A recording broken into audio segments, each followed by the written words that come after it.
Quick Transmigration Canon Fodder's Record of Counterattacks Chapter 86 to Chapter 173. In the end, Xiaoyan was still taken away. Putting aside the fact that Su Meng and Xiaoyan were separated by life and death, it was just like how Bai Suzhen was going to be locked up in Leifeng Pagoda. Su Meng chased after the police car for a long time and finally collapsed on the road. Su Debao and Su Xiaobao hugged each other and cried. Su Debao looked at Ningxu with eyes full of gloomy hatred. Although Xiaoyan was taken away, for some reason, the two elders of the Xiao family seemed to be very sure that Xiaoyan was fine. This made Ningxu feel that Old Man Xiao had some tricks up his sleeves. However, Old Man Xiao actually told Ningxu to get Xiaoyan back, saying that it was just a misunderstanding. Hearing Old Man Xiao's words and attitude, Ningxu was shocked.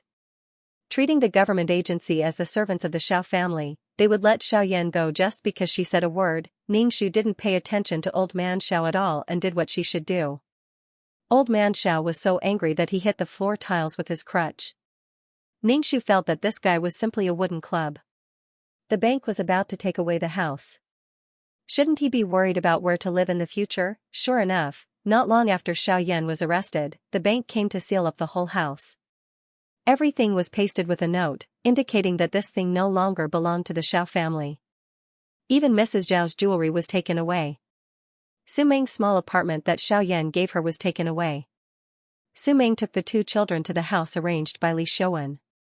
Li Shouwen was considerate and sent a servant to take care of them. Su Meng didn't mention all kinds of thanks, but Old Man Xiao wasn't so lucky and was directly driven out. Old Man Xiao and Mrs. Zhao's faces were ugly. The old couple who had enjoyed half of their lives suddenly didn't know where to go. Ningxu took her suitcase and was about to leave. Mrs. Xiao saw that Ningxu was about to leave and quickly grabbed Ningxu and asked anxiously, "Where are you going? You took the Xiao family's money and are ready to run away." Ningxu, when did she take the Xiao family's money? If the loot that Li Shouwen gave her was indeed the Xiao family's money. Of course, Mrs. Xiao didn't know that her daughter-in-law had colluded with others to destroy the Xiao family. However, she and Old Master Xiao didn't know where to go now, so naturally, they had to rely on Ningxu. The two of them didn't care about Ningxu's expression. They just followed Ningxu. Ningxu sneered. He ignored the two of them and went to a small district. Ningxu bought a house in this district in case of a situation like today. Mrs. Xiao walked into the room with a look of disdain on her face. Why is the room so small? All the rooms added together were not even as big as the villa's kitchen. Mr. Xiao also showed dissatisfaction on his face. Ningxu said, "You let us live in such a house?" Ningxu said indifferently, "If you don't want to live here, you can leave." This house was not small. It was more than 100 square meters. Mrs. Xiao and Old Master Xiao couldn't find a place to live at the moment, so they could only stay here. When it was time to eat, the two of them sat at the dining table and looked at Ningxu. Ningxu sneered directly. "If you want to eat, do it yourself. There are no servants here to serve you." He took his suitcase and left. Mrs. Xiao was so angry that her body was trembling. She cursed loudly in the house. In the end, Old Master Xiao was so hungry that he asked Mrs. Xiao to prepare food. Mrs. Xiao was someone who was served by others. She didn't do any household chores. Now that she suddenly had to cook, the taste was imaginable. After Old Master Xiao ate it, he had diarrhea for the whole day. Ningxu went to see Li Shouwen. Li Shouwen's face showed a complacent smile. There was nothing happier than having a beauty in his arms. Li Shouwen wanted to kill Xiaoyan in prison directly. But Ningxu didn't agree. It was too easy for Xiaoyan to die like this. He said to Li Shouwen, "Are you stupid? If Xiaoyan really died in prison, Su Meng would miss him for the rest of her life." Now that the two of them were loving each other passionately, if they suddenly separated, wouldn't it be the most beautiful moment in their memory? Li Shouwen's face showed a look of understanding. He pointed at the table and said, "That's right. Now is the best time for you to win Xiaoyan's heart. Let's make a bet. Let's see if you can make Xiaoyan fall in love with you first, or Su Meng will fall in love with me first." Ningxu, F***ck off. Why are the people in this world so disgusting? Ningxu got what she deserved. Now, the Xiao family and the Su family combined were not as rich as her, especially the Xiao family who had no money at all. Xiaoyan's sentence came out. He was sentenced to 2.5 years for hiring a hitman to cause intentional injury. However, Xiaoyan didn't plead guilty. Xiaoyan was domineering and wanted to appeal, but no one cared. The evidence was conclusive. It didn't matter if he pleaded guilty or not. When the Xiao family got the news, they forced Ningxu to get Xiaoyan out. Ningxu didn't care about these people at all. Madame Xiao looked at Ningxu with resentment. During this period of time, Madame Xiao had been in a lot of pain. She had to do everything by herself. Her well-maintained hands had become rough, and she had become haggard. Ningxu didn't eat at home at all, and Mr. Xiao and Mrs. Xiao didn't have money at all. They had to do the laundry and cook by themselves. Mrs. Xiao, who used to be graceful and elegant, was responsible for everything. Seeing Ningxu living so comfortably, Madame Xiao was so jealous that her heart was filled with venom. She missed the time when she had servants to serve her. Madame Xiao wanted to act like a mother-in-law, but Ningxu immediately asked the two of them to get lost. With nowhere to go and no money on them, the two of them were at a loss. Mr. Xiao used his old connections to get Xiaoyan out and borrow some money to make a comeback. He called them, but these people had to deal with Mr. Xiao before. Now, they didn't even answer the phone. Mr. Xiao was so angry that he had high blood pressure. These people who hit a man when he was down, didn't they think about how humble they were before? Now, they immediately became arrogant. Xiaoyan had been in prison for almost a week. Even Su Meng couldn't bear it anymore. Su Meng thought that Mr. Xiao would get Xiaoyan out, but Xiaoyan didn't come out after such a long time. As long as she thought of Xiaoyan's suffering, Su Meng's heart was stirred by a knife. She took the two children to Ningxu. As soon as Su Meng saw Ningxu, she knelt in front of Ningxu and looked at Ningxu with a pair of eyes that seemed to have suffered extreme pain. Ningxu shouted, "Su Ran, I know you hate me. You hate me, it has nothing to do with Xiaoyan. Now, Xiaoyan can come out with just a word from you. Do you really have the heart to let him go to prison?" Ningxu looked at Su Meng incredulously. Xiaoyan had committed a crime. What did she mean that Xiaoyan can come out with just a word from her? Was the law so childish? "Mom, get up, I will find a way to save Dad. You don't have to beg this vicious woman." Su Debao wanted to pull Su Meng up, but Su Meng insisted on kneeling in front of Ningxu. Su Debao looked at Ningxu with gloomy and vicious eyes. Ningxu looked at Su Meng who was kneeling in front of him. Her face was full of grief and helplessness. She seemed to be in extreme pain and her eyes were full of struggle. "Su Ran, I know you hate me, but this has nothing to do with Xiaoyan. Please save Xiaoyan. If you are willing to save him, I will never appear in front of Xiaoyan again." Su Meng's face was full of sacrifice for love. She gave up everything she loved and would rather suffer and endure the pain. Ningxu was speechless. He was speechless. He was really speechless.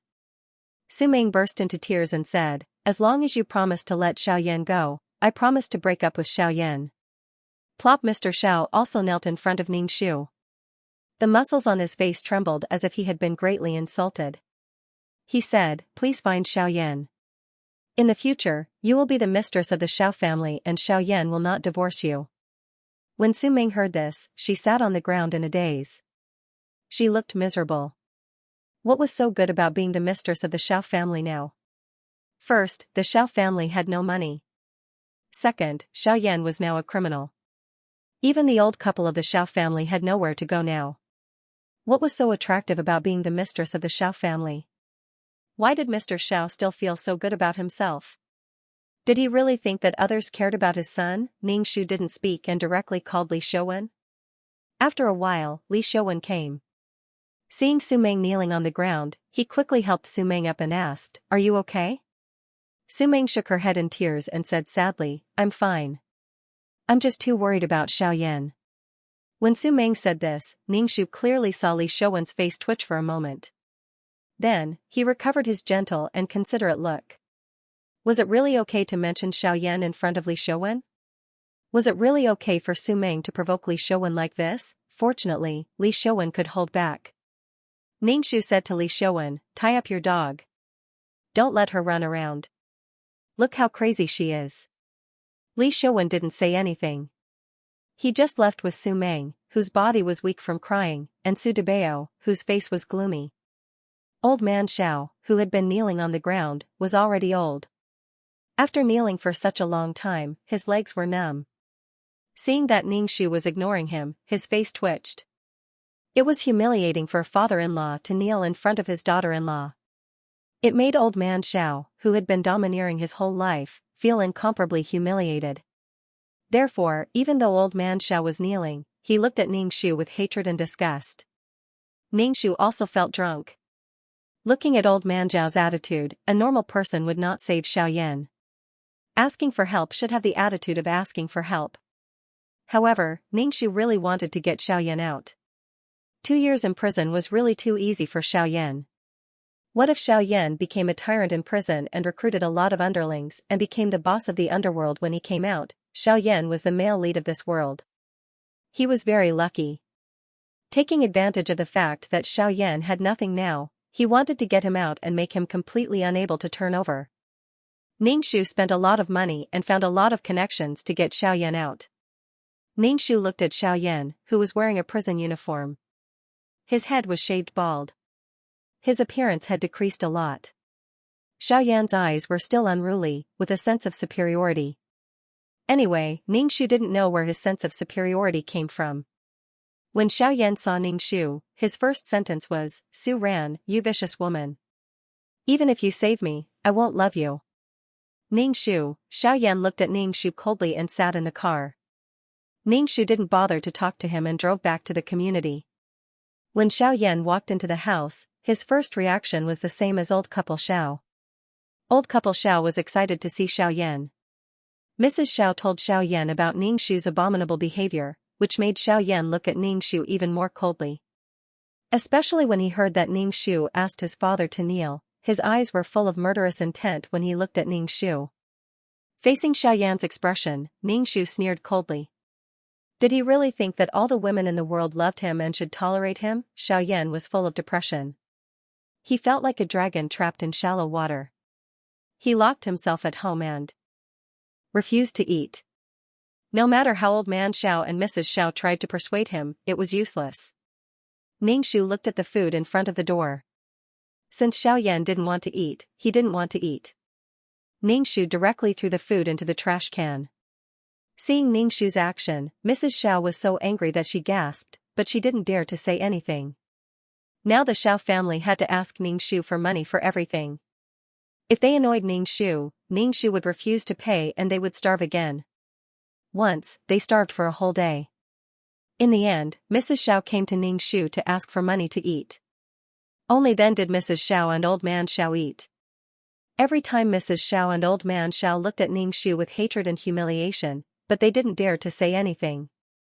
Seeing Ningxu throw away their son's food, Mrs. Xiao couldn't help but say, "Su Ran, how can you be so vicious? Xiaoyan didn't even eat when he came out and you threw away his food." Ningxu snorted. "Since you don't want to eat, don't eat anymore. You." Mrs. Xiao looked at Ningxu. "You will get your retribution." Ningxu said coldly, "I don't know if I will get my retribution, but you will soon get yours." Hearing this, Mrs. Xiao trembled.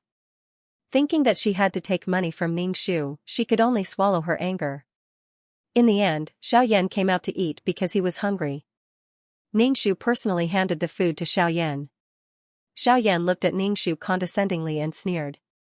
"Su Ran, no matter how you please me, I won't change my mind about you." Xiaoyan took the bowl from Ningxu's hand and ate. Because he ate too quickly, he choked. With a big bald head, he looked really wretched. Ningxu watched from the side and smiled coldly. "I hope you'll be fine after eating this meal." Knowing that Xiaoyan had come out, Su Meng brought the 2 children over. When she saw Xiaoyan, Su Meng's lips trembled, and then she threw herself into Xiaoyan's arms. She reached out to touch Xiaoyan's bald head and said with a trembling voice, "You've suffered." Ningxu almost laughed his pants off. This scene was funny no matter how he looked at it. Li Xiaowen stood not far away and looked at the 2 people hugging each other. His expression was very complicated. Ningxu could not describe it. The two children hugged Xiaoyan and cried. Xiaoyan comforted one and the other. Xiaoyan said to Su Ming affectionately, "I will pull myself together and give you and the children something to rely on." Su Ming covered her mouth and shook her head. Xiaoyan was very anxious. "I won't let you and the children suffer." Su Ming was still crying. She looked at Ningxu with a painful expression. Xiaoyan noticed Su Ming's gaze and turned to Ningxu. "You evil woman, what did you do to Su Ming?" "Vicious woman, vicious woman." Now Xiaoyan didn't even call her name. Every time he opened his mouth, he would call her a vicious woman.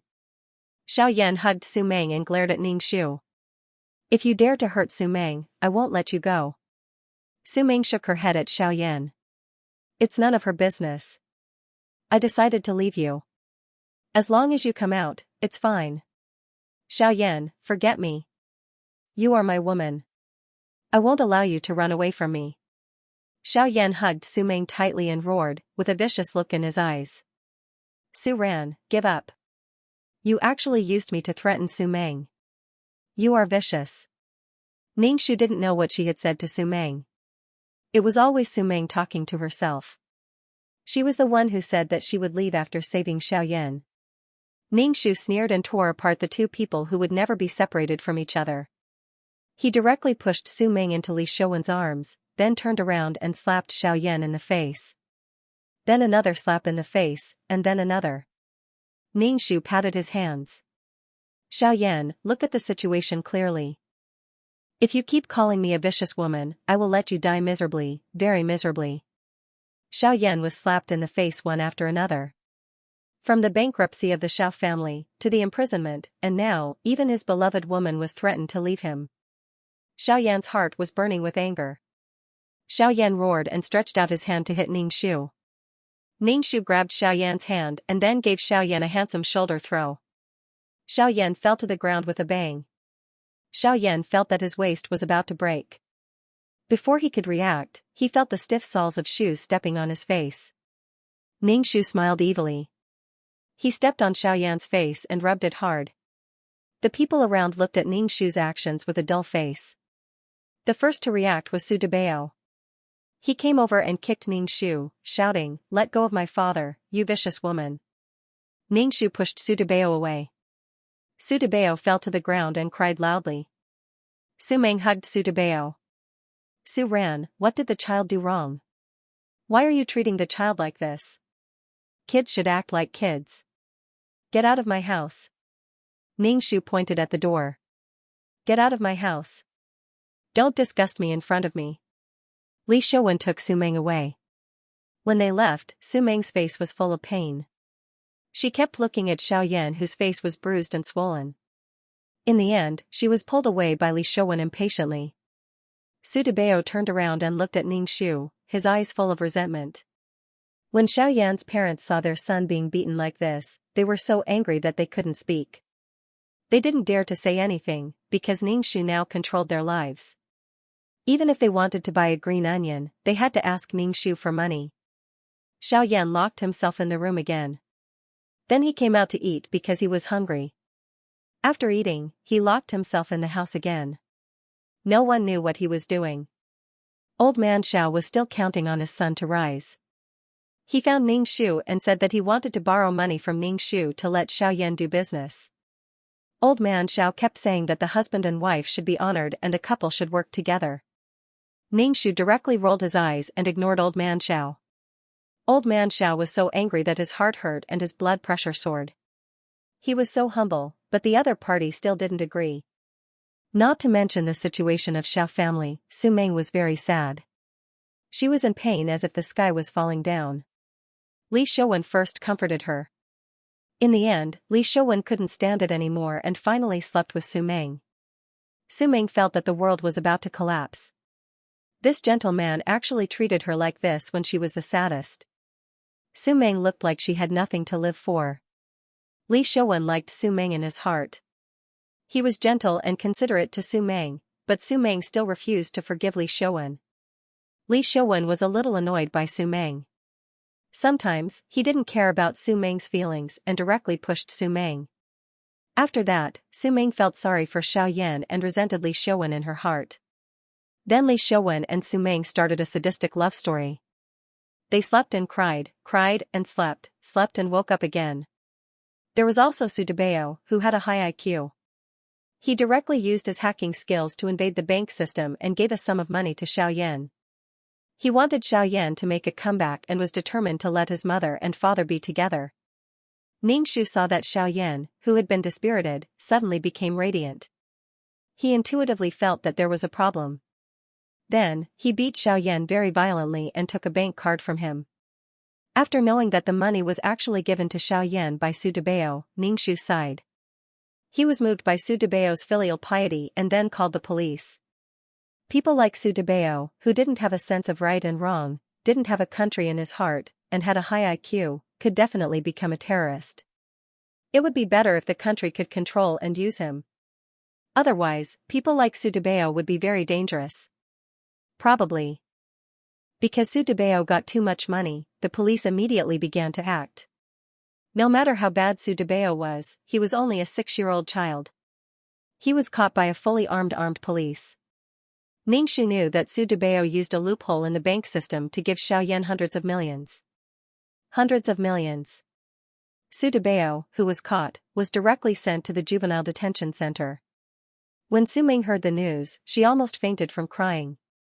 First, she ran to beg Xiaoyan, but when she saw Xiaoyan, she was so shocked that she forgot to cry. Finally, when she heard the person in front of her affectionately calling her name, Su Ming's face collapsed. Because the current Xiaoyan was fat, very fat, and his whole body was swollen, like an inflated balloon. His face was no longer as handsome as before. With every step he took, the floor trembled. Looking at Xiaoyan, who was like a moving mountain of meat, walking in front of her, Su Ming's face was pale and in disbelief. With a pig-like face and affectionate eyes, if it was the previous handsome face, Su Ming was afraid that her face would blush and her heart would beat faster. But now, there was a nauseating feeling, which made Su Ming's face even paler, and her body was on the verge of collapse. Su Ming didn't even say a word and turned away, not mentioning the matter of asking Xiaoyan to save her son. Seeing Su Ming avoiding him, the fat on Xiaoyan's face twitched twice, and his greasy face looked a little ferocious. Xiaoyan turned his head and shouted at Ningxu, who had been leaning against the door and watching the bustling scene, "You vicious woman, what did you do to me?" Hee. Ningxu spread her hands and looked at the fat Xiaoyan. This was indeed done by her. In Xiaoyan's 3 meals a day, Ningxu put a lot of hormones in it, and then Xiaoyan quickly swelled up. What would true love between him and Su Ming be like if he didn't have a wealthy family or a handsome and seductive appearance? Su Ming's performance just now, hee. Xiaoyan was now eating more and more. He was a rice bucket. The more he ate, the fatter he became. The fatter he was, the more he ate. It was a vicious cycle. Seeing his son become like this, Mr. Xiao sighed every day and hoped that his son would rise up. But now his grandson was in the juvenile detention center. Mr. Xiao was in great pain. There was nothing more painful than seeing hope slowly dashed. Mr. Xiao's hair turned white after a period of time. Mrs. Xiao had to do laundry, cook, and mop the floor all day long. She was supposed to be a sugar baby. The collagen on her face was quickly lost, and her whole face was sagging.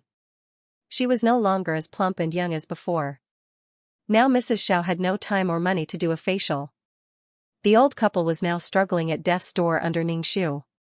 They were satisfied as long as they had something to eat. Every time she asked for money from Ningxu, Mrs. Xiao would show a flattering smile. She was no longer the elegant Mrs. Xiao of the past. His entire being seemed to have aged. Even though Xiaoyan had changed beyond recognition, Xiaoyan still had a proud heart. He still treated Ningxu coldly. Sometimes, his fat eyes would reveal a vicious look. At first glance, it was obvious that he was up to something. Ningxu sneered and said in front of the Xiao family, "I've already written my will. If I die, I'll donate all my assets and this house. When the time comes, you guys can eat dirt. B*TCH, B*TCH, you vicious woman, I am your husband, your money is also my money, why did you donate it, B*TCH, I must have had 8 lifetimes of bad luck to marry a jinx like you." The fat on Xiaoyan's face trembled, incomparably ferocious. Ningxu sneered and said indifferently, I'm not a jinx. If you want to talk about jinxes, it should be Su Meng. The Xiao family's downfall happened after you and Su Meng got together. Don't forget that I've been married to you for nearly 6 years and this happened? It would be best if he could have a love-hate relationship with Su Meng. Now, Ningxu was not even interested in Xiaoyan's body and trampling on Xiaoyan's dignity. Instead, he was taking advantage of himself. Xiaoyan struggled, his fat jiggling. Finally, Ningxu roared, You bitch, I won't believe your words. Alright, if you want to deceive yourself, then go ahead. Ningxu didn't intend to let Xiaoyan see her good side. Although Xiaoyan didn't believe Ningxu's words, Su Meng had run away when she saw him, which left a shadow in Xiaoyan's heart.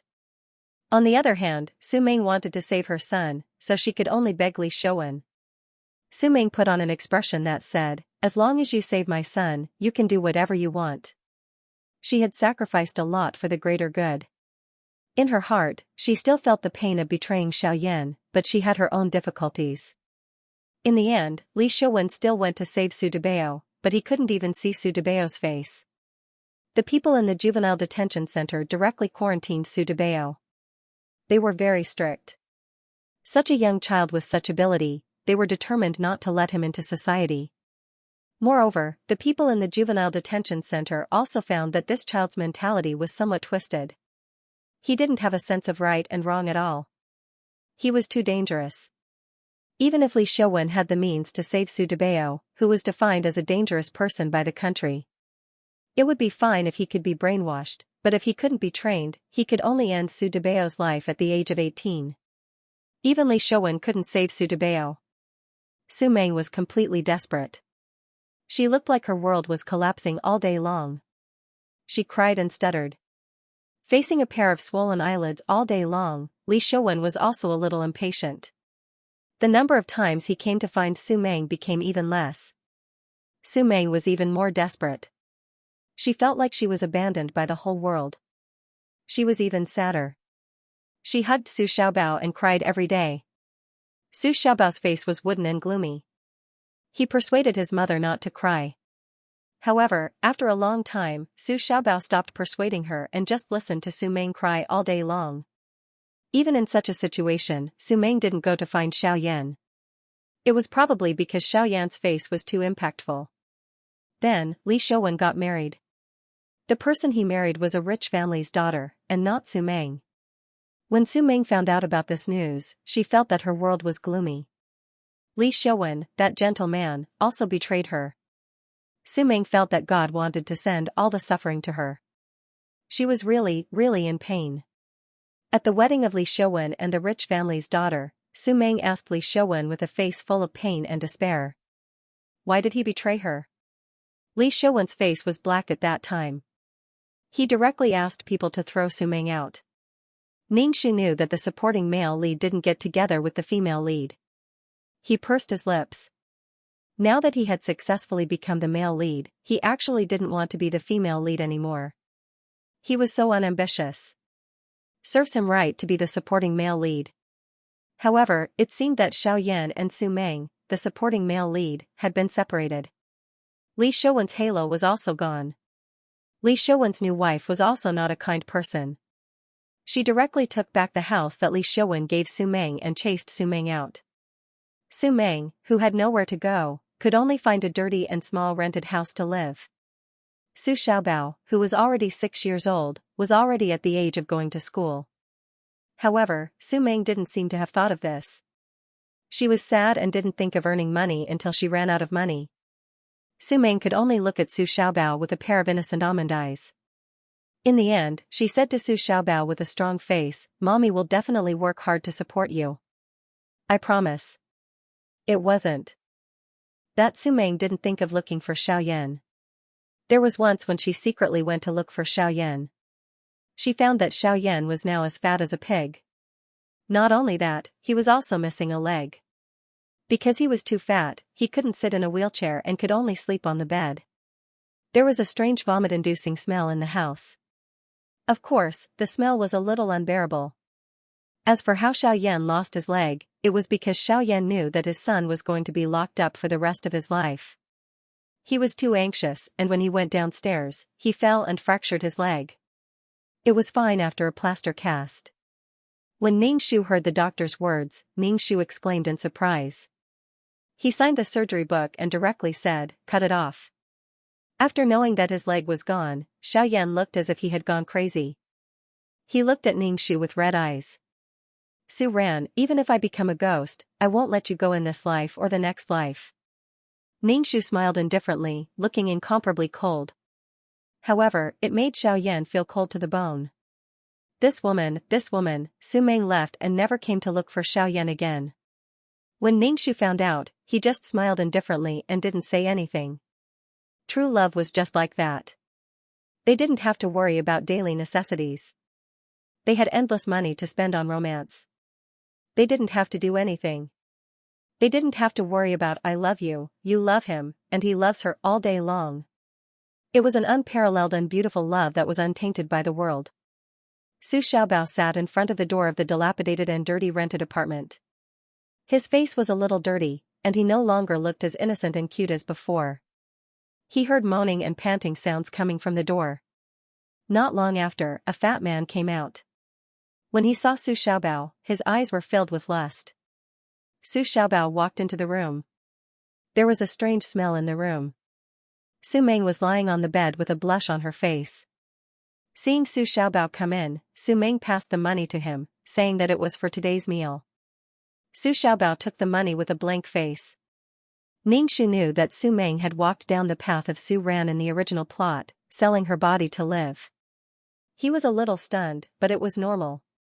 Su Meng and Su Ran were both daughters of rich families, and they didn't have any life skills. Su Meng was lucky to be the female lead, and she would have a powerful man to protect her, so she wouldn't have to live a miserable life. Su Meng's character was innocent and delicate, and she didn't eat the food of mortals. Now, in order to survive, she had to make sacrifices. Ning-Shu didn't even make a move, and she was already like this. She was quite good at acting. Mrs. Su brought Su Lan to Ning-Shu to apologize. Ning-Shu looked at Su Lan, who was looking up and couldn't be bothered with him. Su Lan didn't look like a noble and elegant prince anymore, and he was full of gloominess. The changes in the family had brought some changes to him. Ning-Shu laughed and secretly gave Mrs. Su a lot of money. The Su family couldn't even be considered a well-off family now. Mrs. Su looked at Ning-Shu in shock. Ning-Shu directly told Mrs. Su to not let Su Bo and Su Lan know about this money. In the original plot, Su Bo ran away with Su Lan, leaving Mrs. Su and Su Ran alone. This money was for Mrs. Su, and Ning-Shu believed that Su Bo still had money in his hands. Ning-Shu had a feeling that this world's mission was about to be completed. "Hurry up and leave, ding, mission completed, do you want to leave the mission world?" After an ear-piercing sound, Ning-Shu heard the cold mechanical voice of the system. Ning-Shu never felt that the system's voice was so beautiful and warm. "Leave, hurry up," Ning-Shu said anxiously. Then, Ning-Shu felt like the world was spinning, and he almost vomited. When he opened his eyes, he was already in the system space. Ning-Shu let out a long breath, and then let out a long sigh, as if he wanted to let out all the depression in his heart. He had never felt so tired. "Do you want to check your points?" "Yes." A screen appeared in front of Ning-Shu, and on it was her information.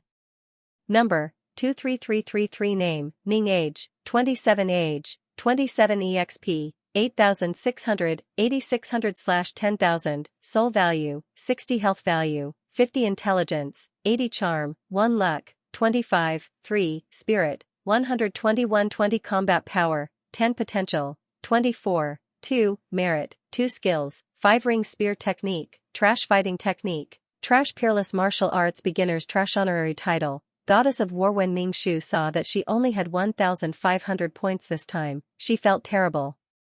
She had thought that she would be able to get rid of the title of Cannon Fodder Trainee and become an official player, losing the title of 2,333. However, the amount of points in this world was pitifully low. After calming down, Ning-Shu thought for a while and understood why his points were so low. It was because the original Su Ran's request was to protect the Su family, But when the Su family was in trouble, she chose to stand aside and watch. So, from a certain point of view, there was a mission that was not completed. Forget it, the points were low. There are 5 points to distribute, please distribute them yourself. The system said. Ningxu thought for a while, and decided to add the points to his luck. Character was very important, and then add it to his soul. The stronger the soul, the better. Ningxu finished adding the points, and the screen changed. Number, 23333 Name, Ningxu Age, 27 Experience, 8,600, 8,600/10,000, Soul Value, 601 Health Value, 501 Intelligence, 80 Charm, 1 Luck, 283 Spirit, 120 Strength, 10 Talent, 26 Merit, 2 Skills, 5 Ring Spear Technique, Trash Fighting Technique, Trash Peerless Martial Arts Beginners Trash Honorary Title, Goddess of War Host, why don't you add a point to your charm? Your charm is too low, and you only have 1 point. The system said. Ningxu saw that his charm was only a lonely one. Ningxu felt that he was being ridiculed by the system. Why did it only say something after she finished distributing the points? What are the benefits of charm? Ningxu asked. Charm can make others have a good impression of the player. The system said concisely.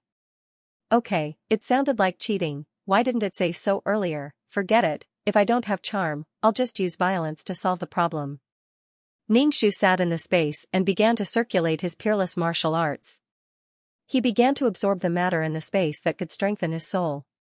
This time, Ningxu felt that his soul was being consumed more than in the previous 2 worlds. Ah, that retard must have used a soul attack on me, causing my soul to become so dim. It's more tiring than fighting and killing.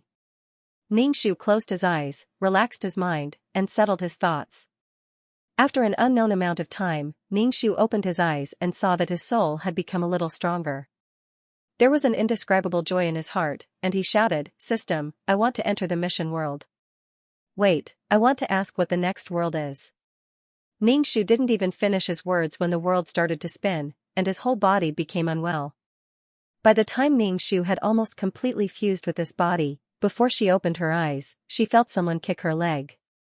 It was neither light nor heavy, but it hurt quite a bit. Ningxu opened his eyes, and felt that the light was a little dazzling, so he used his hand to block it. Hurry up and get up, how long are you going to sleep for? A man said.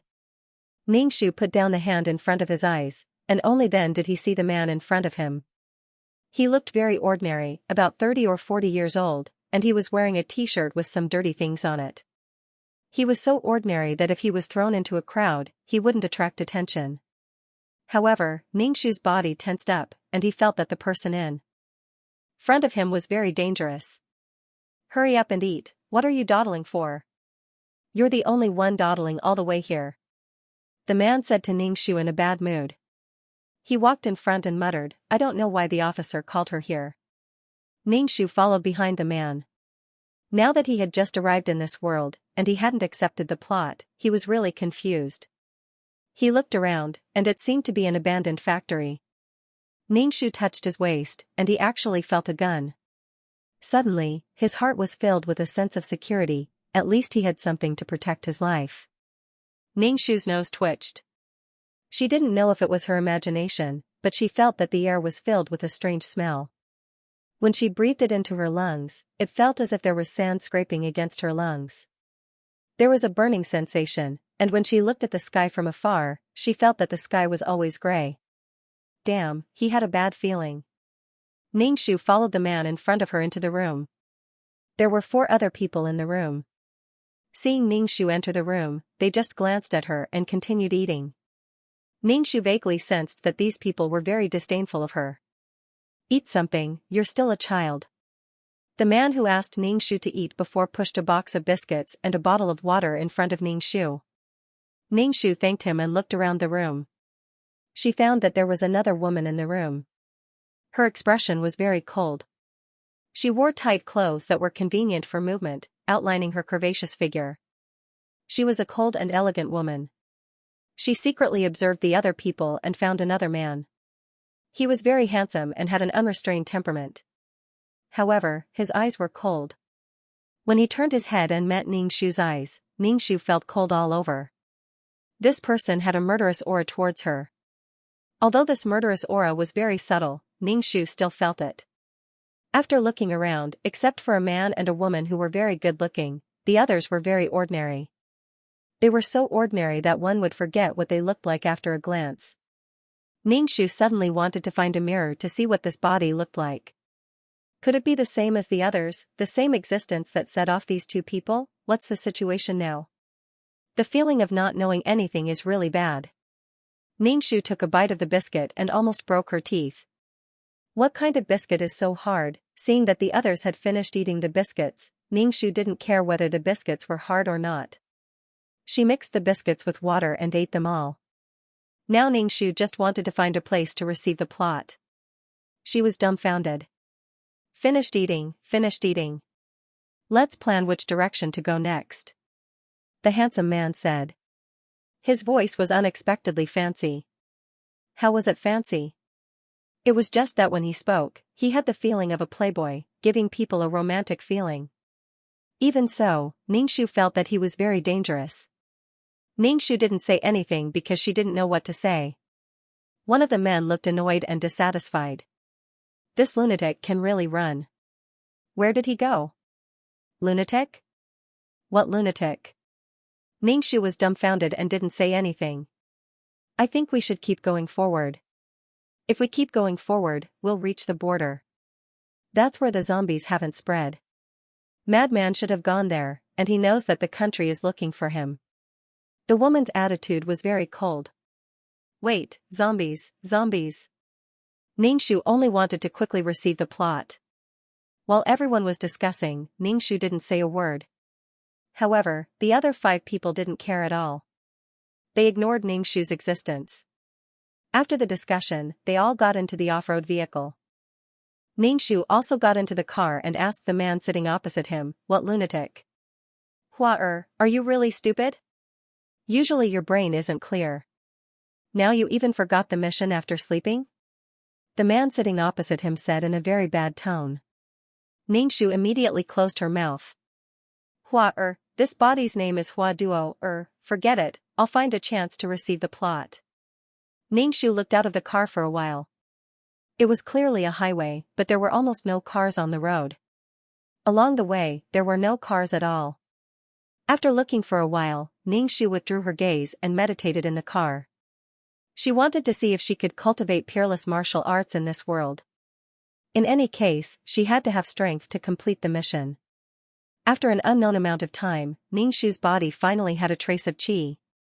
This qi circulated in Ningxu's body and constantly strengthened her body. Ningxu was even a little surprised that this world could cultivate qi so early. One must know that when she was a little princess, she couldn't even cultivate qi for a month. When Ningxu woke up, her stomach was growling, but there was nothing to eat. This feeling was too familiar. The body needed a lot of energy, so she was hungry. The problem was that there was nothing to eat. Ningxu shamelessly asked the cold woman sitting next to her for 2 packets of biscuits. Under the disdainful eyes of everyone, she ate all the biscuits. At this time, a burst of inhuman roars came from afar. Then the air was filled with a rotten smell. Zombies, be careful. The driver's face was cold. The car didn't stop, but instead sped up. It directly hit the zombies in front and then ran over them. The car jolted a little. Ningxu looked at the zombies outside the window and unconsciously roared. Their bodies were gray, and some parts were rotten. There were even maggots crawling on the rotten flesh. Their eyes looked like lime balls, gray and scary. Their movements were very slow, but the force they used to hit the window was very strong. With one hit, the window cracked. What kind of monsters are these? They obviously have no signs of life, but I don't know what kind of power is controlling these rotten corpses. It's so strange. The car drove very fast, and soon they got rid of them. Ningxu let out a sigh of relief. The atmosphere in the car was not as tense as before. Lone Wolf, find a place to rest. The woman said to the handsome man driving in front. The man smiled evilly at the woman. Roger. The man called Lone Wolf found an abandoned house. The house was very simple, but no one said anything. Ningshu only had one feeling, and that was that he was very hungry. After casually eating something, Lone Wolf arranged for someone to keep watch at night. He probably saw that Ningshu was just a little girl, so he didn't arrange for her to keep watch at night. There was one other person who received such treatment, and that was the beautiful woman. Ningshu finally found the opportunity to accept the plot. Things started with a group of inhuman monsters rushing out of the laboratory. These monsters were very strong, and they couldn't feel pain. They didn't have any signs of life, but they had a very strong desire for human flesh. Moreover, they were very infectious. If they were caught and not dismembered, they would be assimilated into zombies. The virus carried by the zombies spread quickly, and the human world was on the verge of collapse.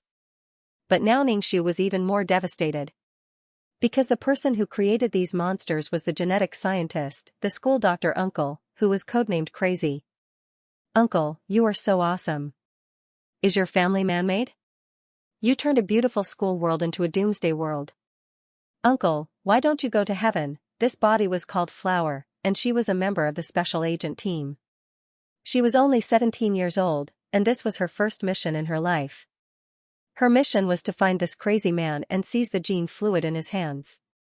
It would be better if she could catch him. This gene fluid was the thing that created these monsters, but this gene fluid had a 50% chance of triggering the hidden superpower in the human body. But the school doctor uncle had long run away with the gene fluid. This group of people's mission was to find the crazy man who had run away. Ningshu. In addition to Flower, there were 5 other agents who had formed a team to look for Madman. The other 5 agents were all experienced agents of the country.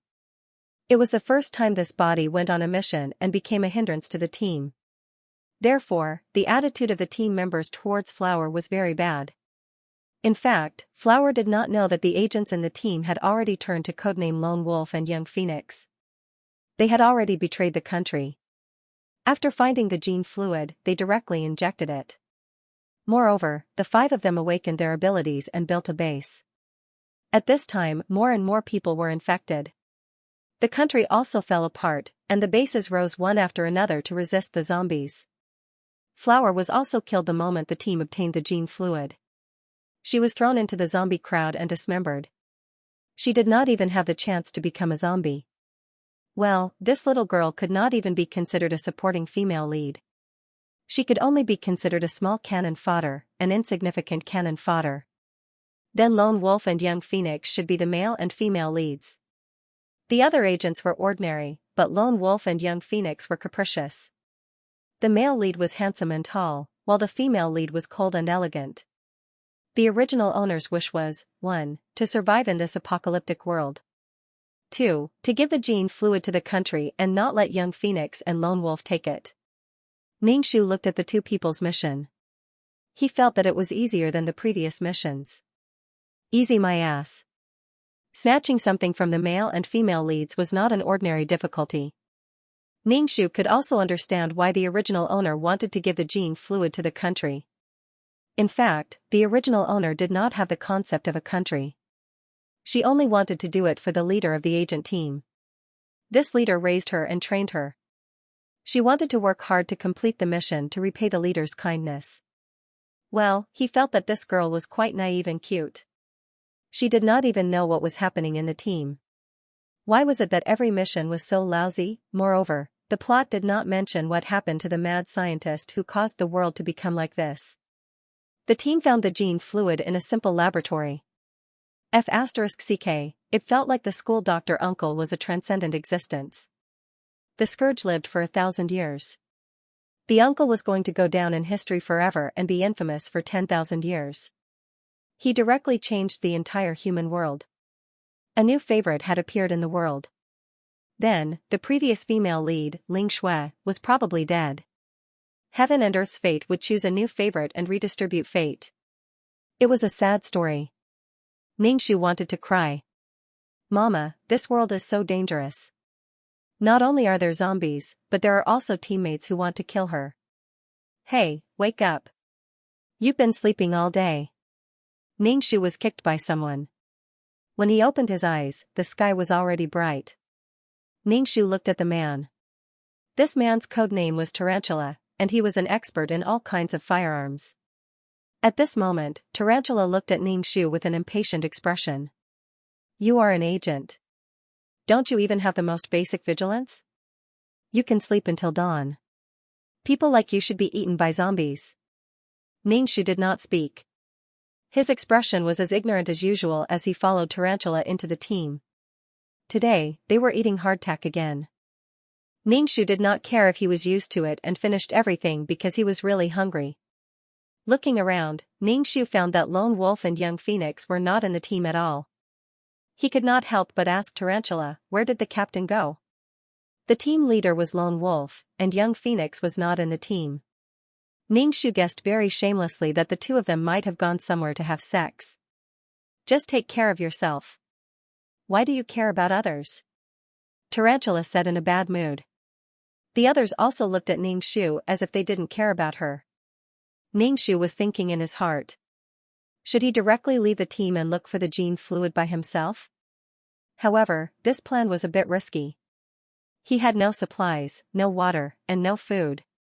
How could he walk there? If he really did that, it would be too late. Moreover, if he left the team so rashly, Lone Wolf and Young Phoenix would notice and end his life prematurely. Lone Wolf and Young Phoenix were decisive and ruthless people. Therefore, he still had to follow the team to find the gene fluid. In fact, Ningxu still liked to face such male and female leads. He would rather face such people, at least with a normal brain, than face such people in the previous world. They were clearly the ones making trouble, but they insisted that others were being unreasonable. After breakfast, Ningxu wanted to talk to these people, but no one paid attention to him. They wiped their pistols and sharpened their knives. In short, he was ignored. Ningxu was speechless. Ningxu gave up talking to these people. Ningxu felt that the original owner was quite miserable. His strength was so bad that others did not even want to recruit him. It was also because the original owner had a one-track mind. He did not have any thoughts about the tempting gene fluid. All he wanted was to complete the mission. At this time, the door suddenly opened with a bang. Everyone looked up and saw Lone Wolf and Young Phoenix almost crawling in. Both of them had a look of horror on their faces. Be alert.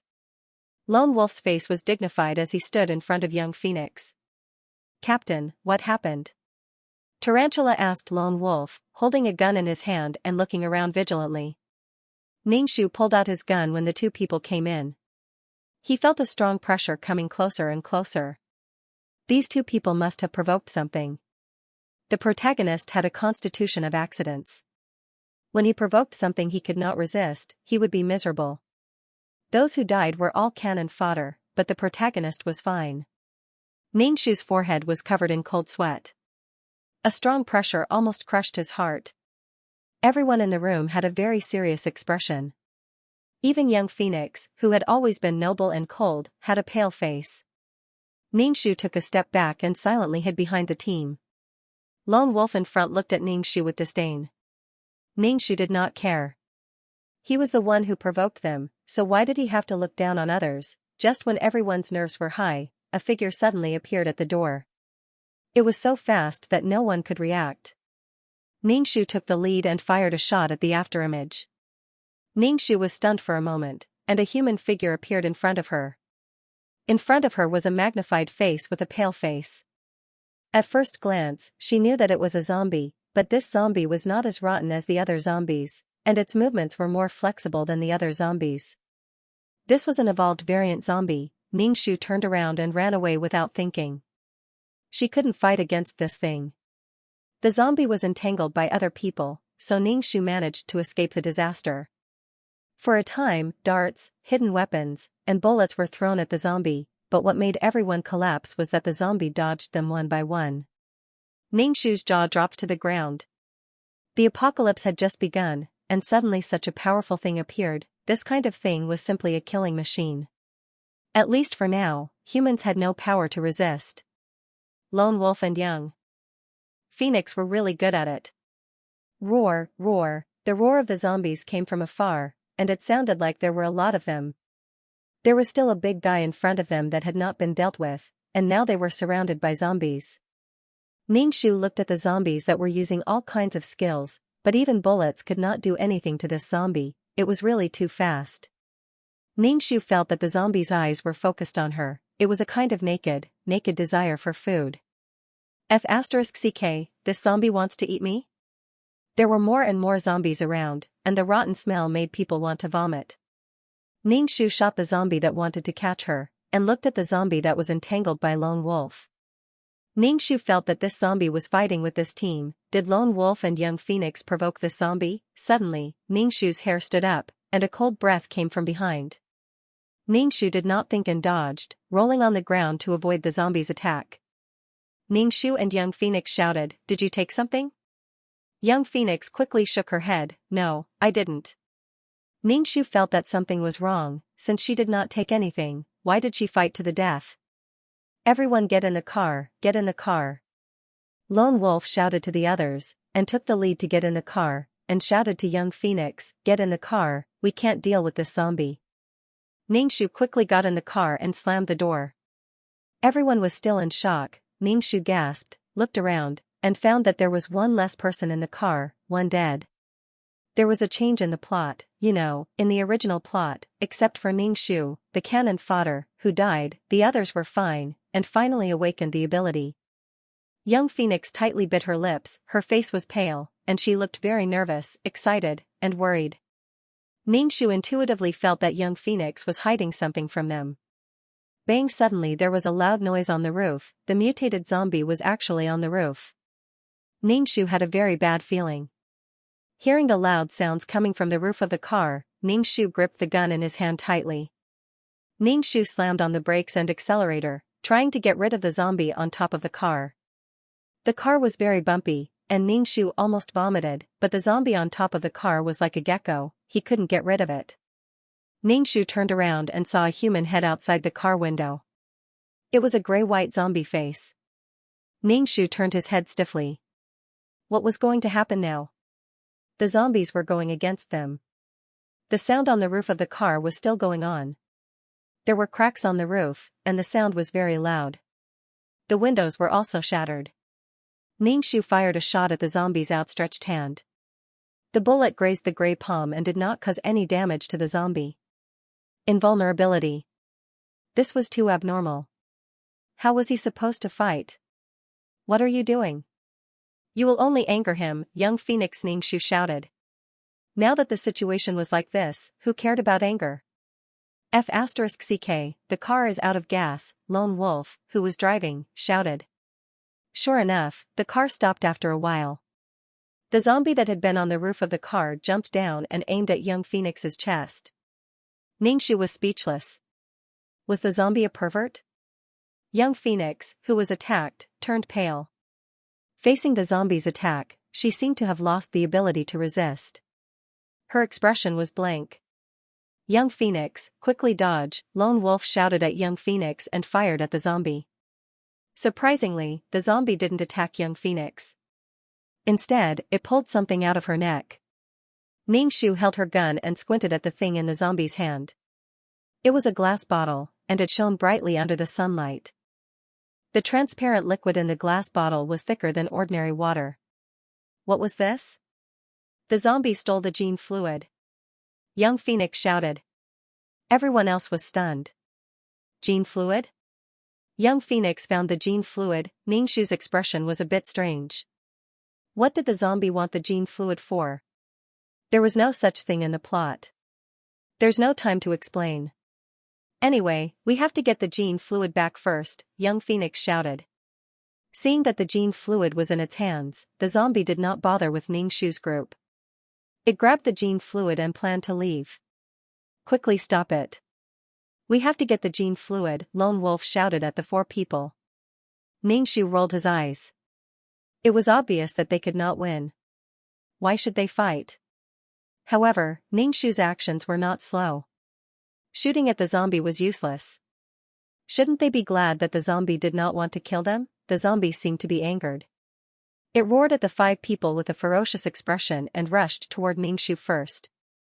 Ningxu, oh, was it because she looked weak that the zombies were charging at her? Ningxu saw that the others were only blocking the zombie symbolically. They did not intend to help her at all. She could only save herself. A gray palm reached toward Ningxu's neck. A rotten smell hit Ningxu in the face. Ningxu almost vomited. Ningxu fired a shot at the zombie's head, but the zombie dodged. Looking at the zombie's claws getting closer and closer, Ningxu's pupils shrank. Then, before she could react, the zombie's head in front of her suddenly exploded, splashing gray brain matter all over her face. Ningxu. Not only was Ningxu shocked, but the surrounding people were also shocked. The zombie's defense was not just for show. It was really hard for them to react when the zombie's head exploded. Ningxu wiped her face. When she opened her eyes, she saw a car parked not far away. A man stood in front of the car. The man was wearing a black windbreaker. The wind blew the corners of his clothes, making it look elegant. He held a gun in his hand. The black muzzle was aimed at Ningxu. Ningxu was not scared to death by the zombie. Instead, she was scared to death by the gun. Even zombies could be taken care of. Ningxu was scared to death by the gun. Don't. Ningxu quickly waved her hand. We are all humans. Humans. Ningxu did not expect to meet the school doctor in such a situation. The school doctor was still wearing that disgusting windbreaker. Ningxu had experienced several worlds. Seeing the school doctor again felt like a lifetime had passed. Friend, thank you for your help. Lone Wolf said first. The school doctor looked at Lone Wolf indifferently. The black muzzle was still pointed at Ningxu. Ningxu's hair stood on end. Pick up the gene fluid on the ground. The school doctor said to Ningxu. Can you move the gun away first? I'm scared, Ningxu shouted at the school doctor. The school doctor sneered. Ningxu hooked his finger. Come here quickly. Ningxu pulled the zombie's hand away and walked towards the school doctor with the gene fluid. Little Phoenix wanted to walk over to Ningxu, but was stopped by Ningxu. Little Phoenix was not willing to give up. She looked at the gene fluid in Ningxu's hand with a burning gaze. Ningxu walked slowly towards the school doctor. The school doctor frowned. Don't come so close. You stink. Ningxu, this fussy clean freak had not changed. Ningxu still wanted to express the excitement of meeting an old friend, but the school doctor's disdainful words extinguished the enthusiasm in her heart. It seemed like the school doctor didn't even know her. Ningxu looked at the school doctor. He didn't look any different from before. He was still tall and sexy, giving people a feeling of abstinence. Especially when the gold-rimmed glasses reflected light, it was 2F** king abstinent. Now, he pointed a gun at her with an indifferent face. Ningxu felt scared. This was someone who killed the female lead. And created the apocalypse. Ningxu just wanted to say, please let him go. Lone Wolf and Young Phoenix clenched their fists, but they didn't dare to move. When Young Phoenix looked at Ningxu, her eyes were filled with resentment. She seemed to resent Ningxu for losing the gene fluid and giving it to someone else. The three sides confronted each other. Ningxu's heart was like a group of dogs. Now, she was the target of two sides. If necessary, she would be the first to be killed. A gust of wind blew, and the breeze rolled up the school doctor's clothes. His clothes were fluttering, and his legs were so long. The wind brushed past Ningxu's face. Ningxu even smelled an elegant fragrance. It was probably the school doctor's fragrance. Ningxu, this is the apocalypse. Why does the uncle have the leisure to use perfume? He doesn't feel guilty for what he did. Does he not feel guilty at all? Friend, put down your guns and let's talk. We are wasting time. It will be troublesome if the zombies are attracted. Lone Wolf said first. Ningxu suddenly realized a problem. Lone Wolf and the agents didn't seem to know the school doctor. Wasn't the school doctor a wanted criminal? Didn't he even have a picture of him? This person was more valuable than the gene fluid, however, it seemed that the original owner didn't know what the genetic scientist with the codename Madman looked like. She just asked them to find the gene fluid. She probably didn't expect them to catch Madman. Uncle, you are so awesome. Do you have people in your family? Uncle, you are so evil. Do you have people in your family? Ningxu's face trembled. When she looked up, she could see the black muzzle. She might as well lower her head and pretend not to see it. The school doctor heard Lone Wolf's words and nodded. Lone Wolf thought the person in front of him agreed, but the next sentence made Lone Wolf's handsome face stiffen. Wipe the brain matter off your hands and wipe the gene fluid bottle clean, Ningxu said. Seeing Ningxu raise his head with a face full of gray brain matter, he turned his head as if he couldn't bear it. Wipe your face too. At this time, why do you care so much? Ningxu wiped her hands on her body twice, and then wiped the bottle of gene fluid clean. The gene fluid bottle was very small. It was almost the size of a penicillin bottle. There wasn't much gene fluid in it. When Ningxu passed the bottle to the school doctor, young Phoenix, who had been holding back, finally couldn't help but shoot at Ningxu.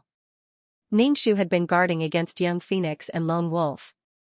When he saw young Phoenix move, he activated his chi and ran behind the school doctor. He smelled the scent again. It was indeed the scent of the school doctor. It didn't smell like perfume at such a close distance. It was probably the smell after bathing. Why did it feel like the school doctor didn't live in the apocalypse? Young Phoenix was very confident in her shooting skills. This shot would definitely kill the stupid Hua-er. However, she didn't expect to hit a shadow. How could she be so fast? Seeing that her shot missed, young Phoenix's cold face became colder. She pursed her lips tightly. The school doctor pointed his gun at young Phoenix. Lone Wolf and the others were very nervous. 4 gun barrels pointed at the school doctor. The school doctor's face didn't change. Instead, the other party became more nervous. What's the situation now? Don't come near me. It stinks. In such a serious atmosphere, the school doctor suddenly said. It scared the others so much that they almost fired. Ningxu was speechless. Now is not the time to talk about this. Uncle, let's run first. As soon as Ningxu finished speaking, she felt terrible. This scene was so familiar. Why did the school doctor always do things that made people's hearts explode? The school doctor said, I feel like I've experienced something like this before. Roar, roar, the zombies that were shaken off caught up. The mutated zombie was already dead. These zombies seemed to have lost control. When they smelled the scent of humans, they roared even louder and more violently. Okay. The most important thing now is to deal with the zombies. Let's work together to deal with the zombies. Lone Wolf pulled a long face. It showed that he was in an extremely bad mood. I've said it in advance. When dealing with zombies, no one is allowed to backstab. Ningxu curled his lips. Anyway, he didn't believe a word that Lone Wolf said. The school doctor took the lead and blew off the head of the zombie in front. His speed was very fast. Everyone was stunned. Lone Wolf looked at the gun in his hand with a complicated expression. The latest gun. Ningxu didn't know what the new gun was, but he felt that the gun in the school doctor's hand was very fast. The bullet speed was also very fast. When the bullet passed through the air, it created white smoke. Roar, these zombies didn't know fear. They only thirsted for human flesh. When the zombies in front fell, the ones behind came one after another. Ningxu took out his gun to defend against the zombies. Soon, Ningxu ran out of bullets. He grabbed a wooden stick from the ground and used all his strength to hit the zombie's head. Then the zombie's head exploded like a watermelon. The gray brain matter splashed on Ningxu's face. The school doctor next to Ningxu moved a few steps away and tightly pursed his lips. Ningxu turned his head and saw that the school doctor was a little far away from him. He quickly chased after him. To be honest, Ningxu would rather believe the school doctor than Lone Wolf and the others. One must know that young Phoenix wanted to kill her just now. The school doctor pulled out a gun from his waist and threw it to Ningxu. Go away, you disgusted me. Ningxu caught the gun in a flurry and shot at the zombie's head. The zombie's head exploded in an instant. There are too many zombies. Let's go first. Young Phoenix shouted with a sharp voice. Some of the zombies were tearing the mutated zombie's body. There would be more zombies later. Go, how can we go? The car is out of gas. Lone Wolf roared and shot a zombie. Then everyone's eyes moved to the school doctor. The school doctor didn't seem to notice everyone's gaze and patted the dust on his clothes. This friend. Lone Wolf just opened his mouth but was interrupted by the school doctor. No. Lone Wolf's face was livid. Seeing that there was going to be a big battle, the school doctor's indifferent look made people angry. The team's car was out of gas, and after being tortured by the mutated zombies, it was basically scrapped. Therefore, everyone put all their hopes on the school doctor, but the school doctor firmly refused. The surrounding zombies were roaring, and the car was broken. Could it be that they could only rely on their legs to run? Everyone felt particularly miserable today. Xianxia saw that the nearest zombie wanted to grab her, so she killed it with one shot. Her face was covered in brain matter, and she looked at the school doctor and said earnestly, "Uncle, let's run first." The school doctor looked straight ahead, but he didn't look at Xianxia's face. "You stay away from me." Xianxia, crying blind. Lone Wolf gave his team members a look, and slowly moved towards the school doctor's car. The others pretended to fight zombies to cover Lone Wolf. Xianxia saw that Lone Wolf was trying to pull the car door, and she was a little anxious. She didn't expect Lone Wolf to take her and the school doctor with him. These people were cruel and merciless, and they killed people for the country. "Uncle, uncle."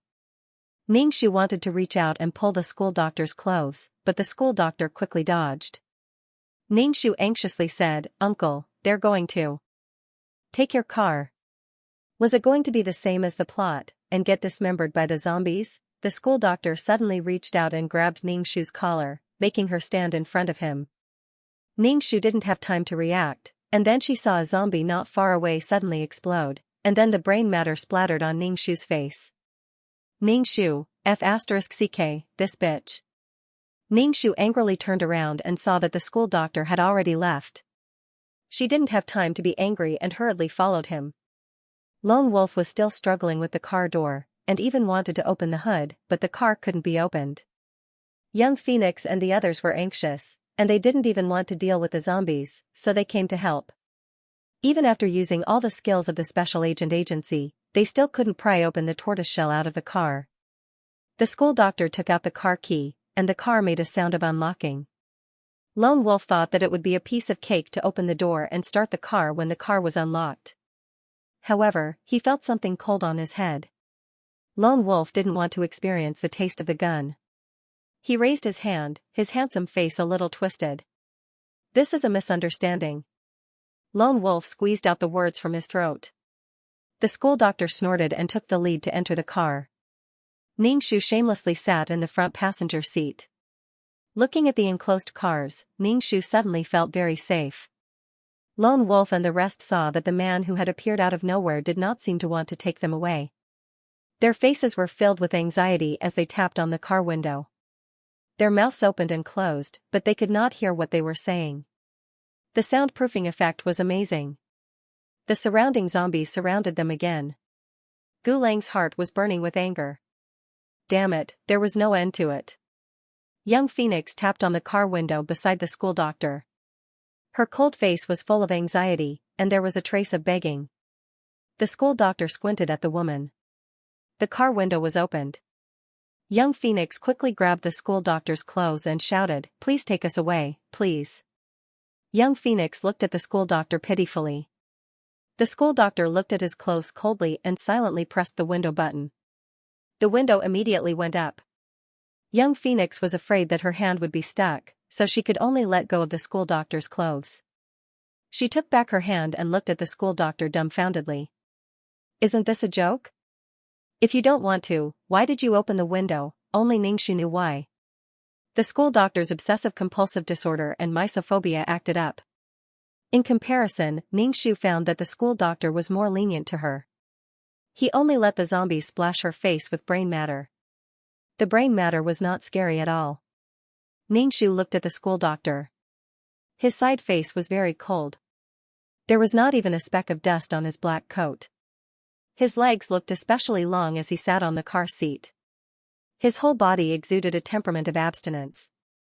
Therefore, scientists and doctors were the most likely to be perverts. The school doctor had both identities. She did not know why he did not drive. Xianxia looked at Gulang and the others outside. They were dealing with zombies while desperately tapping on the car window. This feeling was very good. Who are those people outside? The school doctor turned his head and asked Ningxu.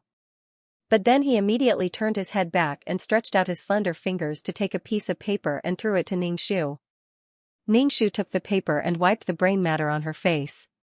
Who caused her to be like this? Who disliked her? I am the same as them. We are all agents of the country's special agent group. Ningxu said honestly. The school doctor raised his eyebrows and looked at Ningxu. You, agent. Ningxu was speechless. From these 4 words, Ningxu felt endless contempt and mockery from the school doctor. Not everyone could be as perverted as you. After experiencing 2 worlds, she realized that this guy had changed the course of human history and became the demon king of destruction. She was still a useless person. The corner of Ningxu's mouth twitched as she silently wiped the brain matter off her face. When the people outside were about to die of exhaustion, the school doctor opened the car window. Young Phoenix, who had dealt with a zombie, immediately ran over. This time, she did not pull on the school doctor's clothes. Young Phoenix was panting and sweating. The sweat slid down her neck and then flowed to her white chest and into her deep cleavage. Ningxu gulped a mouthful of saliva. The school doctor looked back at Ningxu and said disdainfully, useless. Ningxu, oh, why couldn't she understand what the school doctor was referring to? If you have any requests, just say it. Young Phoenix frowned. We are out of bullets, please save us. The school doctor asked with an indifferent face, anything? The school doctor's sharp eyes swept across young Phoenix's face. Young Phoenix's face paled and looked at Lone Wolf. Lone Wolf's face was very bad and he nodded at young Phoenix. Young Phoenix took a deep breath and said, yes, please save us. Yes. The school doctor nodded and then said, oh right, my car is full of bombs. If I die, I can detonate the car before I die. Also, the windows are bulletproof. You can't get out if you come in. Oh, your sister. Lone Wolf and the others stiffened and quickly got into the car. The school doctor suddenly pulled out a gun from his waist and shot the forehead of the man sitting in the back. The man's face was full of shock before he died. What are you doing? What are you doing? Both young Phoenix and Lone Wolf pointed their guns at the school doctor, while Tarantula pointed his gun at Ningxu, forming a confrontation. Ningxu, I didn't kill him, why are you pointing at me? Ningxu didn't understand why the uncle suddenly shot and killed people. If he didn't want to save them, why did he let them get in the car? She didn't understand. The school doctor withdrew his gun and frowned. Didn't you notice that he was bitten by a zombie? Push him out. Young Phoenix didn't believe him and began to check the dead companion. Finally, she found a claw wound on the arm and the flesh began to turn blue. Push him out. The school doctor said again. Young Phoenix gritted her teeth, opened the car door, kicked the person out and then slammed the door. The person who was kicked out was immediately dismembered by the zombies. The scene was really bloody. Everyone's expression was very complicated. Ningxu asked the school doctor, how do you know he was hurt by a zombie? The school doctor looked at Ningxu with contempt. Don't you smell the blood? Damn, she really didn't smell it. He was indeed an expert in dissection. He was so sensitive to the smell of blood. Lone Wolf, who was pointing his gun at Ningxu, withdrew his gun. He sneered and said, even if that's the case, Flower's face is covered in zombie brain juice. She might also be infected. We should push her out. Damn, what kind of hatred did this guy have with her? The school doctor looked at Ningxu. You're infected? No, I'm not infected. Ningxu quickly waved his hand. A person who had mastered the peerless martial arts was in good health. What evidence do you have to prove that you're not infected? Tarantula laughed, making his ordinary face look sinister. Ningxu curled his lips and said, what evidence do you have to prove that I'm infected? Okay, Tarantula. Young Phoenix said and then said to the school doctor, thank you for saving us. No need. The school doctor adjusted his gold-rimmed glasses. Ningxu looked at him and inexplicably felt that the school doctor had some ulterior motive. Was he interested in the female lead? The school doctor stepped on the gas and got rid of the zombies behind. Not long after, he stopped and didn't seem to want to go anymore. Lone Wolf pulled a long face and asked in a deep voice, "Why don't you go? What are you doing here in the wilderness?" Lone Wolf was extremely disgusted and repulsed by this person who had appeared out of nowhere. Ever since he met this person, Lone Wolf realized that his previous winning streak no longer existed. Even his position as the captain was threatened. The school doctor patted his clothes to get rid of the dust, as if he didn't hear Lone Wolf's words. "Hey, what's with your attitude? I'm talking to you." Lone Wolf couldn't help but want to pull out his gun and kill this annoying person. Xianxia realized that the school doctor was actually quite infuriating, so he asked, "Uncle, why aren't we leaving?" Zombies' sense of smell can only detect humans within 2 kilometers. The school doctor explained. Xianxia was about to kneel down in front of the uncle and asked, "How did you know?" "I've tested it before. I'm always interested in the unknown." The school doctor turned around and looked at Xianxia. "I've seen people as stupid as you." Xianxia was speechless.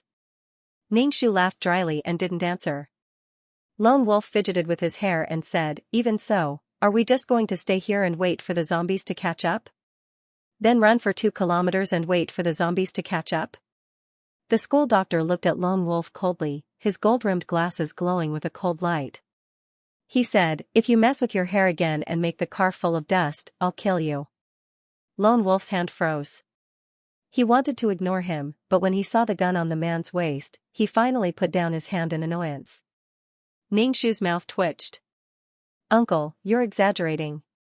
Now is a special time. Survival is so difficult. Don't care about these trivial things."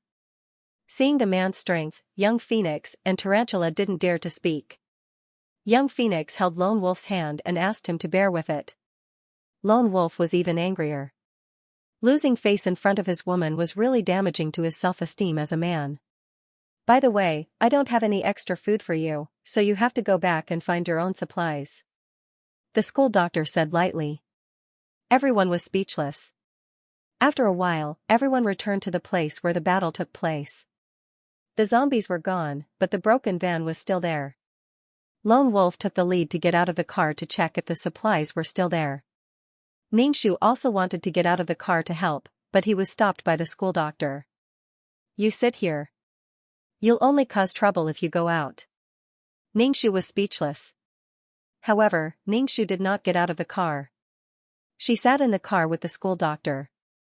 Moreover, Lone Wolf and the others wanted to kill her, so it was safer for her to stay with the school doctor. When she turned around, she saw that the school doctor's gaze was focused on young Phoenix, who was moving things. His gaze was sharp. Young Phoenix was a special agent, so her senses were very sharp.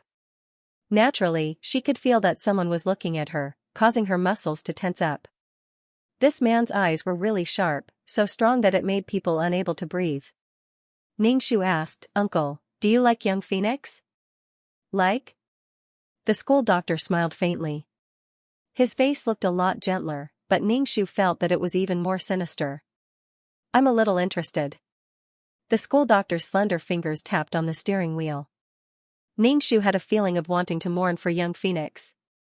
The school doctor once said to a female protagonist that he only wanted her. In the end, he was caught and used as a test subject. He said that he wanted to improve human genes and activate advanced human genes. Then, the world was ruined by the uncle. What did he mean by a little interested? Did he really like her, or did he want to dissect her? The school doctor supported his head with his hand and looked a little lazy. He looked at Xianxia and asked, "Have we met somewhere before? Why do you call me uncle?" I'm used to calling him uncle. How should I put it? Admit that they were once in cahoots." Just as Xianxia was about to speak, a buzzing sound suddenly appeared in her mind. Then, a cold mechanical voice said, "Don't worry. Players can't expose their identity. Players are just passers-by. They can't break the rules of the world." She didn't plan to tell the school doctor. Otherwise, the school doctor would definitely dissect her. The school doctor raised his eyebrows and looked at Xianxia. He snorted. "I'm 18 years old. Uncle, you're definitely older than me." I call you uncle because I respect you. Ningshu casually came up with an excuse. This body was only 17 years old. The people in the car were chatting, but Lone Wolf and Young Phoenix, who were moving things, had an argument. Lone Wolf didn't want to be with the school doctor anymore, but Young Phoenix said that she still wanted to follow the school doctor. They should at least go their separate ways when they reached a safe place. Young Phoenix's reason for insisting on following the school doctor was very good. This place was very desolate, close to the border, there was no one, and there were so many things. Did they have to rely on their 2 legs to walk? Besides, there were only 3 people left in the team, her, Lone Wolf, and Tarantula. Young Phoenix had subconsciously kicked Ningshu out of the team. What if they encountered zombies? Carrying these things, could they outrun zombies? If they encountered a mutated zombie, they had no way to resist it. Lone Wolf knew that he was being unreasonable, but he inexplicably did not want to be with that man. That man gave him a very dangerous feeling, and his heart was very repulsed. But Young Phoenix's reason was very good. The other man in the team, Tarantula, was also on Young Phoenix's side. 2 against 1, Lone Wolf could only compromise. He pulled Young Phoenix's hand and said, "Stay away from that man. I think he has bad intentions towards you. Don't be fooled." The school doctor, who was called a pervert, was calm and did not care about Lone Wolf's words. He was so calm that Ningshu could not help but admire him. In fact, Ningshu understood why Lone Wolf did not want to follow the school doctor. It was because the school doctor was too awesome. His light was too dazzling, overshadowing the brilliance of the male lead. What kind of person was the male lead? He was born to feel superior and had his own pride. How could he tolerate being inferior to others? But in the current situation, Lone Wolf could only endure the anger in his heart. He moved the things to the car while looking at the school doctor with resentful eyes. The school doctor silently looked at his fingernails and did not pay attention to him.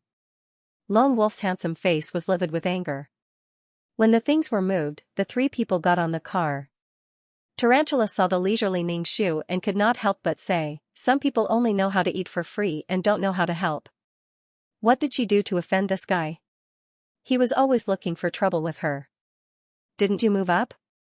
What does it matter if I'm there or not?" Ningshu was now relying on the school doctor's support. "You." Wolf Spider raised his fist at Ningshu. Then, he glanced at the school doctor in fear and mocked Ningshu, "You thought you found a big backer." Ningshu had a smug look on his face. "Tarantula, stop messing around." She then turned to the school doctor and said, "Friend, where are you going next?" Ningshu did not know if it was his imagination, but when Young Phoenix spoke to the school doctor, her voice sounded much softer. In fact, this was a normal phenomenon. For agents like them, in order to complete the mission, it was necessary to use their own advantages to take some necessary measures. For example, Young Phoenix had a hot body and a beautiful and cold face. These were her advantages. Ningshu looked at his own face in the rearview mirror. His face was covered in dust and dried brain matter. His facial features were ordinary and his hair was messy. One word, unsightly. Ningshu glanced at the cool and elegant female lead and silently tidied his hair, smoothing out his messy hair. Oh my, she really did become the female lead's foil. There were only 2 women in the team, and her existence was the perfect foil for Young Phoenix. He completely suspected that the original owner's existence was for this purpose. Bitter, hearing Young Phoenix's words, the school doctor raised his eyebrows and turned his head to look at Young Phoenix. Young Phoenix almost imperceptibly straightened her chest and said, "Where are you going?" The school doctor adjusted the glasses on the bridge of his nose and asked, "Where do you plan to go?" "I'll follow you." Hearing this, Young Phoenix's face showed a smile, making her face even more beautiful. However, Lone Wolf's face was cold. Just like that, the school doctor joined the team. Young Phoenix went wherever she wanted to go. Lone Wolf was so angry that he pulled a long face all day long. When they met zombies, he would be the first to rush up and vent his anger on them. However, Young Phoenix trusted the school doctor more and more. Every time Ningshu saw the school doctor's cold eyes, his heart tightened. Especially when he saw Young Phoenix face the school doctor with a little girl's attitude, Ningshu was even more horrified.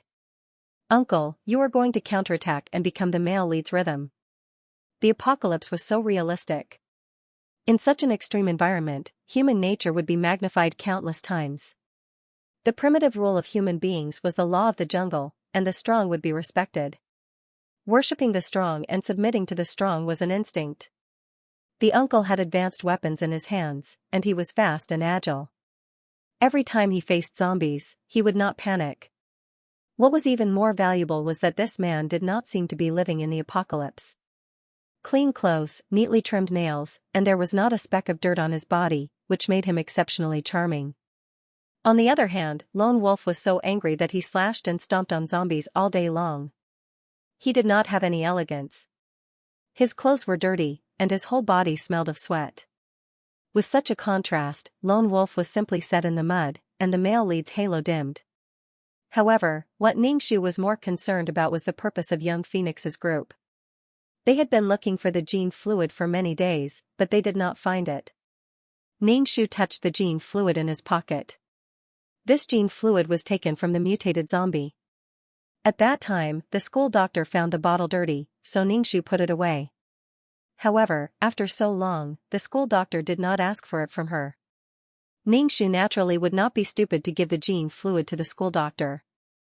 Xianxia had always been curious about the gene fluid. What was it that could make the world like this? According to the original owner's memory, the leader of the special agent group said that the country wanted to strengthen the body and improve the genes. The person in charge of this project was a genetic scientist with the codename Madman. However, he did not expect that the gene fluid would be developed. However, not everyone could be strengthened. There was a 50% chance of activating the high-level genes of the human body and awakening abilities. There was also a 50% chance of becoming a monster that did not feel pain, had infinite strength, and only had appetite. Moreover, the virus carried by the body could assimilate the human body into its own kind. The school doctor who created this situation ran away with the gene fluid, and the monsters in the laboratory rushed out, causing disaster to the world. The people in the laboratory who were lucky enough to awaken their abilities were recruited by the country. In order to recover the gene fluid that was taken away by the school doctor, Xianxia's group was sent on a mission. Lone Wolf and young Phoenix knew about the gene fluid's effect, so they betrayed the country and took the gene fluid. Uncle, you are really a sinner. What was the school doctor's purpose for following this team? Did he have a hobby of dissecting the female lead? Come here. The school doctor uncle waved at Xianxia, as if he was teasing a puppy. Xianxia walked over with a black face and asked, Uncle, what's the matter? Come, break the steel bar. The school doctor uncle pointed at Xianxia's thumb-thick steel bar and said. Xianxia, why? Xianxia heard that the school doctor wanted her to bend the steel bar. What kind of joke was this? Why do I have to bend the steel bar? Xianxia asked. The school doctor looked at Xianxia. His gold-rimmed glasses were glowing, and he looked like a monster. Xianxia immediately picked up the steel bar on the ground. Use all your strength to bend it, the school doctor said. Xianxia nodded. She used all her strength to bend the steel bar. It didn't break, but it bent. Xianxia asked the school doctor, Is this okay? The school doctor nodded and reached out to touch Xianxia's arm. Xianxia threw down the steel bar and ran far away. She looked at him warily. Uncle, what are you doing? Damn, being touched by the uncle was so scary. I'm just testing your strength. I noticed that you're quite strong before. Xianxia waved. Come here, let me touch you. Xianxia, come here, let me touch your muscles, the school doctor repeated. Xianxia felt uncomfortable. She was strong because she had mastered the ultimate martial arts. Xianxia felt ashamed every time she thought of the name of the secret manual. Xianxia walked to the school doctor with small steps. When she saw the school doctor touching her body with a cold expression, Xianxia felt cold all over. Why did she feel like she was going to be dissected by the school doctor? After touching her, the school doctor nodded. Although the muscles aren't big, they're quite tight. This is the ideal state. When the school doctor spoke, his gold-rimmed glasses reflected light. Xianxia was so scared that she almost peed her pants. Was the school doctor going to dissect her? This is your dinner. Young Phoenix walked over and broke the affectionate gaze between Ningxu and the school doctor. Young Phoenix held 2 boxes of hardtack and 2 bottles of water in her hands. She passed them to the school doctor. The school doctor passed a box of biscuits to Ningxu. Ningxu quickly took it. She was already hungry. When Young Phoenix saw this scene, her eyes flickered. Ningxu said, "Flower, come out for a moment. I have something to tell you."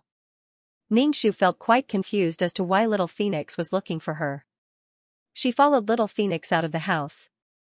This house was quite simple and crude, and it was made of mud. No one had lived here for a long time. This was the temporary resting place for the team. Young Phoenix stopped, and Ningxu stood 2 meters away from Young Phoenix. This was the safest place for both of them. Ningxu was on guard against Young Phoenix. "Why are you looking for me?" Ningxu asked. Young Phoenix Ningxu stretched out her white hand. Seeing Ningxu's blank face, she said coldly, "Flower, hand over the geno fluid. We can complete the mission." "Gene fluid? I don't have the geno fluid," Ningxu said. Young Phoenix's face turned cold. "Don't play dumb. The geno fluid was stolen by the mutated zombies. It ended up in your hands." Ningxu suddenly realized something and said, "That geno fluid, I don't know where it is. If you didn't mention it, I would have forgotten about it." Then, Ningxu made a guilty face. "Sister Young Phoenix, it's all my fault." Young Phoenix was unhappy when Ningxu called her sister. Seeing that the other party was so stubborn, she said coldly, "Flower, we are all from the Special Agent Group. Do you want to see us fail the mission and be punished by the officer?" Ningxu rolled her eyes. "You all betrayed the country. Why do you care about punishment?" These words were just to coax the original owner. Ningxu cried and anxiously said, "What should I do? I really lost the geno fluid. The situation was so dangerous and there were zombies. I didn't even notice where I lost it." "You." Young Phoenix was speechless because of Ningxu. She coldly snorted and turned away. Ningxu curled his lips and finally went back to the house to eat dinner. Eating biscuits every day, Ningxu was about to vomit. But these things were easy to carry and not easy to spoil. They were the best choice. The school doctor didn't know where he got the milk. He was drinking it when he saw Ningxu come in. He asked, "Why is she looking for you?" Ningxu's eyes turned. He was thinking if he should tell the truth. If he told him about the geno fluid, wouldn't it remind him? What if he wanted to go back?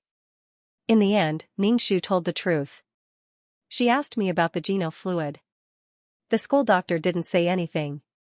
He drank the milk and didn't ask Ningxu for it. Ningxu was a little touched. "Uncle, you are really a good person. Although you are a pervert."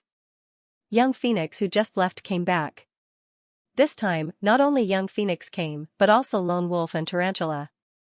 Walking into the house, Lone Wolf coldly snorted. He looked at the school doctor with hostility. His handsome face was a little decadent. He didn't look like the future overlord of the base. Everyone was sitting at a simple table. Lone Wolf, who was sitting at the head of the table, coughed. He tried to show a little momentum.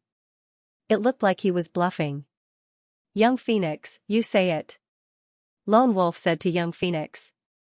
He really didn't want to talk to this man. Seeing this man, Lone Wolf felt suffocated. This team was actually divided into 2 teams. One was Lone Wolf, Young Phoenix, and Tarantula. The other team was Ningxu and the school doctor. The relationship between the 2 teams depended on Young Phoenix. "Do you know what we are going to do?" Young Phoenix asked the school doctor. The school doctor drank a mouthful of milk and didn't speak. Young Phoenix seemed to understand the school doctor's personality and said, "We are going to find the geno fluid." Everyone looked at the school doctor. The school doctor didn't have any expression. Young Phoenix was a little frustrated. This man was really difficult. She had encountered many missions, but she had never met a man like him who was indifferent to her.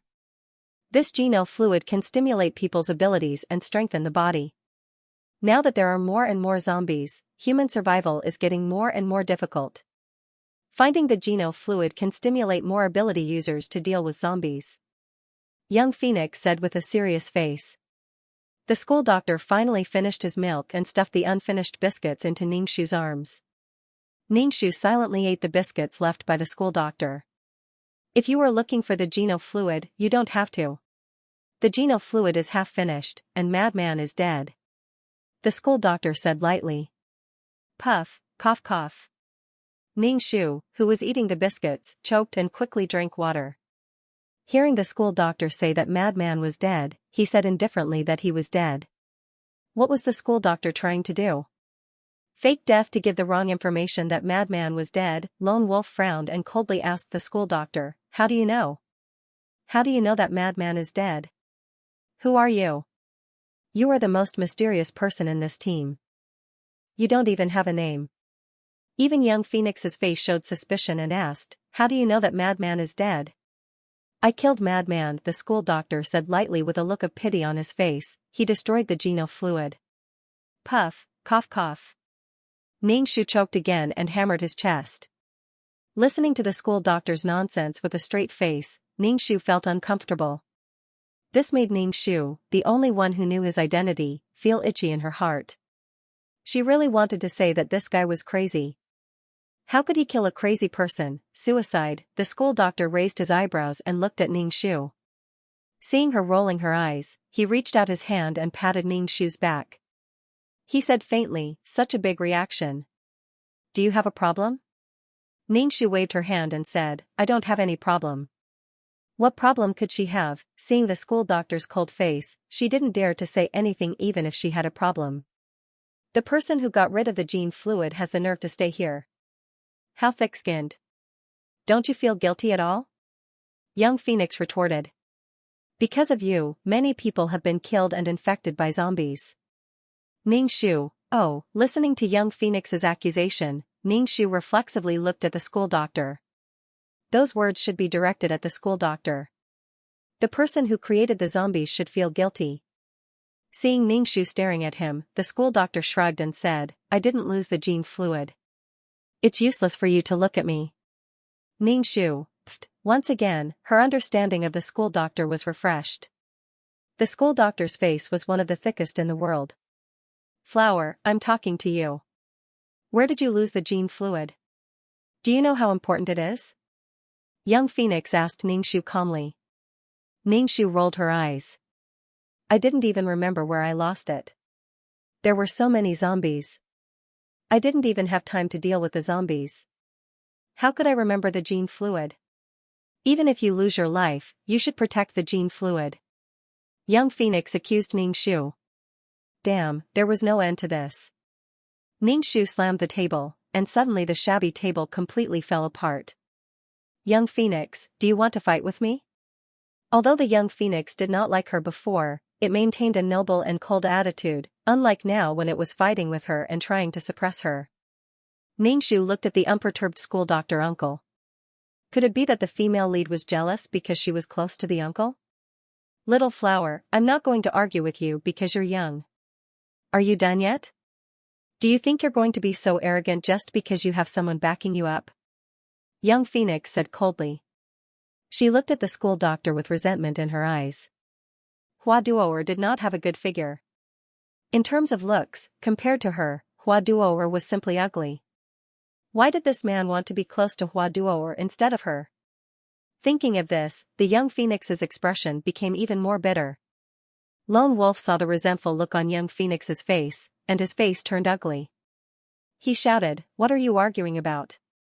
Now was the time to plan where to go next, not to argue about such details. Young Phoenix said, "Without the gene fluid, it's useless to say anything." Lone Wolf looked at the school doctor with a complicated expression. Finally, he said, "Since Madman is dead and the gene fluid has been destroyed, let's go back." Lone Wolf's meaning was obvious. He was not going to carry out any more missions and was ready to go back.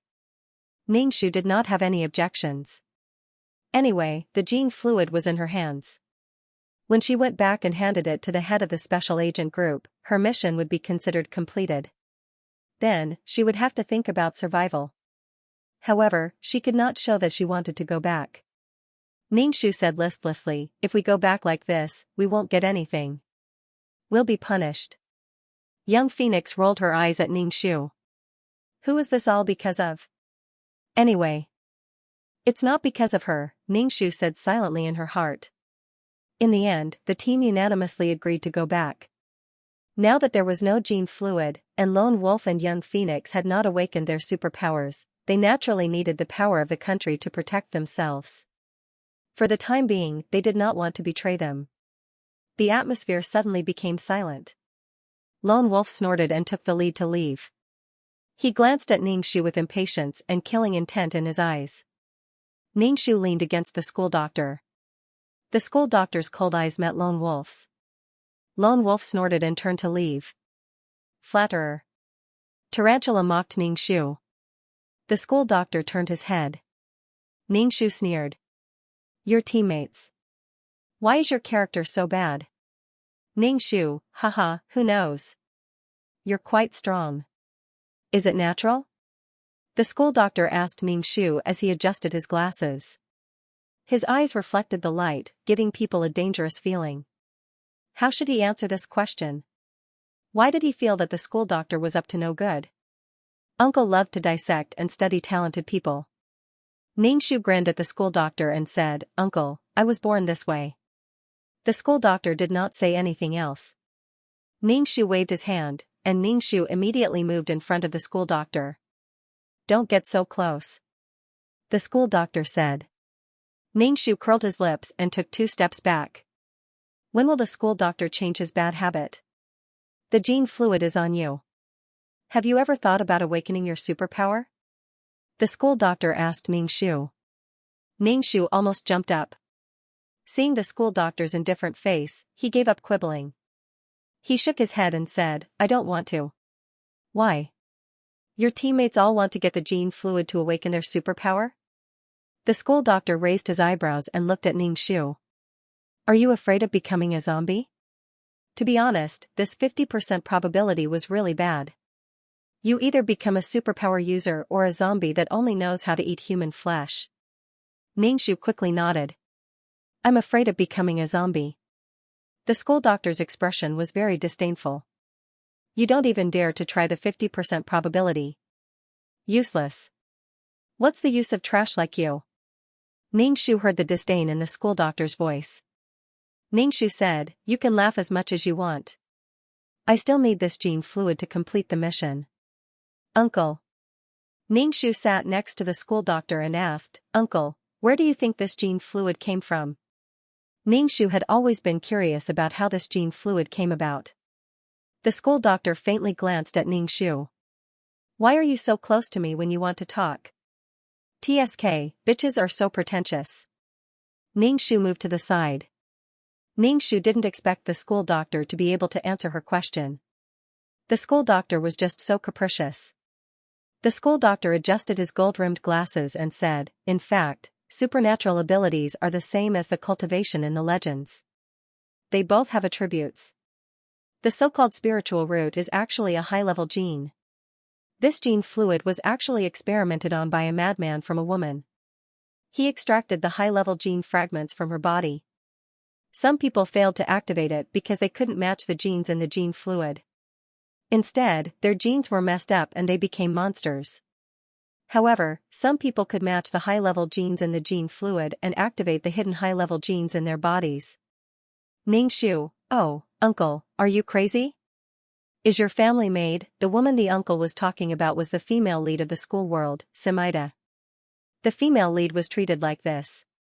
She was definitely the most aggrieved female lead in history. She was probably dead by now. Originally, they were going to look for the gene fluid, but after such a long time, they still couldn't find the gene fluid. The team was already disheartened, and the school doctor said that Madman was dead, so there was no more gene fluid. Thus, they decided to go back. More importantly, they encountered more and more zombies on the road, and there were more and more mutated zombies. So far, they had encountered 3 mutated zombies, and these mutated zombies could summon other zombies.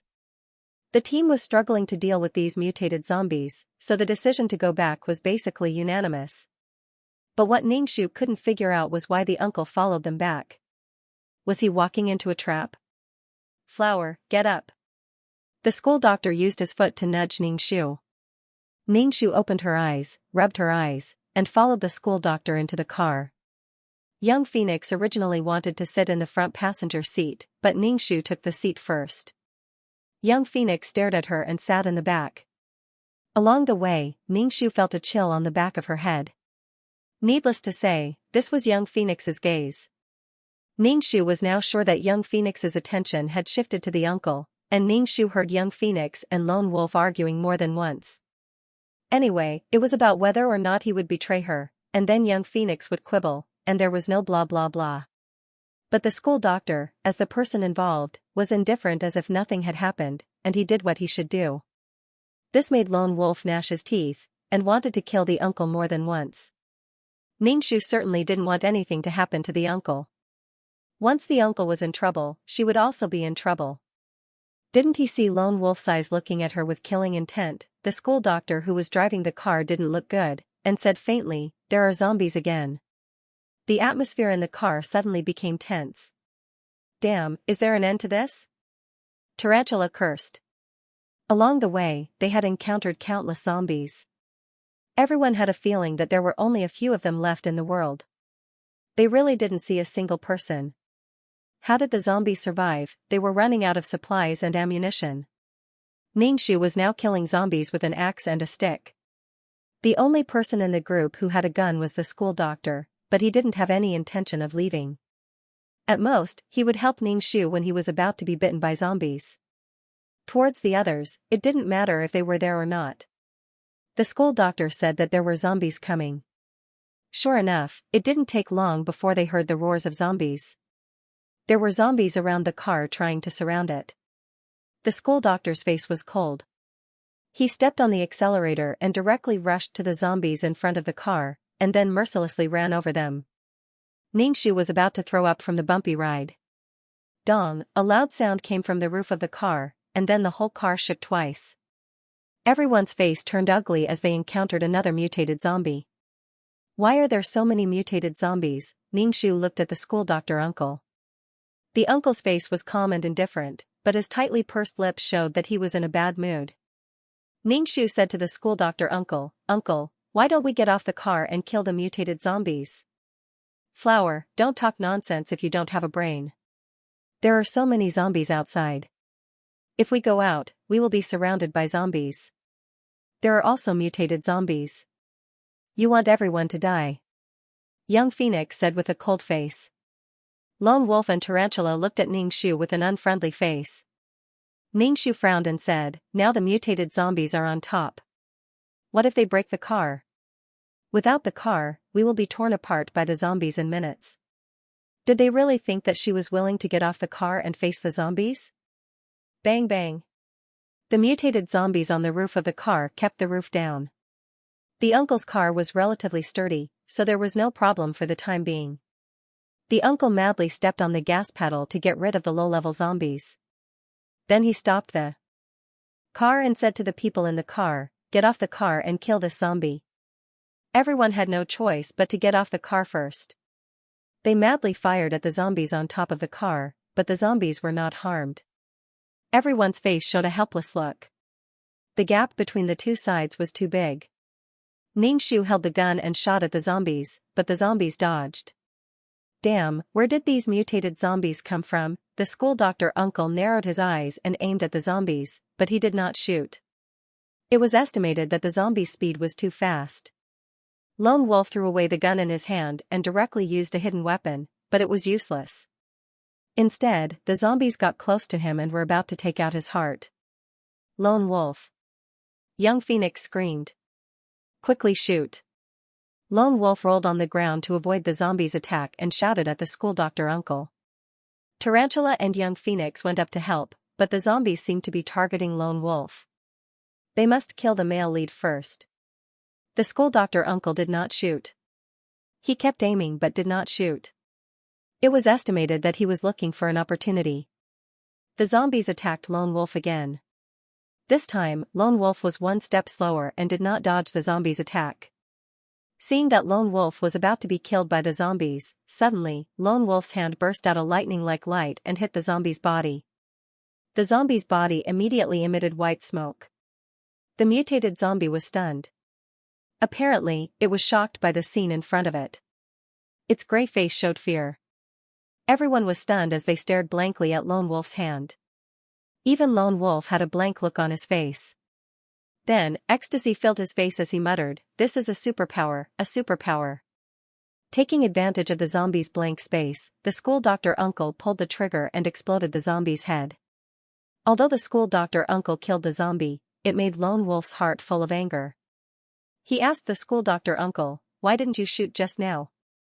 Lone Wolf looked at the school doctor uncle with a malicious face. His hand was still releasing the lightning power. Apparently, he wanted to kill the school doctor uncle. Xianxia was very nervous. He said to Lone Wolf, "Uncle gave a lot of thought to let you awaken your special ability in a critical moment." Sure enough, he was beloved. He actually awakened the lightning power to restrain zombies. The lightning power was the most harmful to zombies. Lone Wolf heard Xianxia's sophistry and sneered, "If I didn't awaken my special ability in a critical moment, I'm afraid I would have been killed by the zombies. I will not spare this guy." Xianxia could see that now that Lone Wolf had the ability, he wanted to take revenge and establish absolute prestige in the team. Lone Wolf's hand flashed with lightning. His face was full of eagerness. Apparently, he wanted to kill the school doctor uncle. The school doctor uncle raised his gun and pointed it at Lone Wolf's forehead. He sneered, "You're just a beginner with special abilities. Let's see if you're faster than my bullets." Lone Wolf's face trembled. He looked at the black muzzle and then looked at the school doctor uncle's indifferent face. He unwillingly withdrew his special ability. After Lone Wolf activated his ability, he looked refreshed. His whole body was surrounded by a domineering aura, as if he had control of the whole world. Xianxia couldn't help but ridicule him in her heart. Looking at Lone Wolf's appearance, he seemed to want to snatch the car, leave her and the uncle behind, and run away. However, he was very afraid of the gun in the uncle's hand, but his attitude was high and mighty. He gave her and the uncle less food to eat, which made Xianxia despise him. Xianxia was worried for the uncle. Now, she and the uncle were in the same boat. The team continued to walk back. On the way, they encountered a lot of zombies. Lone Wolf killed them all and became more proficient in using his lightning ability.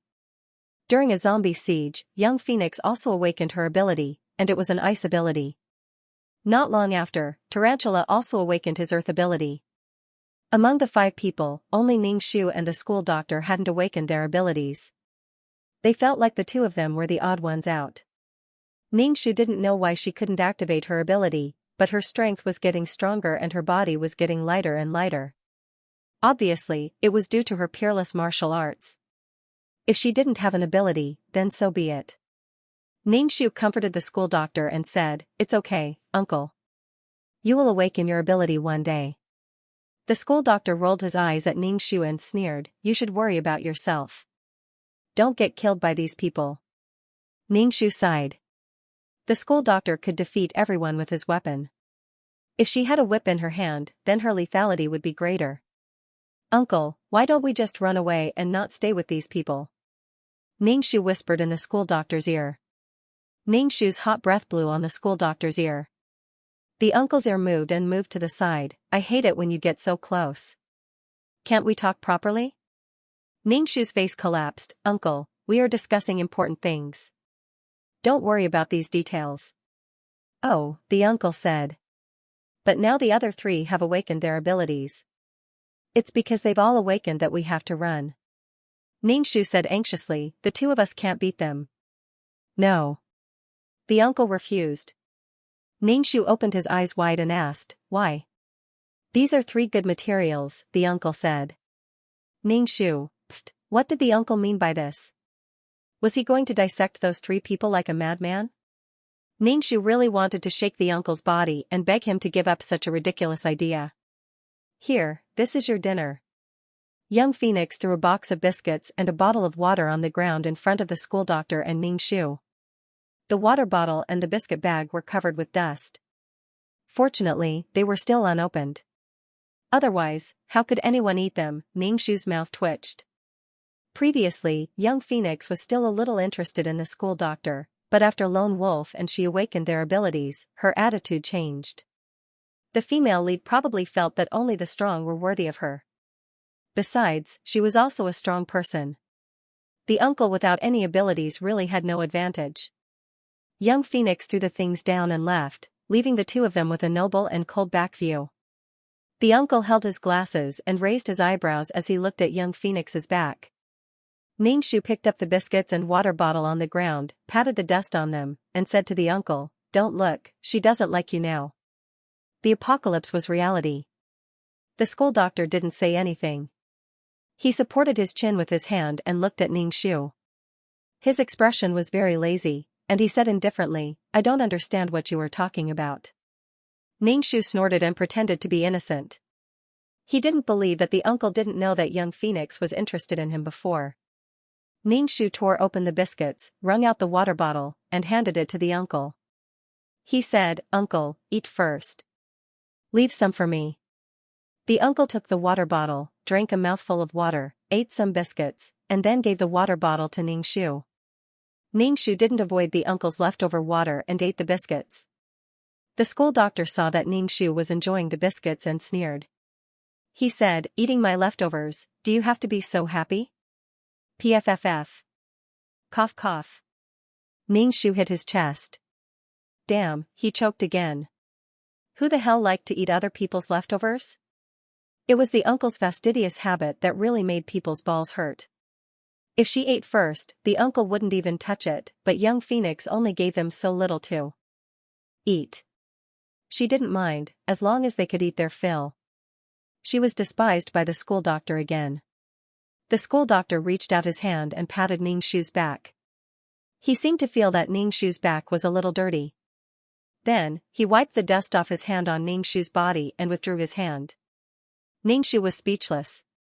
The next morning, young Phoenix came to inform the school doctor and Ningshu that they were ready to leave. The school doctor was still the driver. Lone Wolf and the others were already waiting in the car. Their faces were long and they were in an extremely bad mood. The reason why Lone Wolf didn't do anything to the school doctor was that they couldn't drive the car. The most terrifying thing was the bomb that the school doctor mentioned. Lone Wolf looked at the school doctor and Ningshu. So when he faced Ningshu and the school doctor, his face was full of disdain and arrogance.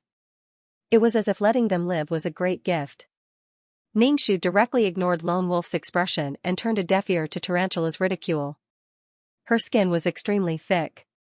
Along the way, they encountered a lot of zombies. Finally, they reached the city. It wasn't as desolate as before. The group passed by a city and found that there was no one in the city except for zombies. Originally, they wanted to find some food but found that the supermarket was basically empty. This gave people a very bad feeling. Ningshu thought that the country had collapsed and all the people were gathered in the base. Fuck, the country was gone. Who should she give the gene fluid to? Ningshu was deeply depressed. It was already late. The group found a small district to stay in. Some of the wandering zombies in the corridor were killed by them. Ningshu turned on the tap. There was water, but she didn't know if it was drinkable.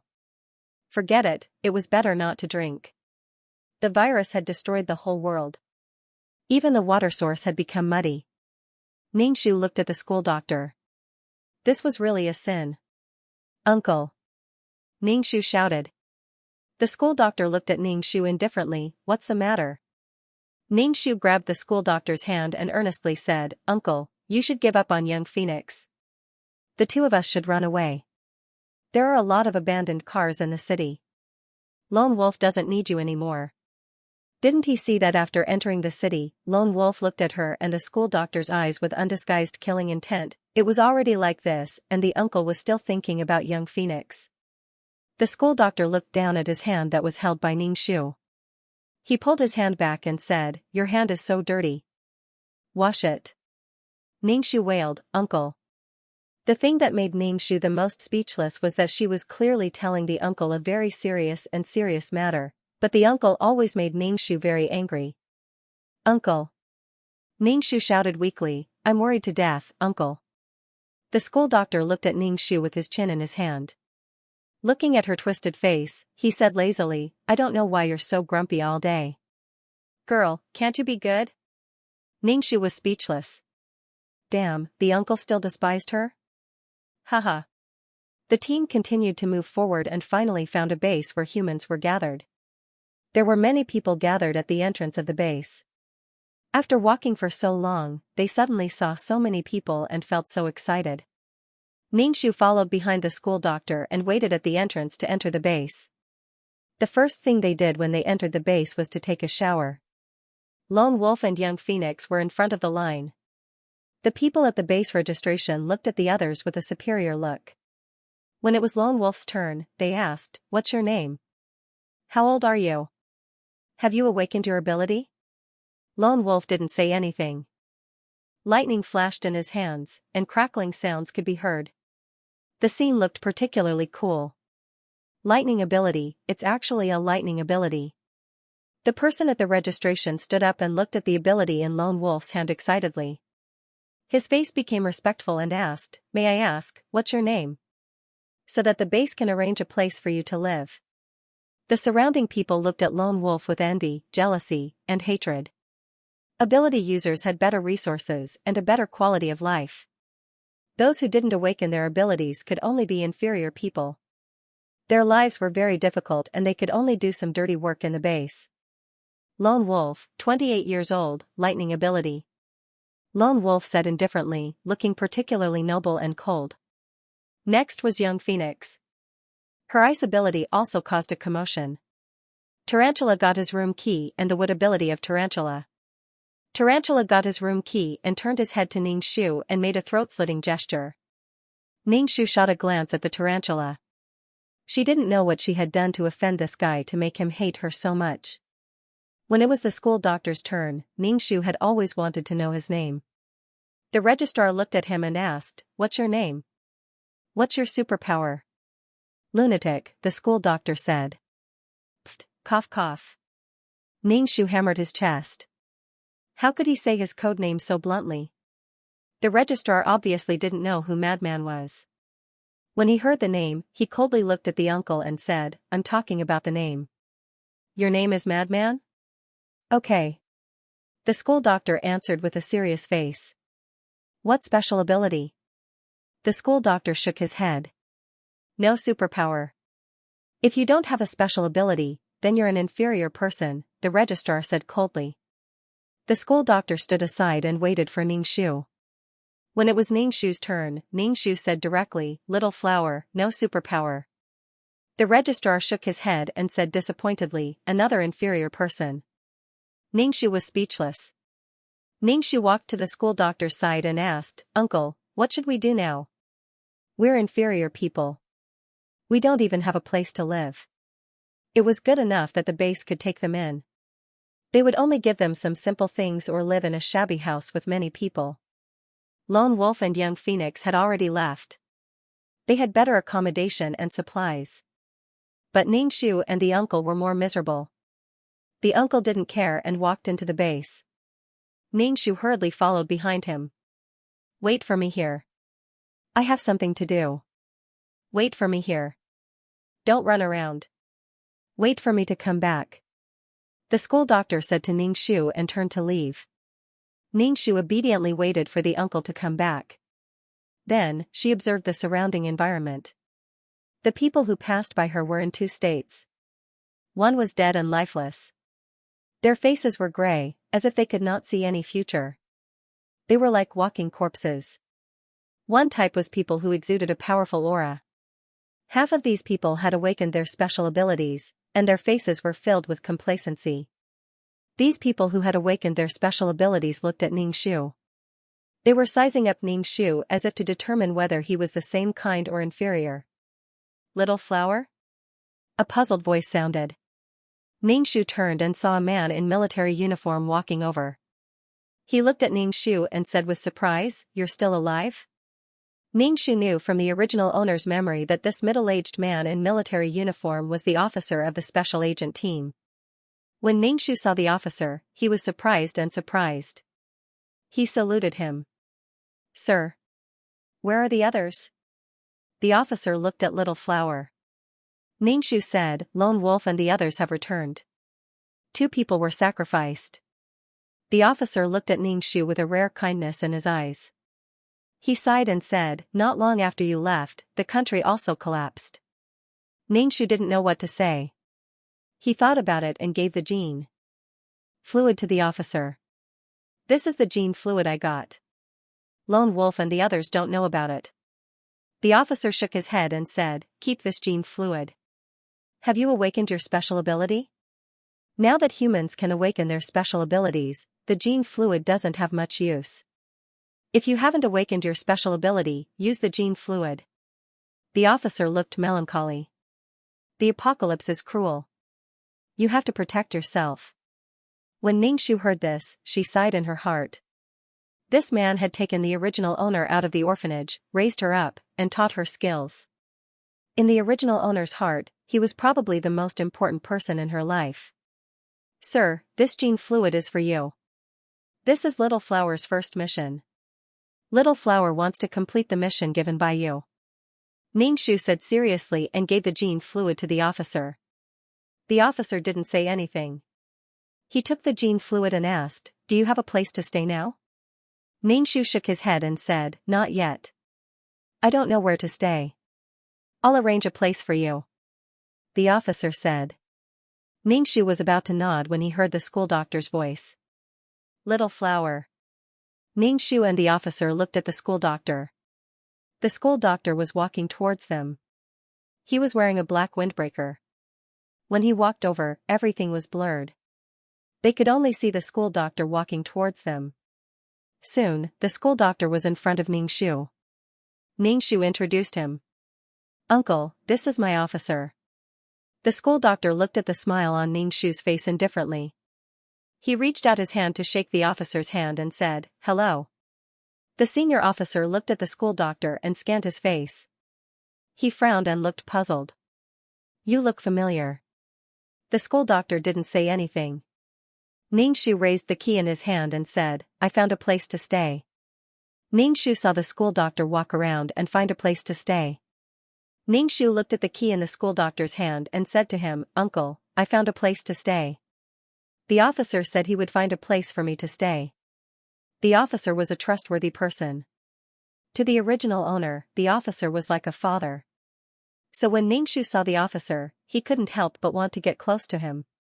The school doctor raised his eyebrows and looked at the middle-aged officer. You found a place for this girl?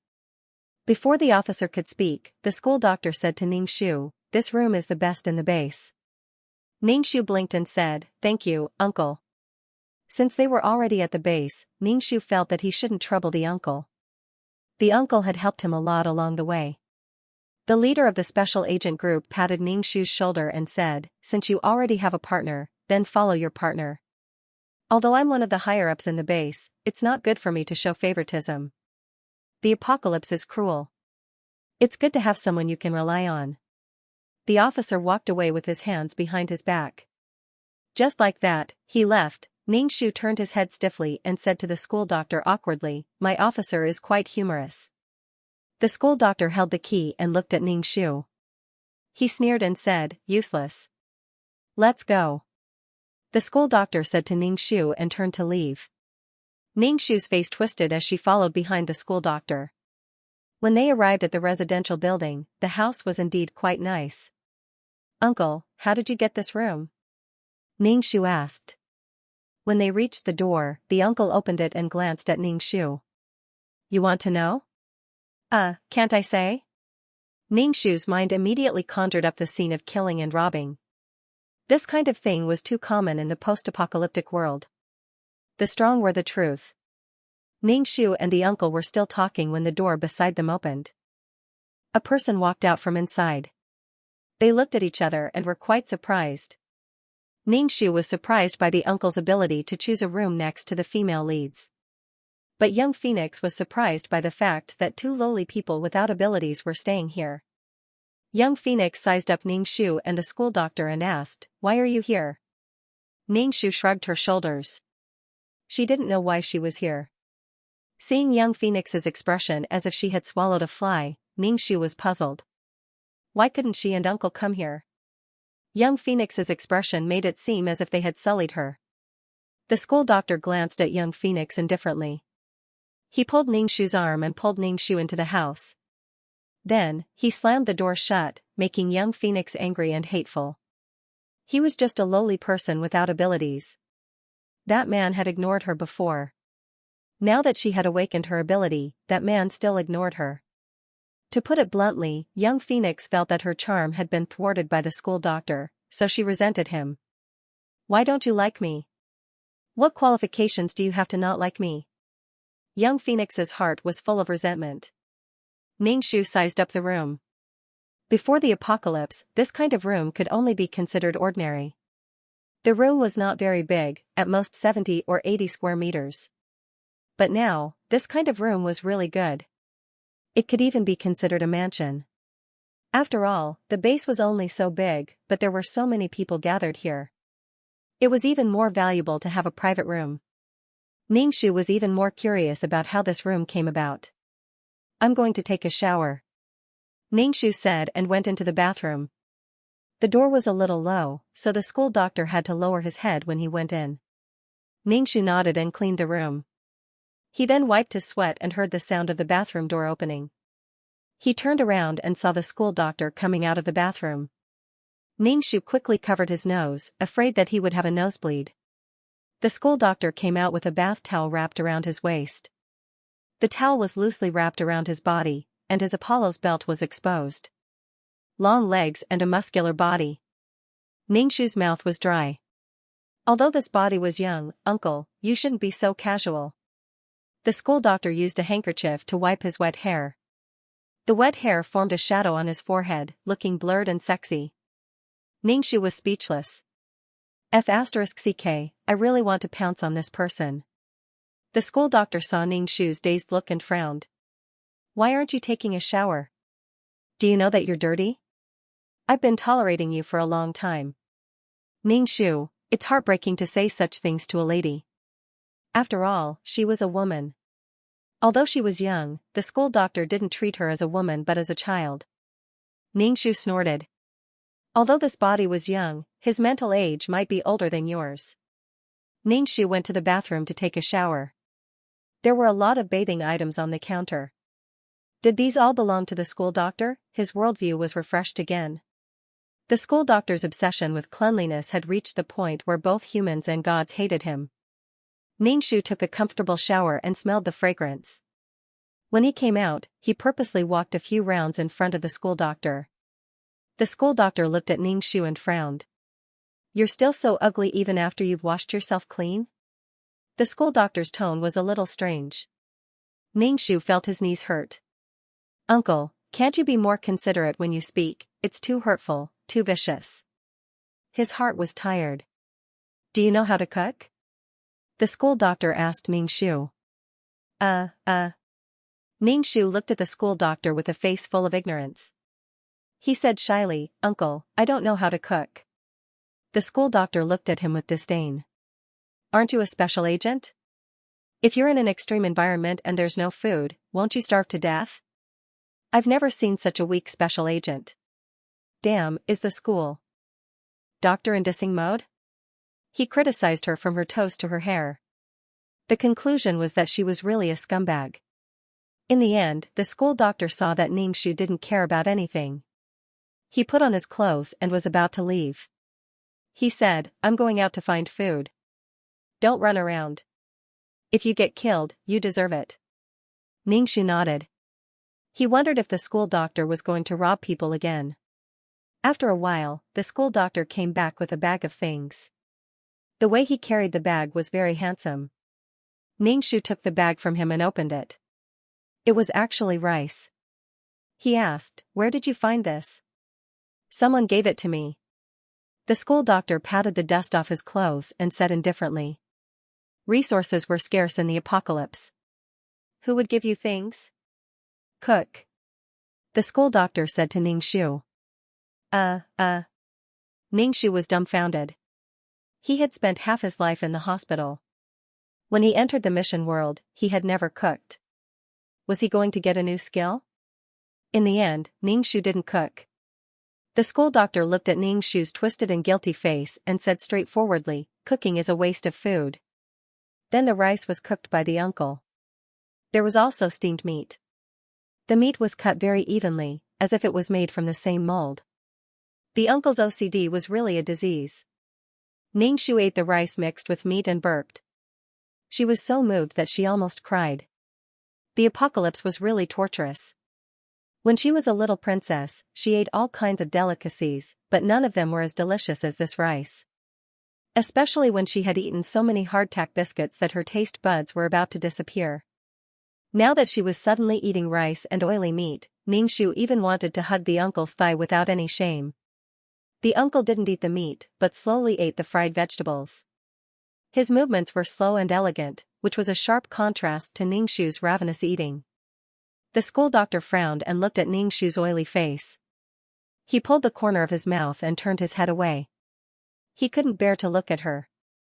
After eating, she put down the bowl and burped. She was very satisfied. She gave the uncle a thumbs up and said, "Uncle, you are quite capable. You can steal cars, dissect people, and even cook." Ningxu suddenly froze. This was something that happened in the school world. She accidentally blurted it out. Ningxu looked at the uncle. It seemed that he didn't hear what she said. Ningxu was relieved. The uncle's ability was great, but his OCD was a bit serious. Also, his tongue was too sharp. It was unbearable. Ningxu's heart was strong, so she turned a deaf ear to the uncle's sarcasm. The school doctor narrowed his eyes and moved to the side. "Can you wash your face and talk to me again?" Ningxu was speechless. That was why the uncle was so annoying. Ningxu went to the washroom to wash her face. Before she was done, she heard a series of urgent and ear-piercing sirens.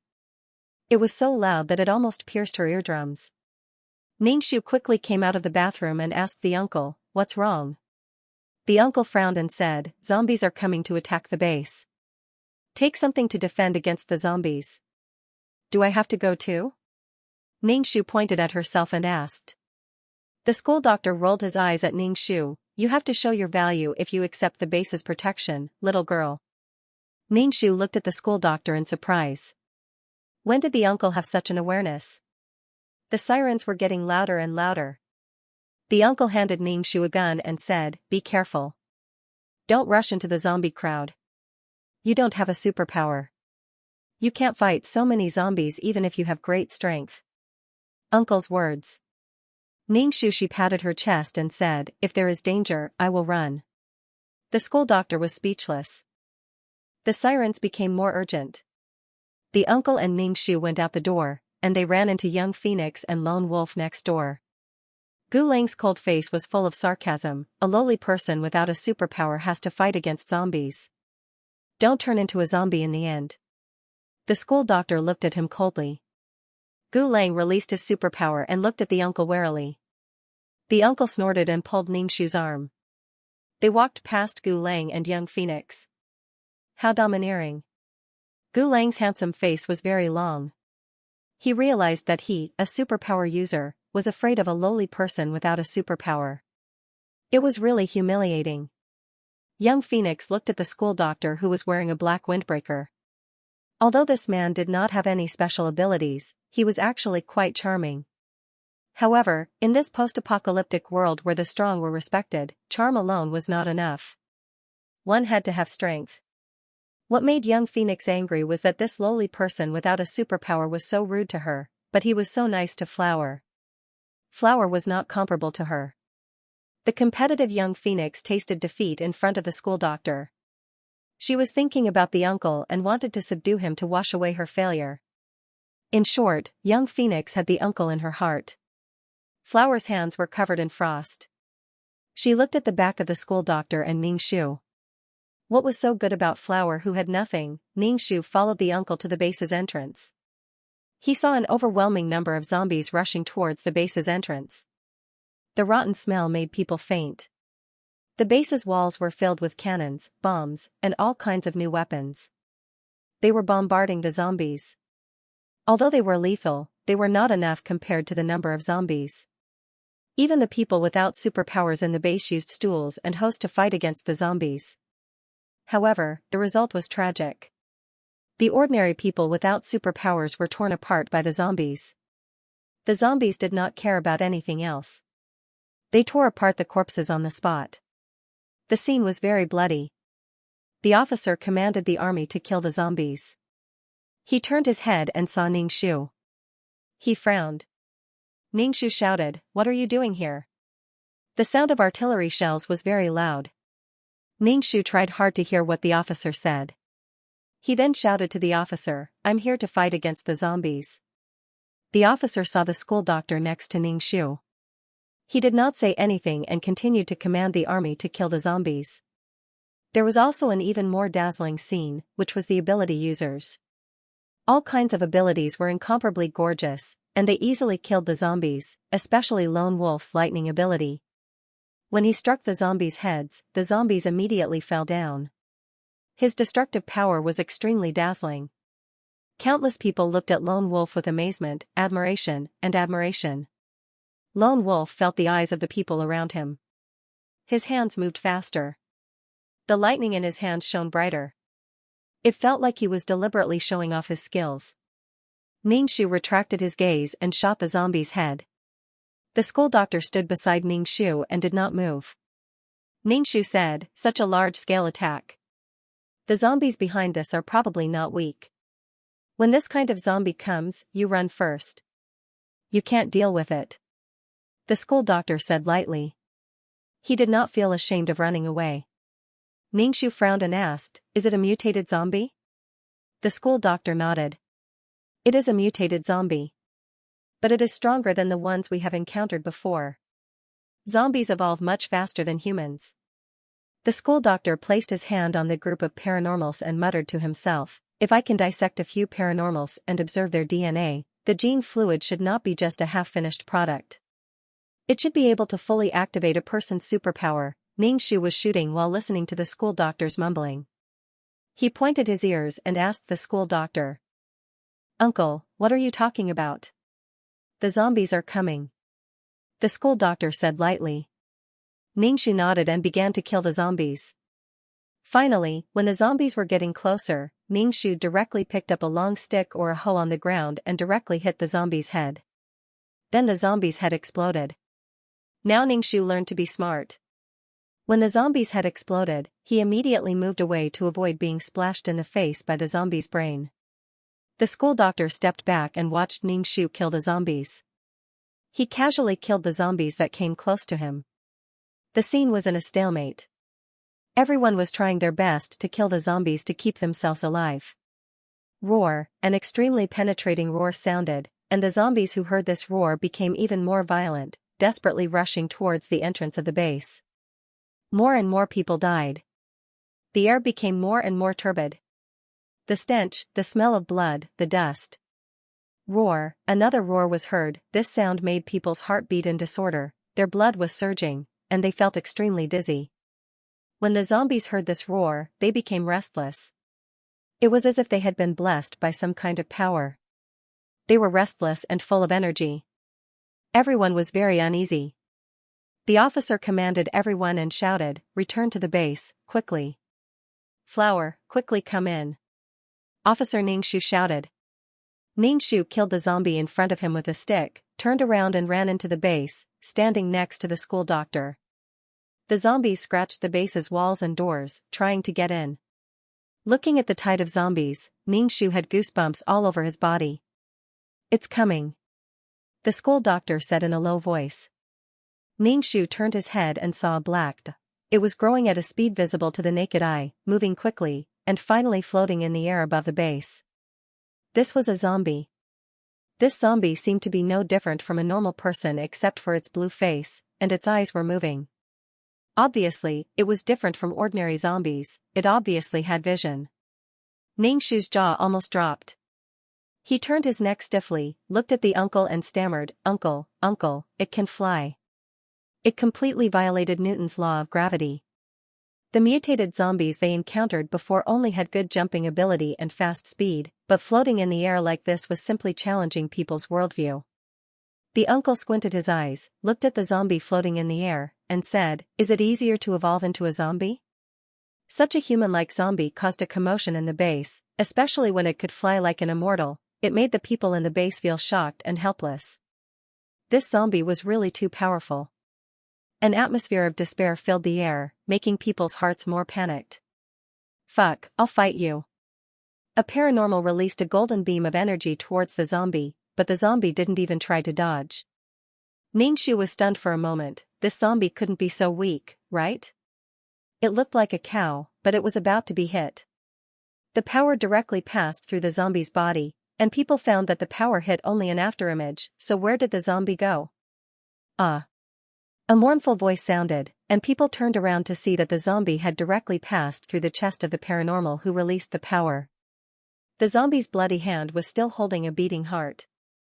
The zombie's eyes were very cold, and it directly threw the paranormal into the zombie crowd. The zombies below suddenly rioted, tearing the paranormal's body.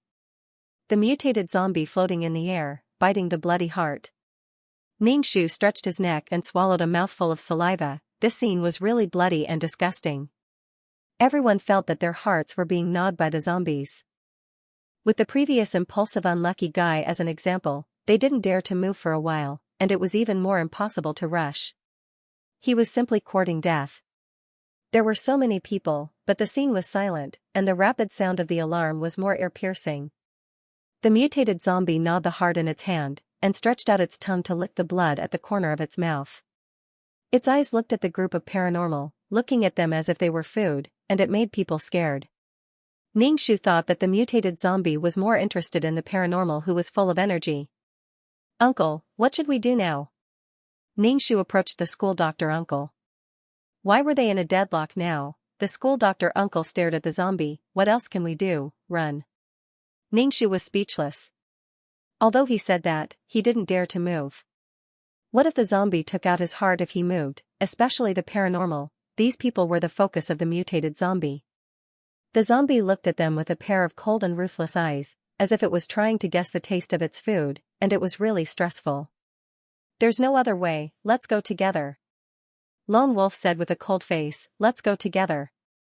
As soon as Lone Wolf's voice fell, the paranormal released their powers to attack the mutated zombie, but the zombie was too fast and dodged. Xianxia was speechless. Zombies were so abnormal, how could they fight against such an invincible existence? However, the culprit was the school doctor uncle standing next to her, but she didn't dare to blame him. The zombie was surrounded by a group of paranormal, and there was always one paranormal that hit him. The zombie roared and looked at the paranormal with red eyes. Although there were so many people fighting the zombie, Lone Wolf and his team didn't have it easy, and they were very embarrassed. The officer ordered people to kill the ordinary zombies, and at the same time, he paid attention to the paranormal situation. Anyone with eyes could see that the paranormal situation was not good. Paranormal was very precious, and the death of one paranormal would cause the base to tremble in pain. Although there were now some people who could activate their powers, the number of paranormal was still very small, and they were a resource that every base fought for. The officer's face was sweating, and the muscles on his face were twitching. Xianxia looked at him, but there was nothing she could do, because this kind of battle was not something she could intervene in. Xianxia thought for a moment, and then she picked up the axe and went into the battle circle. She was very fast and strong, so she should be able to fight against the mutated zombie. Although the paranormal had their own powers, their speed and strength might not be as fast as her. Didn't they see that the mutated zombie's strength was its speed and physical strength? "Where are you going?" The school doctor uncle pulled Xianxia's arm, raised his eyebrows and asked in surprise. Xianxia had a hunch that if she said that she was going to kill the zombie, the school doctor uncle would despise her, so she said, "I need to go to the toilet." The school doctor uncle was speechless. "Stay here. If you run over, you will be accidentally injured by the paranormal's power. Don't overestimate yourself." The school doctor uncle said faintly, and then pulled out the gun from his waist, narrowed his eyes and aimed at the zombie. Xianxia was speechless. The zombie's speed was too fast. "If you can hit the zombie, I will kneel down for you." The uncle pulled the trigger, but he didn't shoot the zombie directly. Instead, he shot at a distance from the zombie. Then Xianxia saw a magical scene. as if the zombie took the initiative to throw itself at the bullet. The zombie was shot? Ningxu knelt down with a thud. F***ck, how could this happen? The zombie was stunned at first, and then the muscles on its chest trembled, squeezing the bullet out of its body. Ningxu kowtowed to the ground. Damn it, both of them were so unscientific. But when the zombie squeezed the bullet out, the paranormal released his most powerful power at the same time, hitting the zombie's body. The huge power directly slammed the zombie to the ground, and the huge power seemed to make the ground shake twice, raising a lot of dust. The zombie's clothes were torn, and the places where the power hit its body were so deep that the bones could be seen. It stood there, glancing at the paranormal, and finally stopped at the school doctor uncle. It seemed that the zombie had a deep impression of the human who hit it. Although the mutant zombie was hit by the superpower, it didn't seem to have any special injuries, which made people feel helpless. The school doctor was very calm under the gaze of the mutant zombie. Ningxu suspected that the school doctor's facial nerves were damaged because he didn't have any expression. But when he was mocking her, his face was full of disdain. Roar, the mutant zombie roared twice at the school doctor. Everyone thought that the school doctor would be the next one to be cut open, but the mutant zombie turned and flew away. After a while, it turned into a small black dot and disappeared into the horizon. Ningxu thought, it ran away. Everyone heaved a sigh of relief. Their faces were filled with the lingering fear of surviving a calamity. Young Phoenix looked at the school doctor with a complicated expression. Seeing him calmly pull up Flower, who was kneeling on the ground, young Phoenix did not know why, but her heart burned with jealousy. She was jealous that Flower, who had nothing, had such a man who would not leave her. Lone Wolf stood beside young Phoenix. He saw the resentment, jealousy, and love on young Phoenix's face. He said coldly, he's just a lowly person with no superpowers. You really think he's a hero with some marksmanship? Young Phoenix, what are you thinking? Young Phoenix looked away and said to Lone Wolf, I think he's very mysterious. He makes people feel uneasy. That's why I pay special attention to him. Young Phoenix saw Lone Wolf's expression and explained, he's just a person with no superpower. He can't survive in this apocalyptic world. I always feel that this man is dangerous. That's why I pay special attention to him. Lone Wolf looked at young Phoenix and said coldly, I hope so. Then he turned and walked away. Young Phoenix frowned and caught up with Lone Wolf, what do you mean? Are you doubting me? If that's the case, why are we still together? You don't even trust me. If that's the case, let's go our separate ways. Young Phoenix walked faster than Lone Wolf and left him with an angry back view. On the other side, Ningxu was impressed by the school doctor's superb marksmanship. He kept asking the school doctor how he practiced his marksmanship. The school doctor glanced at Ningxu and said, you can calculate the direction of a person's next move according to their movements. You can estimate the distance between you and the target and the time of arrival of the bullet. This way, the hit rate is very high. The school doctor said it very casually, as if it was a very simple thing. It was no big deal. Ningxu knelt down with a thud. It was too **king complicated. How fast was his brain calculating? Ningxu felt that if it was so complicated, he might as well use an axe and a stick to do it. Don't your knees hurt from kneeling on the ground for no reason? The school doctor looked at Ningxu with disdain. You're useless. It wasn't painful at first, but after hearing what the uncle said, Ningxu felt that her knees were going to break. It was painful. Back in the room, the school doctor went to take a shower again. It hadn't been long, and he had to take a shower again. Ningxu lowered his head and sniffed his collar. After staying with the school doctor for so long, he felt that he was very sloppy. After the school doctor came out of the shower, he was only wrapped in a bath towel. Ningxu felt his hands itching. He wanted to pull the bath towel off the uncle. It was better not to wear it. Go take a shower. The school doctor said to Ningxu while wiping his wet hair. I feel good. I don't need to take a shower. Ningxu said. After the apocalypse, even drinking water was a problem. How could there be so much water to take a shower? There was a little sweat smell, but it was not that unbearable. The school doctor stopped wiping his hair and looked at Ningxu indifferently. His gaze made Ningxu's hair stand up. The school doctor crossed his legs. His two slender legs were faintly discernible under the bath towel. Ningxu tilted his head and looked under the bath towel. It was really annoying. I'm talking to you. The school doctor saw Ningxu tilting his head and staring blankly. He couldn't help but say, "It's okay if you're stupid, but your ears have problems too. You can't be saved." Ningxu came back to his senses and wiped the saliva from the corner of his mouth. When he was about to take a shower, the doorbell rang. Ningxu quickly went to open the door.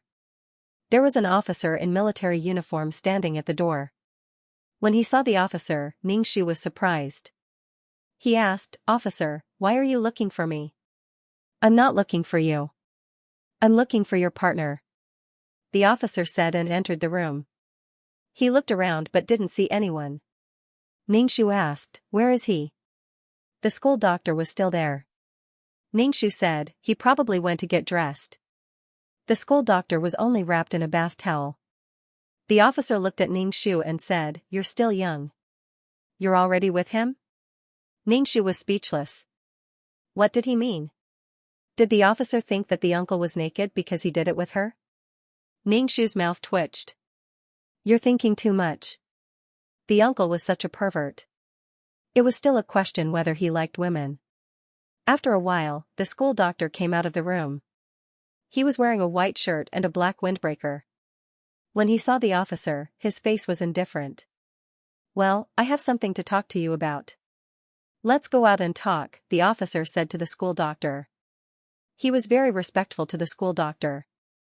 The school doctor's eyes swept across Ningxu's face. He nodded and followed the officer out. The school doctor turned back and said to Ningxu, "There are biscuits if you're hungry. Don't touch the food. You can wait for me to come back and cook." Ningxu nodded. He didn't know what they were talking about. Why did they have to avoid him? Was there a secret? Not long after the school doctor left, the doorbell rang again. Ningxu was a little surprised. He came back so soon. When he opened the door, he saw that it was young Phoenix. Young Phoenix looked at Ningxu with a cold face. Ningxu wanted to close the door without thinking. Young Phoenix blocked the door and said coldly, "Flower, what's with your attitude?" Ningxu mobilized the internal force in his body and closed the door. He clapped his hands. She didn't come without a reason. Ningxu didn't even give young Phoenix a chance to speak. Young Phoenix knocked on the door outside. The person inside refused to open the door. Young Phoenix said coldly, "Flower, I advise you to open the door quickly. Otherwise, I will destroy your door with my superpower." Damn, he was so arrogant that he came knocking on her door. Ningxu said through the door, "What do you want from me?" "I'm not looking for you. I'm looking for your roommate," young Phoenix said. "Flower, open the door." What day was it today? Why did so many people come to the school doctor? Was it because they were amazed by his shooting skills? "Uncle isn't here." "Come another day," Ningxu said. "Flower, I asked you to open the door. What's with your attitude? Do you think that you're going to be arrogant when you come to the base with an officer supporting you and a man protecting you?" Young Phoenix's voice was sharp through the door. Ningxu was speechless. She didn't approach young Phoenix at all, but the other party was trying to make trouble for her. She stayed far away from the protagonist. Why? Was her charm too low? Ningxu was considering if she should add some of her attributes to her charm. A charm of 1 point was too shabby. Ningxu was thinking about why the female protagonist didn't like her. Outside the room, young Phoenix was pounding on the door and calling Ningxu's name. "Flower, flower." It was like she was asking for his life. Ningxu opened the door and asked young Phoenix angrily, "What do you want?" "I'm looking for your roommate." Young Phoenix pushed Ningxu away and walked around the room. She didn't see the school doctor. Ningxu asked, "Where is he?" Ningxu's heart felt like it was about to explode. She questioned her so confidently. Ningxu said, "I already said that he's not here." "Where did he go?" Young Phoenix asked again. Ningxu rolled her eyes and said, "How would I know?" Young Phoenix sat on the sofa and waited. Ningxu was stunned. What did she mean? Did she have to wait for the school doctor to come back? Ningxu and young Phoenix didn't speak. The room was quiet. Ningxu didn't want to entertain guests. He didn't even pour a glass of water for young Phoenix. Flower, do you know your roommate? Young Phoenix suddenly asked Ningxu. By the way, what's his name? She didn't know the school doctor's name. His code name was Crazy, but she didn't know his name. Ningxu shook her head and said, I don't know. Young Phoenix's face turned ugly. Flower, what do you mean? I'm just asking for his name. Damn it, she really didn't know the uncle's name. Ningxu said impatiently, I said I don't know, so I don't know. You. Young Phoenix was choked by Ningxu's attitude. She said coldly, Flower, don't be too proud. What am I proud of? What's there to be proud of? Ningxu could not understand what young Phoenix meant. Did young Phoenix think that she deliberately did not tell the uncle her name? It was just a name. There was nothing he couldn't say. Young Phoenix's expression was cold. An icicle appeared in her hand and she pointed it at Ningxu. Ningxu immediately pulled out his gun and said coldly, Young Phoenix, what are you doing? Hua you are just a lowly person who has yet to awaken an ability. How dare you talk to me like that? Believe it or not, I can kill you and the officer won't say anything, young Phoenix said coldly. Ningxu was speechless. He squinted his eyes and aimed at little Phoenix. He said loudly, Little Phoenix, is there something wrong with your brain? Why did you come to my house to kill me? He really couldn't understand what the female lead was thinking. Based on your attitude towards me, it wouldn't be too much for me to kill you. The icicle in young Phoenix's hand was spinning. The icicle was very sharp. When it came into contact with the air, it emitted white smoke. F***ck, she was really crazy. What was the female lead's mentality? Ningxu saw young Phoenix's teeth itching. He wondered if he had offended young Phoenix in some way. After arriving at the base, he had no contact with young Phoenix. The school doctor who was talking to the officer came back. When he walked into the room, he saw the two women confronting each other. He raised his handsome eyebrows and said, What are you doing? As he spoke, he pulled out a gun from his waist and aimed it at young Phoenix. Young Phoenix was a lot more nervous when facing the school doctor. After all, he was someone who could even hit a zombie. Young Phoenix didn't think that she could be faster than a zombie. The school doctor looked at Ningxu and said calmly, What are you doing? You're so useless that they came knocking on your door. Ningxu was speechless. Young Phoenix put away the icicle in her hand and said to the school doctor, Put away your gun. I am not an enemy. The school doctor put away his gun and asked young Phoenix coldly, What's the matter? Young Phoenix did not know what to say. She came to this man on impulse. Because of this man, she quarreled with Lone Wolf. I quarreled with Lone Wolf. Young Phoenix blurted out her thoughts and looked at the school doctor. The school doctor was confused and confused. This was the first time Ningxu had seen such an expression on the school doctor's face. The school doctor was surprised and said, What does it have to do with me? Ningxu was speechless. Young Phoenix's face turned green and then white. When she saw Ningxu's smile, she felt as if she was soaked in boiling water. Her whole body was burning. The young Phoenix rushed out of the room and slammed the door. The door made a loud bang, and even the dust on the wall fell down. Ningxu dug his ears. It was really loud. Ningxu turned to the school doctor and said, Uncle, she is here to act coquettishly. What the hell? The school doctor frowned. Ningxu said, Dust the sofa. Ningxu asked, Why should I dust the sofa? The place where she sat is very dirty, the school doctor said indifferently. Ningxu was speechless. She was hopeless. The school doctor made some food for Ningxu. It was enough for one person. Ningxu asked, Aren't you eating? I have eaten, the school doctor said indifferently. Ningxu pursed her lips. The officer did not even bring her along to treat people to a meal. Uncle, there is only one bed. Where am I supposed to sleep? This was a single-room apartment and there was only one bed. Therefore, Ningxu wanted to know where she was. The school doctor said indifferently, You want to sleep with me? When he spoke, his gold-rimmed glasses reflected the light. He looked very creepy and dangerous. Ningxu quickly waved her hand and said, "I can sleep on the sofa." The school doctor nodded. He was obviously very satisfied with this suggestion. Ningxu pursed her lips. She was a woman. Shouldn't she sleep on the sofa and show her manliness? She felt that the school doctor did not see her as a woman at all. At night, Ningxu curled up on the sofa and looked at the school doctor on the bed with resentment. He really wanted her to sleep on the sofa. Whoosh, whoosh, in the middle of the night, Ningxu was sleeping soundly when an ear-piercing alarm sounded. Ningxu sat up in shock as if she was on the verge of death. Her entire body was in a daze. When she turned her head, she saw the uncle get out of bed and put on his jacket. The zombies are attacking the base. Get up. The school doctor adjusted his collar and buttoned up his shirt. Ningxu, attacking the city in the middle of the night. Oh my god.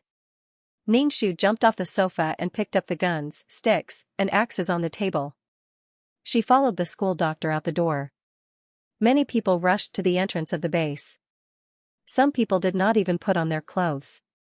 They put on their clothes as they ran. At the entrance of the base, a huge searchlight shone on the zombies outside the base. These zombies tirelessly rushed towards the entrance of the base. Even if they were blocked by the electric fence at the entrance, and were electrocuted until their bodies smelled black, they did not know fear. The zombies were really smelly, and the rotten smell could make people faint. Ningxu stood on the high wall of the base and looked at the zombies below. She felt very bitter. She had been in the apocalypse for so long, and she had given the gene solution to the officer. Why hadn't the system let her go back? Roar, the roar was very familiar. It was from the mutated zombies during the day. It was really endless. Did they want to fight with the base? The rocket bombs attacked the zombies, but the endless zombies were rushing over. At night, people's vision was limited. Paranormals had super strong vision, but it was a challenge for ordinary people. The mutated zombie was suspended in the air, and the searchlights were focused on it. The mutated zombie had changed its tattered clothes and was wearing new clothes. It looked no different from a normal person. Ningxu looked up at the zombie. She was really annoyed. This zombie was as intelligent as a human, and it was particularly difficult to deal with so many zombies. It was like cheating. Ningxu shot the head of the ordinary zombies, and the paranormals dealt with the mutated zombies. So many paranormals were powerless to deal with the mutated zombies. If the paranormals were not careful, their hearts would be taken out by the mutated zombies. It simply made people's hearts turn cold. Ningxu was killing zombies while paying attention to the situation of the mutated zombies. The uncle didn't do anything, as if he was just a bystander. But no one said anything, as if they didn't see the carefree school doctor. Ningxu was killing zombies when she suddenly felt a huge force on her back. Her body involuntarily flew forward, and the worst thing was that she was flying in the direction of the mutated zombies. Ningxu hurriedly circulated her qi and turned back. When she turned around, she saw that it was young Phoenix who had done it. Ningxu's heart was like a grass mud horse. The plot was really irresistible. Was she really going to die in the hands of young Phoenix and be dismembered by zombies like in the original plot? Ningxu instantly understood why the system hadn't summoned her back for such a long time. There was still such a thing. Flower, dodge, Ningxu shouted as he pulled out his gun and fired at Ningxu. The bullet didn't hit Ningxu, but hit the zombie behind Ningxu. However, when Ningxu tried to escape, the zombie still managed to injure his back. He felt the zombie's nails scratching his back painfully. Ningxu was so angry that he couldn't care less. He ran towards young Phoenix and fired a shot. Young Phoenix released an ice shield to block Ningxu's bullet. F***ck, even if I die, I'll drag you down with me. Ningxu ran over and grabbed young Phoenix's collar. Then, he smashed young Phoenix to the ground like a whip. Once, twice, young Phoenix's face turned green as blood spurted from its mouth. It looked at Ningxu with fear in its eyes. Lone Wolf saw young Phoenix's situation and quickly came to its aid. Ningxu directly used his qi to stab young Phoenix's heart with a sharpened wooden stick. Young Phoenix's body moved a little, and the stick avoided its heart and pierced its stomach. Young Phoenix wailed in pain. Lone Wolf rushed over with lightning flashing in his hand. He was about to hit Ningxu's head, but in the next second, Lone Wolf's hand was pierced by a bullet. Blood spurted out. Ningxu was stunned for a moment before his wrist was grabbed by someone. Ningxu didn't think and wanted to fight back with the wooden stick. "Girl, it's me." The school doctor's voice was very low. Ningxu calmed down and looked up at the school doctor. "Useless." The school doctor pulled Ningxu into the base and didn't intend to care about the zombies at the gate. Back in the room, Ningxu felt pain in his back. It was very painful. It was as if salt was sprinkled on the bleeding wound. Ningxu's body began to tremble. Could it be that this mission couldn't be completed? "Lie down," the school doctor uncle said to Ningxu. Ningxu looked at the needle in the school doctor uncle's hand and asked, "Uncle, what is this?" "You are infected with the zombie virus." The school doctor poked Ningxu's arm with the needle. The whole needle went into the skin. It was too painful. F***ck, couldn't he be gentler? Then Ningxu realized a problem. She was caught by zombies. She was infected with the zombie virus. Did that mean she would become a zombie? F***ck, how could this be? She thought about how the school doctor uncle killed an infected agent without hesitation. She couldn't have been killed by the uncle, right? Ningxu endured the pain in his back and asked the school doctor uncle, "Uncle, what did you inject into me?" Was it because they knew each other and gave her a euthanasia drug? The school doctor uncle frowned and looked at Ningxu. He said, "This drug can prevent your brain from being invaded by the virus to a certain extent." Hearing this, Ningxu felt relieved. The school doctor wouldn't kill her directly. She guessed that she would become a research subject. This was good. "Uncle, can you give me some painkillers?" Ningxu was in so much pain. The places where the zombies scratched were burning. The heat began to spread to the whole body. Ningxu could even hear the cells in his body wailing. They were tortured by the powerful virus. Even his brain began to feel pain and heat. The virus had spread to his brain. Ningxu finally understood why zombies were like walking corpses. They were monsters without any thoughts. It was because the virus was too destructive. "Flower, focus." The school doctor patted Ningxu's face. Ningxu tried to open her eyes and look at the school doctor uncle. Ningxu was in so much pain. She didn't know how long the pain lasted. Everything in front of her blurred. An alluring scent that she had never smelled before entered her nose. She was extremely hungry and wanted to pounce on the man in front of her, press down on his body, bite his neck, cover his chest, and then dig out his beating heart that was full of temptation. Ningxu wanted to make a sound, but found that her speech system had been destroyed. She couldn't say anything. When she opened her mouth to make a sound, it was like air was leaking out of her throat. F***ck, life was full of evil. She had become a zombie. She wanted to circulate her chi, but found that the chi in her body was gone. Her body had become clumsy. Ningxu was speechless. But he was very hungry now. There was a living person beside him. Ningxu reached out and wanted to grab the school doctor uncle. A cold black thing was placed on her forehead. "Don't point a gun at me." She was afraid. Ningxu suddenly quivered and retracted her claws. The school doctor uncle looked at Ningxu. "Conscious?" Ningxu couldn't hear what the school doctor was saying. The virus had destroyed her hearing. She couldn't see very well. It was like 800 degrees of myopia. She couldn't distinguish between humans and animals. The school doctor talked to Ningxu, but Ningxu was confused and couldn't hear what the uncle was saying. The uncle gave up talking to Ningxu. The school doctor found a hearing aid from the box and hung it beside Ningxu's ear. Ningxu was speechless. "Can you hear me?" The school doctor raised his voice and asked. Ningxu nodded with difficulty. Actually, she couldn't hear clearly. She didn't know if it was because the medicine was effective or because she was thinking about the mission. She was determined to complete the mission and kept a clear mind. However, her desire for human flesh didn't decrease at all. Her sense of smell became very sensitive. The smell of the base was too fragrant, but Ningxu resisted and felt disgusted by human flesh. However, she instinctively wanted to eat it.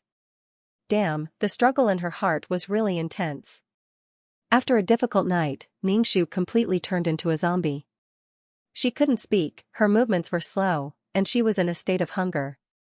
She wanted to eat the man beside her at any time. Every time she showed such thoughts, there would be a black muzzle pointed at her. It made Ningxu's unbeating heart spasm twice. What the F***ck was this? What should she do about the mission? We have to leave the base now, Ningxu said. Ningxu heard it with difficulty, but Ningxu was very much in favor of leaving the base. She was now a zombie, and in the base, she was a monster who killed people. Especially if the young phoenix was fine, it would definitely take revenge on her. She felt that the young phoenix wouldn't die so easily.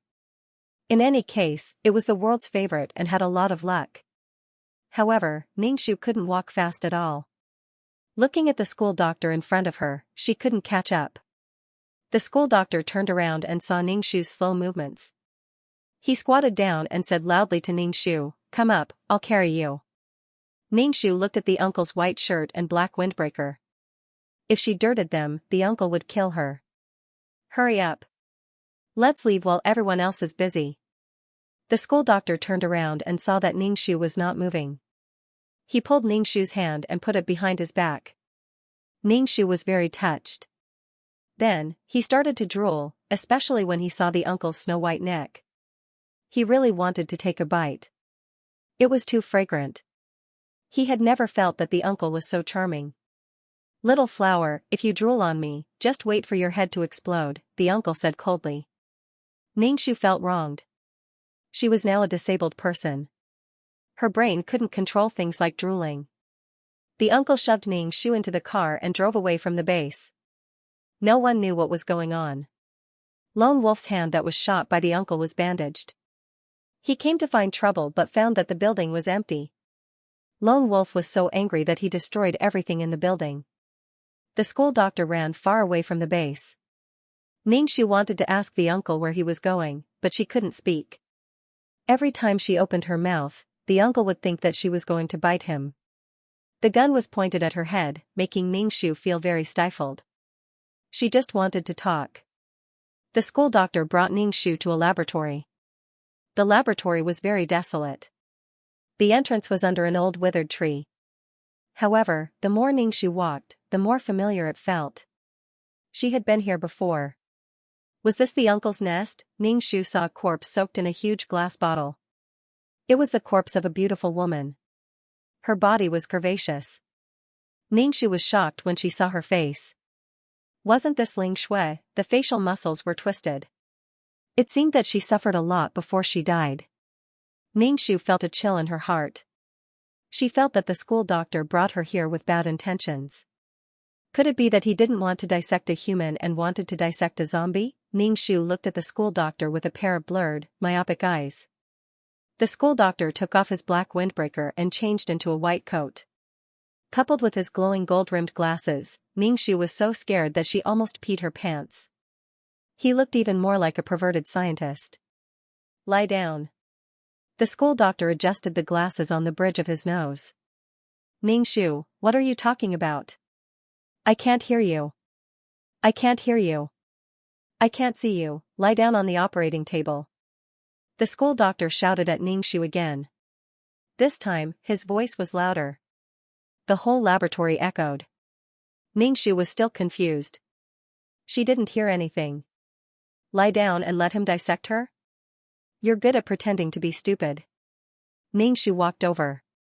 Ningxu stepped back. The school doctor directly dragged Ningxu and pressed her on the operating table. Then, her limbs were cuffed by the handcuffs on the operating table. Ningxu's heart turned cold. She finally understood how Ling Shui felt when she was lying on the operating table. She was at the mercy of others. "Save me," Ningxu desperately blinked her eyes at the school doctor. "Uncle, please let me go. There are so many zombies." "Why do you want to dissect me?" The school doctor saw Ningxu blinking her eyes. "Hey, are you going blind? The virus in the mutated zombie also mutated?" Ningxu, the school doctor took a needle and wanted to draw some blood from Ningxu's arm. But he didn't find any blood vessels. The school doctor seemed to be impatient. He directly pierced the aorta on Xianxia's neck and drew out a needle of blood. "Mom, help.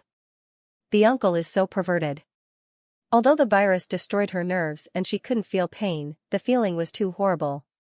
Seeing that the uncle was busy and didn't seem to want to dissect her, Xianxia's heart was relieved. She opened her eyes and looked around. Then she saw the pale body soaked in formalin. Xianxia swallowed a mouthful of saliva. She wanted to tear it. She was hungry. Disgusted and eager, Xianxia felt like she was going crazy. Looking at the uncle in the laboratory studying her blood, smelling the smell of the uncle, her heart was burning. "Please give me something to eat." Xianxia felt that she was now a monster with only appetite.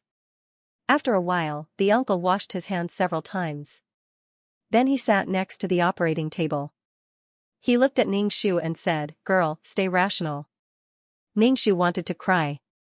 "You are hovering next to me. No matter how rational I am, I can't control it. You don't understand the pain in my heart." The school doctor in front of Xianxia ate some hardtack and drank some water. Seeing Xianxia staring at him, he asked, "Do you want to eat?" "I want to eat you." Xianxia roared in her heart. She nodded to the uncle with difficulty. The uncle broke off some hardtack and put it in Xianxia's mouth. Xianxia chewed with difficulty and swallowed it. "What the hell is this? It's not delicious at all. It's like people eating sand." If only the uncle could give her some blood. Xianxia didn't know how long she had stayed in the lab. She was starving every day, but she didn't starve to death. It was just that this appetite was tormenting her. The school doctor took the test tube, pinched Xianxia's chin and poured some liquid into her mouth. Xianxia smacked her lips. There was no taste. What was this? Xianxia tried to use her blurred eyes to ask the uncle what this was. The uncle's brain waves finally matched with Xianxia's. He said, "This is gene fluid." Xianxia, "Pfft, why did he give a zombie like her to drink gene fluid?" The school doctor frowned and asked, "Do you feel anything?" Xianxia shook her head. She didn't feel anything. She just wasn't that hungry anymore. She didn't feel like dying from hunger anymore. Could it be that this gene fluid was an energy source? "Girl, how about now? How do you feel now?" The school doctor asked again. Xianxia opened her mouth and used her lips to tell the school doctor that she wasn't that hungry anymore. "You don't feel that hungry anymore?" The school doctor guessed. Xianxia immediately nodded. The school doctor's face flashed with understanding. He said, "No wonder zombies are also interested in gene fluid. Zombies are interested in humans and eat humans as food. Maybe zombies also want to replenish their body's genes. The intuitive manifestation is their extreme desire for humans." Xianxia, perverted scientists were too scary. No matter if it was a psychic or a mutated zombie, the ultimate goal was to become an evolved human. The school doctor gave Xianxia another test tube of gene fluid. Xianxia felt great. It was much easier to control her body than before. The school doctor took off his white coat and put on a black windbreaker. It seemed that he was going to go out. Xianxia stared at the school doctor and used her eyes to ask, "Uncle, where are you going?" The school doctor pushed up the gold-rimmed glasses on the bridge of his nose. Xianxia said, "I'm going out." "Stay here." Xianxia looked at the school doctor and thought, "You must come back." The lab was very quiet. Xianxia was lying on the operating table. Her hands and feet were tied. Her heart was very sad. The most unbearable thing for Xianxia was that she seemed to have lost her ability to sleep after becoming a zombie. He wanted to sleep but couldn't. Insomnia was really painful. After an unknown amount of time, the school doctor uncle came back with half of a female corpse. The other half of the body seemed to have been eaten by zombies. It was bloody and disgusting to look at. The school doctor's face didn't change. He directly put the body on the other side of the operating table and started dissecting the body. Xianxia was watching from the side. She almost wanted to kneel down in front of the uncle. Xianxia really admired his calm expression. But he didn't know where the uncle had found the corpse, or if he had taken it from a zombie. The school doctor started working busily. He even collected samples from the soaked Xianxia's body for comparison. Then, Ningxu lay on the operating table, bored. What Ningxu wanted to do the most was to get up and walk around, but the uncle had no intention of letting her go. "Uncle, you think too much. I don't dare to touch you at all." The school doctor, who had been busy for a long time, seemed to have completely forgotten about Ningxu's existence. Ningxu chuckled twice to make her presence known. But the school doctor still ignored her. Ningxu stared at the school doctor. His face was cold and his body was tall and straight. What a mysterious person. The school doctor was too mysterious. After an unknown amount of time, the uncle finally finished his work. He threw the body into the formalin, washed his hands countless times, and ate something. After that, he said to Ningxu, "This time, let's try using the gene fluid extracted by the psychic." Ningxu was forced to drink the gene fluid that hadn't been tested. When she drank it, she felt like she was drinking chilly water. Her whole throat was burning. Since she became a zombie, she didn't feel pain. When she drank the gene fluid, she felt numb. It felt like she was drinking sulfuric acid. She was really a poor lab rat. After drinking it, Ningxu felt that her head was much clearer and her thoughts were much more active. She was no longer as muddle-headed as before. Although she was conscious, she felt that her head was very heavy. There was no change for the time being. The school doctor didn't ask. He lay on the operating table and fell asleep. Ningxu looked at the school doctor silently. "Damn it, watching him sleep while I can't sleep. It's so painful." Ningxu thought and finally closed her eyes and fell asleep. Even Ningxu didn't know how she fell asleep. She couldn't sleep before. "Flower, wake up." The school doctor pushed Ningxu's body. Ningxu opened her eyes. She was stunned because she could see very clearly now. The school doctor's face was very clear in front of her. "How do you feel?" the school doctor asked. Ningxu nodded. She felt very comfortable. The school doctor saw that Ningxu's movements were very smooth. She didn't feel like a robot like before. He took the gene fluid and poured it into Ningxu's mouth. "Try to see if you can talk," the school doctor, Ningxu, said while writing something in a notebook. Ningxu opened her mouth and shook her head at the school doctor. She couldn't talk. It wasn't easy to make zombies talk. The powerful zombies that attacked the base couldn't talk. They could only howl like beasts. The school doctor unbuttoned Ningxu's clothes. "Ningxu, oh, uncle, what are you trying to do?" Ningxu wanted to express her surprise, but her facial muscles weren't strong enough. The school doctor ignored Ningxu. He took water and wiped the dust off Ningxu's body. This feeling was no different from washing a test tube. The school doctor's expression was very indifferent. He said with disdain, "I've never seen such a dirty person." Ningxu, she was a zombie now, but she still had to endure the school doctor's severe mysophobia. Meeting the school doctor was really an unbearable burden in her life. Looking at the school doctor wiping her body without hesitation, Ningxu felt very ashamed. After he finished wiping her body, the school doctor washed Ningxu's hair and sprayed disinfectant all over her body. Ningxu, he was bullying her for not knowing how to talk. After everything was done, the school doctor sat beside Ningxu.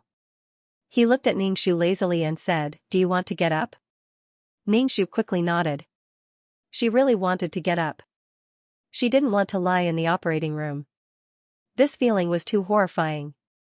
Especially when the school doctor was holding a shiny scalpel in his hand, this feeling was even worse. "Not now," the school doctor said and put the scalpel on the tray. It made a crisp sound. Then he took out a syringe and directly inserted it into Ningxu's aorta to draw blood. "Let me see your cell division." The school doctor looked at the blood in the syringe under the light. "Ningxu, damn, can't you be gentler?" Ningxu and the school doctor just stayed in the lab and didn't go anywhere. The school doctor studied the changes in her body every day, and occasionally pricked her neck with a needle. She didn't know if it was because she was fed too much gene fluid, but she didn't feel pain before. Now that she was pricked by the uncle, it was like being bitten by an ant. This meant that she was recovering from the pain, but the uncle was still as simple and crude as before. She couldn't tell the uncle that she was in pain. Ningxu felt that she was now a lab rat being used by the uncle to study the evolution of zombies. Ningxu was already very satisfied that she was still alive. "Girl, do you remember?" The school doctor raised his handsome eyebrows and looked at Ningxu. Ningxu immediately nodded. She really remembered what it felt like to be disinfected by the uncle twice a day and wash her hair twice a day. She felt like she was going to become bald.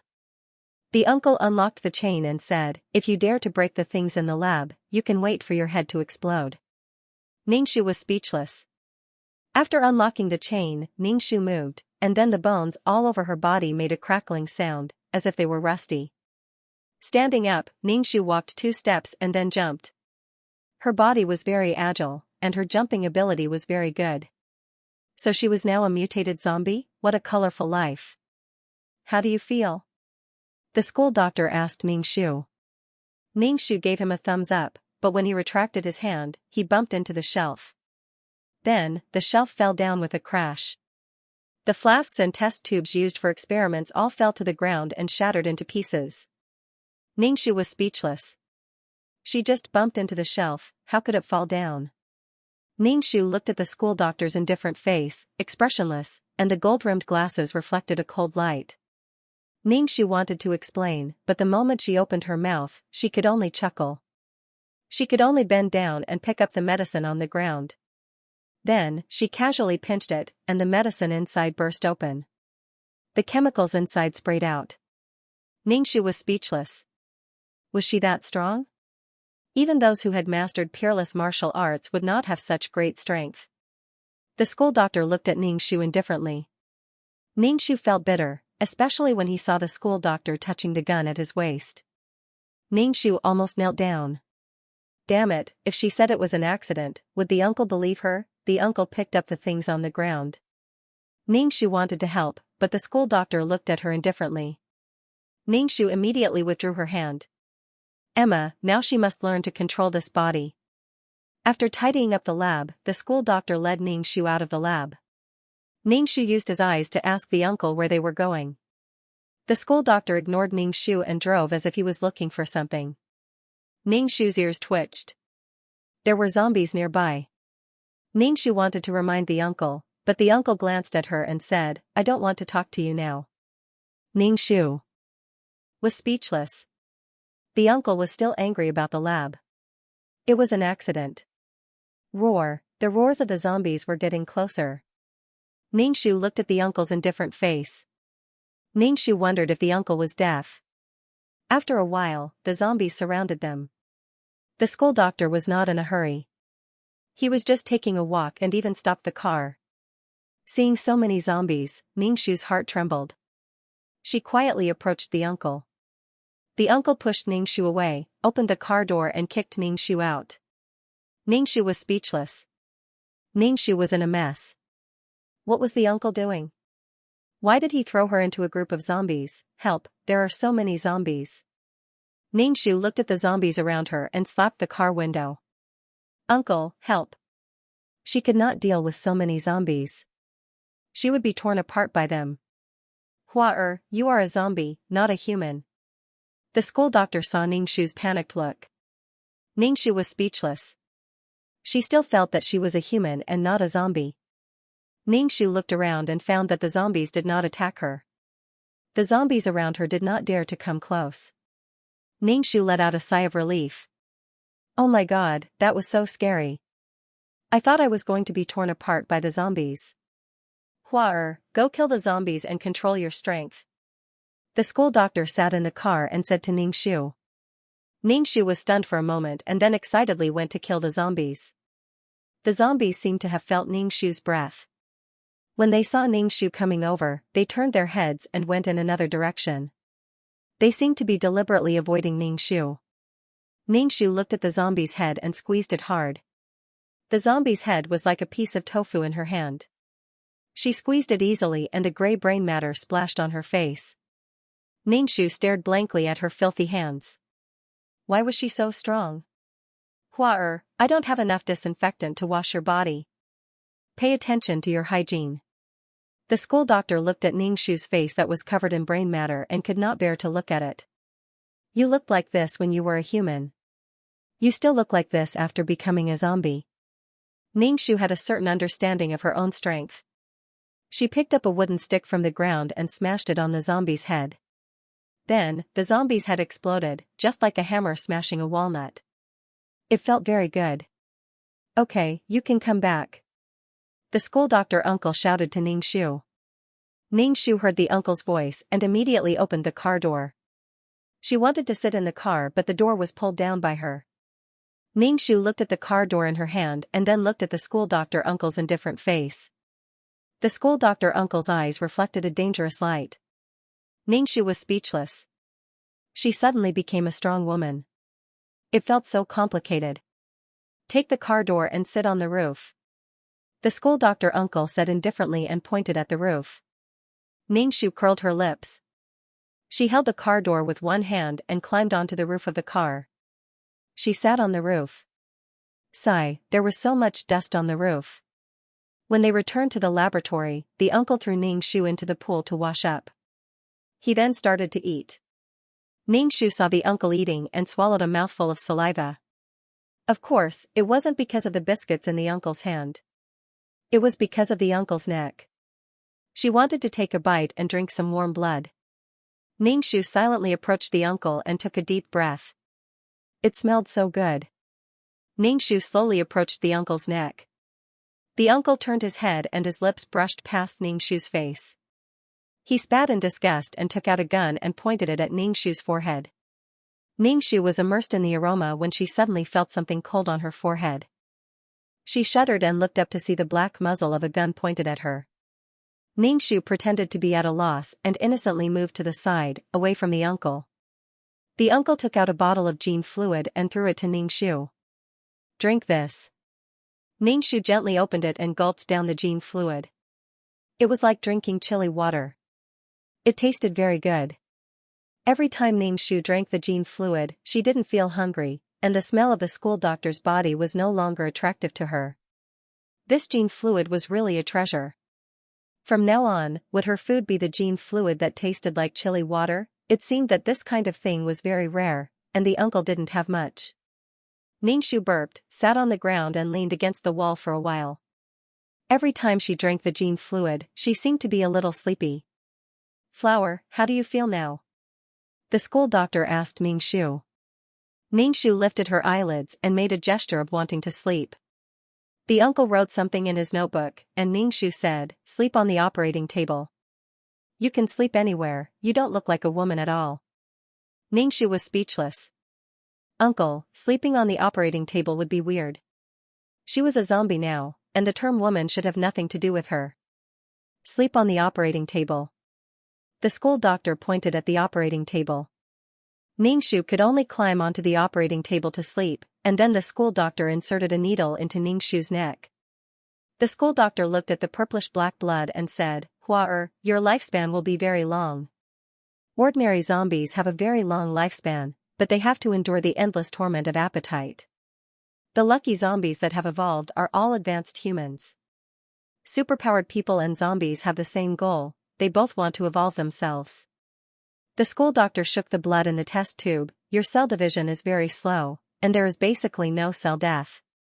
This means that your life will be infinitely extended. Ningxu was speechless.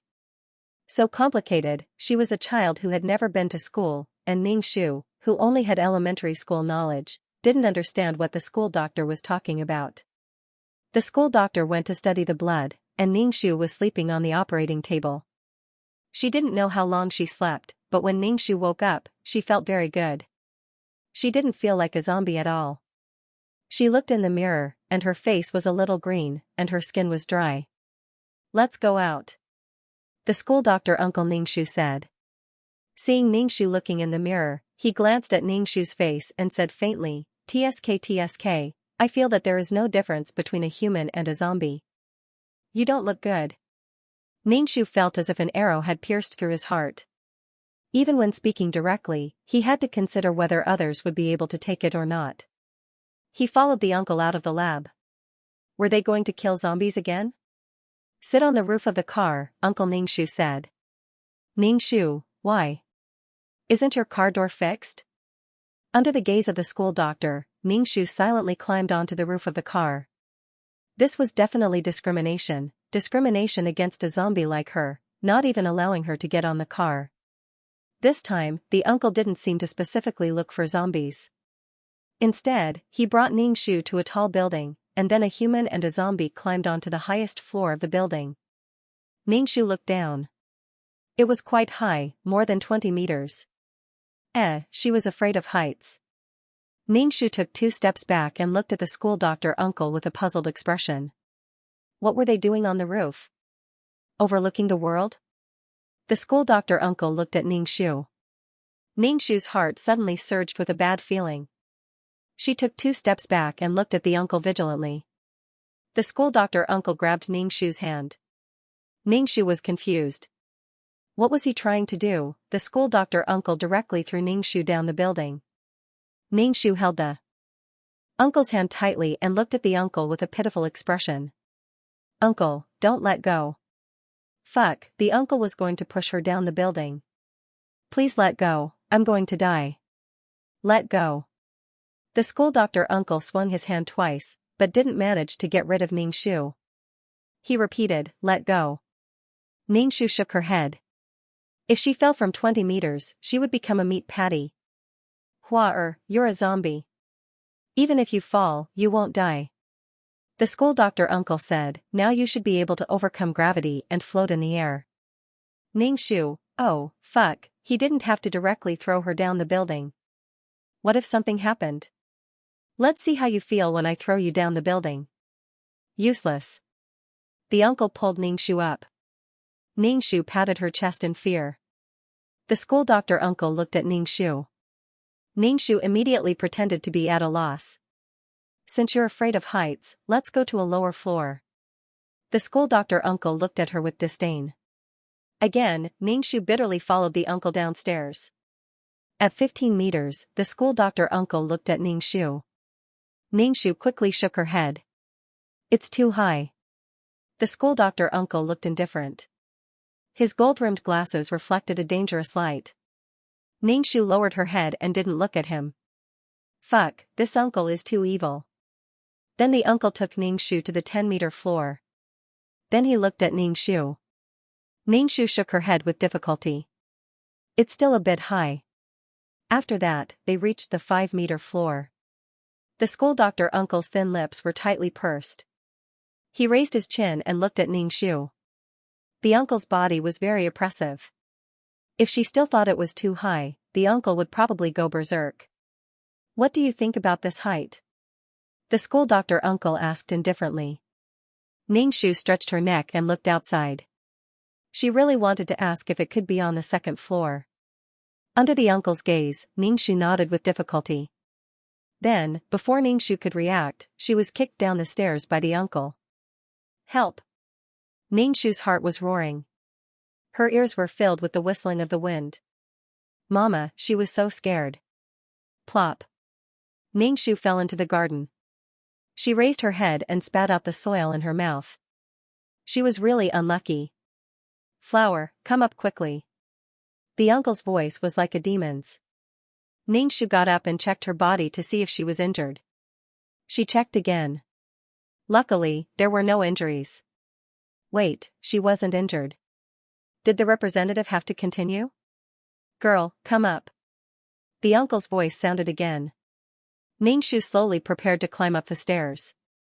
Then, she heard the uncle say, don't climb the stairs. Jump up. Ningshu, what the F***ck, he wouldn't give up until he forced her to death. Ningshu looked up and met the uncle's eyes. Then, she silently looked away and checked if there was anything around her that she could use to jump up the stairs. Ningshu picked a big tree not far from the building and quickly climbed up the building. Then, she crouched down and jumped towards the uncle's position. Ningshu was just giving it a try. She didn't expect that she would really jump up the stairs. Ningshu looked at the uncle who was just inches away from her and suddenly reached out to hug him. Then, the two of them fell to the ground. Ningshu was on top of the uncle. Her hand touched the uncle's chest and she could feel his beating heart under her hand. The school doctor's face was indifferent. He pressed the gun against Ningshu's forehead. Ningshu immediately got up from the school doctor's body and helped the uncle up. The school doctor glanced at Ningshu. He patted the dust off his clothes with a look of disgust and disgust. He looked very irritable. OCD and severe mysophobia. Uncle, you're hopeless. The school doctor used an inhumane training method to make her master the ability to walk in the air. Ningshu had no choice but to learn how to jump. Without any support, she was able to walk in the air.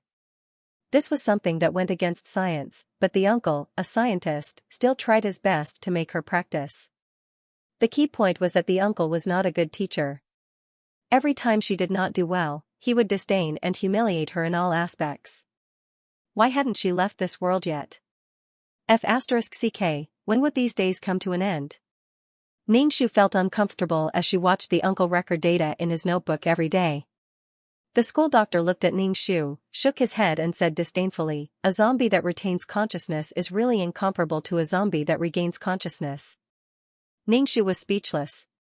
Ningshu also felt that in her heart, she still thought of herself as a human, just wearing the skin of a zombie. She was different from mutated zombies.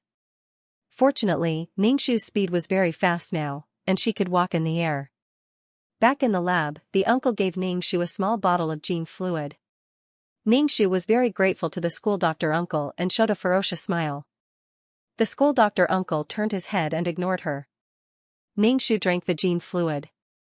She felt that her body did not need this gene fluid because her hunger was not as strong as before.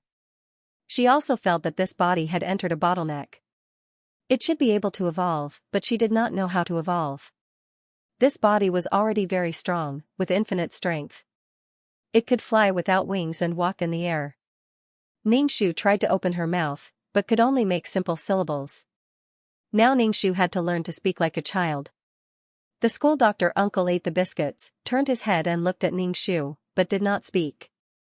Ningshu was confused by his stare. She looked at him with inquiring eyes and stuttered, What's wrong? The school doctor uncle frowned, looked a little puzzled and said, "You said that your body is now under advanced genetic modification. The genes will automatically modify the body's defects. Why is your face still like this?" Ningshu, F***ck, are you mocking me for being ugly? Ningshu really wanted to push the school doctor down, bite his neck, and dig out his heart. The uncle's words really hurt his self-esteem. Venomous tongue, mysophobia, obsessive-compulsive disorder. Uncle, no one in the world can save you. You are destined to be alone for the rest of your life. After resting in the laboratory for a night, the school doctor gave Ningshu a bag. Ningshu opened the bag and saw that there was quite a lot of gene fluid inside. They were all in small bottles and there was quite a lot of it. Ningshu was confused. Why did the uncle give her so much geno fluid? The school doctor did not say anything. Ningshu followed him out of the lab, and he felt that the atmosphere was not right. Ningshu very obediently climbed onto the roof of the car. The school doctor uncle Ningshu waved his hand and said, "Sit in the car." What was wrong with him today? She felt that there was something wrong with the uncle. Ningshu sat in the car silently. The school doctor drove the car aimlessly. She didn't know where he was going. Uncle!" Ningshu shouted. The uncle stepped on the brake and looked at Ningshu. F***ck, if you have something to say, just say it. People are originally cold and ascetic. Uncle, do you know that your ghost value has reached max get off? The school doctor uncle Ningshu said, "Bring your bag." Ningshu said oh and got off the car. The school doctor uncle also got off the car. He walked in front of Ningshu and said, "You are a zombie. You should adapt to your new life." Ningshu blinked. What does this mean? This geno fluid should be enough for you to drink for a while. Your body doesn't need any more geno fluid. I have more important things to do, so I won't take you. The school doctor uncle said indifferently. F***ck, the uncle is going to abandon me. Before she was tortured by the uncle, she was fine, but now she is going to be separated from the uncle. Ningshu's heart suddenly felt sour. The uncle can be considered as her second parent. Ningshu stretched out her hand and pulled the uncle's sleeve. She slowly said, "Uncle, take me with you. My fighting ability is off the charts. The school doctor uncle stretched out his finger and touched Ningxu's forehead. He sneered and said, "I don't want to take a sloppy woman. Since we are going to be separated, I might as well say goodbye first." Ningxu was speechless. The school doctor uncle got on the car. The car was very fast and disappeared in front of Ningxu. Ningxu felt even more desolate. Now the situation was like releasing a wild animal back to nature. Ningxu thought for a while and chased in the direction where the uncle disappeared. However, she didn't find the uncle. Instead, she encountered a lot of zombies.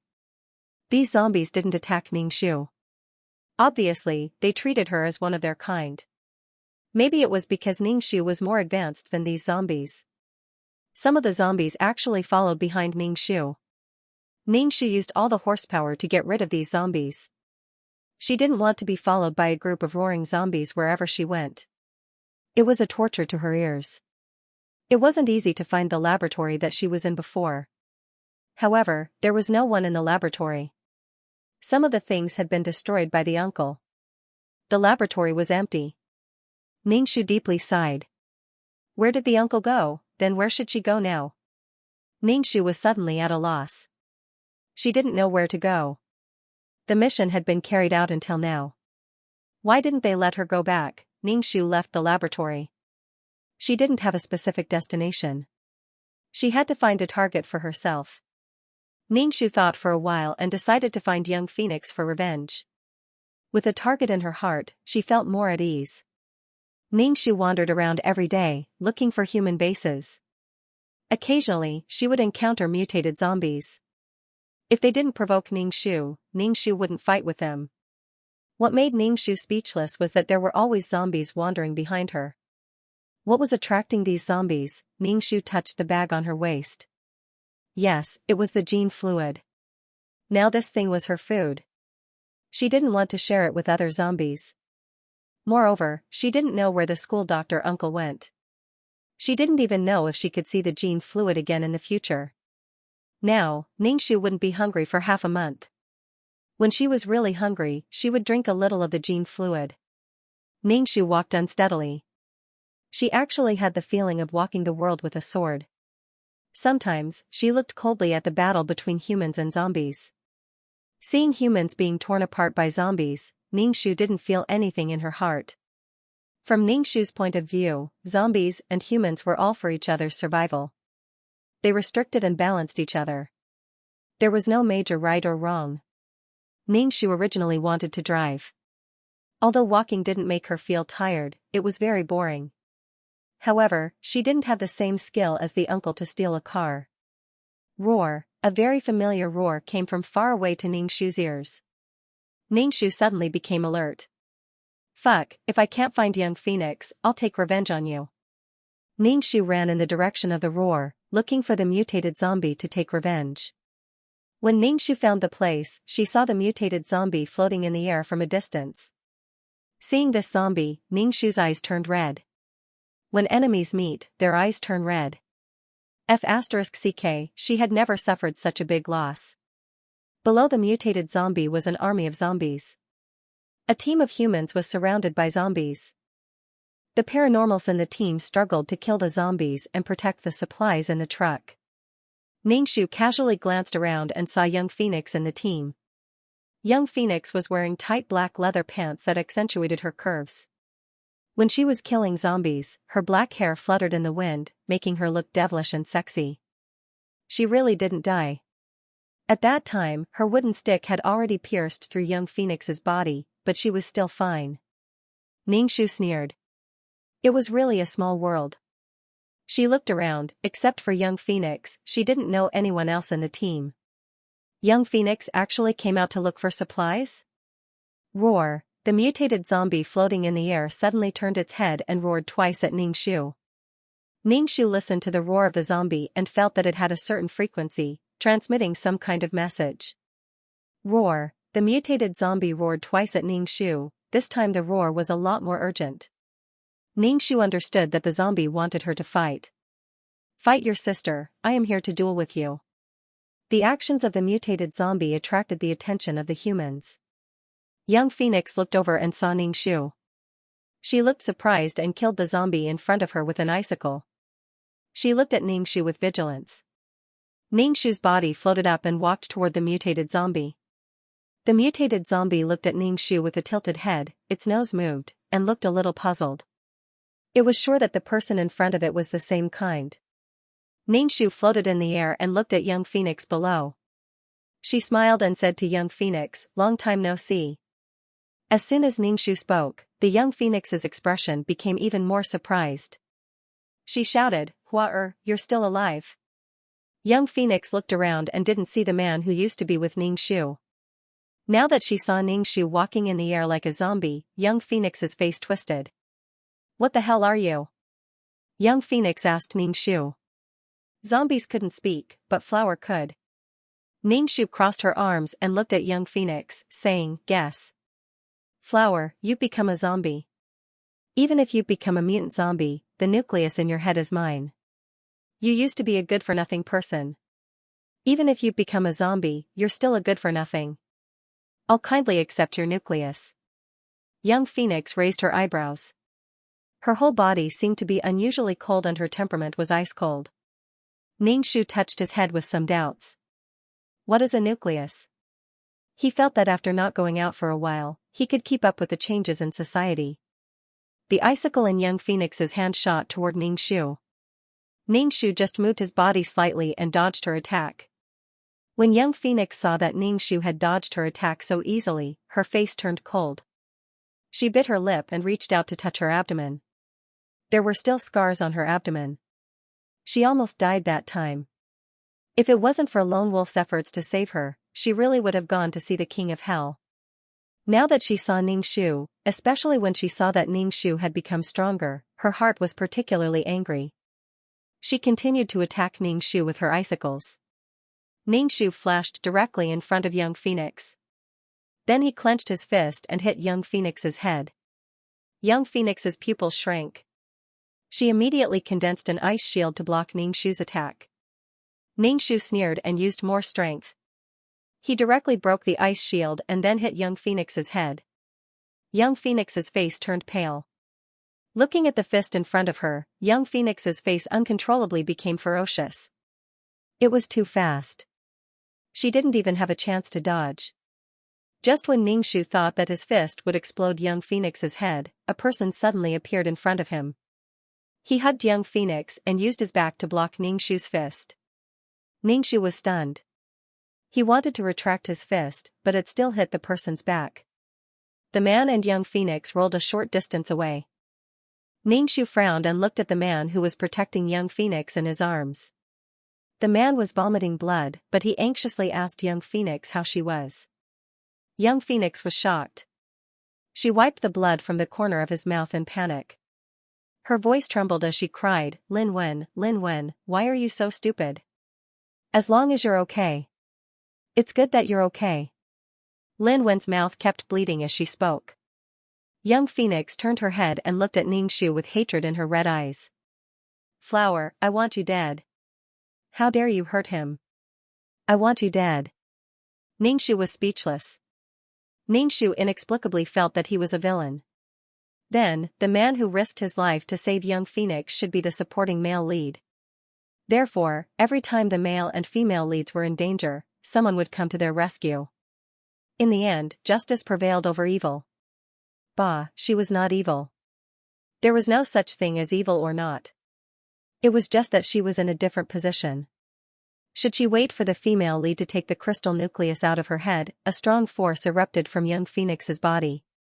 This force made Xianxia narrow his eyes. It was mixed with the smell of zombies. Did superpowered people use zombies' crystal nuclei to improve their superpowers? This power was not weak, and Xianxia was very vigilant. She floated in the air and looked down at the young Phoenix. The young Phoenix's face was filled with grief and indignation. It looked at Xianxia with eyes full of hatred. Xianxia was speechless. In this situation, shouldn't the supporting male lead be treated first? Even if he killed her, it would delay the treatment. Xianxia felt that his heart was broken. Young Phoenix's body erupted with dense and powerful icicles, sweeping towards Xianxia.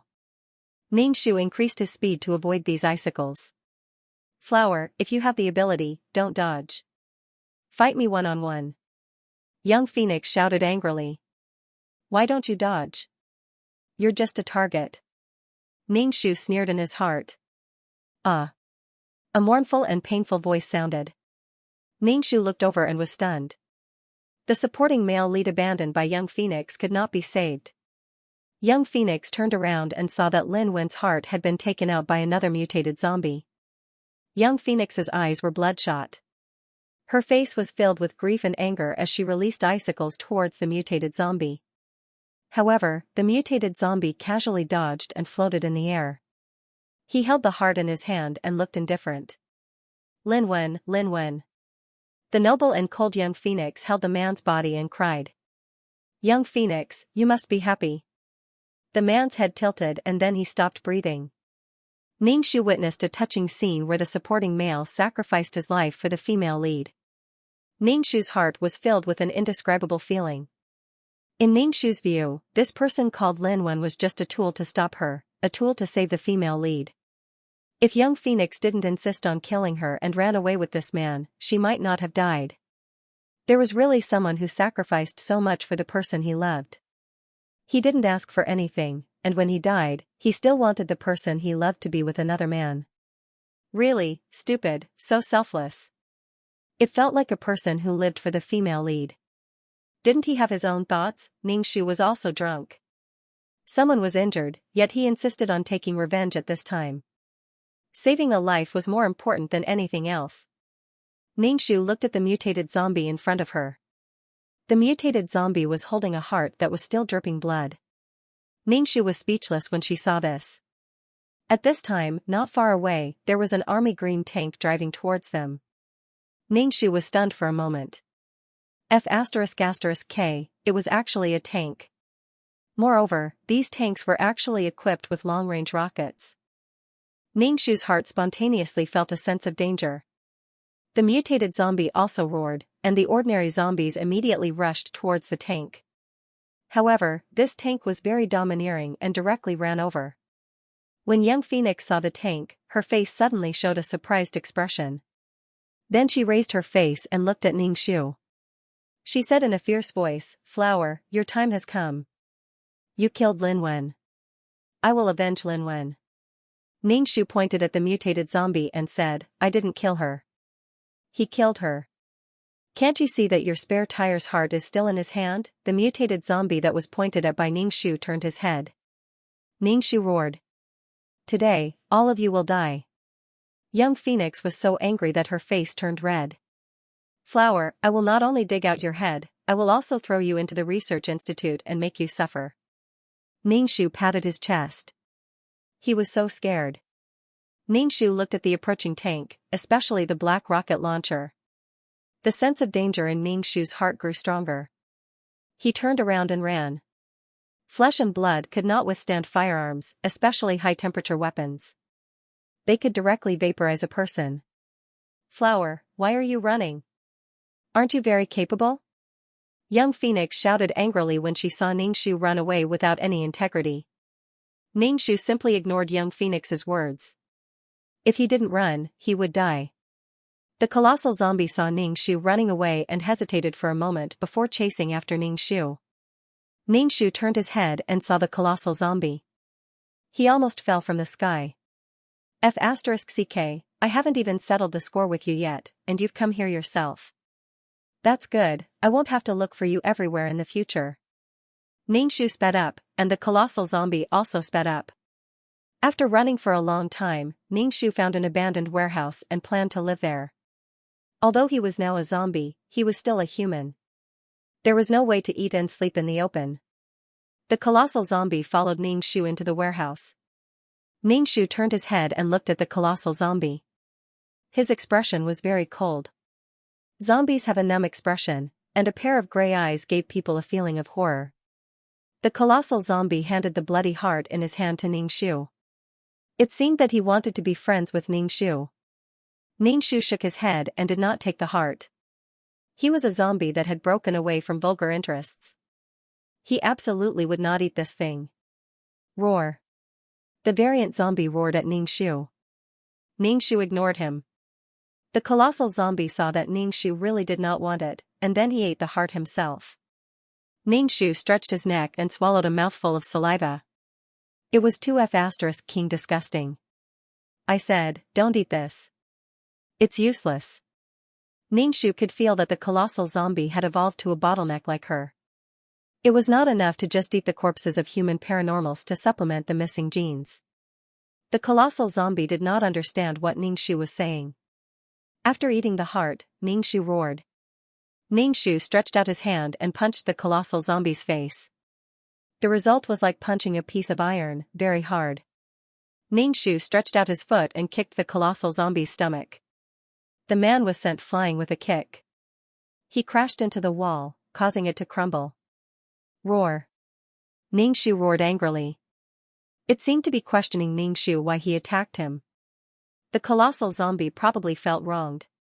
He had already given his heart to her, why did she still attack him? Ningxu sneered. If it was not for this bastard in front of her, she would not have become like this. If it was not for this uncle, she would have become a zombie without consciousness. She could not go back to the system space. From then on, she would become a zombie controlled by appetite. She would not know when her head would be blown off. Thinking of this, Ningxu felt cold. He felt that the colossal zombie in front of him was more and more disgusting. Ningxu became angrier and angrier. He beat the colossal zombie. The colossal zombie roared to summon nearby zombies while fighting with Ningxu. A pair of gray eyes looked at Ningxu. Its pupils trembled, and it roared at Ningxu. Pung. The colossal zombie fell to the ground. Ningxu stretched out his foot and stomped on the colossal zombie. The ground cracked, but the colossal zombie was still alive. Ningxu sighed and took back his foot. It was not easy to kill this kind of zombie. Ningxu roared. Ningxu dug his ears. If you want to talk, then talk. Don't always howl. If you don't know how to talk, then shut up. Roar, Ningxu. Ningxu looked at the colossal zombie vigilantly. Seeing that the colossal zombie had no intention to attack, he went into the warehouse and prepared to find a place to sleep. The colossal zombie also followed Ningxu in. Seeing Ningxu lying down, he also laid down. Ningxu whispered. Ningxu saw the colossal zombie's actions and suddenly understood why the colossal zombie followed him.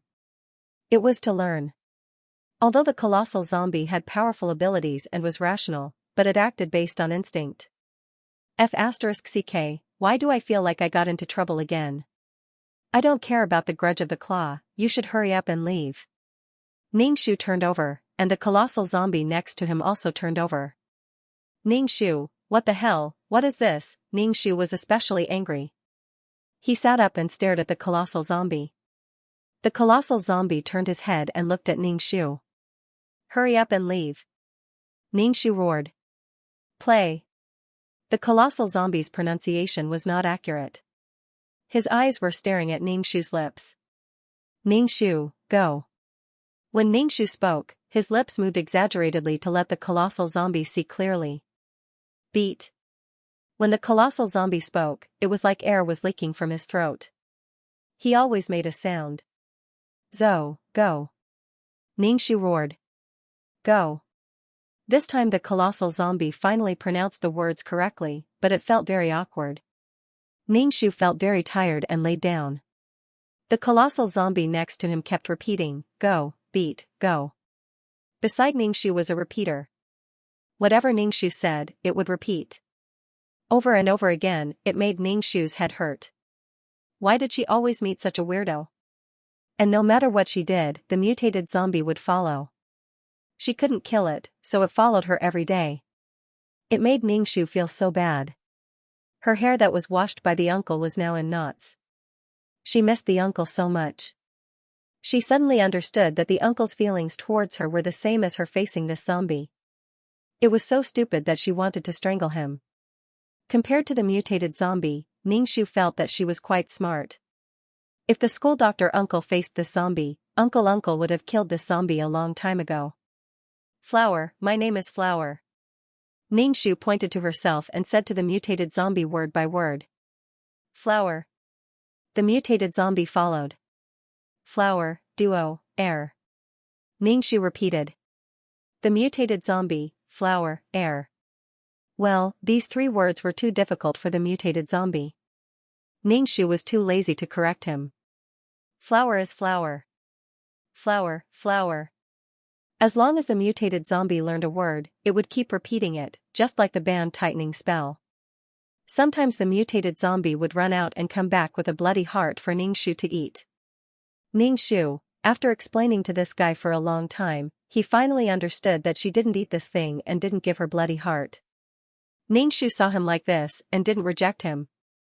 He guessed that this guy didn't remember that he had hurt her. After all, there were too many people who died in his hands. However, Ningxu taught the zombie seriously. 2 zombies could communicate with each other. In order to facilitate communication, Ningxu gave the zombie a name, Xiaoming. Then the mutated zombie happily accepted the name. Every day, it would either be Xiaoming or flower. After staying in the abandoned warehouse for a long time, Ningxu also felt bored. He decided to find young Phoenix and go to the base where the officer was. Young Phoenix should also be there. Little Ming, I'm leaving. You don't have to follow me. Ningxu planned to wander around alone. It would be good if he could find young Phoenix. However, Ningxu felt that he would find little Phoenix. Since little Phoenix hated her so much, the plot would give little Phoenix a chance to take revenge. Xiaoming looked at Ningxu and stammered, Go, where? I don't know. Ningxu shrugged. I'll go, Xiaoming said. Follow me if you want. In any case, he had a powerful companion. The most important thing was that this guy had the ability to summon zombies. Ningxu had always wondered why she couldn't summon zombies. Then, Ningxu dragged a little tail behind him and wandered around aimlessly every day. When he had nothing to do, he would teach little Ming how to speak. Little Ming, on the other hand, became more and more fluent in speaking. Ningxu tentatively took out the gene fluid. He wanted to see if little Ming would steal his gene fluid. It turned out that Ningxu thought too much. Little Ming didn't seem to like drinking the gene fluid. Between the heart and the gene fluid, little Ming firmly chose the heart. Ningxu guessed that little Ming was used to one kind of food and didn't want to change his diet. Therefore, when Ningxu was hungry, he would generously take out the gene fluid and drink it. After walking for several days, he basically didn't see anyone. All he saw were wandering zombies. He couldn't see half a human figure. This gave Ningxu the illusion that human beings were extinct. Ningxu said to little Ming, in the future, don't kill people, especially people with abilities. Why? Little Ming looked at Ningxu in confusion. To little Ming, humans were just food that he could take as he pleased. Everyone has been killed. What are you going to eat in the future? Ningxu said snappily. It was difficult for human beings to survive. Ordinary zombies were tortured by hunger. Living was worse than death. Variant zombies were too strong. Little Ming seemed to understand, but his eyes turned. Apparently, he was thinking. Ningxu was thinking that humans now seemed to be able to use the energy nuclei of zombies to enhance their abilities. He estimated that it wouldn't be long before humans became strong. Ningxu pried open the heads of zombies. Some zombies had an irregular crystal in their heads. Some zombies had it. Some zombies didn't. Some were only the size of a grain of rice, while others were the size of a thumb. Ningxu guessed that this should be the source of the zombies' power. Ningxu asked little Ming if he had such a thing. Little Ming nodded. Ningxu touched his head. He suddenly wanted to know if his head also had this kind of lump. This kind of foreign object in the head didn't hurt or itch. It felt very strange. It felt like zombies and humans were opposed to each other, but they also needed each other. Zombies wanted to eat humans, and humans needed zombie nuclei to enhance their abilities. He didn't know when this kind of struggle would end. He didn't want to destroy this plane. Ningxu and little Ming wandered around for a long time. Finally, they saw a car. Little Ming reflexively wanted to gather the zombies, but he was stopped by Ningxu. Little Ming looked at Ningxu in confusion and asked, Why? Let's secretly follow and see which base these humans are from. Ningxu said. Why? Little Ming asked again. I'm looking for someone. Of course, we're following. Ningxu said. Why don't we go and ask? Little Ming asked again. Damn, 100,000 whys. Ningxu said unhappily, just listen to me. If we go and ask like this, we'll be attacked. I can call the monsters. Little Ming said. I'm not afraid of them. The monsters that Little Ming was talking about were ordinary zombies that didn't have any intelligence. Little Ming also gave these zombies such a fashionable name. Feeling that the topic was getting more and more off topic, Ningxu said directly, shut up. We'll follow. Shut up, shut up, shut up. Little Ming turned on the repeater mode. Ningxu was speechless. Ningxu followed the car in front stealthily. He couldn't be discovered by these people. Little Ming, who was behind, followed suit. Every time he saw Little Ming learn the good and bad things, Ningxu felt guilty. He didn't know what Little Ming would be like in the future. Ningxu chanted Amba in his heart. He hoped that Little Ming would be a good youth in the future. Ningxu followed the car to the base and entered the base. Looking at the base, Ningxu could only sigh silently. It was fate that brought her to the previous base. Was she courting death by running in front of the young phoenix? Seeing the base, Little Ming reflexively wanted to gather his monsters. Ningxu pulled him and said, let's find a place to rest next to the base. Why? Little Ming asked. I'm not sure if the person we're looking for is in the base. Ningxu replied. If the monsters come, they'll come out. They're afraid of the monsters. Little Ming said seriously. No, they're more afraid of you. Ningxu heard Little Ming's simple and crude method and had a feeling that he couldn't refute. Don't bother. Do your own thing. Ningxu put on a serious look. Little Ming said, oh. Ningxu found an abandoned building next to the base. Then, she wandered around the base and eavesdropped on other people's conversations. Xiaoming followed behind Ningxu. He did not know what she was doing. In Xiaoming's opinion, what Ningxu was doing was meaningless. Anything that was not for hunting was meaningless. Ningxu did not know that Xiaoming despised her in his heart. She also got the information she wanted. Lone Wolf and Young Phoenix were in this base. Lone Wolf and Young Phoenix's ability levels were very high. They were very respected in the base and were even about to become the leaders of the base. Young Phoenix was the base's goddess. Coupled with her ability, she was called the Goddess of Ice. Goddess. Ningxu was envious. She had never been called a goddess. God was indeed fair. If he gave you an ugly appearance, he would definitely give you a low IQ to avoid imbalance and disharmony. Ningxu wanted to know how the officer was doing. Now that Lone Wolf had replaced the base, what was the situation with the original higher-ups of the base? She felt that things were not looking good. Okay, let's go back. Ningxu said lightly. After guarding the base for a few days, Lone Wolf and Young Phoenix did not leave the base at all. This made Ningxu very disappointed. Xiaoming looked at Ningxu and asked, what are you doing? Gathering information. Ningxu said. Xiaoming said, let's gather the monsters. Okay. Ningxu nodded.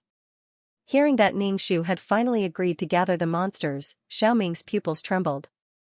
Then, he floated in the air and roared at the top of his lungs. In a short while, zombies came from all directions from the base. The base also became restless in an instant. Ear-piercing and urgent alarms rang out. In an instant, many people rushed out of the base's entrance and looked at Xiaoming, who was floating in the air. Ningxu stood among the zombies and did not attract attention. He patrolled the base and did not see the officer. In the past, when the zombies attacked the base, the officer would organize the resistance. Why didn't he come today? Could something have happened? Ningxu frowned as he looked at Lone Wolf and Young Phoenix, who were standing at the front. Their robes fluttered in the wind, making them look like an immortal couple. What surprised Ningxu the most was that under everyone's gaze, Lone Wolf actually floated in midair, facing Xiaoming from a distance. Xiaoming sized up the man in front of him. His expression was solemn. This man was not weak. Ningxu's face was also solemn. Lone Wolf's strength had increased so quickly. It seemed that while the zombies were evolving, the human strength was also increasing. Compared to the vigilance of Ningxu and Xiaoming, the morale of the humans was high. Everyone looked at the floating lone wolf in awe. Lone Wolf condensed a ball of lightning in his hand and looked at Little Ming coldly.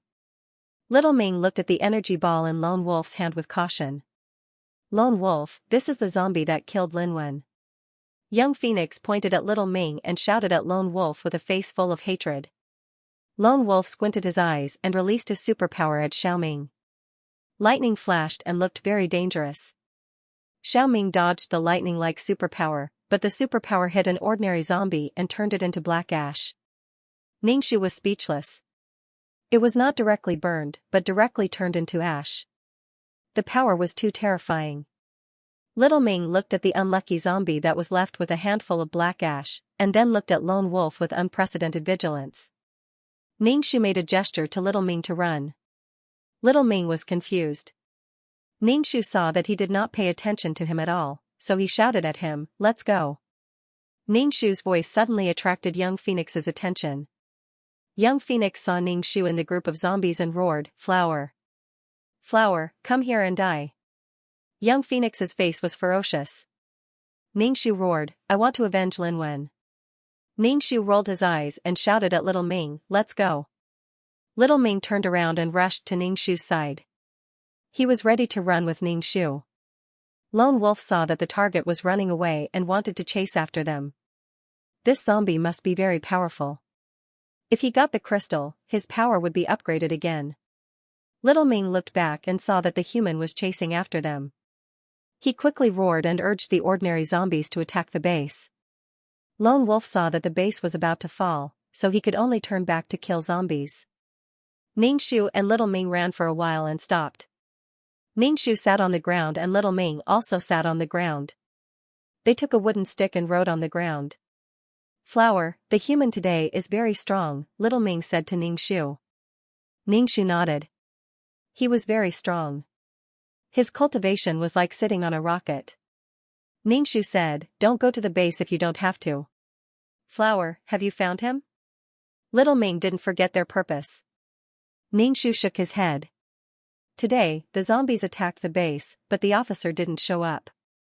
Lone Wolf seemed to have become the uncrowned king of the base. The worst result was that Lone Wolf killed the officer. Ningxu felt depressed and said to Little Ming, "We'll keep an eye on that base in the future."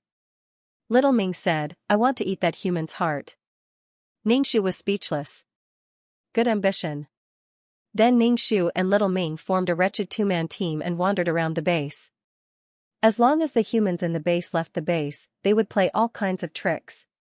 This made Young Phoenix and Lone Wolf very unhappy. They formed a special team to deal with Ningxu and Little Ming. Little Ming learned a lot of shameless behavior from Ningxu, which caused his pure mind to become dark. He often set up traps and things like that to trick humans. Every time Ningxu saw it, he felt guilty. Little Ming changed from a person who tore humans apart with his bare hands to a zombie who tortured humans. She couldn't escape the blame. Lone Wolf and Young Phoenix were so determined to kill Ningxu and Little Ming. In addition to taking revenge and eliminating the danger of the base, they wanted to get the crystal cores more. The pressure on Ningxu and Little Ming from the base was increasing. Young Phoenix and Lone Wolf seemed to be fighting with them. They sent more and more superpowered people, and even had firearms. Ningxu and Little Ming's advantage in fighting with them was getting smaller and smaller. Little Ming would summon a lot of zombies to consume the enemy's strength. Sometimes, Lone Wolf would even lead the team in person, just to take the crystal cores out of Little Ming's head. Every time they saw Lone Wolf leading the team, Ningxu and Little Ming would run away directly. The power of thunder was the most effective against zombies. Damn, they were really shameless. They ran away when they couldn't beat them. This made Young Phoenix and Lone Wolf so angry that they bit their cheeks. Ningxu felt that he was digging his own grave. He would be killed sooner or later if he went against the male and female protagonists. Ningxu looked at Little Ming, who was writing and drawing, and said, "Don't go to the base with me in the future. Don't be killed by the base people." He was really embarrassed to ask Little Ming to tease the male and female protagonists. Xiaoming shouldn't be involved in the grudge between her and the male and female leads. If Xiaoming was really killed and his nucleus was taken out, Ningxu would feel guilty. After all, they had been together for so long, and there were some feelings between them. Xiaoming looked at Ningxu, and when he heard that Ningxu didn't want him to follow, he asked excitedly, "Why?"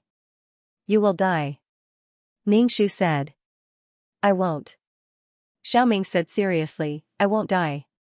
"TSK, you won't die just because you said so?" "Okay, if you want to follow then follow." Ningxu told Xiaoming, "If there is danger, quickly run, don't talk about moral integrity." "What is moral integrity?" Xiaoming tilted his head and asked Ningxu. Ningxu said faintly, "I don't know what moral integrity is." "Hua look, doesn't this look like you?" Xiaoming pointed at the painting on the ground. The painting was very abstract, and Ningxu looked at it for a long time before she realized that Xiaoming was painting her. "Your eyes are too small, I have big eyes." Ningxu pointed at the painting on the ground, "I have an oval face, you painted me into a flat face, the difference is too big, practice hard." Xiaoming looked at Ningxu and said, "That's right. Do you understand the difference between romanticism and realism? Do you understand romanticism?" "Xiaoming, I don't understand." Ningxu and Xiaoming returned to the surroundings of the base, squatting around the base, causing trouble for the base and then quickly running away, repeating the cycle again and again. Ningxu and Xiaoming's actions made the atmosphere of the entire base tense. The two mutated zombies fought and ran away, ran and ran back. They were slippery, and couldn't be killed, which made people very angry. Ningxu took out the gene fluid and drank it, and asked Xiaoming, "Do you want to drink?" Xiaoming shook his head, and his eyebrows showed some rejection of the gene fluid. Ningxu directly opened his mouth and poured the gene fluid into his mouth, and said, "Drink, this thing is good for you." Xiaoming smacked his lips with a look of disdain. "I don't like this," Xiaoming said, feeling wronged. "Shu, don't talk. Someone is coming out of the base." Ningxu was surprised to see a car come out of the base. It was night time, and people rarely left the base at night. People's vision was greatly affected at night, but zombies weren't affected at all. Therefore, it was strange for someone to leave the base in the middle of the night. "Should we summon some monsters?" Little Ming asked. Ningxu shook his head. "Let's see what's going on first. Let's follow them." Ningxu planned to follow the car. At this time, another car came out of the base and chased in the direction of the first car. When Ningxu chased after them with Xiaoming, he found that the two sides had already started fighting. The dazzling superpowers were exceptionally dazzling in the dark night. "What are they doing?" Little Ming Ningxu asked. Ningxu squinted his eyes and looked at the battle in front of him. When he heard Xiaoming's question, he answered, "They are fighting." "Why?" "They are all humans." Xiaoming asked again. He had never been attacked by a zombie before, so he couldn't figure it out. "The human world is very complicated. You won't understand," Ningxu said. Ningxu looked at the two groups of people and finally saw the officer. The officer's hair was white, and he was much older than before. He was fighting with all his might. The officer had also awakened a superpower. It was a surprise attack superpower, but it wasn't very strong. It could only be used with guns to kill enemies. "Xiaoming, hurry up and summon the zombies." Ningxu saw that the officer's side was at a disadvantage, so he quickly said to Xiaoming, "Roar." Xiaoming immediately roared at the top of his lungs. His roar was extremely penetrating, causing Ningxu's head to shake twice. Hearing Xiaoming's roar, the two sides stopped fighting. They looked nervous. One side finally got into the car and was ready to run. Ningxu saw that the people in the base had left, so he quickly ran to the officer. However, he was pointed at by a black muzzle. The dazzling light of the flashlight shone on her face. Ningxu quickly said, "Officer, I am Hua." The officer's expression couldn't be seen in the dark. He sounded a little confused. "Hua, weren't you killed by a zombie? I heard from young Phoenix that you became a zombie. How can a zombie talk? This is very complicated." "Officer, put down the gun first," Ningxu said. "Put down the gun," the officer ordered. He pointed the flashlight at Ningxu and looked up and down. "Are you a human or a zombie now?" "Zombie." Ningxu said honestly. Hearing that it was a zombie, the other people who had just put down their guns immediately pointed at Ningxu and Xiaoming. Xiaoming roared at these people. Ningxu said, "Officer, I won't hurt you. It's so late. Why did you come out of the base? Why are those people chasing you?" Ningxu asked. "Put down the gun," the officer ordered. Then he said to Hua, "It's good that you are alive. Lone Wolf and Young Phoenix took over the base and betrayed the country. The country's top officials were basically killed by Lone Wolf. I drank the gene fluid you gave me and was lucky enough to awaken my ability. Lone Wolf didn't kill me because he wanted to subdue me. Today, I found an opportunity to escape with my subordinates, but they immediately found me." The officer saw Ningxu and the mutated zombie together. He knew that Hua was a zombie. He didn't know why Hua became a zombie and still had her memories. Sure enough, it seemed that the male and female lead were still on the path of the overlord of the base. Ningxu asked, "So where are you going next?" "Find a base to start over. We can't stay in that base anymore. It's the world of Lone Wolf and Young Phoenix." When the officer talked about Young Phoenix and Lone Wolf, his tone was very complicated. He was betrayed by the subordinates he brought up. Ningxu thought for a moment and said, "Officer, I'll send you to find a new base. This way, you can avoid being harassed by zombies on the way." "This?" The officer froze for a moment and said with a sigh, "No need, we can go by ourselves." "Officer, you don't have to be so polite with me. The two of us will follow you all the way. When you find a new base, we will leave immediately," Ningxu suggested. It was good to do something for the original owner who loved him like a father. "Well, you just follow from a distance." The officer walked to Ningxu. Ningxu whispered, "Don't follow too close. People's hearts are not what they used to be. Now, mutated zombie nuclei are very precious." Ningxu nodded. Then Ningxu and Xiaoming followed the team from a distance and accompanied the officer to find a new base. The people in the team usually couldn't feel the existence of Ningxu and Xiaoming. Along the way, there were no zombies that attacked them. This kind of situation made the people in the team become ambitious. They even instigated the commanding officer to control Ningxu. Every time he heard such words, Little Ming would tear the person who spoke to him apart, pull out his heart, and chew it in front of everyone. Sure enough, people's hearts were not what they used to be. These people were not grateful to her and Xiaoming for escorting them. Instead, they had such thoughts. Humans were greedy. After a while, the team finally arrived at the new base. Ningxu saw that the officer had safely entered the base, so he turned around and left with Little Ming. Although she could think and speak, she was still an alien to humans. Those who were not of the same race would be punished. Ningxu had never thought of living with the officer. This was because it was impossible. Ningxu repeatedly emphasized to this body that she was now a different life form compared to humans. There was no way she could coexist with humans. Ningxu was afraid that after he left, the original owner of the body would still want to live with humans. "Flower!" Little Ming shouted for Ningxu. Ningxu turned to look at him and asked, "What's wrong?" "Flower, don't live with humans in the future. Humans are too annoying," Little Ming said to Ningxu. Ningxu nodded. "I won't." Okay. Little Ming's tone was very happy. This made Ningxu feel very relaxed. Ningxu and Little Ming found a place to rest. Actually, they did not need to rest, but Ningxu was still a human. Habits could not be changed. Little Ming seemed to be used to this, too. Ningxu looked at Little Ming, who was sitting beside him, and said, "Little Ming, I'll have to ask you to take care of me in the future. Take good care of me." Little Ming looked at Ningxu and nodded.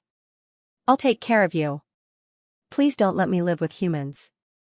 If I suddenly go crazy and insist on being close to humans, you have to stop me, okay? If I'm killed by humans and they dig out my crystal, then no one will be with you," Ningxu said half-threateningly. Little Ming looked at Ningxu seriously and said, "I won't let humans kill you." "Very good." Ningxu closed his eyes and thought. He did not know when the mission would end. Ningxu felt a little guilty. He did not know what the mission was like.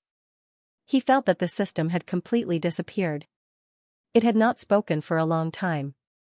Xiaoming nudged Ningxu. Ningxu opened his eyes and asked, "What's wrong?" "I just wanted to see if you were asleep," Xiaoming said. Ningxu was speechless. Now, Xiaoming could speak fluently and think like a human. Ningxu still decided to go back and cause trouble for Lone Wolf and Young Phoenix. Little Ming didn't say anything and followed Ningxu around. He was so deep in thought that no one knew what he was thinking. "Flower, do you think I can build a base like the humans?" Little Ming Ningxu asked. Ningxu firmly patted Xiaoming's shoulder and said, "If you want to do it, then do it. I support you." A convulsive smile appeared on Xiaoming's face. Ningxu silently turned his head away from his face. "What's the point of building a base? Are you going to put a bunch of zombies that have no consciousness but only appetite in the base?" Just thinking about it made him feel that it was too beautiful to look at. "When the time comes, we can gather the smart monsters like us," Xiaoming said. Ningxu was stunned for a moment. Building a place where mutated zombies gather, Xiaoming really dared to think about it. "Okay." Ningxu agreed. Xiaoming was very happy and started to write and draw on the ground. Ningxu said, "How about we directly attack a base and make it our base?" Ningxu, "Okay." Xiaoming, "How many mutated zombies do you think our base will have in the future?" Ningxu, "A lot." Ningxu looked at Xiaoming's serious face. Sure enough, men have the ambition to expand their territory. Ding, mission completed. Do you want to leave the mission world? The system that hadn't appeared for a long time finally made a sound. Ningxu was dazed for a moment and immediately left the mission world. Ningxu's heart suddenly surged with disappointment. Before leaving, he didn't see the school doctor again. It was already a miracle to meet him twice. Maybe he wouldn't meet him again in the future. "Uncle, thank you." Ningxu was dazed for a moment. In a daze, he heard Xiaoming call Hua Hua, Hua Hua. When Ningxu opened his eyes again, he was already in the vast white space of the system. Ningxu took a deep breath and then heavily exhaled, as if to let out the turbid air in his heart. Ningxu looked down at his soul. It was a little dim. "Congratulations, player has returned to the system space. Do you want to check the status panel?" The cold mechanical voice sounded. "Yes." After Ningxu finished speaking, his information appeared in front of him. Number, 23333 Name, Ningxu Age, 27 Experience, 8,600, 8,600/10,000, Soul, 601 Life, 501 Wisdom, 80 Charm, 1 Luck, 283 Spirit, 120 Martial Strength, 10 Qualifications, 26 Merit, 2 Skills, 5 Ring Shooting Technique, Trash Fighting Technique, Absolute Martial Arts Entry Trash. Honorable Title, Goddess of War Mission Completion, 100. Obtained 5,000 points. Obtained 10 attribute points. Please distribute as you wish. Ningxu saw that the points this time were actually 5,000 points. That was a lot. Then Ningxu guessed that it was because he saved the commanding officer that he obtained so many points. Ningxu added the 10 attribute points to Wisdom, Charm, and Luck. Then, the information on the panel changed. Number, 23333 Name, Ningxu Age, 27 Experience, 13600, 13600/10,000, Soul, 61 Life, 50 Wisdom, 805 Charm, 12 Luck, 313 Spirit, 120 Martial Strength, 10 Qualifications, 26 Merit, 2 Skills, 5 Ring Shooting Technique, Trash Fighting Technique, Absolute Martial Arts Entry Trash. Honorable Title, Goddess of War. Congratulations player for completing the beginner 10,000 points mission. You are now an official player. After the system finished speaking, the sound of firecrackers rang out in the system space, accompanied by a song. Pleasant sheep, beautiful sheep, lazy sheep, Ningxu was speechless.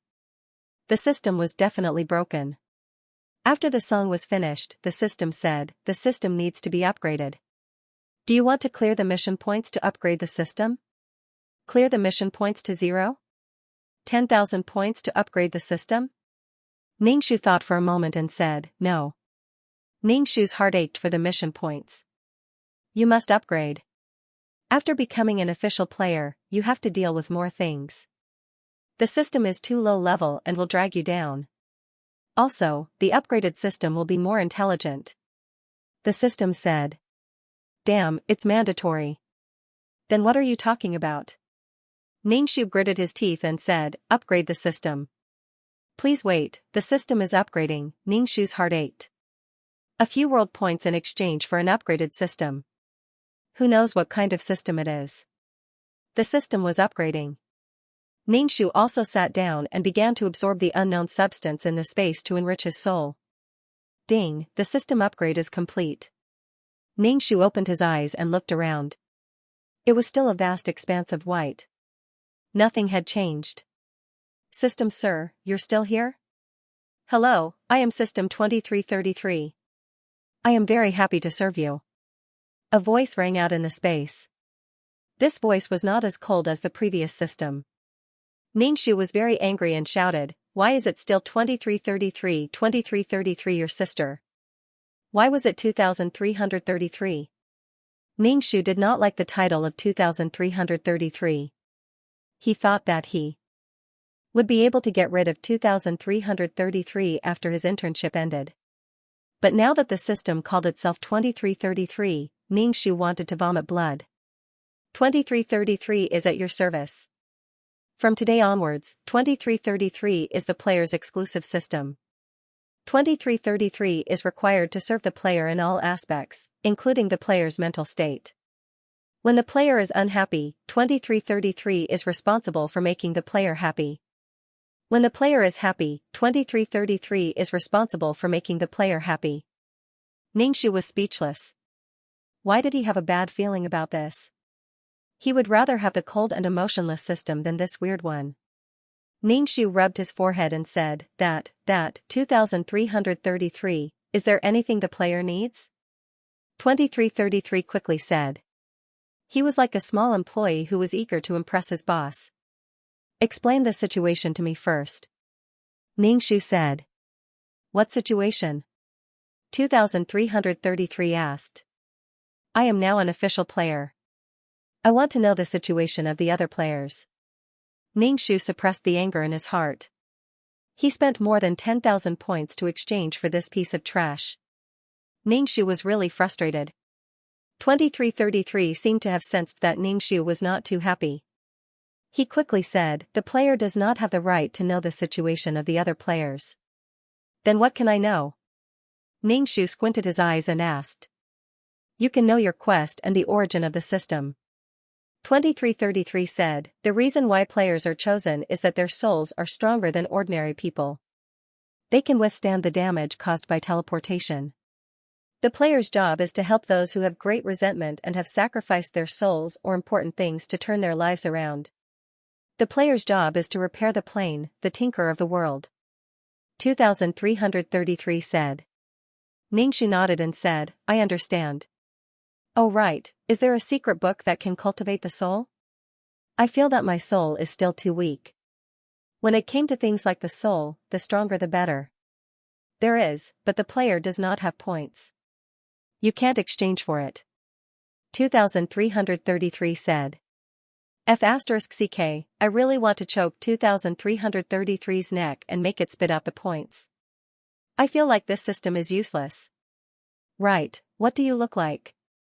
Come out and let me have a look, Ningxu said. Player, I don't have a physical body. I am the mastermind of this space. 2333 said. F***ck, I wanted to beat it up to vent my anger. By the way, after becoming an official player, you will receive a special quest.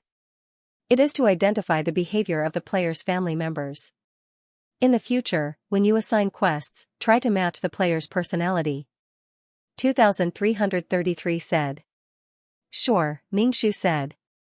Do you want to complete the special mission now? There's no rush. The player needs to meet the client first.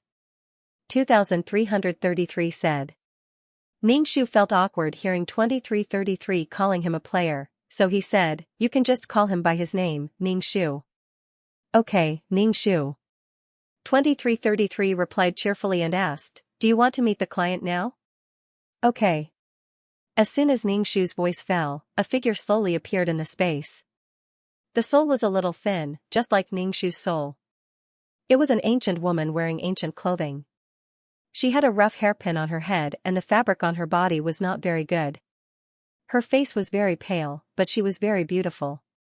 Her body was graceful, soft, and slender. Ning Shu guessed that this woman knew how to dance. The woman first looked around and then looked at Ning Shu. She looked up and down at Ning Shu with a proud expression and said, "Are you the one who turned the tide for me?" "Me?" Ning Shu said, "I am." "And you are?" "I am Madam Qi."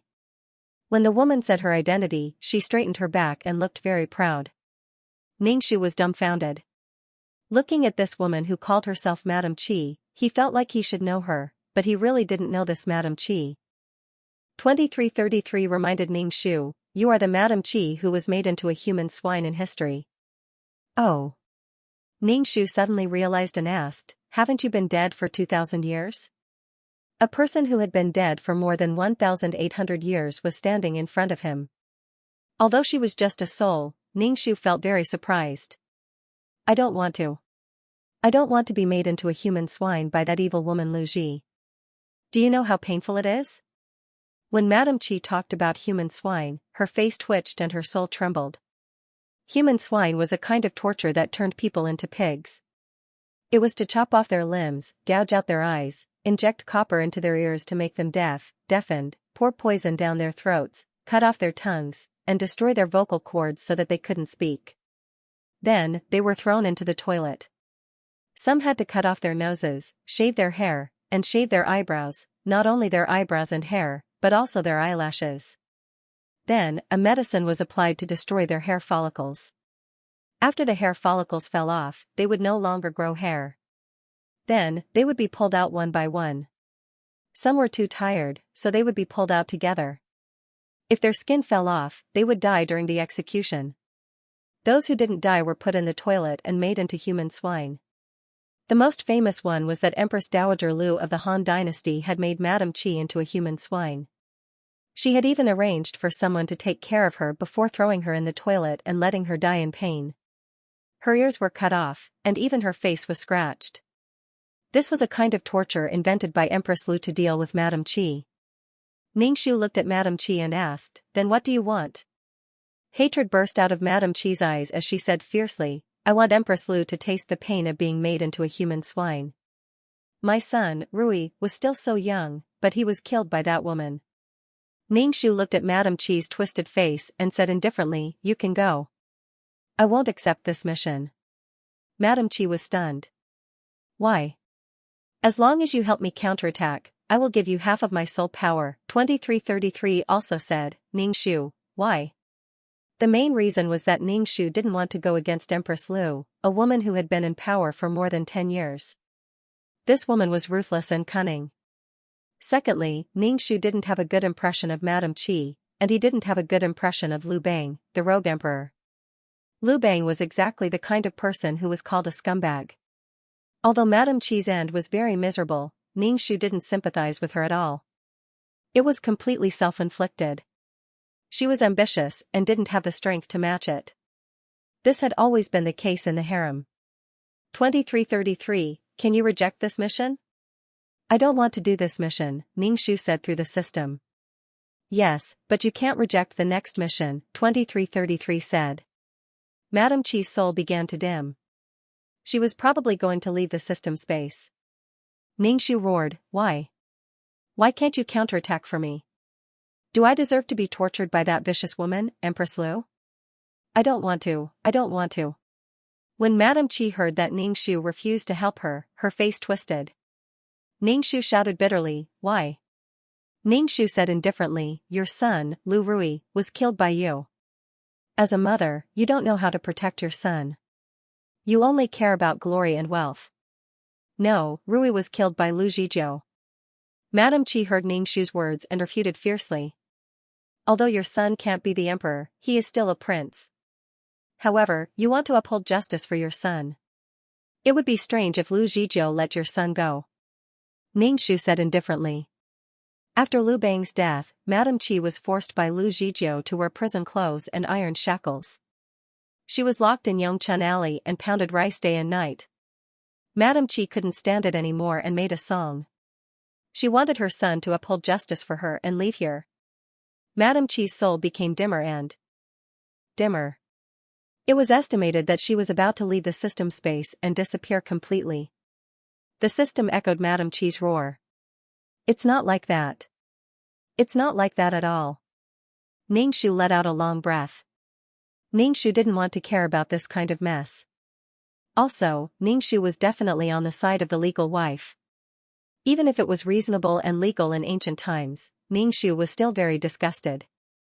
As a rich young lady, Lu Zhijiu married Lu Bang, who had nothing. She washed and cooked for Lu Bang and gave birth to children for him. She was not beautiful and was even captured by Xianxia as a hostage for 2 years. She waited bitterly for Lu Bang, but Lu Bang and Madame Qi were like gods. Madame Qi enjoyed glory and favor. Lu Zhijiu had nothing but the position of empress. Madame Qi was ambitious. She encouraged Lu Bang to depose the crown prince and make her son the crown prince. LVG was vicious and merciless, but she had changed from a pampered, intelligent, and innocent young girl to this. Behind every heartless and ruthless woman, there was a heartless man. Too much hurt, disappointment, and despair had turned a soft heart into a cold and hard iron. If it was Ningxu himself, he would do the same. He would kill Lu Bang first. This kind of ungrateful grassroots emperor was simply too disgusting. Let's look at the next quest. Ningxu said. 2333 quickly said, Ningxu, you can't reject this mission. No matter what kind of mission it is, you must accept it. Okay, I got it. Ningxu nodded. As soon as Ningxu's voice fell, a figure slowly appeared in the space. When the figure gradually became clear, Ningxu was stunned when he saw the soul. It was a woman, a very beautiful woman. Her soul seemed to be stronger than Lu Zhi's soul. It was like a real person standing in front of Ningxu. Her appearance was dazzling and captivating. The fabric of her clothes was excellent. There was no wind in the space, but the clothes on her body seemed to be fluttering, giving people the feeling that she was floating in the air like an immortal. This was the first time Ningxu had seen such a beautiful woman. Her face was pure and innocent, but her body was very hot. Her waist was very thin, and the belt she wore made her chest even more turbulent. With such good looks, there was no hurdle that couldn't be overcome. As the saying goes, 3 points of fate, 7 points of hard work, and 90 points of appearance. Like cannon fodder, she could just grow as long as she wanted. Ningxu felt that this woman was not simple. He didn't know why, but he had a bad feeling. The woman who entered the space looked around, then looked at Ningxu and said, You are the one who will counterattack for me. Her voice was very soft. When Ningxu heard this voice, he shivered. She was a woman, and when she heard this voice, she couldn't control herself, let alone a man. Her voice was filled with charm. It was soft and carried a hint of innocence. It was simply too alluring. I am. Ningxu nodded and said. Hearing Ningxu's words, the woman quickly walked towards Ningxu. Ningxu looked at the woman in front of him. Her body was slightly swaying, and her waist was so thin that Ningxu was afraid that she would break it. The woman reached out and held Ningxu's hand, and shouted, Elder sister, help me. Ningxu looked at the flawless face in front of him. Ningxu's mouth was dry, and he asked, How can I help you? I beg you to help me. I don't want to be reincarnated. I really can't stand it. I would rather be reincarnated. If Elder Sister can counterattack for me and let me escape the fate of reincarnation, Yan Luo is willing to give up all of my soul force. I just want to be reincarnated. Ningxu heard Yan Luo's words, and his heart suddenly thumped. There was no such thing as a free lunch in this world. He asked, Speak clearly. My name is Mu Yan Luo. I am the daughter of a country's prime minister. Mu Yan Luo said. She was a perfect example of a rich and beautiful woman. My mission is to get rid of those men. I've really had enough of those men. I've been reborn 3 times. I thought I could get rid of these men, but I can't. I wanted to escape the first time I was reborn, but I still fell into the hands of those men. The second time I was reborn, I wanted to hang myself, but I was still saved by those men. Just like in my first life, I'm still entangled with those men. Living 3 lives, no wonder her soul force was so strong. Mu Yanluo looked at Ningxu with eyes full of hope and expectation. Elder sister, I want to get rid of this fate. Of course, it would be better if you could teach those men a lesson. Ningxu's mouth twitched, and he asked, how many men are entangled with you? Mu Yanluo's eyes were very clear, and she said, several. Ningxu was speechless. So, what kind of mission was this? 2333, I don't want to accept this mission, Ningxu said to the system. No, you refused the last mission. You can't refuse this one, 2333 said. Otherwise, Ningxu will be obliterated. Ningxu was speechless. Ningxu turned his head, and Mu Yanluo said with a ferocious expression, I accept this mission. Thank you, elder sister. Mu Yanluo's face lit up with a smile, and she looked even more beautiful than before. It felt like the whole room was lit up by her smile. She was so damn beautiful. Mu Yanluo was very happy to hear Ningxu accept the mission. Before she left, Ningxu said, elder sister, you are a good person. The others don't want to accept my mission, or they failed it. Thank you. Ningxu, come back. Let's talk about it. After Mu Yanluo left, Ningxu felt even worse. He asked 2333, what's going on? Mu Yanluo is the female lead of a world, 2333 said. It's just that she's been reborn twice, and she doesn't want to live the life of being reborn anymore. So, she's looking for players to counterattack. She's the female lead, and I'm just a cannon fodder. What the hell am I supposed to counterattack? Ningxu said in a huff. She was supposed to be the cannon fodder, but now she was going to be the heroine's counterattack. 2333 said, I told you this is a special mission. After this mission, you can only be cannon fodder. Damn it. How could it be so direct? It even said that it had to take care of the player's emotions. This was how the system took care of people. Ningxu sat down and began to absorb the materials in the space to enrich his soul. When he had points, he would immediately exchange them for the secret book of soul cultivation. This was too slow. After some time, Ningxu opened his eyes and saw that his soul had been enriched a lot. He was very satisfied and asked, 2333, are you still there? Yes. As soon as Ningxu's voice fell, 2333's voice sounded. Obviously, he had been waiting for Ningxu to wake up. Ningxu said, can you change your name? 2333 said, no, my main brain has been with this number since birth. It can't be changed. Ningxu thought, what the hell, he felt that this number was full of malice. Forget it, there was no need to care about these trivial things. Ningxu said, let's enter the mission. Okay. In an instant, Ningxu felt that his head was heavy and his feet were light. He felt dizzy and wanted to vomit. When this feeling disappeared, Ningxu opened his eyes. The room was very dark. There were candles on the table and a maid was sleeping on the recliner. She was probably on night watch. Ningxu rubbed his head and looked out the window. It was very dark now. Ningxu decided to accept the plot first. Prime Minister Mu of Donghua Nation had a daughter named Mu Yanluo. She was born with a natural charm and was devastatingly beautiful. Many people had come to propose marriage to her, wondering who could win her heart. But what was unexpected was that Donghua Nation was destroyed overnight. The Prime Minister's residence was attacked. Prime Minister Mu told his daughter to escape, and then he fled in the opposite direction. Mu Yanluo, who had just escaped from the Prime Minister's residence, was caught by a general. Then, the general raped her and started a shameless life. Mu Yanluo gradually gave her heart to the general, but then a lord took a fancy to Mu Yanluo. However, the general directly gave Mu Yanluo to the lord.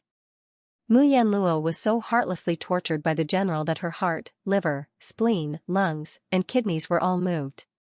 Then she and the lord started a love-hate relationship. I don't love you. You can have my body, but you can't have my heart.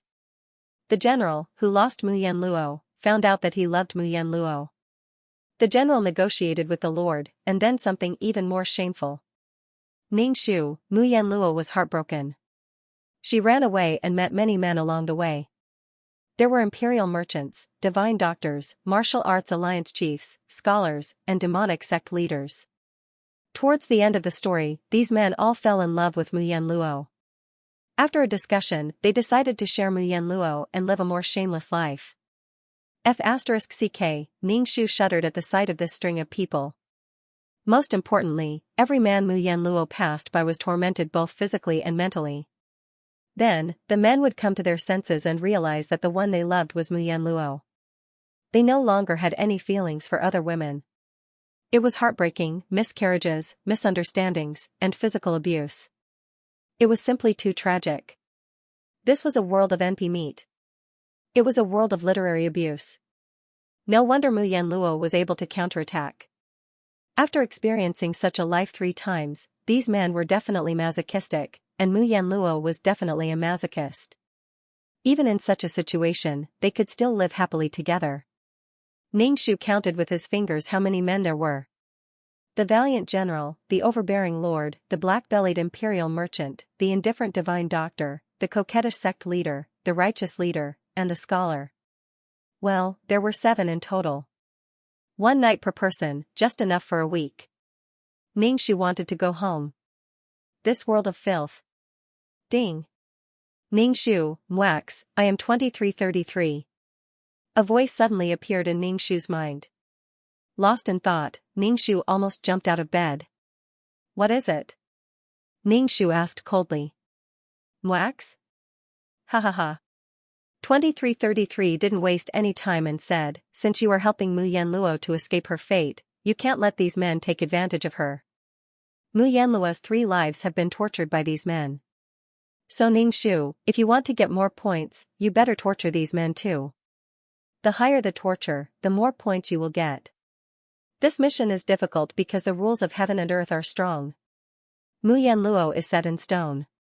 Even if she is reborn, she can't escape her fate. 2333 explained. Ning Shu suddenly understood. It was like a tape that had been put on. It could only follow the plot. But if the plot deviated, the rules of heaven and earth would soon return to the starting point. Ning Shu felt a sudden pressure. Damn, why was the mission so difficult? Could it be that she picked the leftovers of others? F***ck, all in all, this mission was to change Mu Yanluo's fate. Moreover, he had to torture these men. Of course, if he didn't kill these scumbags, would he keep them for the new year? Ning Shu sat up on the bed and prepared to practice his peerless martial arts. Without strength, he could only be slept with. Ning Shu didn't want to be slept with by these men. After a long time, Ning Shu sat on the bed and took a deep breath. Ning Shu sadly found that this body couldn't practice martial arts at all. After practicing for almost 4 hours, Ning Shu found that there was no qi in his body. Ning Shu was so anxious that he started to sweat. Without strength, how could he just wait to be raped by these men? Ning Shu expressed that he was a pure person. How could he do such a thing? This body can't practice martial arts. Ning Shu, give up, give up. 2333's voice echoed in Ning Shu's mind. His heart was tired. That's right, the female lead just had to wait to be raped. After practicing her peerless martial arts, she would be incomparably powerful. How could she be raped by men? A soft body was easy to be pushed over. A little resistance was fun, but it was impossible for the female lead to possess great strength. Ning Shu sat on the bed and sighed. Suddenly, the door was kicked open with a bang. Ning Shu was startled. The maidservant who was sleeping on the recliner was so frightened by the loud noise that she fell to the ground. She got up from the ground at a loss and saw Ning Shu sitting on the bed. She shouted, Miss, what's wrong? How the hell would I know what's going on? Ning Shu looked at the door. A man walked in with a group of people behind him. Yanluo, the army is attacking the city. Let's hurry and leave. A handsome middle-aged man walked in. Ning Shu said anxiously. So it was the original owner's father. He thought it was the general who attacked the city. Ning Shu still hadn't calmed down. Why aren't you packing up for the young miss? Prime Minister Mu shouted at the pale-faced servant. The servant hurriedly packed up. Prime Minister Mu looked at Ning Shu and sighed. Donghua has fallen. Mingshu also sighed. This was the beginning of the original owner's tragedy. Father, where are we going? Mingshu didn't think he could escape. The plot was quite powerful. The sky of the apocalypse was gray, and the whole world seemed to be shrouded in dust. Viruses and zombies roared, and the whole environment was filled with despair, greed, and the infinite magnification of human nature. The law of the jungle was that the strong were respected.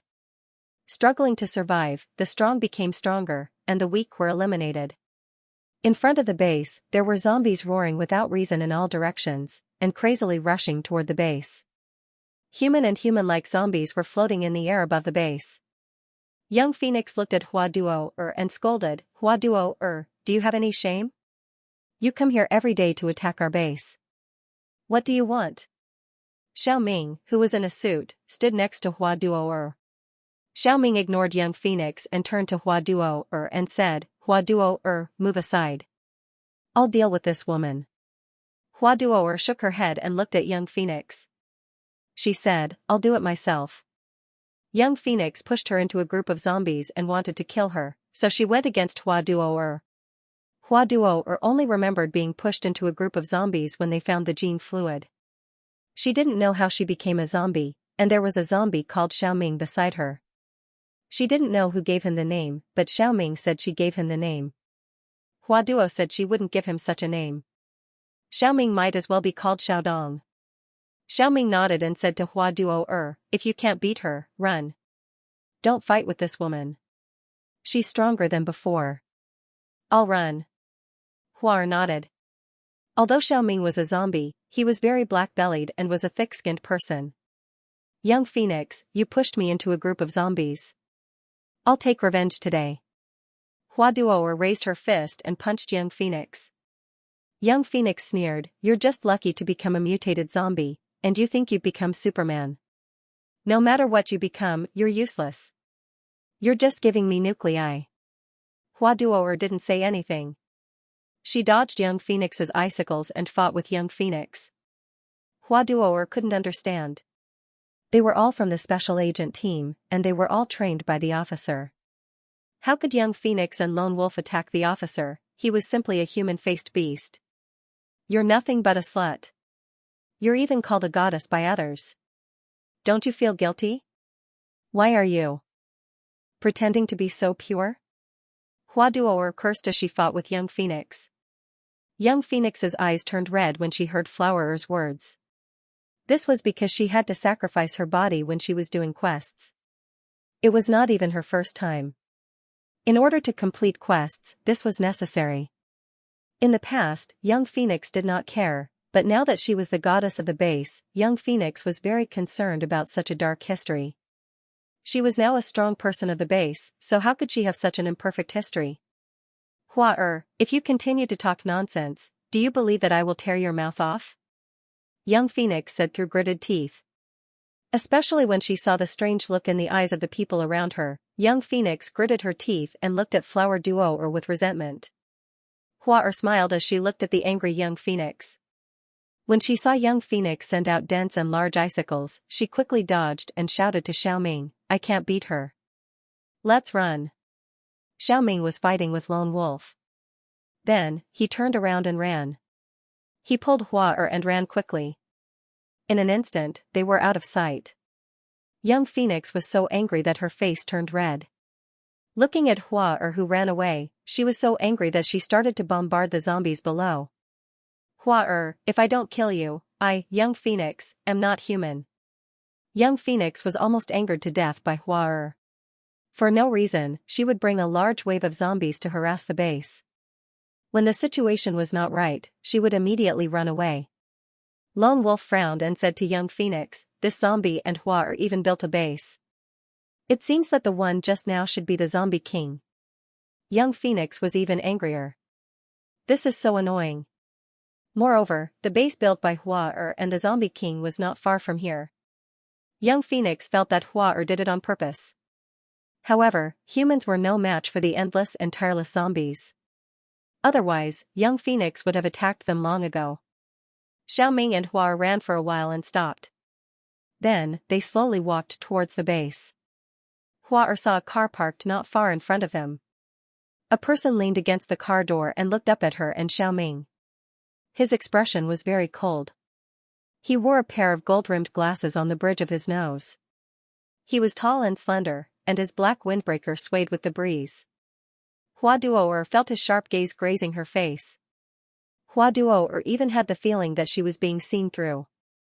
Hua could feel that this man was not a psychic, but he had a deep and unfathomable temperament. Roar! Xiaoming roared at the school doctor.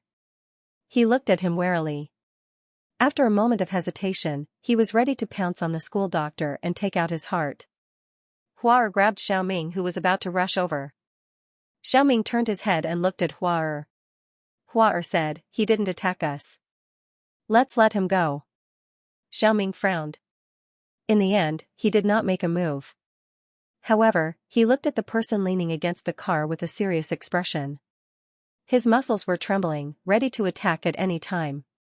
"Let's go." Hua pulled Xiaoming away. She looked back at the man.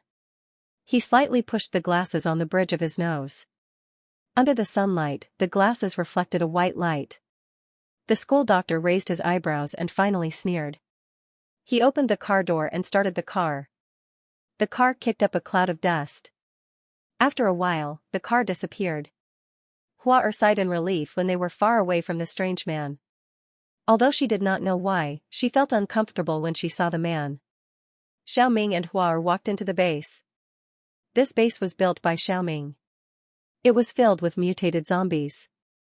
Seeing Xiaoming and Hua, the mutated zombies all knelt on the ground to show their allegiance. The law of the jungle among zombies was clearer than among humans. Hua, that man seemed to know you. Xiaoming thought about it and felt that the man should know Hua.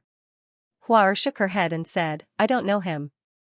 Humans and zombies fought each other for survival. Hua was at odds with Lone Wolf and Young Phoenix. Lone Wolf, who was angry, also organized people to fight back. In short, you hit me, I hit you. Xiaoming's strength was getting stronger. He did not seem to like eating hearts. He always gave the corpses of psychics to the zombies below. Xiaoming was becoming more and more like a normal person. No one could tell that he was a zombie just by looking at his appearance. Perhaps he was already a human, a high-level human.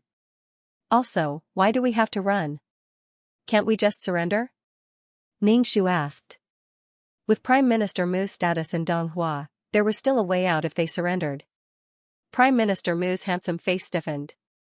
Ningxu said sternly, "Your father is a scholar. How can I do something so unprincipled?" Ningxu was speechless. If they were really unprincipled, why did they have to run? They might as well stay and live and die with Donghua. They would definitely be famous in history. They would be proud and unyielding. They would be afraid of losing their lives if they stayed. "Master, miss, everything is packed." The little maid held the package in her arms. Ningxu did not want to go with Prime Minister Mu. He said, "Father, you and mother go first. We will go in different directions." "That's fine. We are a family. When can we meet again? If we are separated in this chaotic world, we might not be able to see each other before we die." Prime Minister Mu frowned. Obviously, he agreed with Ningxu's suggestion. Ningxu said, "Father, mother, go with big brother and little brother first. This way, the Mu family will have a bloodline." "I won't go with you." Prime Minister Mu thought for a moment and said, "That's fine." Ningxu was speechless. "You are really big. Aren't you worried about leaving your daughter behind?" It was probably because of the plot. Thinking about it, any scene would be sex. His father-in-law was watching from the side. What was this? In the plot, Mu Yanluo was all alone. "Take these banknotes." Prime Minister Mu took out a stack of banknotes and gave them to Ningxu. Ningxu accepted the banknotes and said, "Thank you, father. Father will give you one more person to protect you. This is my guard. He will protect you secretly in the future." Prime Minister Mu pointed to a guard holding a sword.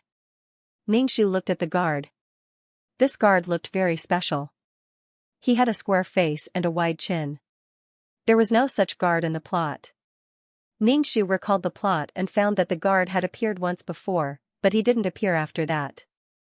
He either ran away on his own or was secretly killed by the male lead.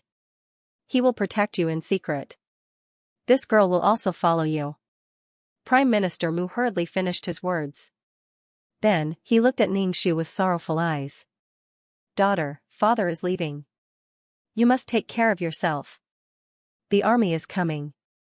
Hurry up and run. As soon as Prime Minister Mu spoke, he ran out of sight. The guard glanced at Ningxu and then jumped out of the window. He was probably going to protect her in the dark. It felt unreliable. Ningxu put away the silver that Prime Minister Mu gave him and then said to the servant girl who was holding the package, "You can go too. You don't have to follow me. This servant is by Mrs.'s side. This servant is not afraid." The young maidservant's teeth were chattering and her legs were trembling. Ningxu sat cross-legged on the bed and said indifferently, "You don't have to follow me. I won't leave. This servant is by Mrs.'s side. Yulan is Mrs. Person. Even if I die, I will be Mrs. Ghost." Yulan said firmly. Ningxu waved her hand. "Up to you. If you want to follow me, then follow me. Get something to eat. I'm a bit hungry." Ningxu said to Yulan. Yulan put down the package and went to get something for Ningxu to eat. Looking out of the window, one could see that the city gate was brightly lit. There were also sounds of killing. The smell of blood drifted far away. The entire capital seemed to be in turmoil. "That guard, are you still there?" Ningxu shouted out of the window. After waiting for a while, there was no response from the guard. Ningxu felt depressed. This guy couldn't have run away, right? "Here." A voice sounded. Ningxu, she felt that this guy's reaction arc was a bit long. She called for such a long time before answering. How should I inform you? Did she have to call for him every time? If he didn't respond for a long time, it would be too late. Moreover, Ningxu didn't know how loyal this guard was. Sigh, so melancholy. A black shadow appeared in front of Ningxu. His face was covered, only revealing a pair of eyes. Ningxu was shocked. "Miss, it's me," the guard said. Ningxu stroked her chest. "Why are you covering your face?" "This is the rule of us secret guards," the guard said. "Ningxu, you're like this, forgetting what you look like after a glance. Covering your face is even more eye-catching. This is a whistle. When Miss blows the whistle, I will appear." The guard gave Ningxu a whistle. Ningxu took the whistle and asked, "Can I hear it no matter where I am?"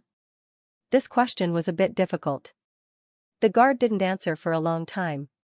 Finally, he said, "As long as I am by Mrs.'s side, I can hear when Miss blows the whistle." "Thank you." Ningxu put away the whistle. At least she felt a bit safer. Yulan brought food. Ningxu said, "Miss, there's no one in the residence now." This servant made some noodles. Ningxu didn't dislike it.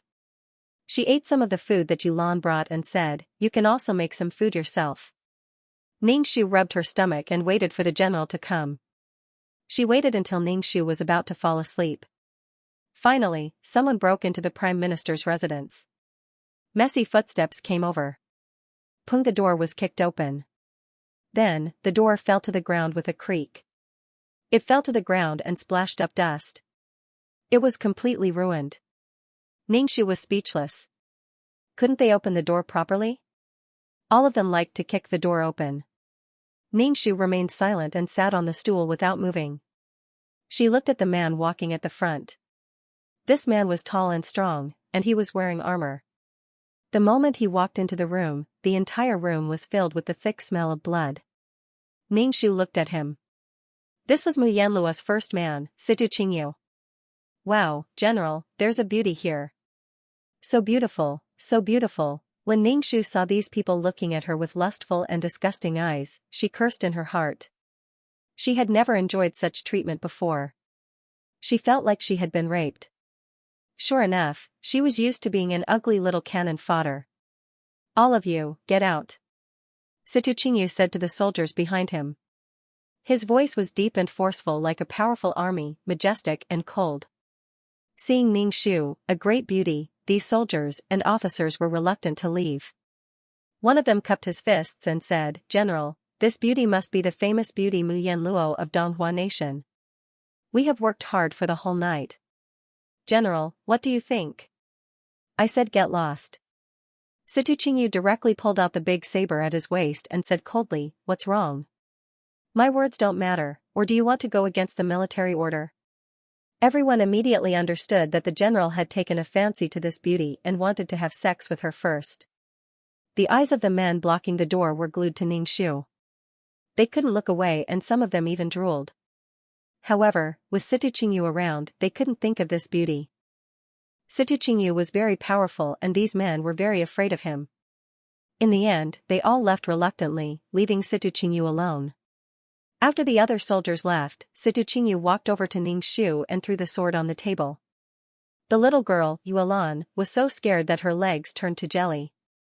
She fell to the ground and looked at the fierce Situ Qingyu in shock. Ningxu's eyelids twitched, but her expression did not change. "Damn it, if I could master a peerless martial art, I would whip you to death." Situ Qingyu looked at Ningxu and let out a low laugh. "I didn't expect Miss Mu to be so bold. Were you waiting for me in this embroidery house?" Although Situ Qingyu was a general, he was definitely good-looking and handsome. Now, he looked at Ningxu with undisguised passion and desire.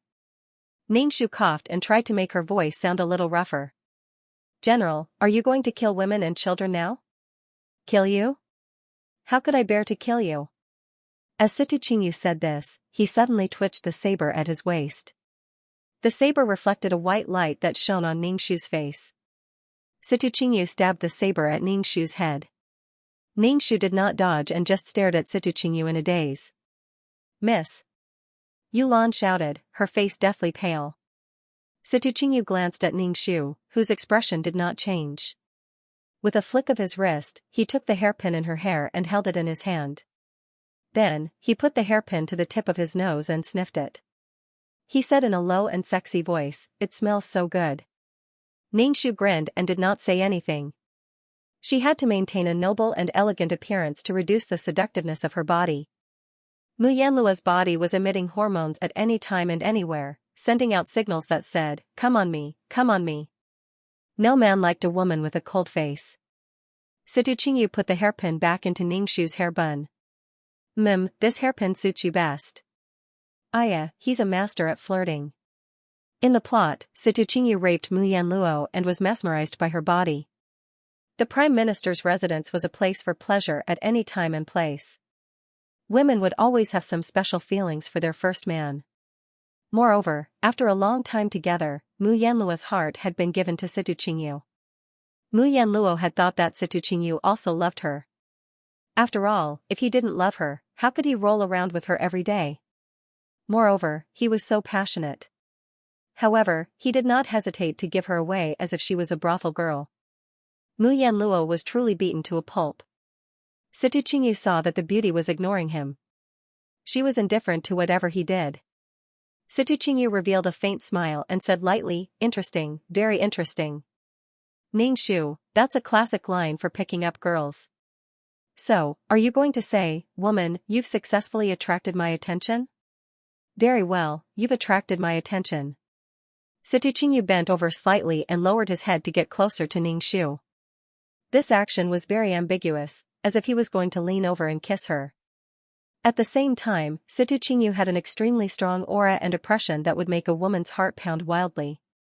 However, in the face of Situ Qingyu's flirting skills, Ningxu looked up at Situ Qingyu expressionlessly. Situ Qingyu stretched out his head and lifted Ningxu's chin.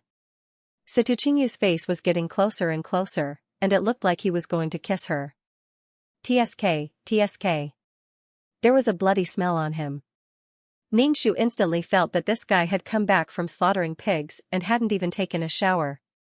Ningxu stretched out his fist and punched Situ Qingyu in the eye, only to hit Situ Qingyu's palm.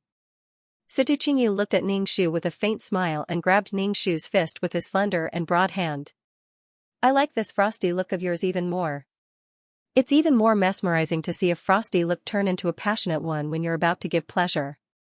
Situchingyu's words were lewd, but his handsome face made him look particularly devilish. Ningxu, damn, he failed to pretend to be noble and cold.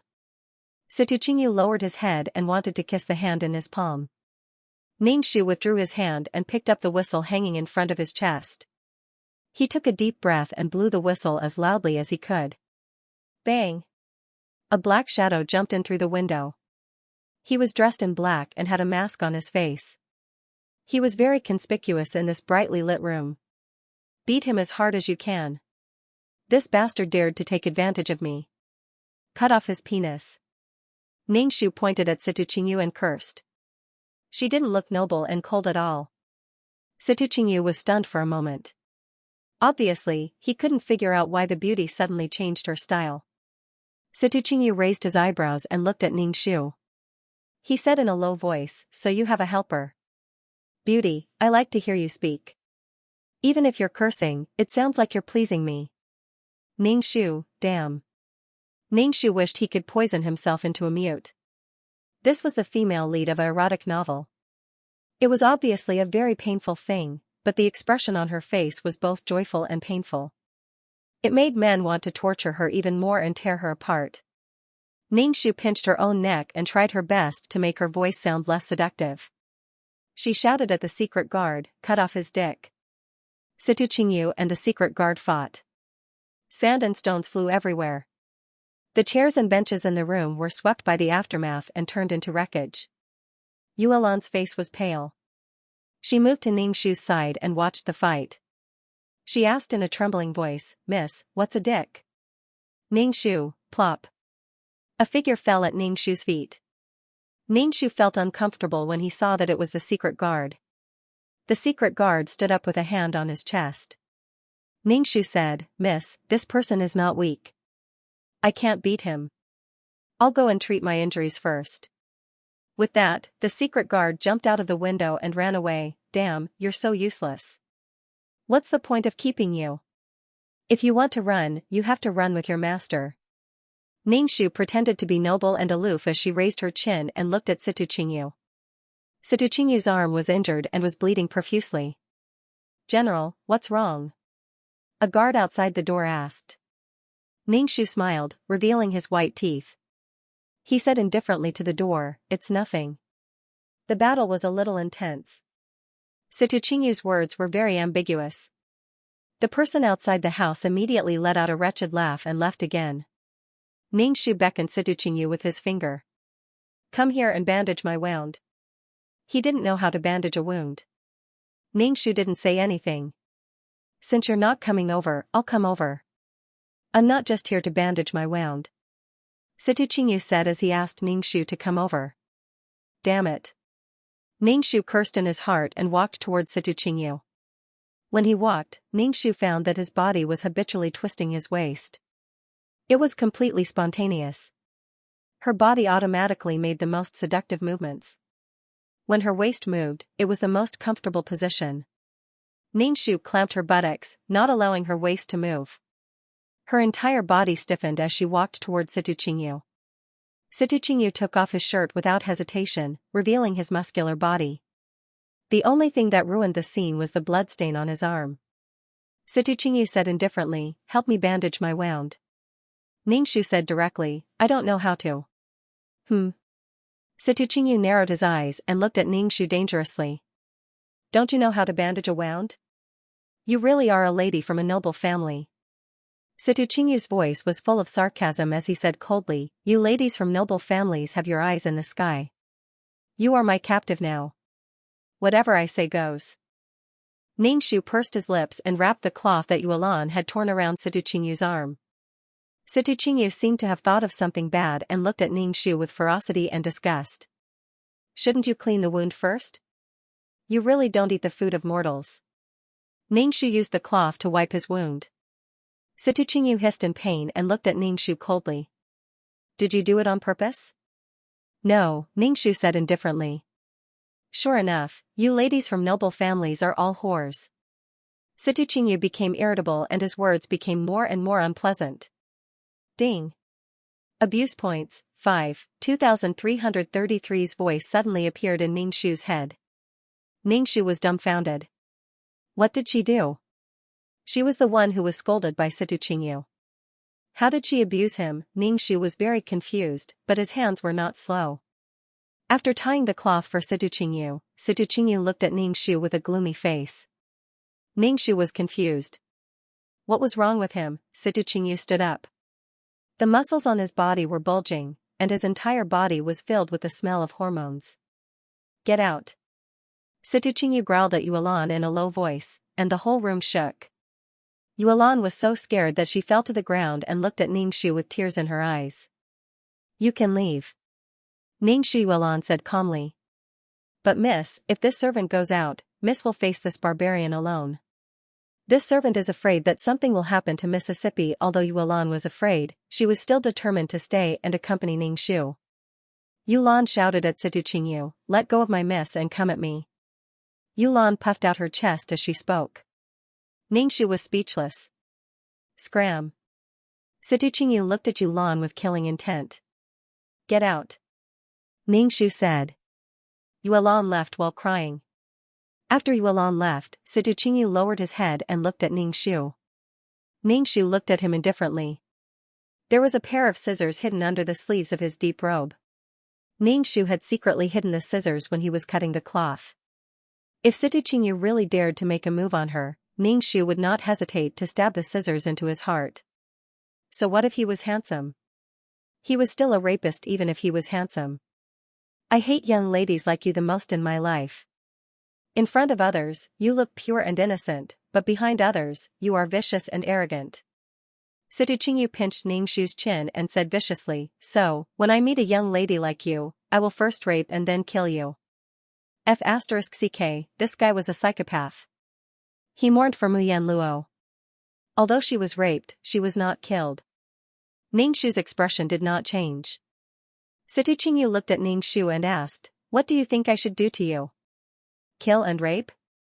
In the past, it was always rape and then kill. Now that she was the female lead, she naturally had to be special. Then guess what happened to the young lady who made me kneel and lick her shoes? Situ Qingyu seemed to want to chat with Ningxu, but the content of the conversation was not so pleasant. What do you think Ben will do to her? Situ Qingyu sat down and looked at Ningxu with a faint smile, but there was disgust in the depths of his eyes. Ningxu blinked and said, it must be some inhumane torture. I threw her into a pack of wolves, and the wolves were fed with drugs in advance. The pack of wolves raped her while tearing her flesh, but I didn't want her to die so quickly. She lived for half a month under the wolves' bodies, and finally died with her body in a bloody mess. When she died, I couldn't even see her arrogant and despotic face. Situ Qingyu looked at Ningxu. Do you think this punishment is good? Ningxu was speechless. Ningxu was filled with disgust. Situ Qingyu continued to blabber. In summary, Situ Qingyu, who was once a poor boy, was humiliated by the young ladies of noble families. In addition, Situ Qingyu was very tall and handsome, which aroused the desire of these young ladies to conquer him. They even made Situ Qingyu kneel on the ground and bark like a dog to lick his shoes. This caused Situ Qingyu to be traumatized and twisted. Then, when he became successful and famous, he took revenge on these people one by one in cruel and vicious ways. Ningxu finally understood why Situ Qingyu did not say anything when he caught Muyan Luo and directly raped her. It turned out that there was such a story. No wonder Situ Qingyu sent Muyan Luo away without a word when the Lord wanted her. Situ Qingyu hated the young ladies of noble families. Muyan Luo was the daughter of the Prime Minister of Donghua Nation and had a noble status. When Situ Qingyu saw Muyan Luo, he vented all his anger on her. However, the female lead's body was so alluring that Situ Qingyu directly imprisoned Muyan Luo and trapped her in the embroidery house. They had sex almost 24 hours a day. Ningxu was speechless. Muyan Luo was completely unjustly implicated. TSK.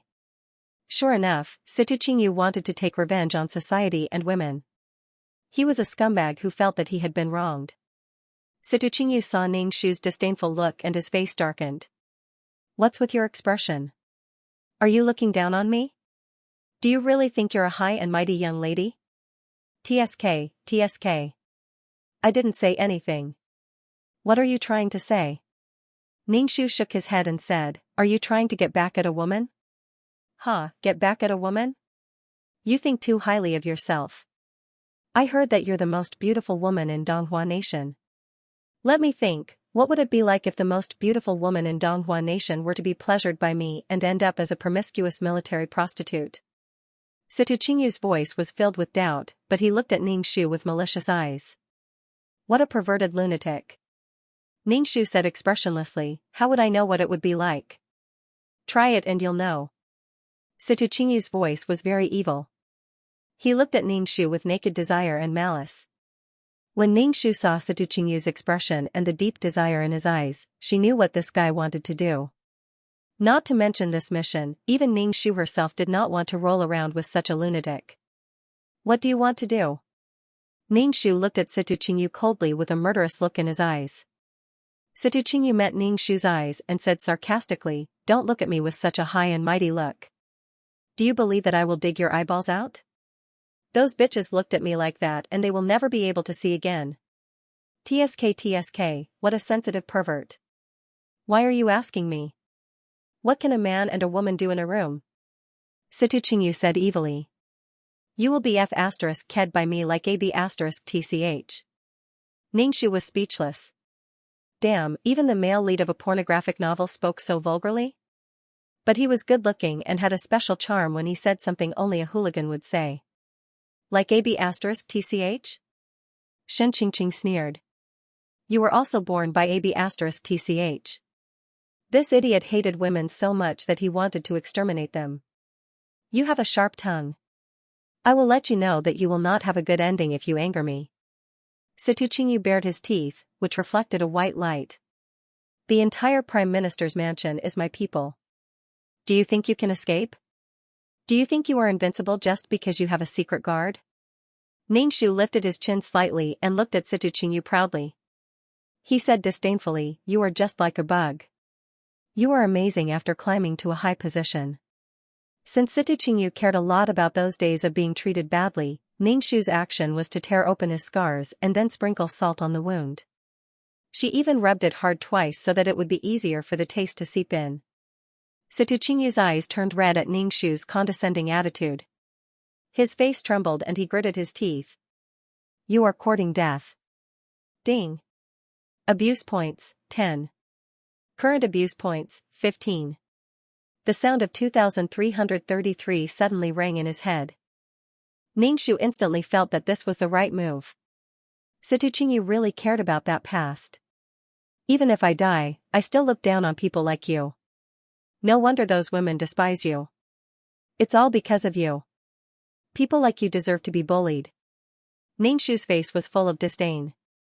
"Why don't you blame your mother for giving birth to you? You are courting death." Situ Qingyu's eyes were red as he reached out and grabbed Ningshu's neck. Ningshu instantly felt as if his breathing had been cut off. This body was indeed weak. "Mu Yan Luo, you've successfully infuriated me." Situ Qingyu clenched his fist. He felt that he could break this thin neck with a gentle pinch. A life would end in his hands. This feeling made Situ Qingyu feel infatuated and carefree. Ningshu felt that it was difficult to breathe. He took out the scissors that he had hidden and quickly slit Situ Qingyu's wrist. In an instant, the skin and flesh split open and blood gushed out. Situ Qingyu was stunned. Ningshu kicked Situ Qingyu's crotch. "I'm going to play with your penis today." Ningshu used all the strength in this body to kick, but it didn't seem to have any effect. Situ Qingyu only groaned and didn't show any expression of pain. "Ningshu, F***ck, how weak is this body?" Situ Qingyu looked at Ningshu indifferently as if he was looking at a dead man. The wound that was cut by the scissors was dripping blood. Ningshu didn't think twice and used the divine dragon tail whip to trip Situ Qingyu, but Situ Qingyu didn't move at all. Ningshu felt that he was struggling before death. F***ck, her fighting skills were completely useless. It was all because of this body. It was so weak. "I've decided. I won't kill you. I want to see how you noble ladies will look when you fall in love with me." Crying and begging for pleasure? Situ Qingyu's face revealed a convulsive smile, cold and cruel. Ningshu breathed a sigh of relief. Damn, at least the female lead halo was useful. If she was cannon fodder, she would have been killed by Situchinyu. Now, Situchinyu wanted her to fall in love with him and then be abandoned by him. Then, she would be in so much pain that she wished she was dead. Now, Situchinyu didn't care about physical torture. He wanted to torture his opponent mentally. Ningxu immediately raised her chin and said, "Why would this lady like a lowly person like you? Are you kidding? You're just a bug." Ding, abuse points 5. Current abuse points 20. Ningxu, huh? 2333 came out to make her presence known again. Damn it, she did not even make a sound when Situchinyu grabbed her by the neck just now. Don't test my patience. Situchinyu clenched his fist quietly. His hand that was cut by Ningxu bled even more, forming a pool of blood on the ground. Situchinyu snorted coldly and turned to leave. When he reached the door, he kicked it, and the other door also fell to the ground. As soon as Situchinyu left, Ningxu's entire body relaxed. She moved her neck. F*ck, it was so painful from Situchinyu's grip. However, not being raped by Situchinyu was her greatest achievement. At least she got 20 abuse points. These abuse points were just rubbing salt on the wound. There were 7 hardships in life: birth, old age, illness, death, resentment, separation, and not being able to get it. There was nothing more painful than not being able to get it. Situchinyu wanted her to fall in love with him and then torture her. Ningxu was going to give him a taste of his own medicine. The problem was, Ningxu had no idea how to do it. 2333, are you there? Can you give me some advice? Shen Qingqing asked. How do I make Situchinyu fall in love with me? After you have sex with him, he will naturally fall in love with you, 2333 said. Ningxu was speechless. What was the female lead's body? Could men fall in love with her after having sex? Was it a masterpiece? Ningxu gave up on this plan. She was not suitable for seducing others. Besides, wasn't this cheating on their feelings? Ningxu did not have any feelings for these men. Why would she hurt herself by seducing these men? She might as well find a sore spot and step on it with all her might. Then, the abuse value would go up. For example, Situchinyu was arrogant and self-abased. He cared most about women looking down on him, so Ningxu used all her strength to mock him. Miss, are you okay? I'm so sorry. Yulan wailed as she ran into the room. She saw Ningxu sitting on a stool with her legs crossed, as if nothing had happened. Yulan thought that when she walked in, she would see a messy and torn piece of clothing. Then, the young miss would lie on the bed with nothing left to live for. It was completely different from what she had imagined. Yulan's wailing stopped immediately. She was like a duck being strangled. Yulan was dumbfounded. Ningxu asked, Miss, are you all right? What do you think happened to me? Ningxu said angrily. Yulan's face suddenly showed an expression of relief. She patted her chest and said, It's good that Miss is fine. It's good that you are fine. Ningxu said, Let's go get something to eat. I'm a little hungry. Miss, everything in the Prime Minister's mansion has been taken away. There is no food in the kitchen at all. Yulan said with a sad face. Yulan was a girl of 13 or 14 years old. She had a baby face. When she held her face, her whole face wrinkled into a thin bun. Situchinyu was really ruthless. Did he want to starve her to death? Then let's go to a restaurant. Ningxu waved his hand, looking very heroic. I'll take you to eat something delicious. Yulan looked at Ningxu with a bitter face. We are surrounded by guards in all directions. We can't even leave the embroidery building. Ningxu was speechless. Ningxu picked up the spoon hanging on his chest without thinking. However, his chest was too big. Ningxu took off his clothes and took out the whistle from his deep cleavage. In his previous life, Ningxu did not expect to have such a big chest. He felt that he had no regrets in life. Ningxu blew the whistle. It was melodious and very pleasant to listen to. After blowing for a long time, Ningxu's cheeks were sore, but the secret guards did not appear. Ningxu was speechless. Did this guy run away? he was definitely not reliable. What should he do now? Was he going to starve to death? Ningxu and Yulan looked at each other. Ningxu coughed and said, "Is there a dog hole nearby? Let's go out and look for food." Yulan looked at Ningxu and said hesitantly, "Miss has a precious body, how can you crawl through a dog hole?" "It's fine. Your miss can do anything. Isn't it just going through a dog hole?" Ningxu said without a care. As long as he could achieve his goal, there was nothing he couldn't do. "Miss, this servant is a pitiful Mississippi. She is a golden branch and a jade leaf, yet she has to do such a thing." Yulan howled again. Ningxu's face darkened. "Stop howling. Where's the dog hole?" Ningxu tied up his hair. Too complicated a bun was very inconvenient. Then, he said to Yulan, "Let's go." Yulan had been looking at Ningxu with a guilty and distressed expression. "It's all because this servant didn't take good care of Mississippi. This servant has failed master's instructions." Ningxu was speechless. He felt that this girl was thinking too much. Did she look so pitiful? Yulan brought Ningxu to the desolate backyard of the Prime Minister's residence. She pushed aside the withered grass at the foot of the wall, revealing a dog hole in the wall. Ningxu looked at Yulan. "How do you know there's a dog hole here? Have you crawled through it?" "Miss, how can you say that about this servant?" Yulan looked at Ningxu with tears in her eyes. "Ningxu, what did I say? This servant is Mrs. Servant. How can I crawl through a dog hole? This servant walks through the main door." Yulan defended her dignity. Ningxu was speechless. Ningxu crawled out of the dog hole with difficulty. Her chest was almost stuck. If Yulan hadn't pushed her with all her strength, she probably wouldn't have been able to get out. This was the first time she realized that having big breasts wasn't perfect. Ningxu rubbed her chest. It hurt so much. Yulan crawled out of the dog hole easily. Seeing Ningxu grimacing in pain, she hurried over to help Ningxu brush off the dust and grass on her body. "Miss, why do you have to humiliate yourself like this? Master will be heartbroken if he finds out," Yulan said. Ningxu didn't care at all. How was this humiliating?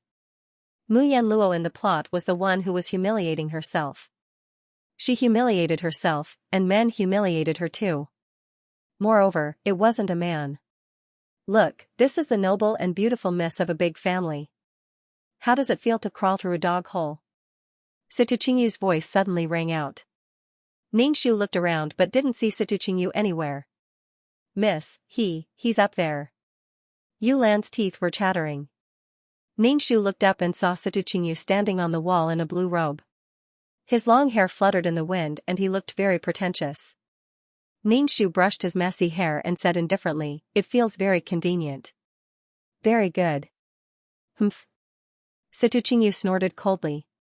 Then, he opened his arms and flew in front of Ningxu.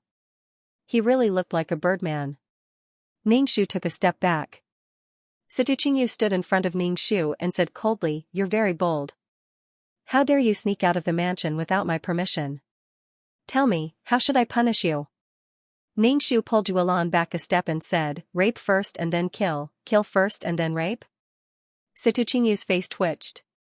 He said in a low voice, "In your heart, I'm a big sex fiend?" Ningxu nodded without hesitation. "You're definitely the perverted sex fiend." Situchingyu sneered. "If I don't do anything, I'll be unworthy of this title." As Situchingyu spoke, he reached out to grab Ningxu. Ningxu shouted, "Look at my hidden weapon." "Bah!" Ningxu directly spat at Situchingyu's face. Then, he pulled Yulan and quickly ran away. Situchingyu moved his body slightly and dodged Ningxu's hidden weapon. His eyes were red as he watched Ningxu run away. "Miss, please stop. I can't run anymore." Yulan looked like she was about to stop breathing. Ningxu stopped and panted. He looked around and did not see Situchingyu's figure chasing after him. "Miss, it's really been hard on you." Yulan had not recovered from Ningxu's fierce spitting. "Miss is gentle and noble. Now, you've become like this. Master will be so heartbroken if he knows." "Alright, don't be heartbroken. Where are we going to eat now?" Ningxu saw the buns in the bun shop's drawer and drooled. "Boss, give me 2 steamers of buns." "Go, go, beggars, get lost." The boss of the bun shop drove Ningxu and Yulan away. Yulan immediately raised her eyebrows. "How dare you be so rude to my Mississippi? If you don't get lost, I'll beat you to death, beggars." The boss of the bun shop unceremoniously roared at Ningxu and Yulan. His attitude was as bad as it could be. Ningxu was puzzled. She was now the female lead. Wherever she went, there would be people helping her. Why was the boss of the bun shop so fierce to her? Why did it feel like they had a grudge? "Do you know who our miss is?" Yulan wiped the dust on Ningxu's face with a handkerchief. She pushed her hair aside and showed Ningxu's face. She asked the boss, look clearly who our miss is." The boss of the bun shop widened his eyes and said, "I don't care who you are. Buy buns if you have money. Get lost if you don't." Ningxu was speechless. "Forget it. Let's go." Ningxu looked at the increasing number of people around them. The female lead had a constitution of accidents. Something would happen wherever she went and then attract attention. Ningxu didn't want to fight to the death with this bun shop owner. It was completely meaningless. There was more than one bun shop. However, Yulan acted as if the bun shop owner had dug up her ancestral grave. She fought with the owner and insisted on defending her dignity as a young lady. Ningxu didn't know whether to be moved or to knock her out and drag her away. "You 2 thieves, how dare you steal my buns and yell at me, little beggars." The bun shop owner looked at Ningxu and Yulan, the 2 women. She rolled her eyes and slandered Ningxu and Yulan for stealing her buns. Yulan's eyes widened. "You're talking nonsense. When did the young lady and I steal your buns? Shame on you." Ningxu still didn't know what this shop owner was thinking. Ningxu was a pig. Ningxu thought about whether she should sit on the ground and cry. "What's going on?" A dignified and domineering voice sounded. When Ningxu heard this voice, her whole body trembled. A person who even had background music when he spoke was definitely the male lead. Ningxu looked in the direction of the voice with a pair of myopic eyes. She saw a man with a feathered crown sitting on the back of a horse. He was wearing a brocade robe and a translucent white jade pendant on his waist. He held the reins in his hand. He was a still picture of a handsome man. He was handsome and well-dressed, elegant and distinguished. "This humble one greets the regent." The bun shop owner immediately knelt on the ground and kowtowed to the regent. The prince regent was that prince. Ningxu was speechless. She was really unlucky. She just came out to get some food. She didn't even take out the money and the bun shop owner chased her and Yulan away. She even called them little beggars and accused them of stealing buns. Now that she met this prince, Ningxu guessed that the next plot should be a hero saving the damsel in distress. The regent Luo Zhenyan. "What's going on?" Luo Zhenyan turned over and dismounted from the horse. His movements were noble and elegant. When Yulan saw that someone was in charge, and that this person's status was not low, she quickly said, "This snobbish boss wrongly accused this servant and young miss of stealing her buns." "Miss?" Luo Zhenyan looked at Ningxu, who was filthy and had messy hair. "Which family are you from?" "My miss is." Yulan wanted to speak, but Ningxu covered her mouth. Ningxu coughed and pinched his neck. "I'm not a Mississippi." Ningxu not only raised her voice, but also looked at Luo Zhenyan with a pair of myopic eyes. Since she was already so unkempt, she might as well pretend to be a little beggar. If she had a pair of clear eyes, wouldn't she be exposed? "We'll be leaving first." Ningxu pulled Yulan and hurriedly left. "Wait a minute." Luo Zhenyan stopped Ningxu and said, "You haven't even gotten to the bottom of this matter. Are you willing to bear the crime of theft?" Ningxu wanted to say that she didn't care at all. She didn't steal any buns at all. The male lead was really too free to care about the buns. The attraction between the male and female leads was undeniable. The plot always brought them together. "Tell me, did the 2 of them steal your buns?" Luo Zhenyan looked at the bun shop owner indifferently. Under Luo Zhenyan's aura, the owner trembled and couldn't even speak clearly. Ningxu completely understood. This bun shop owner was the NPC that allowed her and Luo Zhenyan to meet, the NPC that allowed Luo Zhenyan to save the damsel in distress. Ningshu's heart went numb.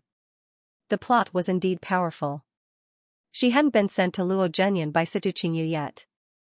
She had snuck out to look for something to eat, and in the end, she met the male lead. No wonder Mu Yan Luo couldn't escape these men for 3 lifetimes. Haha. I want to hear the truth. There are so many people here. If you dare to lie, you can go to jail. Luo Zhenyan's voice was very authoritative, making people want to submit to him.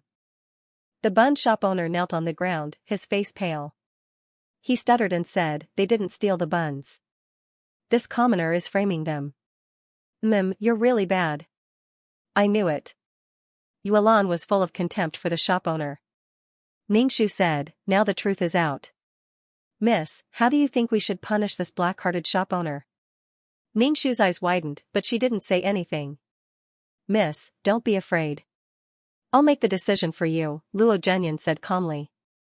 When he said this, he was very tall and gave people a sense of security that they could rely on. It was very tempting. Ningshu didn't feel anything. She said to the bun shop owner in a sharp voice, "Pack up all the buns. Yuelan, keep the buns and let's go." "Okay." Yuelan hurriedly put away all the buns in the drawer. "Oh my, young lady, I'm just running a small business." The bun shop owner frowned and looked at Ningshu pitifully. "I took a fancy to your buns because I think highly of you. You falsely accused me of stealing your buns. You should be happy that I didn't send you to prison." Ningshu didn't have the kindness and tolerance that a female lead should have. She was completely like a dog relying on its master's power, arrogant and despotic. Sigh. The bun shop owner sighed and looked like he was suffering but couldn't say anything. It made Ningshu feel that she was still a big villain, wearing the female lead's skin and courting death. In the plot, these men all fell in love with the kind female lead. After a torturous relationship, they were all charmed by the female lead. Now that she had become so vicious and arrogant, would the male lead still love her? Ningshu turned her head, wanting to see Luo Zhenyan's expression. Disgust? Contempt? In the end, she met Luo Zhenyan's half-smile and amused gaze. Ningshu clutched her chest and almost vomited blood. She was already humiliating herself like this. She couldn't be a kind female lead at all. Was this idiot's eyes covered with **T? "Miss, the buns are packed." Yuelan took away all the buns. Yuelan and Ningshu were both holding buns in their hands. Ningshu was still eating a bun. Her face was dirty, and coupled with the way she was wolfing down her food, she looked extremely ugly. "Miss, are you leaving just like that?" Luo Zhenyan stopped Ningshu again. Ningshu was very impatient and said coldly, "What do you want?" "I'm your savior." "You're leaving just like that?" Luo Zhenyan frowned, his aura domineering. Ningshu thought for a moment and took out a bun for Luo Zhenyan to repay him for helping her out. However, the bun accidentally fell on the ground and rolled twice. Ningshu smiled apologetically and hurriedly picked up the bun on the ground. She wiped it on her clothes and stuffed it into Luo Zhenyan's mouth, saying, "Take this bun as your reward for helping me." The bun fell on the ground and then rubbed against his dusty clothes. Luo Zhenyan hurriedly spat out the bun in his mouth, feeling disgusted. Luo Zhenyan frowned. "No one has ever treated me like this. Woman, you've successfully pissed me off." When Luo Zhenyan spoke, his mouth tasted like a stuffed bun. Ningshu and Yuelan took a step back at the same time, distancing themselves from him. "Then what do you want? Could it be that you want this little girl to repay you with her body?" Ningshu pulled Yuelan away. Luo Zhenyan looked at the backs of the 2 women and muttered, "Interesting, interesting." He was the Prince Regent. Women would throw themselves at him when they saw him, but this woman had such an attitude. She wanted to welcome him but rejected him. Haha, Yuelan ate the bun and saw that Ningshu's expression was not good. She said, "Miss, that person is really a good person. He even helped us out." "Good person?" Ningshu sneered in her heart and said, "Eat your bun." Luo Zhenyan was not a good person. In the plot, he saw Mu Yan Luo at the Prime Minister's residence and was shocked. He asked Situ Qingyu for Mu Yan Luo. At that time, Mu Yan Luo and Situ Qingyu had already slept together. When she was given to Luo Zhenyan, she was already pregnant. However, it was too early for Mu Yan Luo to notice. With a beauty in his hands, he wanted to have a taste. Luo Zhenyan did not care about Mu Yan Luo's dead heart and the pain of being betrayed by the person she loved.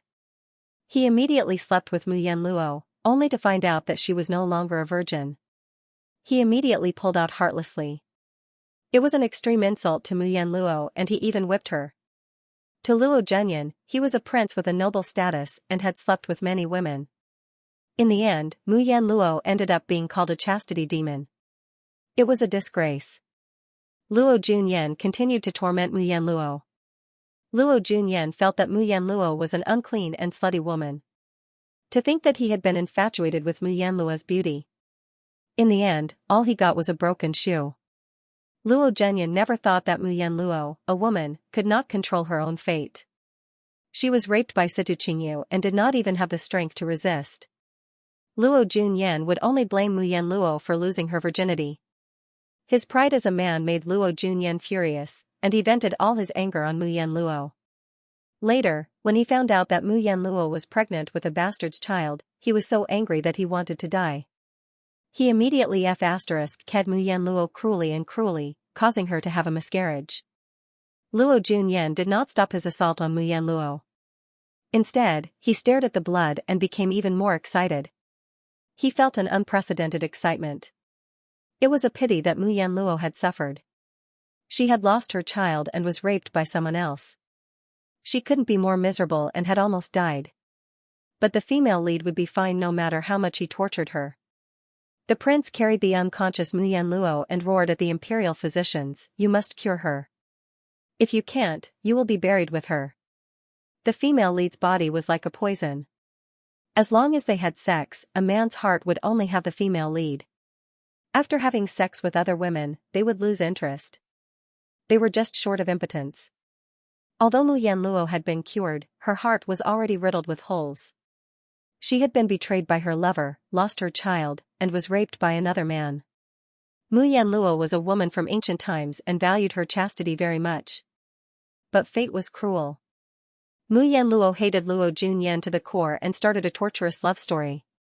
But Luo Junyan was infatuated with the female lead's body. Moreover, he always chose to do it when Mu Yan Luo was on her period. He was infatuated with the feeling of fighting a bloody battle. It was as if he had opened the door to a new world. In terms of perversion, even a general could not compare to the prince. Therefore, when Ningxu heard Yulan say that the prince was a good person, he almost vomited blood. Both of them were rapists. How could they be considered good people? Basically, every time Mu Yan Luo met a man, she would be tortured to a pulp. But the man was infatuated with Mu Yan Luo's body. What a filthy world. It felt like the entire world was filled with hormones. Ningxu ate 5 buns in a row and burped. Yulan asked Ningxu, "Miss, where should we go now?" "Go back." Ningxu hammered her chest. Damn it, she felt like she was choking on a bun. She had to hurry back to the Prime Minister residence to drink water. Yulan looked at Ningxu in astonishment. "Miss, we managed to escape with great difficulty. Why do we have to go back?" "Miss is born with a countenance as beautiful as a flower and as beautiful as the moon. Going back is like entering a wolf's den. This servant is determined not to let Miss return." Ningxu said, "Your Miss feels very thirsty. Let's go back to the Prime Minister residence to drink water." Yulan sighed in melancholy and followed Ningxu back to the Prime Minister residence. If I had known that Miss had suffered so much, this servant would have advised Miss to leave with Master. Ningxu thought that even if she left with Prime Minister Mu, they would still be separated. Da-da-da, the sound of horse hooves mixed with neat footsteps came from afar and sounded on the street. Ningxu was slightly dazed and saw Situ Qingyu riding a horse with a group of soldiers behind him. Situ Qingyu sat on the horse and looked down at Ningxu. Seeing that Ningxu had a lot of buns in her arms, he waved to the guards behind him and said indifferently, "Send this general's captive back." Immediately, several imperial bodyguards prepared to step forward and capture Ningxu and Yulan. Ningxu's tiger-like body immediately trembled as she unruly and tyrannically shouted, "Are you blind? You actually dare to touch this young miss? Do you believe that this young miss will chop off your hands? That's right. Are you blind? Yulan immediately chimed in. After being yelled at by Ningxu, the guards did not dare to go forward to capture Ningxu for a moment and looked at Situ Qingyu. When Situ Qingyu saw Ningxu's arrogant and despotic look, disgust flashed in his eyes. His tone was mocking and teasing. Miss Mu, do you want to ride with this general? As Situ Qingyu spoke, he extended his hand and invited Ningxu to get on his horse. Ningxu must be out of her mind to ride on the same horse as this person. Ningxu said indifferently, this miss will walk on her own. Ha ha ha. Situ Qingyu smiled indifferently. In that case, you can run with the group. Aren't you very fast? What if you can't keep up with the group? Situ Qingyu pointed at Yulan. This girl beside you will become a military prostitute. Mississippi Yulan's voice trembled as she looked at Ningxu with tears in her eyes. Ningxu immediately said, don't worry, your miss can keep up with the group. It's fine. Men, tie her up. Situ Qingyu smiled at Ningxu, revealing his white teeth. This general will personally lead her. Ningxu was speechless. What was wrong with her? A guard took out a rope and tied it around Ningxu's wrist.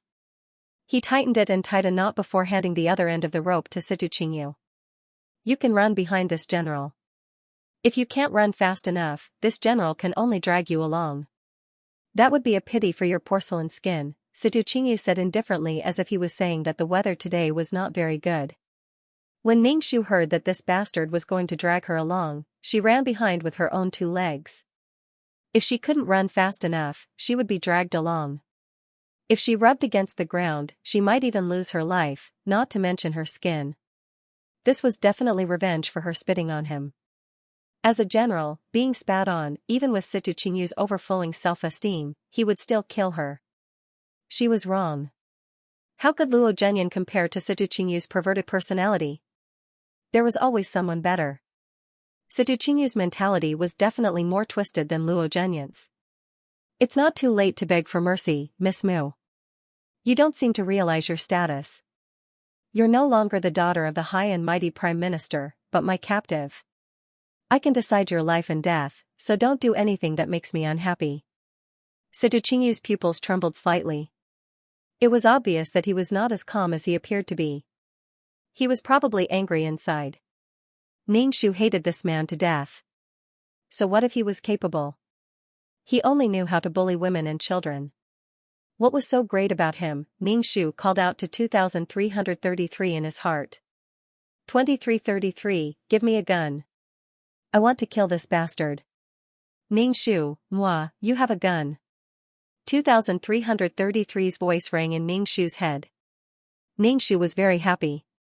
Then give it to me quickly. I can't stand this bastard. Sure, 2000 points.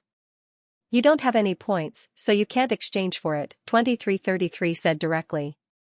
Ningxu gritted his teeth and said word by word, I'll pay on credit. Sorry, you can't use firearms or similar firearms. If you take out something that transcends time, it will cause chaos in space and affect the stability of the entire plane. 2333 guided him patiently. Your role is to repair the plane, not destroy it. Understand? Understand your ass. Ningxu almost vomited blood. Ningxu wanted to ask 2333 about other things, but suddenly a voice rang out. General Situ, what are you doing? When Ningxu heard this voice, he immediately curled his lips. However, Yulan who was beside him was happy. Ningxu said excitedly in a low voice, Miss, it's that prince from before. We are saved. Ningxu glanced at her.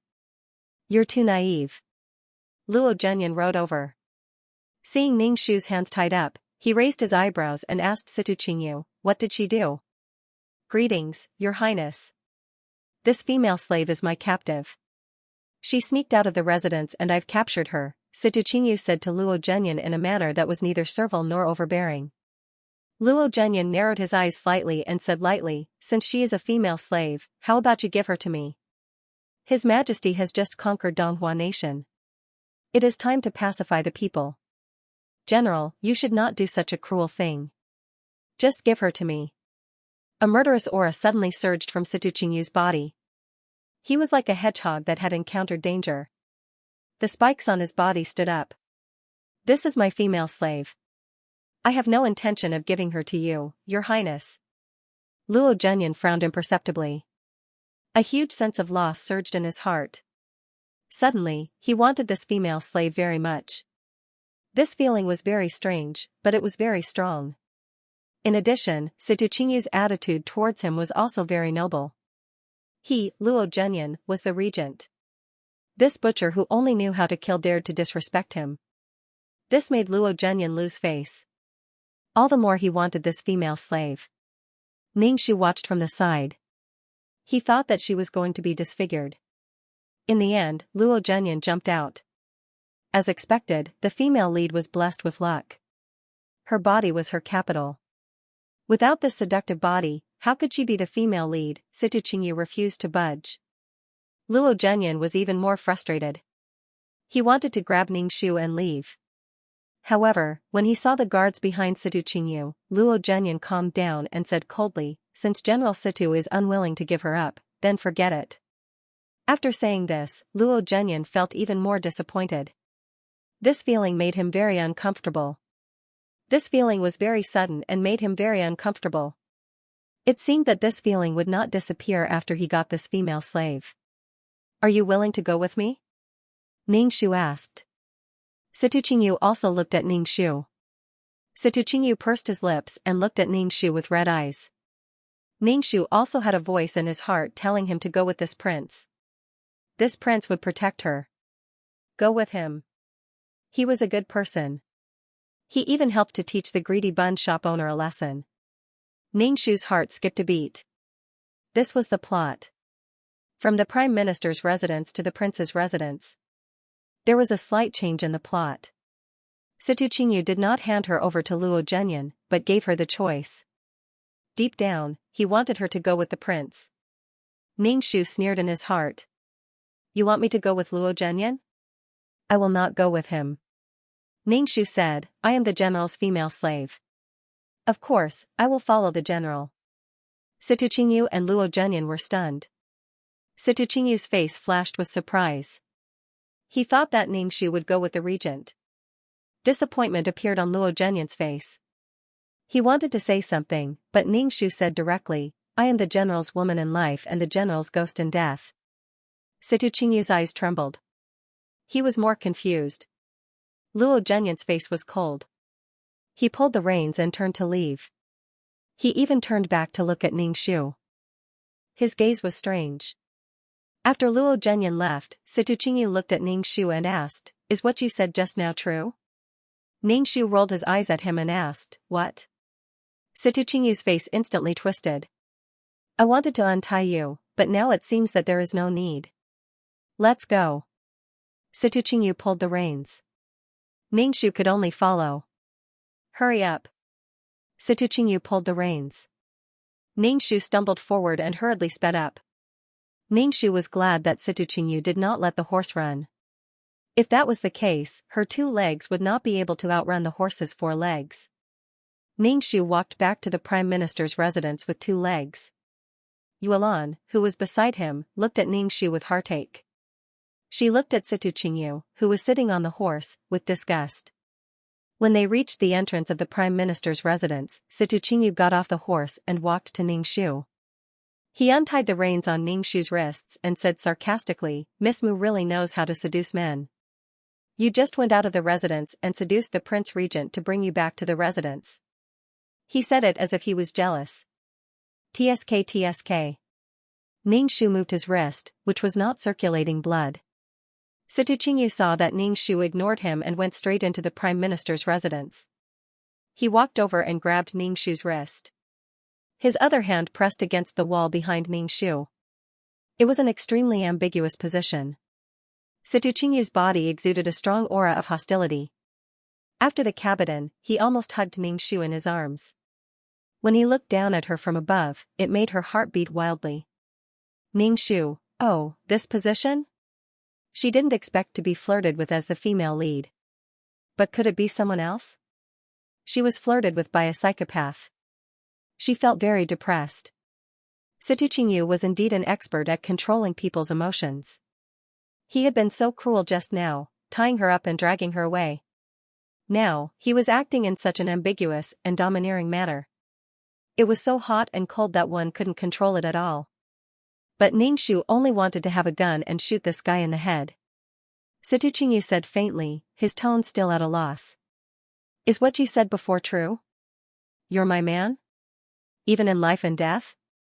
It's fake, Ningxu said without thinking. Situ Qingyu's expression instantly turned ugly. Ding. Abuse points, 10. Current abuse points, 30. 2,333 reported. Ningxu was stunned for a moment. Seeing Situ Qingyu's hurt expression, if it was the female lead, her heart would probably ache. After all, the female lead was so hot and kind. Ningxu said, why would I like a person who kills people like scything flax? You have a dark mind.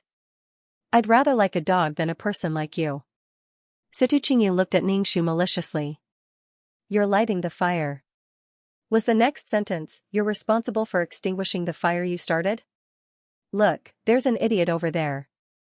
Ningxu pointed behind Situ Qingyu.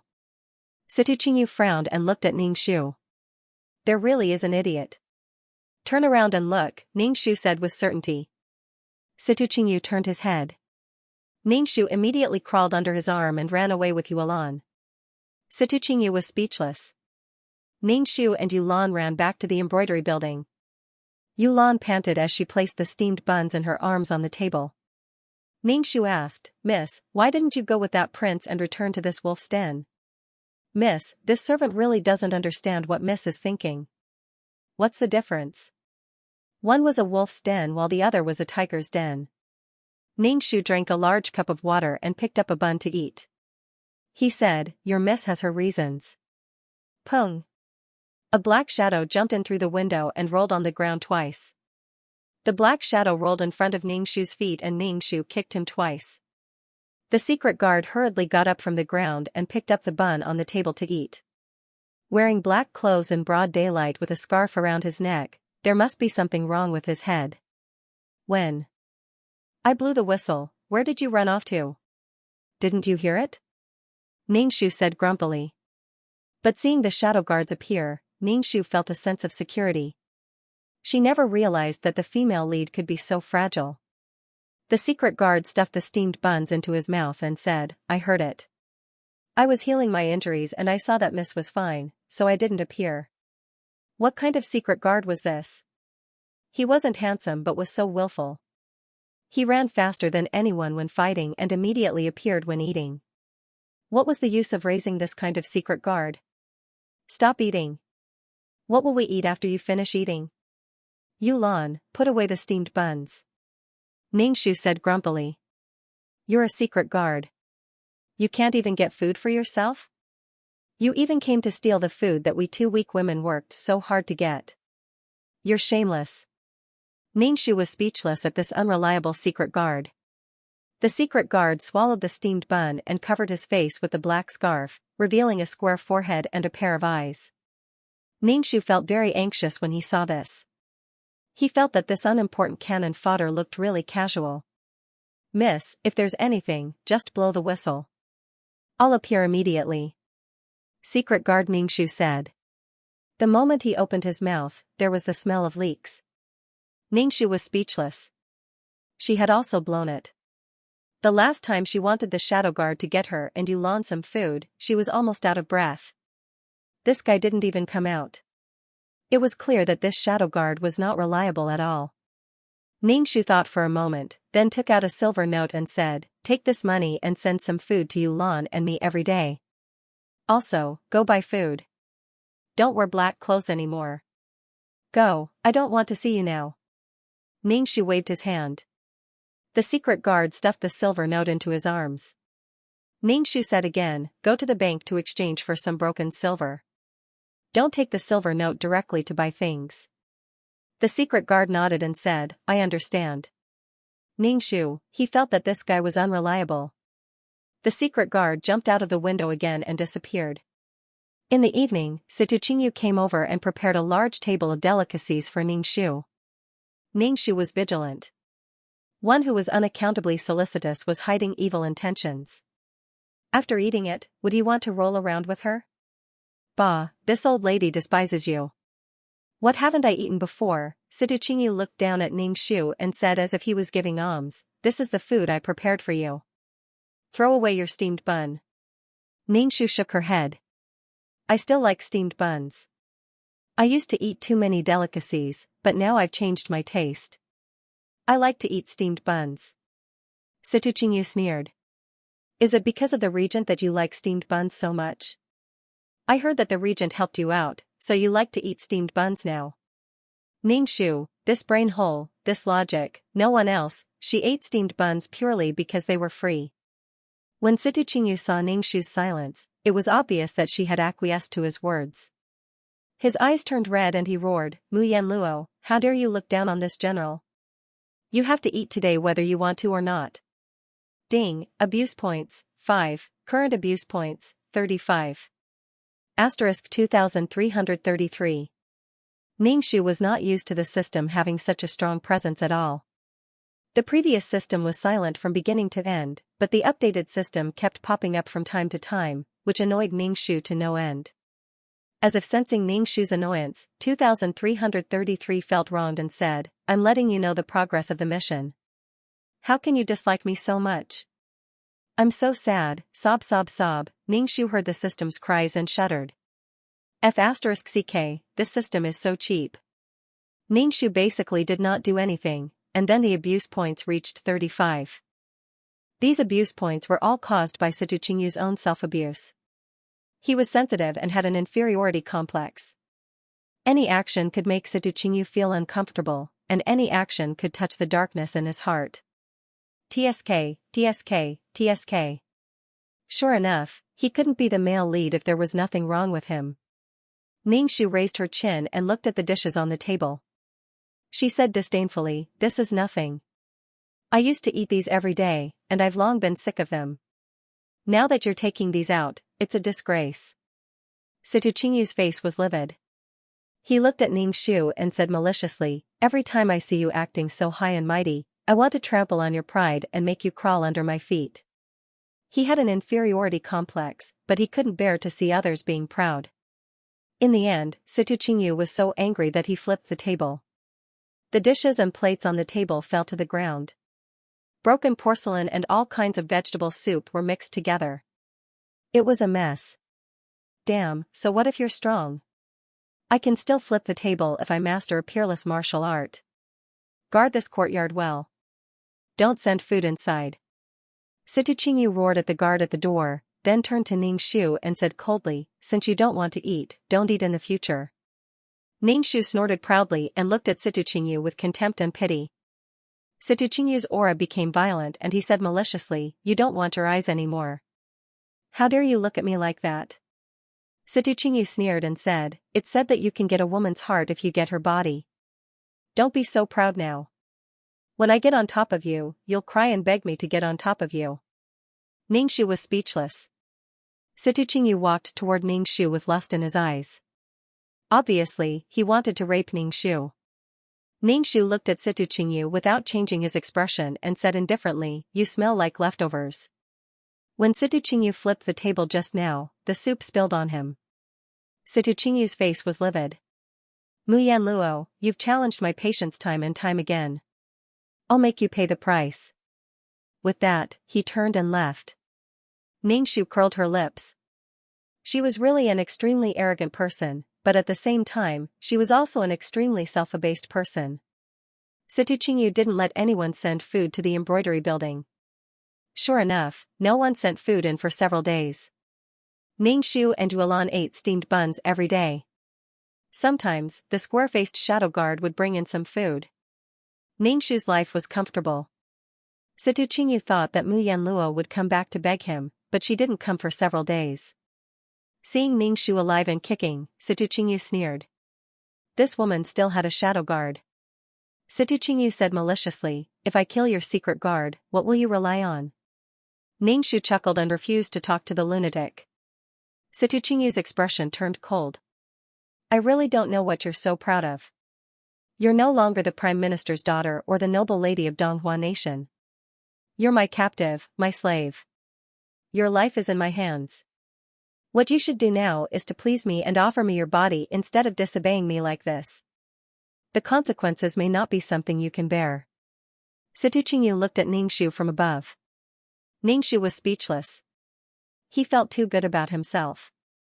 Situ Qingyu saw that Ningxu was stubborn and wanted to force himself on Ningxu. Ningxu blew the whistle without hesitation. A shadow guard in black jumped in through the window. Situ Qingyu looked at the guard coldly. If I don't kill you today, I won't be Situ. The two of them fought together. This time, the guard didn't run away first. Instead, he fought with Situ Qingyu and used his true abilities. It seemed that he was evenly matched with Situ Qingyu. General, the regent is here. He's waiting for you in the front hall. The guard outside the door shouted to Situ Qingyu. Situ Qingyu was slightly stunned. The shadow guard took advantage of this and slapped Situ Qingyu. Situ Qingyu groaned and covered his chest. He wiped the blood from the corner of his mouth and looked coldly at the shadow guard and Ningxu. Very good, very good. The shadow guard jumped out of the window and ran away. Situ Qingyu glanced at Ningxu and turned to leave. Ningxu patted her chest and said, I've finally dodged a calamity. Miss, let's get out of here. It's too dangerous. Yuelan said with a pale face. Ningxu let out a long breath. After a while, a maid came over to Ningxu and said, the general asked you to go to the front hall. His Highness wants to see you. The general said that you should dress sloppily. Luo Zhenyan wanted to see her, dress sloppily? Yuelan, come and help me dress up. Make me as beautiful as possible. Ningxu said to Yuelan. Yuelan immediately said, okay. Yuelan hoped that the regent could take her miss away from here. The maid heard Ningxu's words and quickly said, the general said that you should dress sloppily and put some dust on your face. Ningxu and Yuelan ignored her.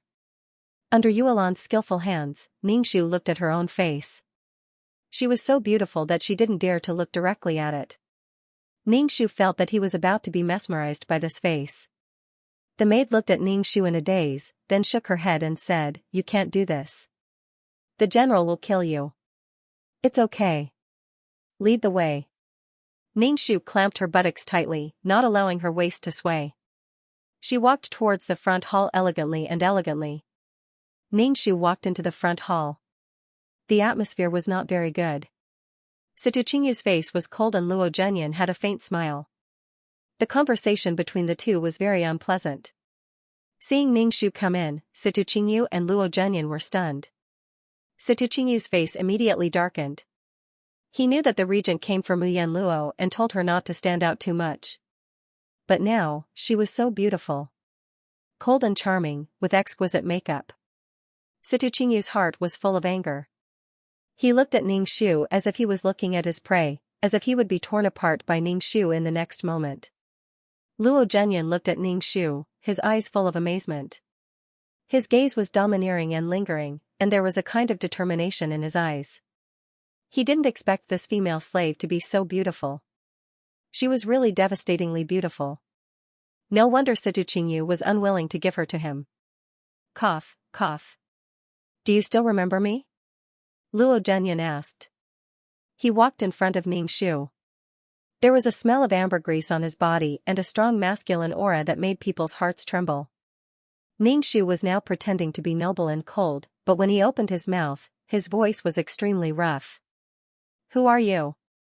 Luo Zhenyan was stunned when he heard such a coarse voice. He felt that it was too out of place. Such a beautiful person should have a soft and gentle voice. It was charming, affectionate, and melodious. What's wrong with your voice? Are you injured? Luo Zhenyan asked with a frown. Don't worry. I will heal your voice. Ningxu raised an eyebrow and didn't say anything. Seeing that Ningxu didn't speak, Luo Zhenyan said eagerly, have you forgotten? Bun, do you still remember Bun? We met at the bun shop. Ningxu pursed her lips. When they were at the bun shop, she didn't have any image at all. How could Luo Zhenyan be so sure that it was her? Sure enough, he had taken a fancy to Muyan Luo's beauty, but after getting her, he treated her like dirt, raped her, and sexually abused her. Basically, when Mu Yanluo was on her period, it was Luo Zhenyan's exclusive time. What a unique taste. Leave, Situ Qingyu said coldly to Ningxu. Before Ningxu could speak, Luo Zhenyan said, Situ Qingyu, I am here to take her away today. Situ Qingyu sneered. Your Highness, she belongs to me now. Are you going to snatch her away? Oh, hee. Was he going to snatch her away now? Situ Qingyu didn't want Ningxu and Luo Zhenyan to leave at all. This was somewhat different from the plot. Ningxu understood after thinking for a while. Situ Qingyu hadn't gotten her body yet. What he couldn't get was good. If he got it too easily, he wouldn't cherish it. Now, there was a prince regent who obviously had bad intentions. His status was higher than his power was greater than his, and he was as handsome as him. Situ Qingyu immediately felt a sense of crisis in his heart. For the sake of his male dignity, he had to go all out. Food was for the fragrance, and women were for the beauty. Humans were indeed despicable. Luo Zhenyan said domineeringly, such a beauty should be taken good care of and not suffer under the hands of a butcher like you. General Situ, don't you think you're going overboard by tying her up and parading her through the streets in public? She's my slave. I can do whatever I want. What does it have to do with your highness? Situ Qingyu said with a cold face. I've said it before. She's mine from now on. Even if she's a slave, I can still give her a noble status. Situ Qingyu, remember your status. What right do you have to fight with me? Luo Zhenyan said with disdain. Situ Qingyu hated people who looked down on him the most. Now that Luo Zhenyan was using his status to look down on him and oppress him, Situ Qingyu's face instantly turned ugly. Then what does your highness want? I, Situ Qingyu, will accompany you to the end. Situ Qingyu's face stiffened, and he didn't give in. Ningxu watched the two men fight from the side. As the person involved, she didn't have the right to speak. It was quite miserable. Ningxu immediately looked at the two of them with a teary expression. She grabbed the clothes by her chest and looked like she was hurt. She said sadly, you can do this. I'm a human, not a thing. I have my own thoughts. Why are you fighting over me? Can't you show me some respect? Ningxu wiped her tears and ran away with small steps, not caring if the people in the room were fighting or being gay. Miss, wait for this servant. Yulan immediately chased after Ningxu. Ningxu looked back and saw that the little girl was running very fast. He quickly increased his speed. Yulan shouted from behind, Miss, wait for this servant. Ningxu was really tired from running. She held onto the railing and gasped for breath. Yulan almost fainted. She gasped for breath and asked, Miss, why are you running so fast? You chased me with all your might. How could I not run? Ningxu said. I'll just treat it as training my body. The two returned to the embroidery building. Ningxu poured a large glass of water. Yulan pursed her lips and asked, Miss, why didn't you go with the regent? The regent is much better than this general. This general even beat people. Situ Qingyu was a violent maniac. Ningxu propped up her chin and looked at Yulan. She lifted her chin with her finger and said rudely, little girl, you're not bad looking. Miss, I'm serious. Besides, I'm not as good looking as you. Miss stays in the boudoir, but your reputation has spread throughout the Donghua nation. Yulan said shyly. Reputation? Bah, it was reputation. It made every man want to sleep with Mu Yanluo, the most beautiful woman in the world. Alright, I know what I'm doing. Why did your square-faced brother bring food? Ningxu touched her stomach and felt a little hungry. Miss, what are you talking about? What square-faced brother? The secret guard is not my brother at all. Yulan immediately said, I don't have such an ugly brother. Ningxu was speechless. Ningxu turned around and saw the secret guard climbing the window and entering the room. He probably heard what Yulan said. The secret guard threw the food on the table and snorted at Yulan. She was talking behind someone's back and was heard by someone. Yulan blushed and didn't say anything. Ningxu comforted her and said, Yulan was just joking. You're not ugly. You're unique. I've never seen such a square face like yours. What a square face, so square. I reckon you're the only one in the world who looks like this. You should be proud. The secret guard was speechless. The secret guard glanced at Ningxiu and Yuelan with his exposed eyes and jumped out of the window. Yuelan was a little uneasy. She asked Ningxiu, who was eating a chicken, "Miss, the secret guard won't be angry and ignore us because we said he's ugly?" Ningxiu sucked the meat on her finger and said calmly, "It's okay. I just comforted him." Yuelan looked at Ningxiu. "Miss, were you comforting him? I think you're rubbing salt on his wound."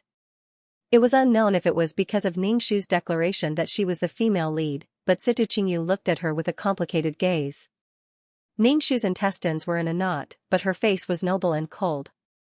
"I'm so cold and fragile. Do you have the heart to hurt me?" Now that Situ Qingyu didn't restrict Ningxiu's movements, he allowed her to wander around the Prime Minister's residence.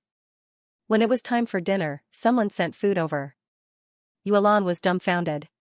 She couldn't understand the feeling of going from hell to heaven. Not only was Yuelan dumbfounded, but Ningxiu was also baffled.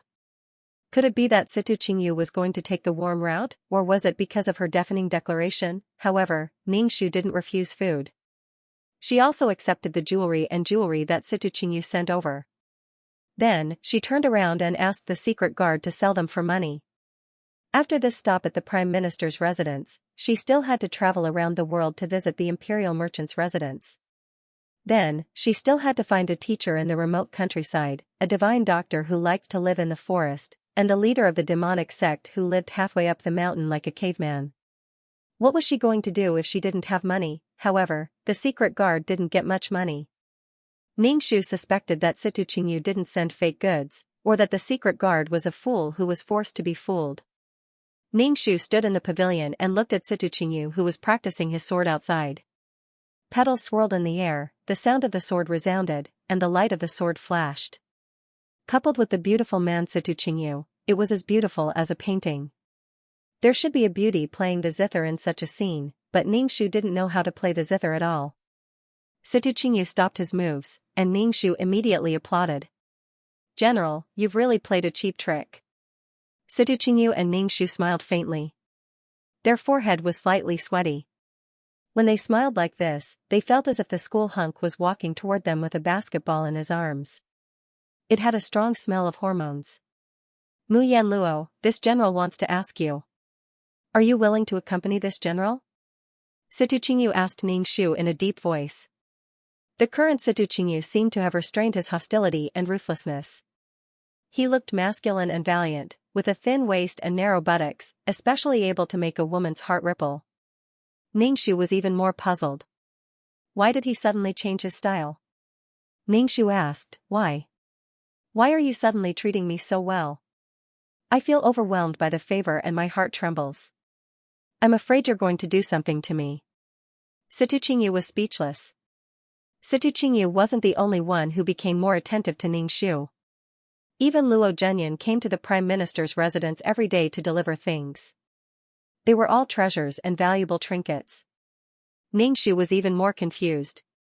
These two people were wooing her. Ningxiu covered her face with her hands. She didn't expect that someone with less than 5 points of charm would suddenly be wooed one day. She didn't get this kind of treatment when she was cannon fodder. But soon, Ningxiu couldn't be bothered anymore. The secret guard said to Ningxiu directly, "These two people are making a bet to see who you will fall in love with. Don't ask me how I know. I just know." "Alright, I overheard it." Ningxiu felt heartbroken. After all this time, it was Situ Qingyu and Luo Zhenyan who made a bet that the beauty's heart would belong to whoever could win her heart. Ningxiu was speechless. Indeed, a dog can't change its spots. She freaking thought that she had become charming just because she was wearing the female lead's skin. It was all because of the attraction between the male and female leads. It had nothing to do with her personal charm. Now, Luo Zhenyan was loitering in front of her again. Ningxiu looked at Luo Zhenyan in front of her silently. His expression was that of a domineering CEO, making Ningxiu's balls hurt. "Woman, come with me. I can give you a noble status and a richer life." Luo Zhenyan reached out his hand to Ningxiu. I will love you dearly. I heard that there are more than 30 concubines in the prince's residence. If I go to the prince's residence, won't they eat me up? Ningxu looked terrified and helpless. She shook her head and said, there aren't that many women here. I'm willing to scatter my harem for you. I only want you, Luo Zhenyan said excitedly. Luo Zhenyan said agitatedly. His saliva almost splashed onto Ningxu's face. Ningxu hurriedly covered her face with a handkerchief, revealing a pair of watery eyes. But this little girl doesn't dare to believe your highness. What about those girls who were chased away? From now on, this prince will only have you as his woman. This prince will not touch other women. You don't have to care about those women. This prince will give them a sum of money, enough for them to live on, Ningxu said affectionately. Ningxu, F*ck, what a scumbag. F*ck. You chased me away just like that. This scumbag. Ningxu's heart was filled with loathing for this person. He had never thought about how these women would live. This was the ancient times where hierarchy was strict. Even if the female lead Mu Yan Luo and the 7 dwarves lived happily together, they had to find a place to live in seclusion and not in the open. Ningxu picked up the cup on the stone table and splashed it on Luo Zhenyan's face. Scumbag, wash away your filthy soul. Ah, what's wrong with my hand? Why can't I control it? Sob sob sob. Ningxu wiped his tears and ran out of the pavilion, ignoring Luo Zhenyan's shocked face. Miss, wait for this servant. Wait for this servant. Yuelan chased after Ningxu. Miss Ningxu ran back to her embroidery building. Yuelan was almost out of breath from running. She stammered, Miss, why don't you wait for this servant every time?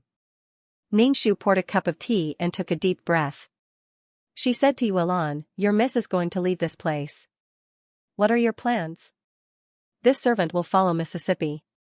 This servant is Mrs. Person in life and will be Mrs. Ghost in death. Miss, please don't leave this servant behind. Yuelan's expression was heroic and stern. Ningxu didn't want to be entangled with these two people anymore. She wanted to leave as soon as possible.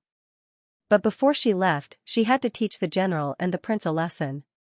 She didn't get raped by these two people. Half of the mission was completed. At least to some extent, she had avoided the plot. She couldn't delay any longer. If these two lost their patience and raped her, Ningxu wouldn't be able to find a place to cry. Ningxu took out the whistle that was tucked deep in her cleavage and blew it. After a while, a black-cloaked and masked shadow guard came in through the window. Ningxu looked at his disguise. It was bad enough that he was ugly, but how could he ruin himself like this? You're hopeless. Shadow guard, go prepare a carriage and some dry food. We're leaving. Ningxu looked at the shadow guard seriously and said, the fates of the 3 of us are in your hands. Do your best. The shadow guard looked at Ningxu. Why do you want to leave? I think these two are dragons and phoenixes. They both like you now. Why do you want to leave? You don't understand love at all. Ningxu raised his chin. His face was melancholic and haggard. The shadow guard's eyes swept over Ningxu's face and said disdainfully, you've lost your mind. Then, she jumped out of the window. Ningxu was eating dinner when Situqingyu came. He sat across from Ningxu and suddenly reached out to grab Ningxu's hand. Immediately, Ningxu felt that he had hair all over his body. Ningxu didn't say anything. He just silently wanted to pull his hand back. Situqingyu held Ningxu's hand tightly. Ningxu tried to pull his hand back, but Situqingyu immediately let go of Ningxu's hand. Then, with a slap, Ningxu's hand hit his own face and then fell to the ground. Miss, are you okay? Yuelan immediately came up to help Ningxu. Ningxu felt that his butt was numb, but his face looked noble and indifferent. Ningxu thought, this damn bitch. Why are you looking for me? Ningxu secretly rubbed his butt. Situqingyu looked at Ningxu with a pair of blurred and painful eyes. This gaze made Ningxu's body tremble. Oh my, what a touching gaze. Situqingyu wanted to hold Ningxu's hand again, but Ningxu immediately put his hand behind his back. Situqingyu said, Yan Luo, are you still angry at me for bullying you before? Is that why you're so cold to me now? Yes. Ningxu shook his head and said, Yan Luo knows that the general doesn't like women. In the past, women made me eat shit and lick shoes. I've been abused a lot, so I can understand why the general treats me like this. However, Yan Luo feels wronged. After all, Yan Luo didn't have you, didn't make you eat shit, didn't make you lick shoes, didn't make you bark like a dog, didn't ride you like a horse, didn't treat you like a human, so Yan Luo feels wronged. Ding. Abuse points, 5, 10, 20. Current abuse points, 70. 2333 sounded very excited, although he didn't know why a mainframe would be so excited. Ningxu saw that Situqingyu's face was trembling violently, and his eyes were red. When he looked at him, there was an uncontrollable murderous intent in his eyes. Ningxu hurriedly widened his innocent eyes and covered his mouth with his hand. His face was full of guilt. He hurriedly said, I'm sorry, I shouldn't have brought this up. Even if you have a terrible past, in Yanlua's heart, the general will always be an indomitable spirit. What was an indomitable spirit for bullying a woman? Those women shouldn't have treated you like this in the past. You deserve it. If it was Yan Luo wouldn't have treated you like this. She would have killed him. General, you won't blame me, right? I didn't mean to say these things. So what if he said it? After being lectured by Ningxu, Situqingyu forcibly suppressed the violence in his heart and wanted to grab Ningxu's hand. However, Ningxu's hand was behind her back, so he could only put his hand on Ningxu's shoulder and said affectionately, Mu Yan Luo, I love you. Ningxu suddenly showed a sour expression and grimaced. Situqingyu lowered his head and wanted to kiss Ningxu. Looking at his face getting closer and closer, Ningxu really wanted to vomit. He had said so much just to get his hands on her body. Ningxu turned her head and avoided Situqingyu's lips. She said sadly, General, do you want Yan Luo? A trace of impatience flashed across Situqingyu's face. The bet he made with the regent was just a game of hunting, but this woman really put on airs, which made Situqingyu's heart churn with anger. Ningxu naturally saw Situqingyu's unkind eyes, but she put on a silly and sweet expression and said loudly, General, please respect me. If you love me, you should respect me. We haven't gotten married yet, so you can't do such an impolite thing. Do you love my body? A trace of displeasure flashed across Situqingyu's face. He held Ningxu's shoulder and said, I was attracted to you and couldn't help myself. I naturally respect you and will marry you in a palanquin. Just wait to become my wife. Ningxu's teeth ached even more. She couldn't help but lower her head and show a look of disdain. She said shyly, Thank you, General. General, you can go first. I'm a little tired. Ningxu turned and went into the room, closing the door with a bang. Situqingyu's face darkened. He snorted almost undetectably and turned to leave with his hands behind his back. Ningxu saw Situqingyu leave through the crack in the door and couldn't help rubbing her cheeks. Situqingyu wanted to break the rules of the game. She would belong to whoever could win her heart. Situqingyu wanted to push her directly just now. Get lost. It seemed that he was going to leave this place. When Situqingyu got impatient, she would be waiting to be raped. The next night, Ningxu prepared a table full of sumptuous dishes and several jars of fine wine. Then, she put a big bag of medicine in each of the jars. She rolled up her sleeves and put her hands into the jars. She stirred vigorously twice to let the medicine powder completely dissolve in the wine. After everything was ready, Ningxu waited for Situqingyu and Luo Zhenyan to come over with a noble and cold expression. Situqingyu and Luo Zhenyan came together. When the two of them walked into the room, the whole room was lit up by their radiance.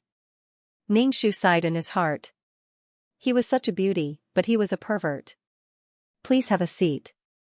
I invited you to dinner today because I have something to tell you. Ningxu politely asked Situqingyu and Luo Zhenyan to sit down. Luo Zhenyan looked at Ningxu and said, You're very beautiful today. Ningxu smiled shyly and touched her face. She held her breath until her face turned red. Then, she said, Thank you for the compliment, Your Highness. I don't deserve it. You're really beautiful.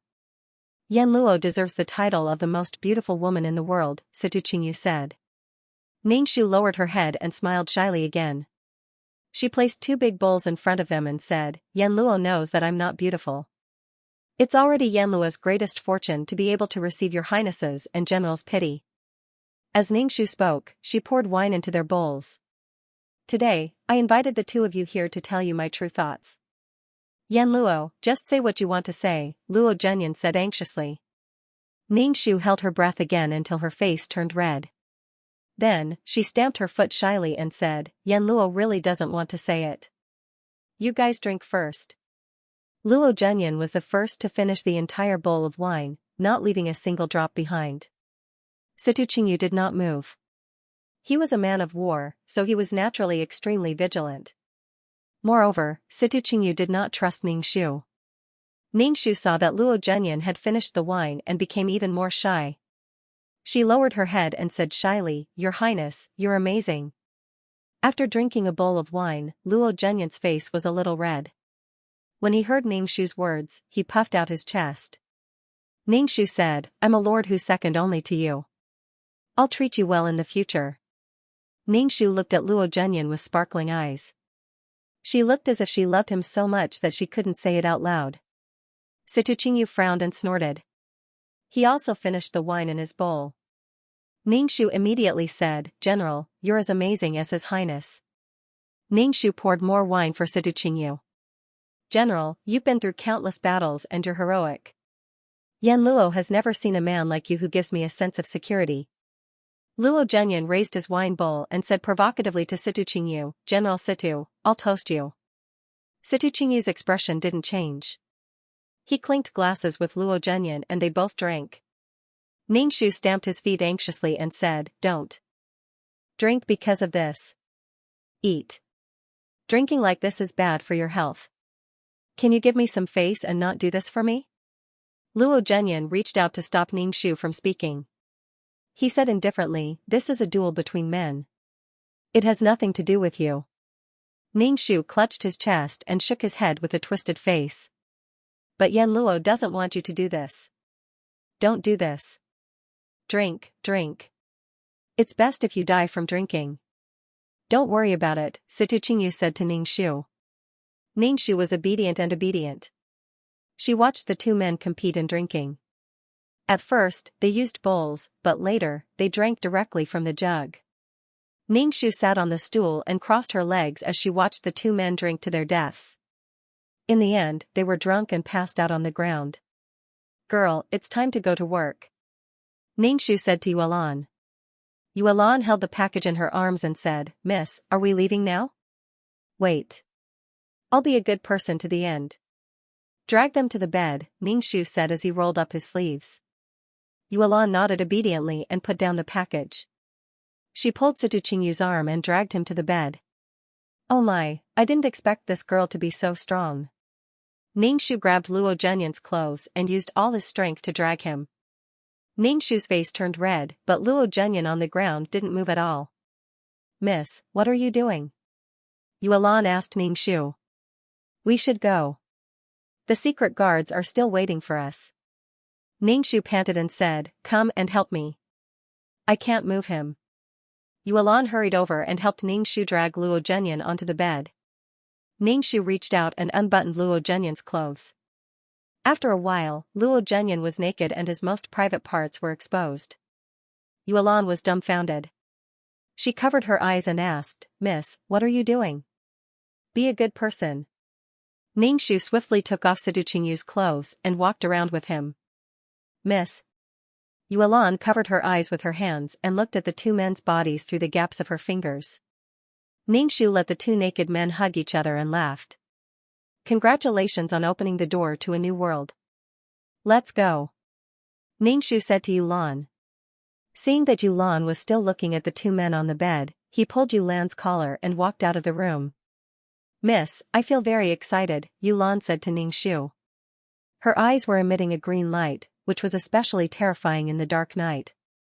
Ningxu was speechless. What are you excited about? Seeing the 2 of them lying on the bed, this servant's heart thumped, the roots of her hair stood on end, and goosebumps rose all over her body. In short, I was very excited. Yuelan's face was completely red. Ningxu's jaw dropped to the ground. Situ Qingyu and Luo Zhenyan were not the only ones who were about to open the door to a new world. There was also Yulan. Yulan still wanted to go into the room, but Ningxu grabbed her collar and blew the whistle. Then, a black shadow jumped in through the window and immediately jumped out again. Ningxu was speechless. She and Yulan were clearly in the courtyard. Why did the square-faced secret guard jump into the room? Have you prepared the things I asked you to prepare? Ningxu's secret guard asked. The secret guard nodded and said, the carriage is outside the courtyard wall. We can leave soon. Ningxu heaved a sigh of relief and quickly said, let's go. The three of them avoided the patrol team in the residence and reached the courtyard wall. Ningxu asked, how do we get over? The secret guard said pretentiously, I'll carry you over. Then, the secret guard held one of them with each arm and stepped on the courtyard wall, trying to fly over. In the end, the secret guard overestimated his ability.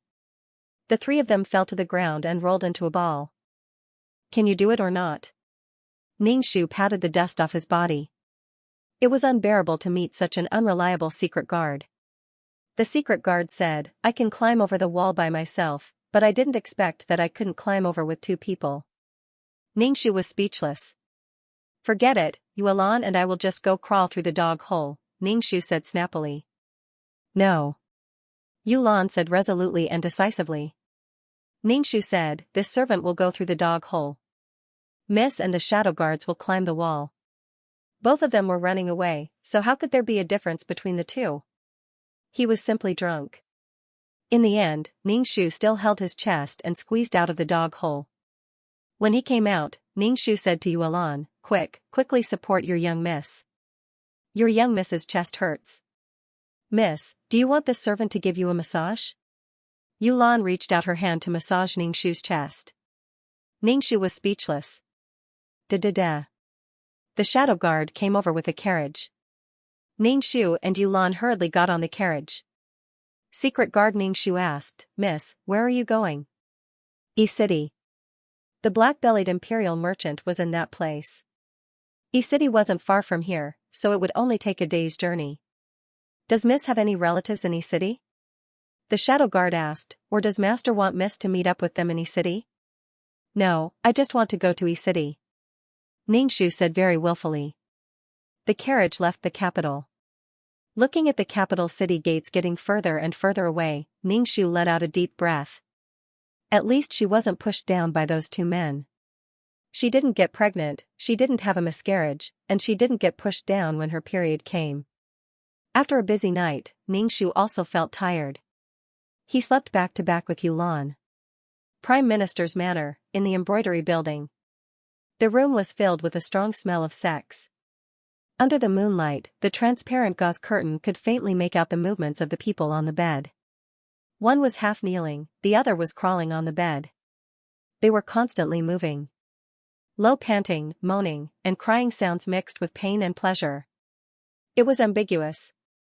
The two men were having sex, dripping with sweat. Their skin was touching, and the places where they were joined were dripping with blood. It made people feel even more tyrannical. Ding, abuse points 100. Ding, abuse points 100. Ningxu woke up in the morning to 2333's happy voice. There were so many aphrodisiacs. He hoped that these two guys would die from the explosion. These aphrodisiacs were all produced by the system, and their efficacy was guaranteed. They were also on credit with 2333. When it was time to return the points, he would have to pay the interest. Ningxu gritted his teeth and exchanged for the aphrodisiac.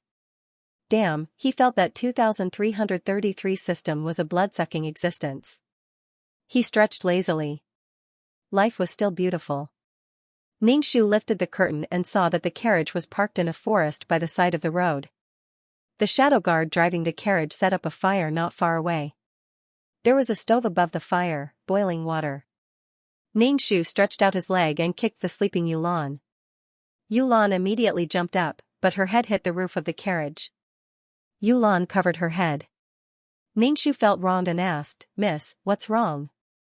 Ningxu walked to the shadow guard's side and sat down. He asked the shadow guard, Good morning. How far are we from E-City? It's not far. Let's eat something and leave quickly. Maybe the general and the prince will send people to arrest us.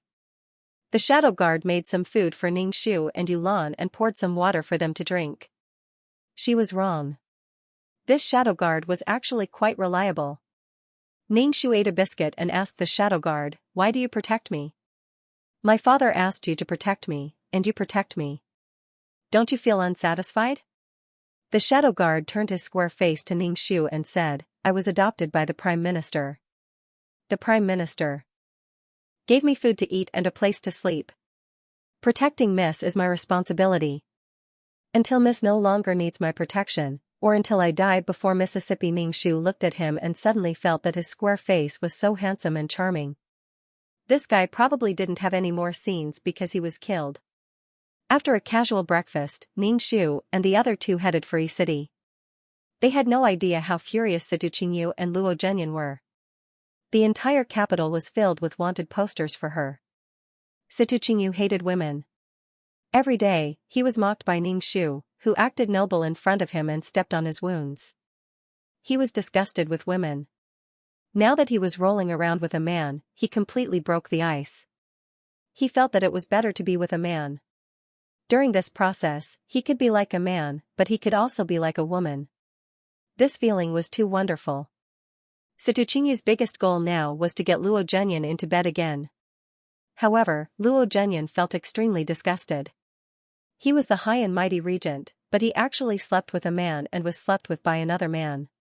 Now, the hole in his back was bleeding every time he went to the toilet. Luo Zhenyan even had the thought of dying. Especially when he felt Situ Qingyu's scorching and predatory gaze, Luo Zhenyan's heart convulsed. He was a man. How could he be with another man? Moreover, this one was a general whose status was inferior to his. Mu Yan Luo, that be *tch, he would definitely torture her to death once he caught her. Even that wouldn't be able to relieve the hatred in his heart. In short, this was a story of oppression and being oppressed. The dark and black-bellied attacker and the tsundere victim. Situ Qingyu and Luo Zhenyan restarted their sadistic love story. It basically had nothing to do with Ningxu. The two members of Mu Yanluo's harem were gay. City was very prosperous. It was a city comparable to the capital. The people living in the capital were all high officials and nobles, but many of the people living in City were rich people. It was a city filled with rich people. Two women in ragged clothes were pulling a tattered handcart. On the handcart was something wrapped in a tattered straw mat, revealing a pair of dirty feet. At a glance, one could tell that the person under the straw mat was a dead person. Seeing this scene, everyone unconsciously avoided them. The people pulling the handcart were Ningxu and Yulan. The person lying on the handcart pretending to be dead was the shadow guard brother. Ningxu was so tired that he wanted to die. He looked around and found a lively place. He stopped the handcart and worked with Yulan to lift the shadow guard out of the handcart and placed him on the street. Then, he took out a wooden board. On the wooden board, he wrote, "Sell your body to bury your father." Ningxu knelt in front of the shadow guard and crawled on his body. She wailed, "Father, daughter has let you down, let you down. Miss, don't be sad. Master Spirit in heaven will see Miss filial piety." Yulan first comforted Ningxu. Then, she threw herself on the shadow guard and wailed, "Master, you died so miserably. Master, master." Ningxu saw that the place Yulan was hugging was a bit sensitive. It was probably the place where the shadow guard was. However, Yulan didn't notice anything and wailed desperately. Ningxu felt the shadow guard under the straw mat move. The straw mat covering him also moved. Ningxu hurriedly pulled Yulan up. Yulan wiped her tears and asked, "Miss, what's wrong?" Ningxu wanted to say that she was pressing on his D*ck, but seeing Yulan's dumbfounded expression, he said, "Don't touch father's body." Yulan let out two O's as she knelt at the side, tears dripping down her cheeks. Ningxu felt deep veneration for her. This was the real movie queen. Ningxu and Yulan's movements could be heard from half the street, attracting many onlookers. However, seeing Ningxu and Yulan's unkempt appearance, no one stood out to buy Ningxu. Ningxu did not mind. His target was not these people. He was waiting for the male lead, Huang Shangjun, a rich and powerful man. "Miss, what should we do now? It's been so long since someone asked us about the price." Yulan asked. Ningxu said, "Don't worry." Yulan saw that no one would ask her about it for a while, so she knelt on the ground and stopped wailing. She wiped her tears with a dirty handkerchief. The people around came and went, but no one came up to ask about the price. Ningxu was a little regretful. If he had known, he would not have put himself in such a sorry state. He made himself too pitiful and no one asked. Ningxu was about to fall asleep while kneeling on the ground. Her head was nodding off bit by bit. Beside her, Yulan had already fallen asleep while leaning on the handcart. She was drooling. "Sell your body to bury your father?" A low and sexy voice sounded. Ningxu's drowsiness disappeared and he quickly pushed Yulan, who was sleeping next to him. As soon as Yulan opened her eyes, she immediately wailed. "Master, it's this servant's fault. I didn't protect Miss well and let Miss fall to the point of selling her body to bury her father. Miss, this servant is pitiful." Mississippi Yulan hugged Ningxu and wailed. Ningxu used all his strength to pull Yulan's arms away and said sadly to the person who came, "Young master, this little girl is from Chuzhou City. I really have no other way, so I sold my body to bury my father. Raise your head and let me have a look." Ningxu immediately raised his head and looked at the man. The background around the man was blurred. He was a shining existence. This was definitely Nanshujin. Qixing's body flowed with a kind of gentle and cruel beauty. He was steady and gave people a sense of danger. His eyes were deep and calm, as if something was surging. This was the two-faced imperial merchant, Qixing. Qixing narrowed his eyes slightly and looked at Ningxu's dirty face. He closed the folding fan and gently hit the palm of his hand. He said, "Why don't you wash your face and make it prettier so that you can sell it at a higher price?" Before Ningxu could say anything, Yulan said, "My miss said that she doesn't care about our appearance. Anyone who helps us is a good person." Qixing was wearing a brocade robe. Every part of his body was incomparably exquisite. Even the pendant of his folding fan was made of round jade. At first glance, people could tell that he was from a wealthy family. His every move carried with it the aura of wealth. Qixing squatted down and lifted the tattered straw mat with his folding fan.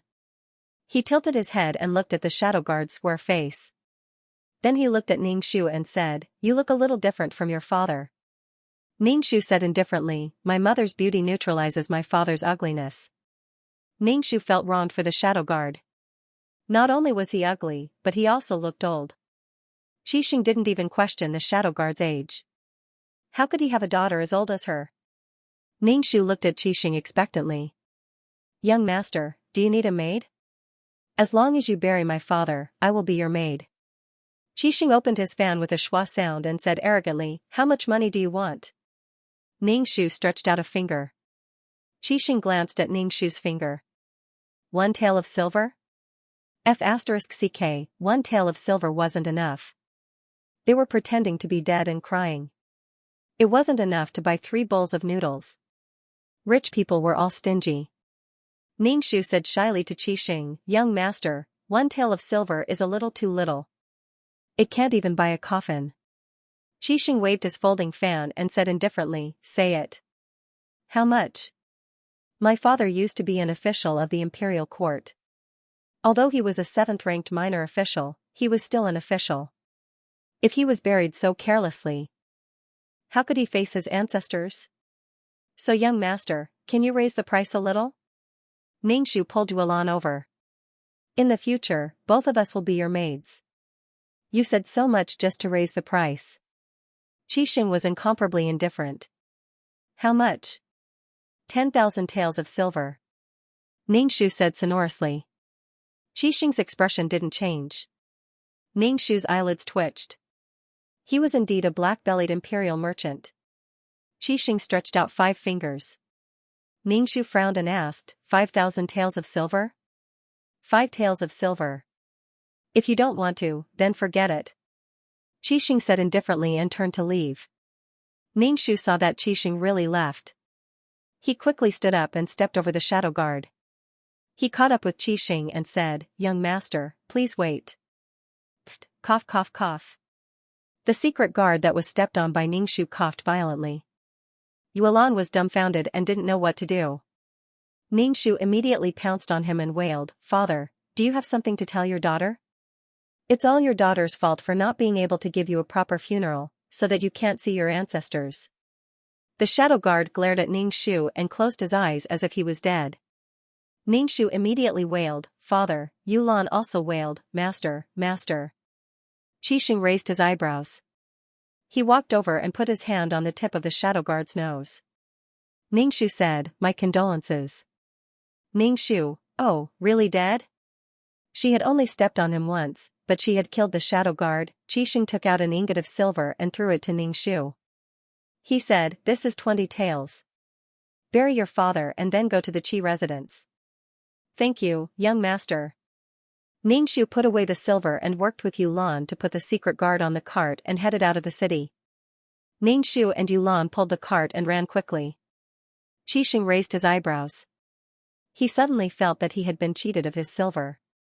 Had he been cheated of his nickname, Fox Qi? When they reached the small forest outside the city, Ningxu lifted the broken straw mat and patted the secret guard's face.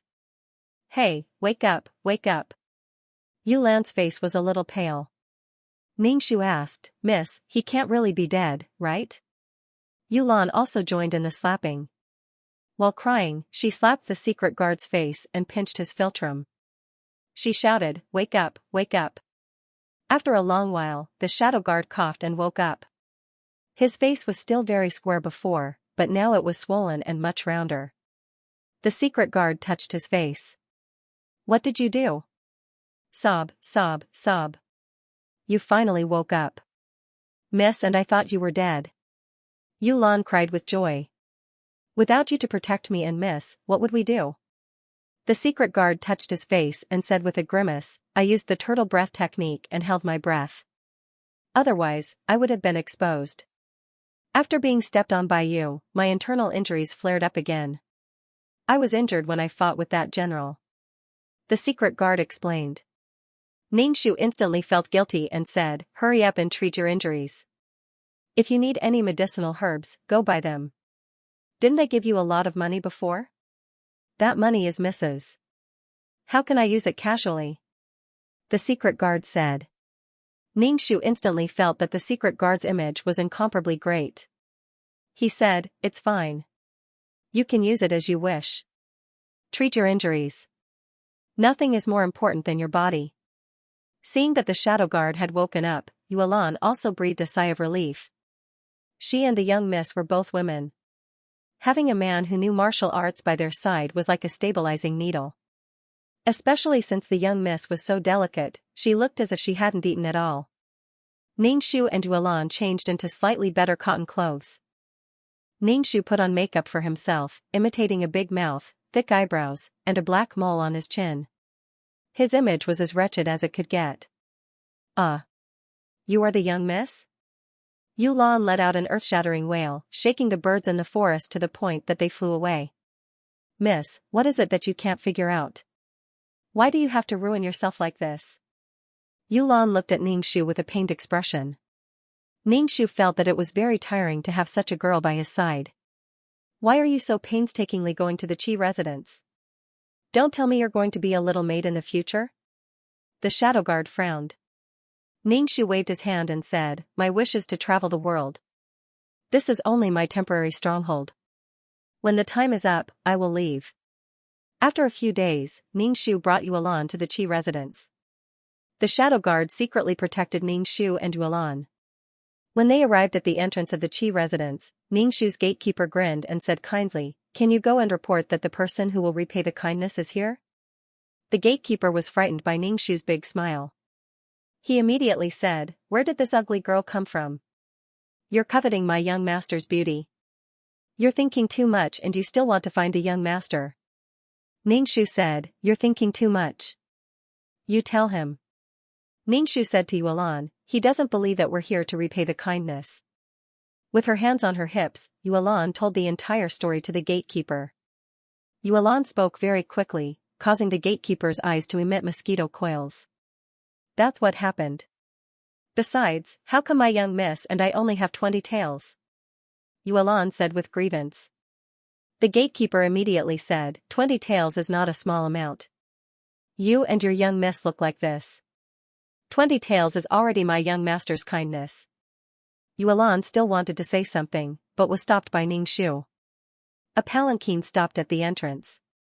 Ningxu felt that the person sitting in the palanquin must be the male lead. Ningxu stared at the curtain. The curtain was lifted by a folding fan. Ningxu looked at the folding fan and immediately shouted in a rough voice, I've finally found you. Qixing, who had just gotten out of the palanquin, heard this voice and saw a woman with a bloody mouth wailing at him. The hand holding the folding fan suddenly trembled.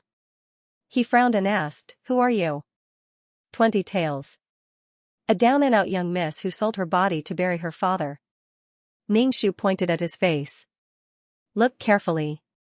Qixing looked away and said, Your face was dirty before, but it still looked pretty. Why is it so ugly after washing it? Ningxu was speechless. Thank you for the 20 taels, young master. This young miss has already buried my late father. Now, this young miss and this young miss's maids are young master's maids.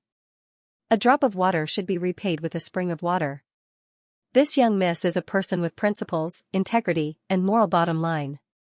Qixing didn't look at Ningxu's face and said indifferently, Sure. This young master thought that you wouldn't come back. After that, Ningxu and Yulan stayed in the Qi residence. In any case, they still had some protagonist aura. Ningxu and Yulan stayed in the same room. Then, they changed into the uniform of the Qi residence's servant girls. Yulan looked at Ningxu and said sadly, Miss, do you really want to be a maid here? Of course. After spending so much effort to come in, of course I want to be a maid. If she didn't get close to Qixing, how could she get out of the plot? Even if she didn't come over, the plot would force her to meet Qixing. In the plot, Mu Yanluo was physically and mentally exhausted by Situ Qingyu and Luo Zhenyan. She even asked for a threesome and escaped when the two were not paying attention. As for how the delicate Mu Yanluo escaped, it was simply a mystery. Although she escaped, Mu Yanluo didn't have a single silver tael on her. She was a woman in her boudoir and basically didn't go out much. As soon as she went out, she was confused and looked confused and innocent. Someone tricked her into coming to the brothel with a bowl of noodles. The brothel keeper saw that Mu Yanluo was a peerless beauty and decided to auction her. Moreover, E-City was full of rich people. Auctioning such a peerless beauty could make the brothel overflow with oil. Mu Yanluo was bought back by Qixing at a high price. Although Mu Yanluo avoided the brothel in her next 2 rebirths and didn't let herself fall into a brothel, she still couldn't avoid meeting these men. Even if she took a detour and didn't take this road, she would still meet these men. It really made her collapse. Qixing, who was bought back, didn't do anything to Mu Yanluo at first. He just put her in the backyard and didn't rape her violently like Situ Qingyu and Luo Zhenyan. Qixing would visit Mu Yanluo's courtyard whenever she was free. Then, she would chat with Mu Yanluo about poems, songs, and ideals. In short, Qixing looked like a gentle gentleman. Mu Yanluo felt respect from Qixing. He was not like other men. He was very gentle. Although she was bought by Qixing, he gave her a different feeling. In the Qi mansion, Mu Yanluo felt an unprecedented peace. There were no 2 men eyeing her covetously and dragging her to do that kind of thing every day. Mu Yanluo thought that her life would be peaceful like this. She had a good impression of Qixing. She even confided in him about her identity and what had happened between the 2 men. Qixing did not dislike Mu Yanluo. He said that he had known her identity for a long time. After all, the streets of the capital were full of wanted posters for Mu Yanluo. He did not care about her past. Mu Yanluo was even more moved. So on a certain day and night, a man and a woman naturally had a heart-to-heart and body-to-body-to-body activities. Mu Yanluo felt that this was the most comfortable time after the fall of Donghua Nation, although she spent every day waiting for Qixing. However, Qixing did not give Mu Yanluo a definite identity. A concubine was not a concubine, and a wife was not a wife. Sometimes, Mu Yanluo was sentimental and felt that Qixing still disliked her because she had been intimate with 2 men and even had a miscarriage. For a long time, Qixing did not come to see Mu Yanluo. Mu Yanluo waited bitterly for Qixing every day. Later, she learned that Qixing's childhood sweetheart had returned. Mu Yanluo was originally a sentimental person. After learning the news, she ran to see Qixing as if the sky had fallen. She happened to see Qixing rolling with his childhood sweetheart. Mu Yanluo questioned Qixing. Qixing hugged his childhood sweetheart and said that Mu Yanluo was just a broken shoe, a prostitute he had bought. She could not compare to his true love at all. Then, Mu Yanluo was abandoned and was completely dispirited. Although Qixing disliked Mu Yanluo, he was still very infatuated with Mu Yanluo's body. He often went to see Mu Yanluo. However, ever since she learned the heartbreaking truth from Qixing, Mu Yanluo no longer let Qixing on the bed. She washed her face with tears all day long and stammered as if she was in great pain. Mu Yanluo's appearance annoyed Qixing a little. Although her body was wonderful and irresistible, he didn't want to do a woman lying like a dead fish. The more Qixing was with his true love, the sadder Mu Yanluo was. She couldn't eat well and couldn't sleep. She tortured herself and became very haggard. In short, he was conflicted, and the nausea went on and on. Although Qixing hated Mu Yanluo very much, he often went to her for sex, but Mu Yanluo would cry and refuse him. But it caused his true love to harbor a grudge in her heart. Then, the evil supporting female lead began to frame the female lead.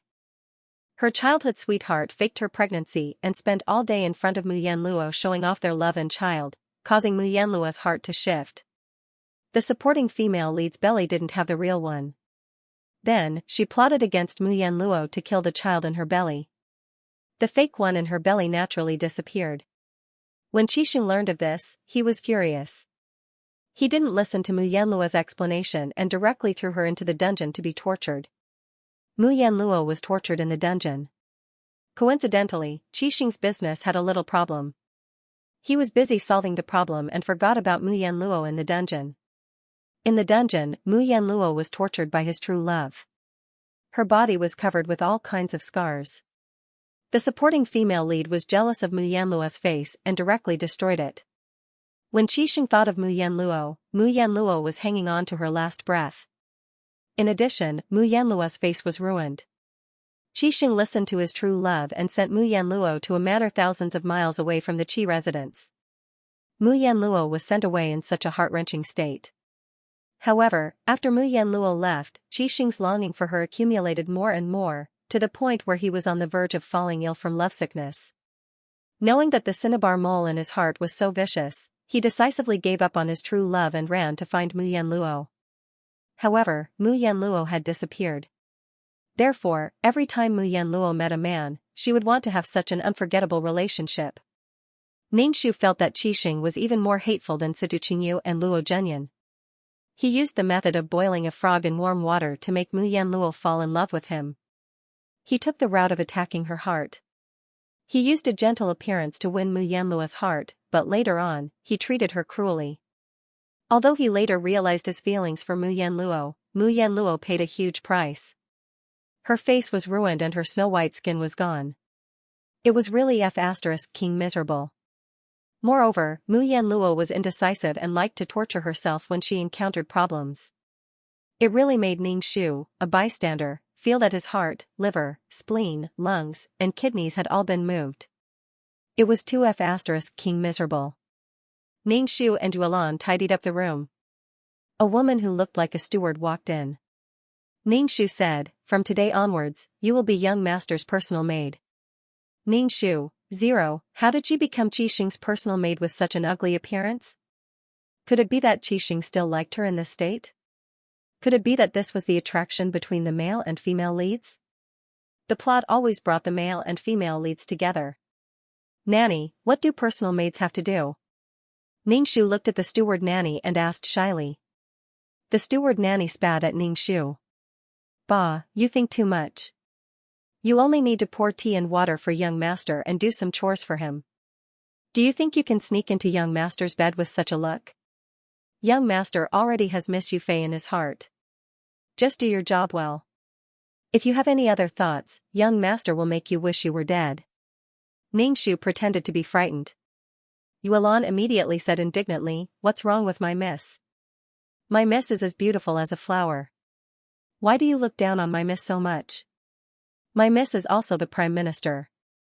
Ugh, Ningxu immediately covered Yulan's mouth and said to the nanny in charge, "I'll remember. I'll definitely abide by my duties and serve the young master well. I'll make the young master comfortable and beautiful." The steward nanny hummed in acknowledgement. Ningxu quickly handed over a silver ingot, making the steward nanny's eyes light up. "You have a bright future." Ningxu immediately said shyly, "Thank you for your praise, nanny. I hope nanny will take care of me in the Qi residence." After the steward nanny left, Yuelan immediately said, "Miss, what are you doing? You have to suffer so much to do this. We worked so hard to sell our bodies to bury our father. And gave half of the money to that nanny. This servant's heart is bleeding. Your miss has her own plans." Ningxu crossed her legs and said. Ningxu became Qixing's personal maid. She brought the brewed tea to Qixing's study. When she opened the door and walked in, she saw that Qixing was busy. As the heir of the family business, Qixing was very busy. But he still took the time to flirt with Mu Yanluo. Later, his true love came, and he flirted with his true love. He didn't seem to be busy at all. Ningxu put the teacup in Qixing's hand. Qixing glanced at the teacup and then looked at Ningxu. Ningxu immediately opened his mouth and smiled at Qixing, saying, "Young master, please have some tea." "Didn't anyone tell you that I drink warm tea?" Qixing said indifferently. "I'm sorry, this servant just came and didn't know very well." "How about this servant make it again?"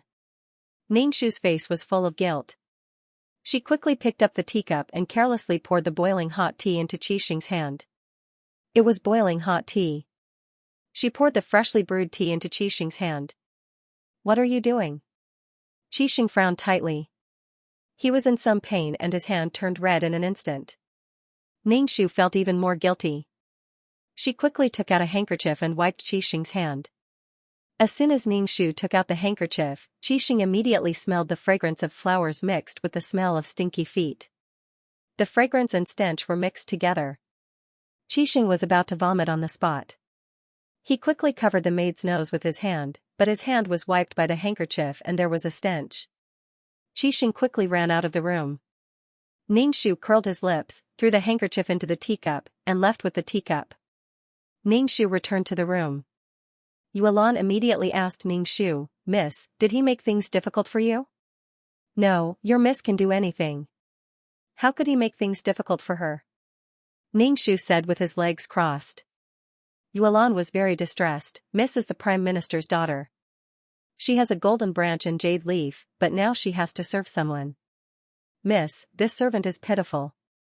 "Alright, stop howling.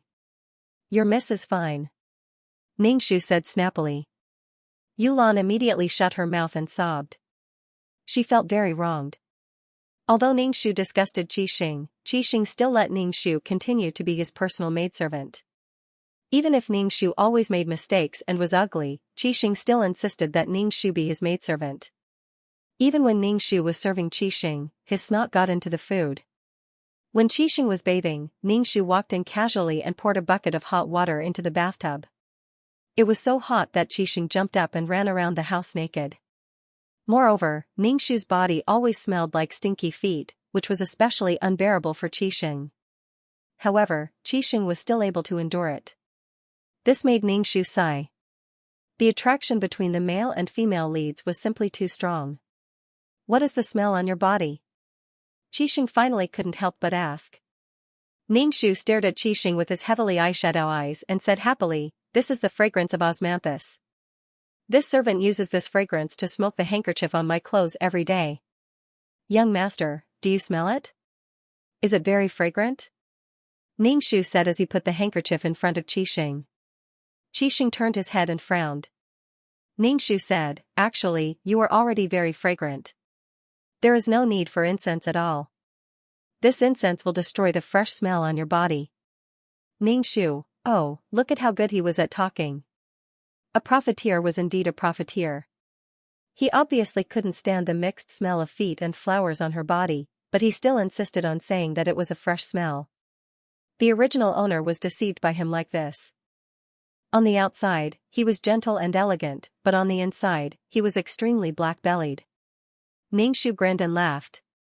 His bloody mouth was even bigger, which was simply unbearable to look at. Qixing turned her head away. After a while, she turned her head back. Ningxu said, "Of course it is beautiful. This makeup is not good for your skin. Besides, you are still young. This makeup will only cover up your original beauty." In fact, Qixing's heart was itching.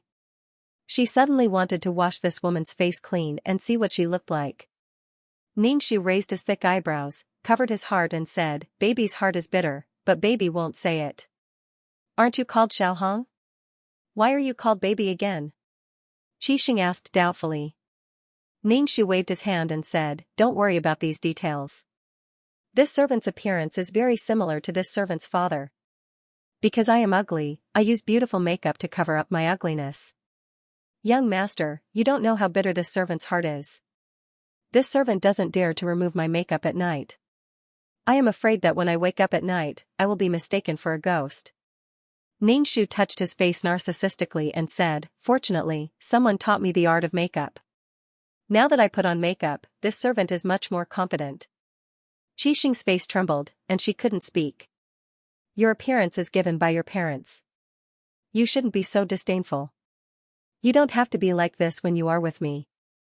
I won't dislike your appearance. In the future, you don't have to put on such troublesome makeup. Naturally, you will be the most beautiful." Qixing's eyes were very sincere, giving people the feeling that he was trustworthy. These words were truly heartwarming. Ningxu truly understood how Muyan Luo felt at that time. She was riddled with wounds. Suddenly, there was such a warm man who was willing to accept her all the unbearable things, willing to accept her painful past. At that time, Muyan Luo was so moved, but the result was cruel. Under this warm appearance, there was a strong utilitarian purpose and plunder. He wanted to get Muyan Luo's heart and conquer it. Just like doing business, he captured people's hearts. Understanding people's hearts allowed him to smoothly obtain Muyan Luo. Only when Muyan Luo was hanging on by a breath and disappeared did Qixing understand his feelings for Muyan Luo. Ningxu felt like the whole zoo was in chaos. Many thanks for young master's concern, but this servant's heart is too inferior. Without this makeup, this servant cannot go out. Only with this makeup can this servant have the confidence to face life bravely. Ningxu said gratefully. Qixing's face twitched. Why did he feel that this girl was sick? Did she not have eyes? Did she not look in the mirror? It was good that she was like this. Qixing waved his hand weakly and said, "As long as you are happy." Ningxu immediately said, "Young master, you are really a good person." Qixing was speechless. Qixing's eyes scraped over Ningxu's face inch by inch. According to his many years of identifying beauties, this girl should not be bad-looking. Why did she make herself like this? Qixing suddenly said to Ningxu, "I heard that there is a meeting tonight. You go with young master. Wash your face. It's dark at night. No one can see what you look like. There is no need to put on such makeup." Ningxu was speechless. Qixing was now very interested in her true colors. Ningxu smiled shyly and said very innocently, "Oh, it's so late. My mother said that I can't go out at night." Qixing was speechless. Qixing's intention to make Ningxu wash his face naturally fell through. Qixing's eyes wandered over Ningxu's face. Finally, he said indifferently, "Since you don't want to, then forget it. I heard there are many beautiful lanterns." Ningxu was not interested in lanterns. One who was unaccountably solicitous was hiding evil intentions. What she needed to do was not to be pushed down by Qixing, let alone be conquered by Qixing's sugar-coated bullets. Then, she would wait for Qixing's true love to come back. Ningxu's days in the Qi mansion were very comfortable. Qixing was an imperial merchant, and his family's money was even worse. His food, clothing, housing, and transportation were all top-notch. Even the food and clothes for his servants were not bad. At night, Qixing actually ran to Ningxu's room. Yuelan looked at Qixing with vigilance and said bluntly, "What are you doing here? Are you coveting my young miss?" Ningxu smiled at Qixing and asked, "Young master, do you have something to tell me? There's a lantern festival tonight. I need to take my servant with me. You can come with me. Qixing looked at Ningxu with gentleness and expectation in his eyes. It made people unable to refuse him. It was as if refusing him was a cruel thing. Ningxu said indifferently, young master, I'll go. Okay, you tidy up. I'll wait for you outside. Qixing's face showed a smile.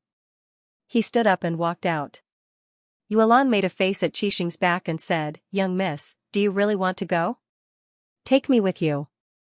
This person doesn't seem to have good intentions. Ningxu nodded and began to put on makeup in front of the mirror. Then, she changed her clothes and went out. Yuelan stared at Ningxu with her eyes wide open. She said with a trembling voice, young miss, why can't you figure it out? Ningxu nodded and walked towards Qixing in the courtyard. Qixing was very pretentious as he faced a tree and put on makeup under the tree. Ningxu stood behind Qixing and said shyly, young master, I'm done. Qixing turned around and looked at Ningxu. His eyes widened in an instant and he was speechless for a long time. Ningxu blinked his dark eyes and looked shy. Young master, am I pretty? Qixing swallowed a mouthful of saliva. His Adam's apple rolled up and down, and the expression on his face cracked. He said with difficulty, your aesthetic sense is really different from ordinary people. She had a pair of black eyes, and her face was covered in makeup. Her mouth was red, and she was wearing a bright red top and a green skirt. Qixing simply did not know how to describe it. Ningxu looked at Qixing's expression as if his eyes had been raped and felt very happy. See if I don't disgust you to death. Her eyes had turned into two panda eyes, which were very dark.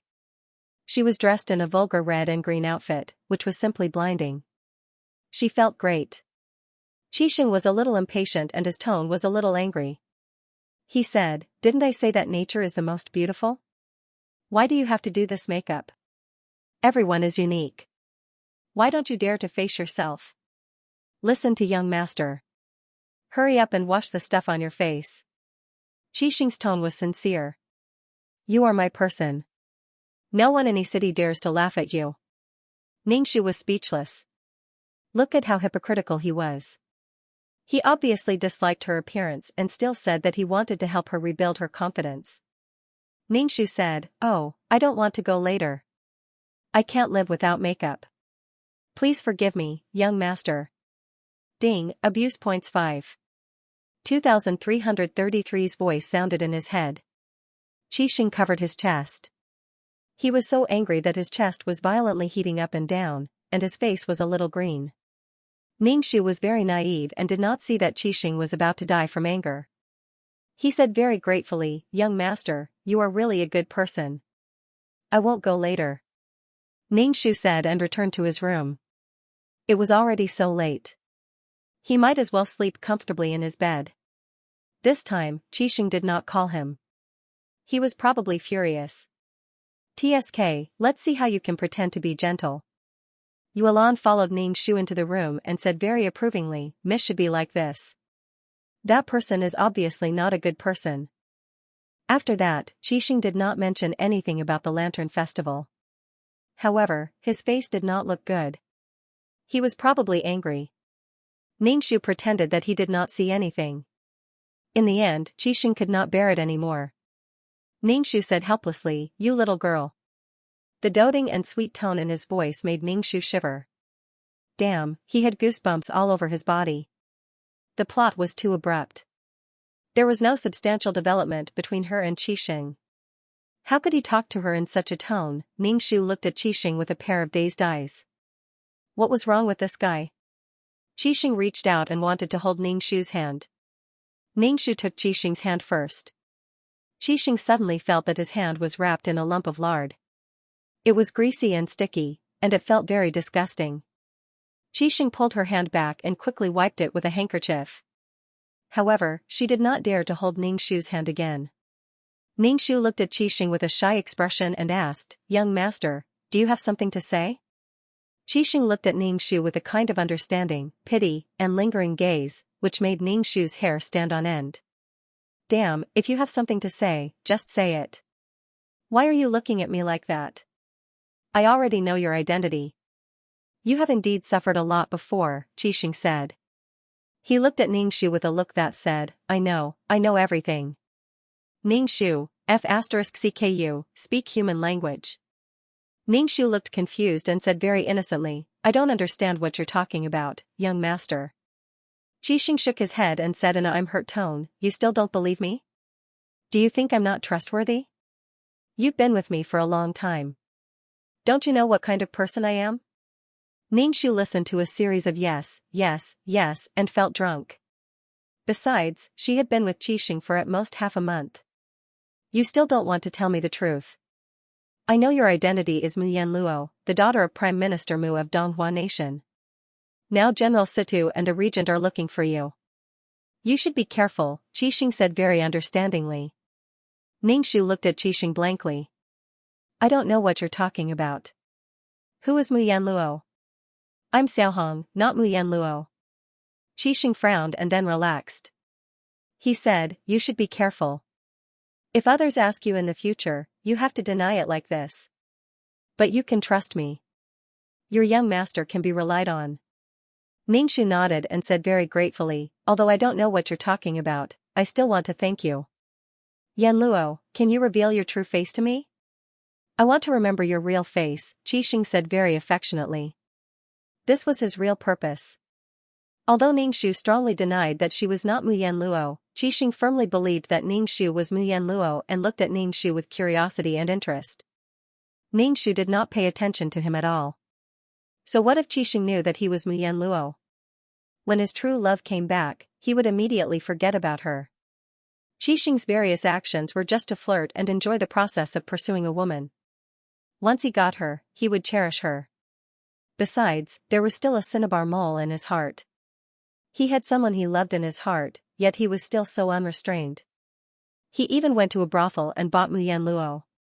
He probably did not love his true love that much. Later on, he said that he did not love his true love anymore. It was because his kind true love was vicious and Mu Yanluo was kinder, so he fell in love with Mu Yanluo. Was this love? Because you are vicious, I don't love you anymore. I really misjudged you before. Since learning that Ningxu was Mu Yanluo, Qixing obviously treated Ningxu much better. Qixing did not let Ningxu do many things that a maid should do. It was as if he was treating Ningxu like a young lady. As for Qixing's actions, Ningxu did not let him do any work. Ningxu drank tea and strolled around the garden every day. He was very carefree. Not long after, Qixing's true love would come back. This true love who was gentle and amiable on the outside was evil on the inside. She disfigured the original owner and had mottled traces on her body. It could be said that she was vicious and merciless. She was a perfect example of a vicious female supporting character. Ningxu was speechless. She was supposed to be such a character, but instead, she became the miserable female lead. What kind of mission was this? Not long after, Ningxu saw Qixing's face was full of joy. Her whole body was shrouded in pink bubbles. Ningxu knew that the female supporting character was coming. Yanluo, Yufei is coming back. Qixing said to Ningxu. What does it have to do with me? Ningxu asked with a puzzled expression, who is Yufei? Qixing looked at Ningxu's panda eyes and said with melancholy, she's the woman I've loved for a long time. I don't even know how long I've loved her. She's so beautiful. Now that she's come to me, it feels like a dream. Ningxu immediately opened his bloody mouth and said with a smile, congratulations, young master. Qixing wanted to reach out and hold Ningxu's hand, but when she thought of the feeling of his hand, she didn't dare to compliment him. Ningxu said, although Yufei is back, I will still protect you. You don't have to worry. Yufei is very kind. Even if she knows your identity, she will still protect you. Ningxu, what the F*CK? Was he trying to grab her with both hands? His true love had already returned, yet he was still giving her a guarantee. Ningxu felt that he had learned something new. He was too timing. It was normal. In the original plot, before his true love, Li Yufei, came back, Mu Yanluo and Qixing had already done it. Qixing had already gotten what he wanted. How could what he got compare to what he didn't get? Now, Ningxu and Qixing didn't even have an ambiguous relationship. Even if there was an ambiguous relationship, it was one-sided by Qixing. Qixing naturally comforted her. He wasn't an ordinary scum. Mu Yanluo was tortured to death by these men. In the end, she could still live happily with them. She felt drunk.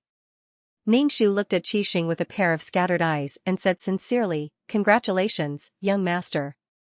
Congratulations on having a son." Qixing, sometimes, Qixing wondered if this woman was really Mu Yanluo. It was so confusing. However, one of the masters and servants on the wanted poster was Yuelan. Could it be that the one named Yuelan was Mu Yanluo? But Yuelan really couldn't be called a great beauty. Qixing had heard of Mu Yanluo, the number one beauty of Donghua. However, his identity was destined to be unworthy. But now, Mu Yanluo was standing in front of him. Qixing wanted to wash away the inexplicable thing on her face with a bucket of water. She was driving him to death at any moment. Then go and decorate Yufei's room. Young master believes in your taste. Qixing did this just to make Ningxu jealous. However, Ningxu wasn't jealous at all. Instead, he said happily, "Young master, don't worry. I'll definitely do it properly." Qixing suddenly thought of the smell on Ningxu's body and his red and green clothes. His taste was really unflattering. Qixing quickly said, "You haven't done this at home. You don't have to do it. I'll arrange for someone to do it. You're not used to doing this kind of rough work." Of course, Ningxu knew what Qixing was thinking. Qixing was afraid that she would ruin it. However, Ningxu's face showed an attentive smile as she said, "Let this servant do something for Miss Yufei. Perhaps this servant and Miss Yufei will become sisters in the future." Become sisters? Qixing looked at Ningxu and thought about the meaning of Ningxu's words. It should be what he hoped. Qixing stepped forward and wanted to hold Ningxu's hand, but he stopped himself and said happily, "Yufei is very kind. You'll definitely become good sisters." "Bah, you're dreaming. Such a person could become the male lead." Ningxu felt that his worldview was broken. If she was kind, then she would accept all kinds of things. If she didn't agree or accept, then she wasn't kind. Oh my, when was kindness defined like this? Hee. Every time he saw Qixing's deep affection and gentleness, Ningxu wanted to poke his eyes blind. It was really disgusting. Ningxu disdained Qixing to death. Therefore, Ningxu's purpose was to be a matchmaker and let Qixing and true love be together forever. Ningxu took Yuelan to prepare a room for his true love. Yuelan shook the quilt and said, "Miss, I'm a pitiful miss. I'm a noble, but I have to do the work of a servant." If master knew, he would be very distressed. It was unknown where Prime Minister Mu was enjoying his life. There was pitifully little ink. He was just a passerby. Ningxu took down the simple and elegant mosquito net and replaced it with an exaggerated style. The colors were red and green. All kinds of colors were messy and dazzling. It showed that she strongly welcomed the female lead. It was unknown what kind of expression the elegant and gentle female lead would have when she saw such a dazzling room. Yuelan looked at the entire room and rubbed her eyes. "Miss, when did you like these colors?" This, after experiencing so much, your miss realized that the colors of life should be colorful. It should be rich and colorful. Ningxu clapped his hands and said. After Ningxu finished decorating the room, Qixing wanted to go in and take a look. After all, it was his heart's cinnabar mole. He was still at the stage of pleasing Li Yufei. He was afraid that Ningxu would mess things up. "Young master, please believe in me. I will definitely give Miss Yufei a big surprise." Ningxu stubbornly refused to let Qixing go in. Qixing tapped Ningxu's nose and said dotingly, "Your young master naturally believes in you." Fuck, he didn't want his claws anymore? Under Qixing and Ningxu's expectations, June finally came. Qixing and Ningxu waited for Li Yufei at the entrance of the Qi mansion. A carriage came and stopped in front of Ningxu and Qixing. Then, the curtain was lifted, revealing a pair of white hands. Ningxu stared at the hands, wanting to see what Li Yufei looked like. In the end, it was a maid with 2 buns on her head. After the maid got out of the carriage, a pair of white, slender, beautiful, and elegant hands reached out and rested on the maid's hands. Ningxu felt that Qixing, who was next to him, was very excited. His eyes were fixed on the carriage. A woman in light yellow clothes bent down and came out of the carriage. She helped the maid's hands out of the carriage and slowly walked towards them. Her posture was elegant and beautiful, like a painting. She had a perfect oval face and a smile on the corner of her mouth. She looked elegant and beautiful. She was feminine, gentle, and amiable. Looking at her made people want to protect her. Qixing had good taste. If it wasn't for Mu Yanluo, Li Yufei would probably have maintained a kind and gentle appearance. However, under the catalysis of jealousy, Li Yufei became a ruthless and vicious woman and disfigured Mu Yanluo. Before Li Yufei came over, Qixing excitedly walked over and held Li Yufei's hand. With a smile on his face, he said, "Yufei, you're here." Ningxu watched from the side. He felt that Qixing liked to hold other people's hands very much. He grabbed women's hands whenever he saw them. In fact, he was a hooligan inside. Li Yufei's face showed a smile. She pulled her hand out and said, "Brother Xing, my father asked me to say hello to you. How is uncle's health?" Qixing looked at Li Yufei with a very gentle gaze. He wanted to make her pregnant. Li Yufei was a little embarrassed and blushed. The two looked at each other like this. Ningxu squeezed over with a pair of panda eyes. Li Yufei was shocked when she saw Ningxu's face. Her voice was a little sharp as she asked, "Who are you?" Qixing introduced her to Li Yufei enthusiastically. "This is Xiaohong. She decorated your room. She's my personal maid." When Li Yufei heard that her room was decorated by this ugly girl who was beyond recognition, her heart trembled. Her face was already ruined, so what would her room look like? Then, when she heard that it was Qixing's personal maid, Li Yufei's face revealed an intimate smile. She said, "I've troubled little Hong." Ningxu Li Yufei cracked her lips and revealed a terrifying smile. She said directly, "I heard that Miss Yufei is young master's beloved woman, so this servant tried her best to give Miss Yufei a surprise." When Ningxu approached Li Yufei took a step back and covered her nose with a handkerchief. She said to Qixing, "Brother Xing, Yufei is a little tired. I want to rest." Qixing had a gentle smile on his face. He said, "I'll take you to your room." Qixing and Li Yufei walked side by side in the front.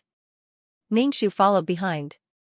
When they reached the door, Qixing pushed it open and said to Li Yufei, "Little Hong decorated this room especially for you." Li Yufei glanced around the room and felt that her whole body was stunned. Her face was wooden. Qixing saw Li Yufei's expression and quickly turned his head. He saw that the room was colorful and inexplicable. The bead curtains were strung together in various colors. There was no order to it and it was extremely ugly. There were also vases. They were all inferior and ugly. There were actually rapeseed flowers in the vases. The style was simply too strange. "Little Hong, what are you doing? Didn't I ask you to make the room more elegant? Is this how you do it?" Qixing seemed to be really angry. After all, he had lost face in front of his bright moonlight cinnabar mole. Qixing resented Ningxu in his heart. Ding. Abuse points, 5, current abuse points, 10. 2333's voice echoed in Ningxu's mind. Why is this person's abuse points so low? Ningxu also wanted to ask why it was so low. Qixing looked gentle on the outside, but in fact, he was a very complicated and black-bellied person. After being questioned by Qixing, Ningxu's face quickly showed an aggrieved and innocent expression. He said, I'm sorry. It's all my fault. I tried my best to do things well. I'm sorry, I made Miss Yufei angry." Li Yufei's smile was a little difficult to maintain. But when she thought of the purpose of this trip, she endured it and said gently, "It's okay. Little Hong didn't know my habits before. It's okay to decorate like this." Ningxu's face immediately showed a surprised smile. He stepped forward and grabbed Li Yufei's hand. He was very touched. "Miss Yufei, you are really a good person." Li Yufei suddenly felt an unbearable stench. His hands seemed to be oily and sweaty. When he held her hand, Li Yufei felt like she was going to vomit. God, what kind of person was this? How could Qixing keep such a person by his side? It was so disgusting. Qixing seemed to know Li Yufei's current mood. He quickly rescued Li Yufei from Ningshu's hands. As soon as she broke away from Ningshu's hand, Li Yufei quickly wiped her hand with a handkerchief. She looked like she was going to vomit. Ningshu smiled very foolishly. He didn't see Li Yufei's disgust at all. Go and let the kitchen prepare the food. You just need to tell them. You don't have to cook. Qixing added. Qixing knew how disgusting Ningshu's cooking was. It was as disgusting as eating crane top hong. Ningshu quickly said, you really don't want me to help? Since Miss Yufei is here, this servant wants to make 2 of my signature dishes to welcome Miss Yufei. No, Qixing said quickly. Qixing hurriedly said. He realized that his tone was too anxious, so he slowed down his voice and said gently, no need. Yufei just arrived. She can't eat so much. When Li Yufei heard Qixing's words, a subtle expression flashed across her face. She frowned. What did Qixing mean? Did he not welcome her? Li Yufei said, Little Hong, you really don't have to trouble yourself. Let the kitchen prepare something. I can't eat much. Ningshu nodded and turned to leave. As soon as Ningshu left, Qixing and Li Yufei both breathed a sigh of relief. The smell of this woman was really disgusting.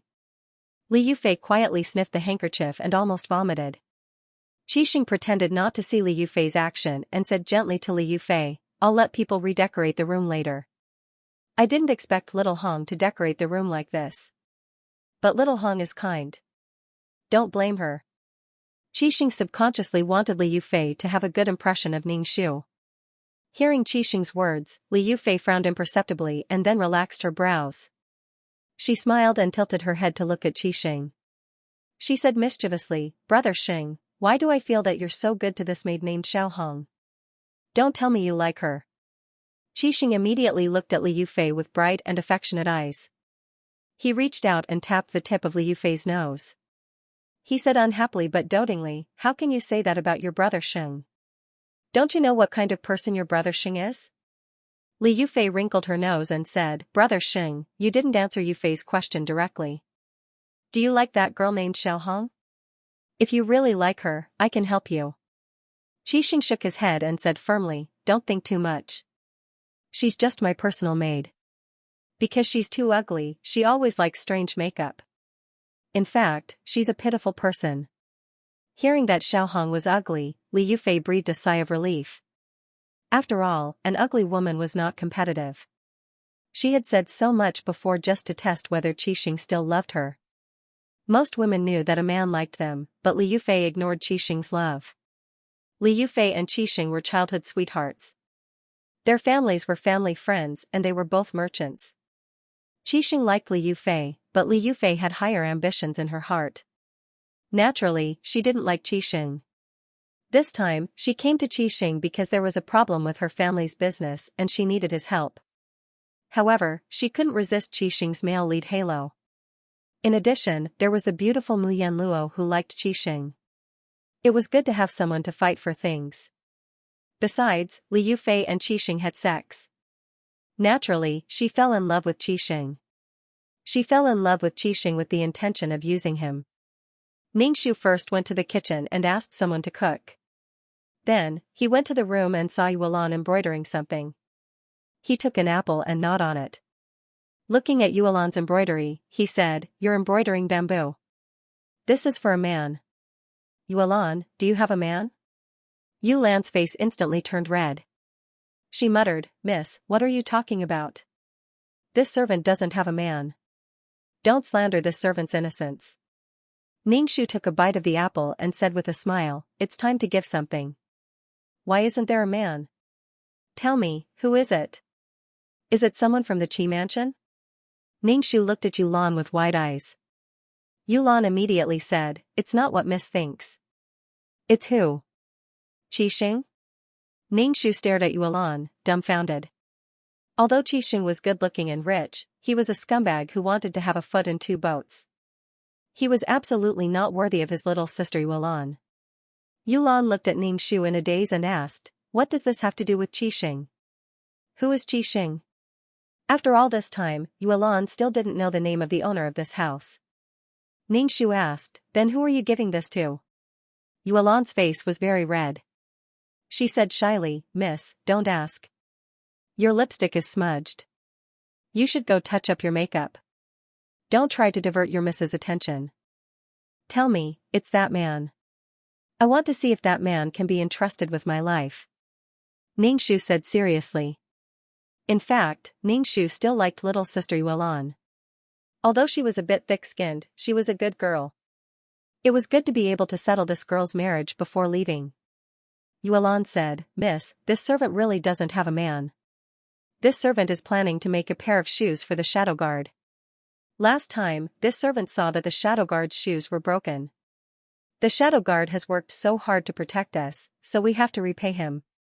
Ningxu's face was suddenly enlightened. He nodded and said, "So that's how it is." Thinking of the shadow guard's square face and then looking at Yuelan's delicate and pretty appearance, would there be any sparks between the two of them? Ningxu originally wanted to ask Yuelan about her feelings for the shadow guard, but then he thought about it. How could he say anything about feelings? Ningxu applied lipstick in front of the mirror and then went to serve Qixing and Li Yufei. When they arrived at the living room, Qixing and Li Yufei were already eating. Ningxu hurriedly said, "Young master, why didn't you call this servant to serve you the meal?" "Miss Yufei, this servant will serve you the dishes." Li Yufei's face was a little ugly, but she endured it. Ningxu smiled reluctantly and said, "Xiaohong, there's no need. I can do it myself. You can serve your young master." Ningxu immediately said to Qixing, "Then, young master, this servant will serve you." Qixing frowned and covered his nose with his hand. Ningxu said gently, "There's no need. You can also go and eat. Yufei and I don't need you to serve us." Ningxu naturally knew that these two people despised her. Disgusting to death. People usually couldn't smell their own bodies, so Ningxu didn't think that she smelled that bad. However, seeing these two people trying their best to hold it in, but not wanting to say it out loud, it was really refreshing. Qixing and Li Yufei were the same kind of people. They were more hypocritical. They looked one way on the surface, but their hearts were different. Now, one was beautiful and gentle, and the other was gentle and amiable. They disliked her so much in their hearts. How can this be? This servant is the young master's personal maid. Naturally, I have to serve the young master. Ningxu picked up the chopsticks and picked up a piece of chicken. However, he didn't hold it firmly. The chicken fell into the chicken soup. The soup splashed and splashed on Li Yufei. Li Yufei jumped up from the chair with a cry. Then, she realized that her actions were not gentle. She bit her lips tightly, looking a little wronged. She looked at Qixing with a pair of watery eyes. Qixing also frowned. Ningxu's face showed panic and apology. He quickly took out a handkerchief with the scent of flowers mixed with the smell of feet and wiped the oil stains on Li Yufei's body. Li Yufei was about to vomit because of this strange smell. She pushed Ningxu away and said to Qixing with grievance, "Brother Xing, do you not welcome Yufei? Is that why you let your personal maid do this? If Brother Xing wants Yufei to leave, Yufei will leave immediately. Hurry up and leave. Look at what you've done." Qixing shouted at Ningxu. Ningxu curled her lips and said, "This servant didn't mean it. Get out." Qixing pretended to be angry, but he secretly winked at Ningxu. Ningxu saw that Qixing's eyes were constantly cramping and hurriedly asked with concern, "Young master, what's wrong with your eyes? They keep cramping." "Poor young master, please don't go blind." Qixing was speechless. Li Yufei also asked with concern, "Brother Xing, are you okay?" Qixing felt so sad. He had never seen anyone as stupid as Xiaohong. Qixing told Ningxu sternly, "You can leave now. You don't need to serve here." Ningxu was still hesitant. Qixing said coldly, "Leave. If you don't listen to the young master, do you want to be sold?" Ningxu turned around and left without saying a word. Qixing then said to Li Yufei, "Yufei, don't think too much. This girl is clumsy and always causes problems. How can I bear to drive you away? You know how I feel about her." Li Yufei smiled and asked, "Why is this maid so clumsy? Brother Xing, why do you keep this girl by your side?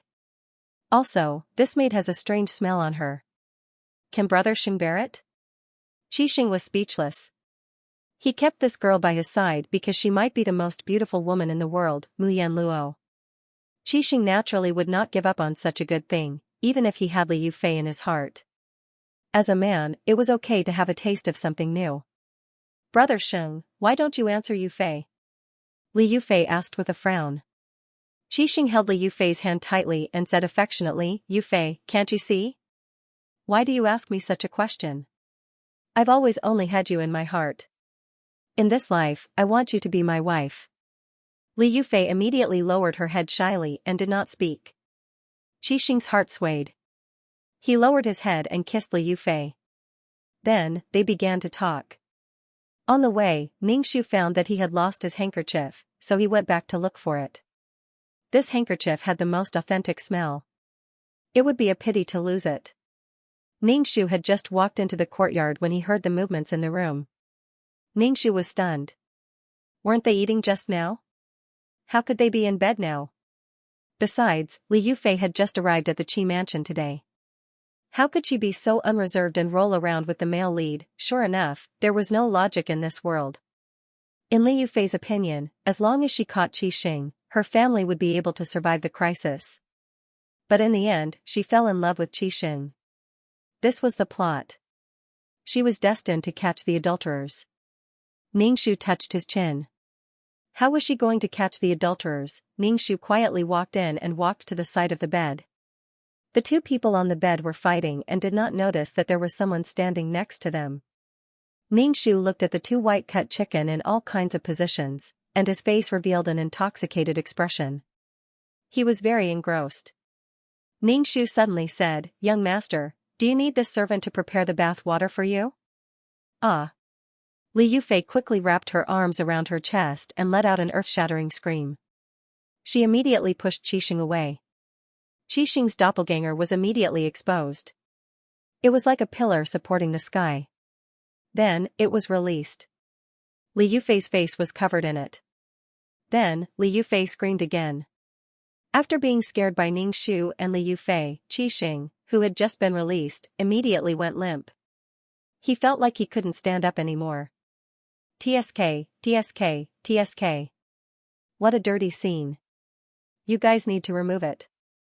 Qixing's face was ashen. Ningxu shouted, "Get out. Who let you in? Get out." After Li Yufei screamed, she calmed down. She loosened her hands from her chest and released her turbulent breasts. She trembled as if she was deliberately showing off to Ningxu. Ningxu straightened his chest. "You're big. I'm bigger than you. I'm fuller than you. You're drooping." The two people on the bed had no intention of wearing clothes. They simply had no sense of shame. "How could you guys be so licentious?" Qixing roared at Ningxu. "This young master told you to get out. You don't want to leave. Do you want to stay together?" Ningxu almost vomited in disgust. Looking at Qixing swaggering around to dry his little bird, he was shameless. Li Yufei and Qixing's bodies were pressed together. Ningxu felt like his eyes were going blind. "This servant will go prepare the bath water for young master. By the way, young master, you were frightened by Miss Yufei's scream. Do you need medicine?" Ningxu asked very considerately. Ding. Abuse level 15. Current abuse level 20. 2333 hurriedly said, "Ningxu, you can't look. If you look at this thing too much, you'll get a needle eye. You're not pure anymore. Get out." Qixing was so angry that Ningxu roared. Ningxu hurriedly said, "This servant will get out now. Young master, have fun. By the way, if you need medicine, this servant will prepare it for you. This servant will really get out. This servant will get out now." Ningxu saw that Qixing's face was very scary. There was no trace of his usual gentle appearance. He guessed that he had really pissed him off. After leaving the door, Ningxu didn't leave. Instead, he hid by the window and listened to what was going on inside. "Ningxu, why are you doing this? You've changed. You weren't like this before. You used to be very pure." 2333 said. Ningxu directly said, "Do you know me? If you don't, then don't talk nonsense." Previously, the system recorded that you were very pure. Why have you changed now? You only peeped at other people's sex once in a few missions. Now you're actually peeping at other people's sex. 2333 seemed to be wiping tears. I've changed. What does it have to do with you? If you have the ability, then don't bring me to this crazy world. Ningshu's forehead was full of black lines. Now you're blaming me for being impure? What does it have to do with you? 2333 was sad. How can you be so fierce to me? Although I'm the mainframe, I have emotions too. We'll be partners in the future. Maybe we'll be tied together forever. You should be nicer to me. Then can I change to another system? I don't want you. Ningshu said bluntly. I'll never talk to you again. 2333 went into hiding. Ningshu and 2333 were arguing. Inside, Qixing and Li Yufei were also talking. What's wrong, Brother Sheng? Why can't you get up?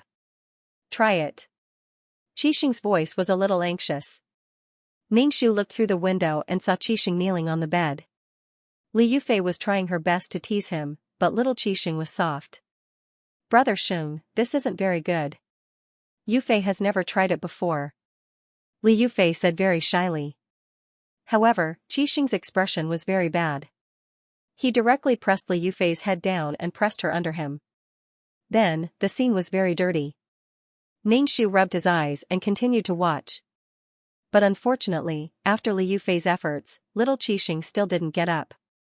Ningshu thought silently. Could it be that he was so scared that he became impotent? Bah. How many women would not fall into his evil hands? His little brother didn't feel anything, which made Qixing angry and scared. He pushed Li Yufei in front of him away. Li Yufei was stunned and called out sadly, Brother Sheng. Ningshu saw that Qixing's face was ashen, but he still wanted to comfort Li Yufei. Ningshu felt very happy in his heart. Yufei, I'm tired today. Qixing said and kissed Li Yufei's head perfunctorily. Then, he began to put on his clothes. It seemed that the situation in the room would not continue. Little brother Qixing was dying. Ningshu saw that there was nothing else, so she quickly ran back to her room. She took out the whistle on her chest and blew it. Seeing Ningshu blow the whistle, Yulan hurriedly put down her subordinate's shoe and asked, Miss, did something happen? Ask the shadow guard to come out. Of course, something happened. Now that Qixing was dying, he would definitely come back to find her. Although Li Yufei was also involved, the main reason was still her. Now that she was courting death, Ningshu came to the shadow guard for protection. I'm the silly and sweet female lead. I need protection. After blowing the whistle for a while, the shadow guard jumped in from the window. She was dressed in black and had a mask on her face. Miss, what's the matter? The shadow guard asked. Ningshu said, I just want to see if you're around. My life is in danger recently. You must appear when I blow the whistle. The shadow guard looked at Ningshu, paused and asked, Miss, what did you do? Ningshu said very innocently, I didn't do anything. There are always unruly people who want to harm your Mississippi. You have to be careful recently. Maybe someone wants to deal with your Mississippi. You must protect your Mississippi, Ningshu's shadow guard said. The shadow guard's eyes were filled with disdain as she said, I know. By the way, Yulan made a pair of shoes for you. Ningshu's shadow guard said. The shadow guard immediately looked at Yulan. Yulan's face immediately turned red. She stomped her feet and said to Ningshu, Miss, how can you say it so quickly? Why can't I say it? Ningshu looked at Yulan. The shadow guard thanked Yulan and jumped out of the window. Ningshu said, if I say it, you won't be able to give the shadow guard a surprise. Yulan looked at Ningshu and pursed her lips. She was about to cry. You're making this servant embarrassed. Ningshu said, oh, you won't be embarrassed if you secretly give the shoes to the shadow guard. Ningshu admitted that he did it on purpose. Miss, why are you like this? You've changed. You weren't like this before. Yulan looked sadly at Ningshu. Damn it. Today, all of them told her that you've changed. It's fine. If you really can't make two pairs, you'll be pleasantly surprised. Originally, Big Brother Shadow Guard thought that you would only receive one pair of shoes, but in the end, you received 2 pairs. Aren't you pleasantly surprised? Ningxu comforted Yuelan. Yuelan looked at Ningxu with tears in her eyes. Miss, how can you be like this? There's clearly nothing, but after hearing what you said, I feel like there's something. There's clearly nothing, so how can this servant take a fancy to the Shadow Guard's wooden face? Ningxu quickly covered Yuelan's mouth and said to her, although what you said is the truth, you can't say it so casually. If this is heard by Big Brother Shadow Guard, what if Big Brother Shadow Guard leaves heartbroken? Yuelan shook her head. Ningxu released Yuelan's mouth. Yuelan said, this servant thinks that Hidden Guard Gige is a good person. After being given the good person card, there was usually no play. Sure enough, as Ningxu expected, Qixing came to find her at night. Ningxu felt very speechless. What couldn't be said during the day? Why did he have to wait until night time? She could tell that this guy had bad intentions. When Ningxu opened the door, Qixing was holding a folding fan in his hand. He leaned against the door in a very handsome and lazy manner. When he saw Ningxu, he said, Little Red, take a walk with young master. Young master has something to say to you. Ningxu blinked her panda eyes and asked, what's the matter? Young master, it's so late. What do you have to say to this servant? This servant wants to sleep now. Qixing frowned and looked at Ningxu's face. He asked, don't you wash your face at night? Why do you sleep with makeup on at night? This lead powder is very bad for the skin. Go wash your face and take a walk with young master. Ningxu touched her face shyly and said, this servant likes this makeup. Even if I sleep, I don't want to wash my face. Qixing's eyes flashed with anger, but he quickly suppressed it. Ningxu said gently, it's okay. Take a walk with young master. Ningxu followed behind Qixing. Qixing walked very slowly in front of him. His posture was very elegant and lazy. Under the bright moonlight, he was like a person in a painting. Qixing did not speak, and neither did Ningxu. When they reached the pavilion, Qixing sat on the stone bench and did not speak. To be honest, when Ningxu saw Qixing's current appearance, the image of Qixing taking off his clothes and cutting a chicken appeared in his mind. The koi fish swam in the pool under the pavilion, making a little noise from time to time. It was like a ghost, making Ningxu's hair stand on end. He felt that the surroundings were a little gloomy. Young master, the moon tonight is really big and round. Ningxu broke the silence. Qixing looked at Ningxu. Under the cold moonlight, her face was very pale. Her eyes were dark, and her lips were red. She looked like a ghost. Qixing looked away and said, I want to talk about what happened at noon. What happened at noon? Ningxu touched the whistle on his chest, in case Qixing was really scared to the point of impotence. Did he come to take revenge on her? Ningxu took 2 steps back and asked, Young master, what do you want to talk about? Qixing said to Ningxu, sit down. I want to talk to you about Yufei. Ningxu, get lost. What is there to talk about? Yufei is the girl I have loved since childhood. We will definitely be married in the future. Qixing looked at Ningxu with a forced and affectionate gaze. I hope you can understand. Of course this servant can understand. Congratulations, young master. Ningxu said very straightforwardly. Qixing's face suddenly showed joy. He stood up and wanted to grab Ningxu's hand, but then he withdrew his hand and said, Young master knows you are a kind-hearted person. When Yufei and I are married, I will let Yufei accept you. Yufei is a kind-hearted person like you. Qixing said happily. What the F***ck? What the F***ck? Ningxu really wanted to slap him. After all this time, this guy wanted to have his cake and eat it too. He wanted to marry his true love and take her as a concubine. Damn, he thought this guy couldn't take it anymore and came to him for an explanation. He came in the middle of the night to have a heart-to-heart talk and flirt. The male lead's ability was really not for show. This was fine. He should get rid of the root of the problem. Nothing would happen. Ningxu couldn't understand. She had already ruined herself like this. She was so unbearable to look at, but Qixing could still hypnotize himself and think that she was a great beauty. Ningxu showed a shy smile. Young Master and Miss Yufei are a match made in heaven. Young Master said that Miss Yufei is the best woman in the world. Young Master should take good care of Miss Yufei. Why does Young Master want Miss Yufei to accept this servant? This servant has the appearance of a willow. I really don't want to get involved in the great love between Young Master and Miss Yufei. Ningxu almost wanted to kneel down in front of Qixing's logic. He did it with another woman at noon, then came to find her at night and let her share a husband with his true love. It was simply ridiculous. Ningxu really wanted to ask Qixing if he really loved his true love. It was simply wanton and unrestrained. Did it mean that he could hide his love in his heart and do whatever he wanted with his body as long as he loved her in his heart? What a scumbag. Ningxu twitched the corner of his mouth and looked at Qixing, who looked very elegant under the moonlight, and said, Young Master, do you love Miss Yufei? Qixing nodded and said, Yes, I have loved her for many years. Ningxu was speechless. Since he loved her so much, why did he talk to another woman in the middle of the night behind Li Yufei's back? Was his love so overflowing? Or did Qixing just want to cheat her? No matter what, Ningxu despised Qixing. I believe that Yufei will accept you. You will love each other. You are both kind women. Qixing's expression was a little painful.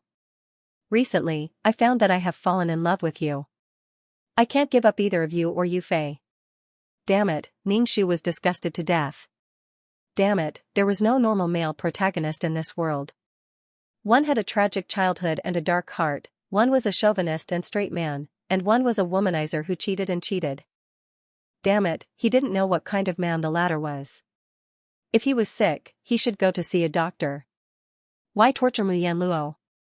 If either of you leaves me, I will be in so much pain that I want to die. Qixing looked at Ningxu affectionately. Ningxu swallowed a mouthful of saliva. He really wanted to spit on this bastard's face. Yanluo, I will die without you. Qixing hardened his heart and grabbed Ningxu's hand. His expression suddenly changed, but he still firmly grabbed Ningxu's hand. Then go to hell. Ningxu withdrew her hand and shyly lowered her head. This servant is very ugly and is not worthy of Young Master. No, I know you're doing this to protect yourself. I once went to the capital to see you. I only saw you from afar and knew that you were a peerless beauty. Your eyes were as clear as water and your hair was as green as clouds. I can understand why you're doing this. Ningxu was speechless. No wonder this guy tolerated her so much. It turned out that he knew what Mu Yanluo looked like. Ningxu blinked his dark and misty eyes, completely different from what Qixing had described. Ningxu shook his head and said, Young Master, my name is Xiao Hong, not Mu Yanluo. Young Master, have you lost your mind? Take your medicine. Qixing said rather dotingly, Okay. You are Xiao Hong, not Mu Yanluo. When people ask you in the future, you have to say this. After all, Mu Yanluo is very famous. You will be in danger. Every word was filled with falsehood and coquettishness. Ningxu dared to kneel down and swear to the heavens that Qixing, this bastard, wanted to possess this body. What happened next was that as they did it, he fell in love with her and was tortured by the supporting female lead, Li Yufei. After that, Qixing suddenly realized that the person he loved was Mu Yanluo and not that vicious woman, Li Yufei. He really loved her in the past. It turned out that she was so vicious. Her gentleness and kindness in the past were all fake blah blah blah. Qixing approached Ningxu and wanted to kiss Ningxu's forehead gently, but as soon as he got close, he smelled a greasy and disgusting scalp smell. Qixing changed his position and wanted to kiss his cheek, but the thick rouge and powder on his face made him unable to do so.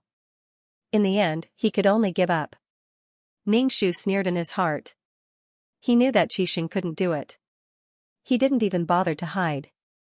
Qixing's target was the peerless beauty Mu Yanluo, not the stinky and ugly Xiao Hong. Ningxu looked at Qixing and asked, Young Master, does Miss Yufei know that you came to see me? Qixing shook his head and said, Yufei doesn't know, but I don't think she will mind. You think too much. Ningxu's mouth twitched. He shivered and said, Oh, it's quite cold at night. I'm going back to sleep. As soon as Ningxu turned around, Qixing grabbed his hand. Ningxu turned his head and looked at Qixing with his thick eyebrows raised. Under the moonlight, Qixing was a little scared by Ningxu's face. He showed a gentle smile and said, "Cover yourself well at night. Don't catch a cold." "Big brother, what are you talking about? It's summer now. You should say don't get bitten by mosquitoes. That's too perfunctory." Ningxu nodded and said with a serious face, "I know. Young master, you must also cover yourself with a quilt." Ningxu waved his sleeves and left without the slightest reluctance. Then, under Qixing's gaze, he ran away like a wisp of smoke. Back in the room, Yuelan immediately checked Ningxu from head to toe and asked, "Miss, are you okay?" "I'm fine. How can something happen to your miss?" Ningxu waved her hand. Yuelan was a little worried. She looked at Ningxu and said, "Miss, let's leave here. I feel that young master has bad intentions towards you." It was the same in the Prime Minister's residence. It's still the same in a different place. Why are these men so annoying? Your miss has a constitution of accidents. She's like this wherever she goes. Mu Yanluo would attract men's attention wherever she went. Yulan sighed, and then began to cry. She stammered, "Previously, Mrs. Beauty was well known throughout the world. Who in the world didn't say that Miss had a good life? But now it has become like this. This servant is pitiful Mississippi, oh my god," the tears came out without even brewing. This girl was the real movie queen. The female lead wasn't beautiful, so how could she make those men obsessed? In the end, they gave up everything and lived in seclusion with the female lead. If she wasn't beautiful, how could they get her? Ningxu raised her hand and said, "Don't cry. Although your miss is ugly now, she still has breasts." Yuelan was speechless. Qixing thought that he had made it clear to Ningxu that night. It seemed that Ningxu had also agreed to his proposal. So, the next day, he looked at Ningxu with ambiguous and teasing eyes. Li Yufei saw Qixing's eyes and suddenly felt a sense of crisis in her heart. She and Qixing had already done the deed of husband and wife. Qixing was especially charming in bed. Li Yufei's heart was moved. Li Yufei was still using Qixing's feelings to save her family's business. But now, Li Yufei really fell in love with Qixing. Not only did the female lead have the ability to make the male lead fall in love with the female lead after having sex, but the male lead also had this ability. Moreover, it was very lethal to the female supporting characters and female cannon fodder. Usually, these female supporting characters and female cannon fodder would be jealous of the male lead's infatuation with the female lead. Then, they would do something vicious to hurt the female lead. Therefore, when Ningxu felt two pairs of eyes staring at her, she suddenly had the urge to pour the hot soup on these two people. Ningxu was speechless. Now that she had ruined herself to this extent, she still attracted Li Yufei's hatred. Now, Li Yufei's gaze was especially sharp and vigilant. It was as if she was examining her, as if she wanted to see through her. Ningxu put the hot soup on the table and smiled like an idiot. She said to Qixing and Li Yufei, "Young master, Miss Yufei, the soup is here." Qixing said, "There's no need to serve here. You can leave." Li Yufei also said gently, "Xiaohong, you can leave. Come to my room later. Your makeup is really not exquisite enough. I'll teach you other techniques later." Ningxu was speechless. Haha, Li Yufei probably wanted to know her true appearance. Qixing's eyes lit up and he said, "You should get closer and let Yufei teach you makeup." Ningxu didn't pay attention to the two of them at all. Since she didn't want anyone to serve her, she immediately left. Ningxu returned to the room and saw Yuelan eating. Ningxu suddenly thought of something. "What did brother's secret guard eat?" Ningxu asked Yuelan. "Has your hidden guard brother eaten yet?" Yuelan put down her chopsticks and pouted. Ningxu said, "He's not my brother. The secret guard has already eaten. This servant makes an extra portion every time I eat. By the time Miss remembers, the secret guard has already starved to death." "Oh, it's Mrs. fault. Fortunately, Yuelan, this little cutie, thinks about the secret guard. Otherwise, the secret guard would really starve to death." Ningxu patted Yuelan's shoulder and said, "In the future, when Miss is not here, you and your brother's secret guard can support each other." Yuelan quickly said, "How can Miss not be here? This servant must be by Mrs.'s side. This servant is Mrs. person in life and will be Mrs. ghost in death." Okay, okay. Ningxu waved his hand. Your miss knows your intentions. Yuelan's eyes were watery again. Miss, no matter where you go, you must take this servant with you. He felt that this girl's tears were like tap water. As soon as the tap was turned on, tears would flow out. I'll definitely bring you along. Don't worry, Ningxu said. You're little red. My young miss wants to see you. A maid walked in and saw Ningxu's face. Her eyes flashed with disdain. Hurry up, my miss wants to see you. Hurry up, and young Master Qixing is also waiting. You'd better hurry up and not let the masters wait for too long. It seemed that Li Yufei wanted her to wash her face clean. Hurry up, what are you dawdling for? The young maidservant snapped at Ningxu. Ningxu pursed her lips and followed the maidservant to Li Yufei's courtyard. She walked into the room and saw that the previous colorful dress had been removed. Now, all the decorations were expensive and elegant. It was completely different from the vulgar style she used to wear. Qixing was sitting in the hall. When he saw Ningxu, he quickly said to Ningxu, you really should change your image. Li Yufei also said, go take a shower first. Li Yufei wanted to wash away the strange smell on her body, but with Qixing next to her, she naturally couldn't say that. Ningxu didn't want to expose her face at all. She didn't want to be disfigured by Li Yufei. It was very painful to be cut by a knife on the face. A woman's jealousy was really terrible. The hot water is ready. Go take a shower. After that, I'll teach you how to put on makeup. Li Yufei saw that Ningxu didn't move and said another sentence. Ningxu sat on the ground with a plop, startling Qixing and Li Yufei. Li Yufei quickly said, Little Red, what are you doing? Get up quickly. The ground is cold. Qixing said, if you have anything to say, we can all make decisions for you. Ningxu cried and said, Miss Yufei, please don't let me remove my makeup. Otherwise, I really can't see anyone. Why is that? Li Yufei asked in surprise. I'm actually very ugly. The right side of my face has a black birthmark. That's why I put a thick layer of powder on my face to cover it.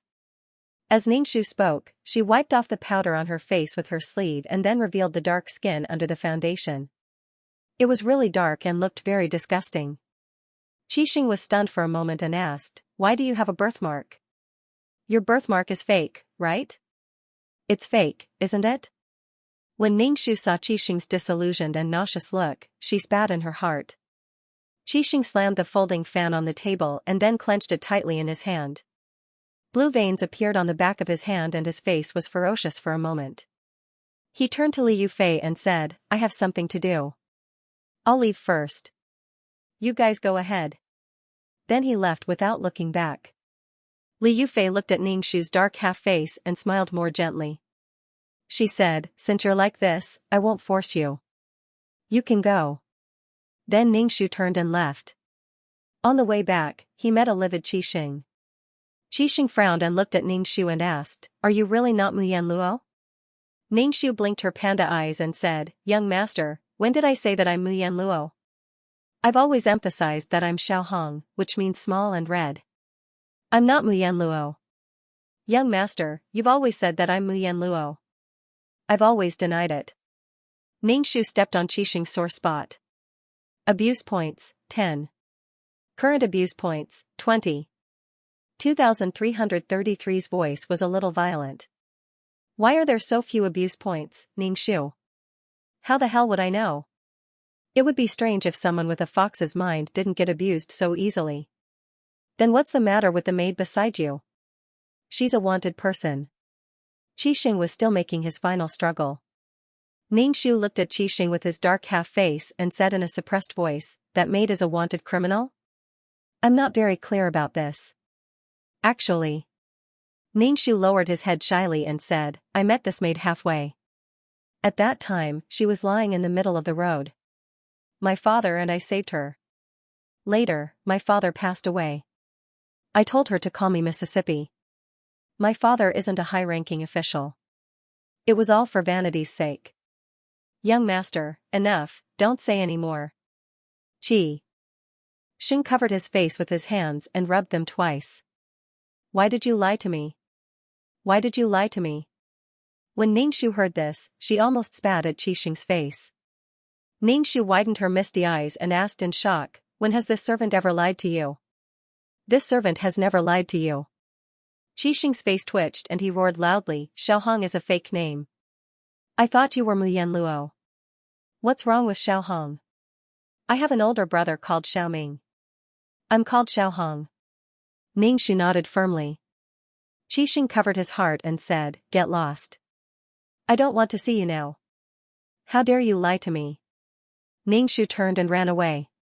Ever since Qixing found out that Ningxu wasn't Muyan Luo, her attitude towards Ningxu had changed drastically. The tea she brewed was either too hot or too cold. She covered her nose and bluntly said that Ningxu smelled very bad. She almost bluntly said, you're so ugly, why don't you die? However, she didn't directly drive Ningxu away. She still let Ningxu be her personal maidservant. She guessed that there was still some connection between the male and female leads. Ningxu still had dark circles under her eyes and bright red lips every day, swaying in front of Qixing. Qixing's attitude towards her was very bad, but strangely, Li Yufei's attitude towards her was unprecedentedly good. It was so good that Ningxu's hair stood on end. She didn't understand what was wrong with Li Yufei. Did she want to be good friends with her? Was it because she was ugly now that she could set off Li Yufei's peerless beauty? Come, Xiaohong, this pouch is for you. There are some pieces of silver in it. Go and buy some rouge and face powder. Li Yufei handed a pouch to Ningxu. In the face of the female lead's charity, as a dignified female lead, she should righteously refuse and defend her dignity. Ningxu quickly took the pouch and said with a smile, thank you, Miss Yufei. Ningxu opened the pouch in front of Li Yufei. There were many pieces of silver in it. She opened her mouth wide and smiled brightly at Li Yufei. With a sneaky face, she said to Li Yufei, Miss Yufei, is there anything I can do for you? By medicine, by sex toys, Ningxu felt that he could do it for her. Li Yufei took 2 steps back and covered her nose with a handkerchief. She said, no, it's just that I see that your rouge and face powder are cheap. You can use this money to buy some good ones. Xiaohong, your brother Xing's personal maidservant. Your appearance also represents brother Xing's face. Even if you don't pay attention to your image, you still have to think about brother Xing's face. Facing such humiliation from the supporting female lead, the female lead should be righteous and unyielding. You can insult my character, but you can't insult my dignity. Miss Yufei, although I, Xiaohong, am ugly, I still have my dignity. Ningxu puffed up his chest and rubbed it against Li Yufei's chest. Although I'm ugly, my chest is bigger than yours. Li Yufei, Qixing came back from outside and saw Ningxu and Li Yufei together. First, Ningxu snorted coldly, and then he said to Li Yufei gently, how are you at home? Li Yufei's smile was exceptionally gentle. Her entire body seemed to be covered with a layer of holy and gentle light. Brother Xing, Yufei has prepared the meal. Let's go eat, Li Yufei said shyly to Qixing. Qixing glanced at Ningxu, took Li Yufei's hand, and said, I know Yufei knows my taste the best. The food you make must be to my taste. Li Yufei's smile became even more bashful. Ningxu couldn't figure out what was there to be shy about. Qixing turned around and coldly said to Ningxu, what are you waiting for? Come and serve Yufei and me. You're now a personal maid. Ningxu pursed his bloody mouth. Li Yufei hurriedly persuaded Qixing, she's your personal maid. If there's anything she doesn't do well, just teach her more in the future. Qixing looked coldly at Ningxu, and then said to Li Yufei, you're the kindest person. Some people just don't change. If it weren't for the 20 taels of silver, I would have kicked her out long ago. Ningxu, she felt that Qixing was really awkward now. This bastard probably felt that she had cheated on his feelings. Nonsense. Qixing clearly wanted to cheat on her feelings, but now he was playing the blame game. He was simply shameless. Qixing and Li Yufei entered the room hand in hand. Ningxu followed behind them and served them food. Qixing clearly couldn't stand the stench on her body, but he still insisted on letting her serve him by his side. He was really sick. Brother Xing, drink this soup. Yufei specially prepared it for you. It's very hard to be busy with business every day. Li Yufei scooped up the soup with a spoon. Qixing revealed a gentle smile on his face. He directly grabbed Li Yufei's hand, brought the spoon in Li Yufei's hand to him, and drank it with a look of enjoyment. Looking at Qixing's rippling appearance, Ningxu thought that he was drinking an aphrodisiac. Yufei, you drink too. Qixing scooped a spoonful of soup and brought it to Li Yufei. Li Yufei drank it sweetly. After Qixing and Li Yufei finished their meal, Ningxu stood at the side and stared blankly at the pink bubbles rising from their bodies. She felt her teeth ache unbearably. It was too pretentious. Qixing and Li Yufei were the same kind of people. They used a harmless and gentle mask to hide their hearts. Li Yufei's heart was not as gentle and kind as her appearance. Qixing's heart was also not as tolerant and gentle as he showed. These two people were really a match made in heaven. Haha. Get out. Qixing glanced at Ningxu from the corner of his eyes. Ningxu was about to doze off, but when he heard Qixing's words, he immediately turned around and left. Qixing gritted his teeth and said, "Close the door and wait outside. You're not allowed to leave. Just wait outside." Ningxu was stunned when he heard that he had to close the door. Why would he close the door in broad daylight? He was taking a nap at noon. Ningxu saw Li Yufei's blushing face and suddenly became a Spartan. What a beast. He was going to do it in broad daylight. The worst thing was that Qixing actually asked her to wait outside the door. Could his taste be more unique? Did he think that he was the emperor's favorite concubine? Why would he want someone to wait outside? Ningxu looked at Qixing with an expression that said, "You're so dirty." Qixing automatically interpreted Ningxu's expression as envy and jealousy. He said faintly and very pretentiously, "What are you waiting for? Get out and close the door." Ningxu turned around and went out, then closed the door. He leaned against the door and kept rolling his eyes. After a while, there were ambiguous sounds in the room. There were all kinds of flirtatious sounds that made people blush.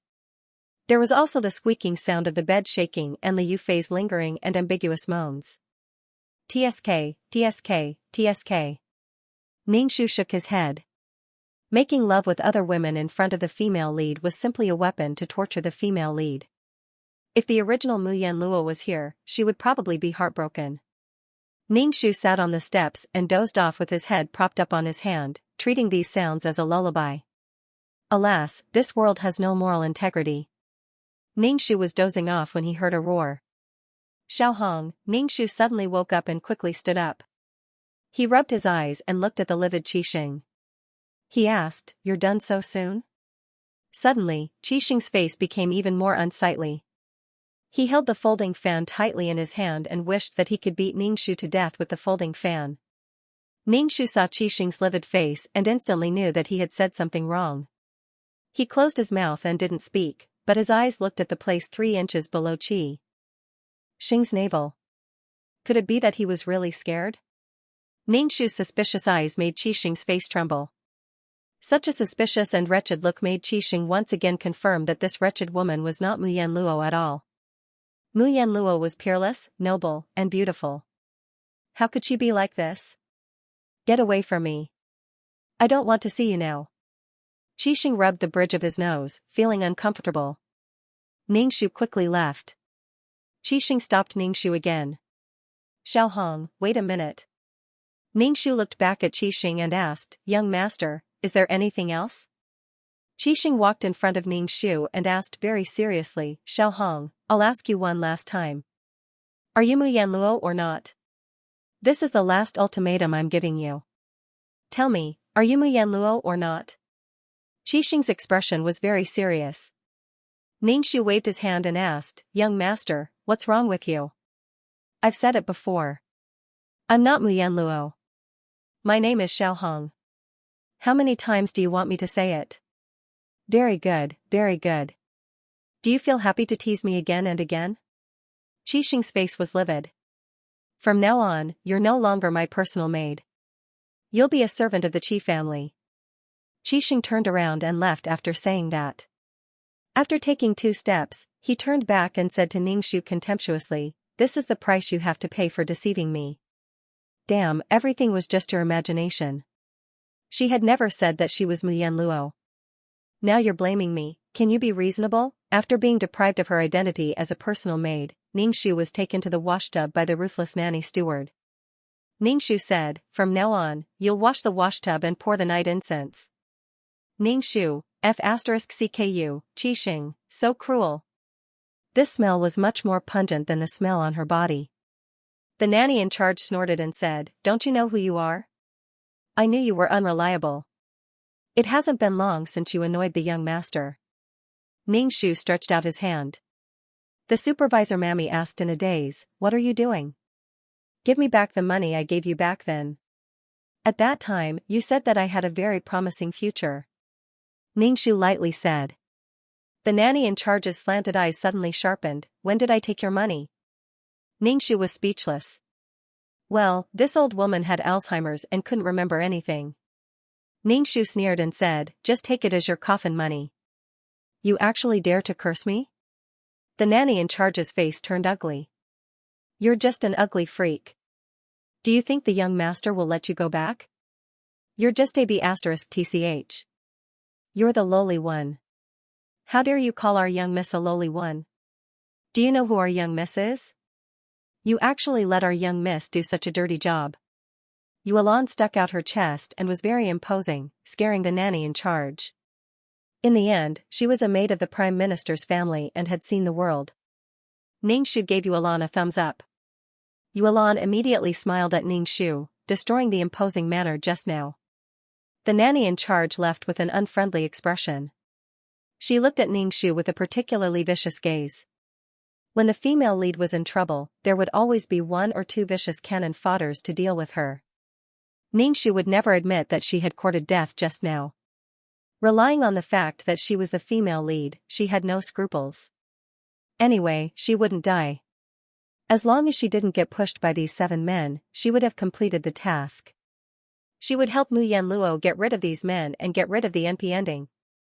To be honest, Xianxia would rather play with these NPCs. If she stayed with the male lead, she would be in danger of being pushed at any time. For example, she was facing Yi Xiang and Gong Tong now. She didn't have to worry about being pushed by the male lead at all.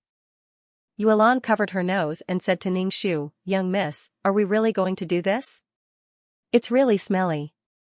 Xianxia clapped her hands and said indifferently, "Your family's young miss is so noble and elegant. Such a peerless beauty, how could she do this kind of thing? Even washing clothes is more elegant than this. Then let's go, young Mississippi. Didn't you say you wanted to travel around? Let's go now. Young miss, blow the whistle and let the shadow guards take us away."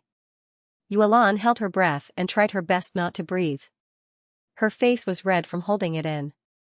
Xianxia looked at the sky at a 45-degree angle with a sad and beautiful face. Don't even mention how sinful she was. Your family's young miss still has things to do. She will leave soon.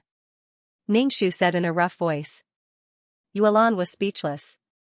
This servant doesn't understand what young miss wants to do. Yuan nodded firmly. Wherever young miss goes, this servant will follow. Xianxia's tears fell. This smell is too strong. The smell of urea fertilizer was very strong. That's right. Yuan also wiped her tears. Little Red, our young miss is looking for you. A servant girl shouted at Xianxia from afar. Xianxia saw that the servant girl was one of Li Yufei's people. All kinds of conspiracy theories appeared in Xianxia's mind.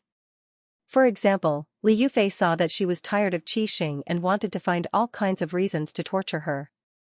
Disfigure her? Little Red, come here quickly. The servant girl saw that Xianxia didn't move and didn't dare to come over. She shouted at Xianxia in a flustered and exasperated manner. Xianxia walked over, carrying a strong smell. The servant girl almost vomited. She hurriedly said, "Young miss is looking for you," and ran away. Xianxia couldn't figure out why Li Yufei was looking for her. Xianxia didn't even wash up before heading to Li Yufei's courtyard. Ever since she came to the Qi residence, Xianxia found that her body was full of all kinds of smells. Now, with the addition of the smell of the 5 grains, it was even more disgusting. As soon as Xianxia walked into the room, Li Yufei immediately covered her nose. Xianxia shouted, "What's that smell? Go wash up first. I have something to tell you." After you wash up, put on some powder. Li Yufei said with a frown. Ningxu became more and more puzzled. What was this girl trying to do? Could it be that Li Yufei wanted to be good friends with her? That was impossible.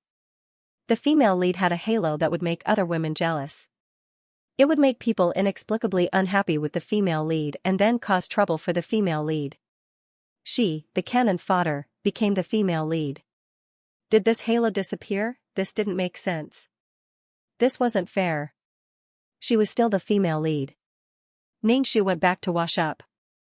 Then, according to Li Yufei's request, she put some powder on her body and poured out an entire box.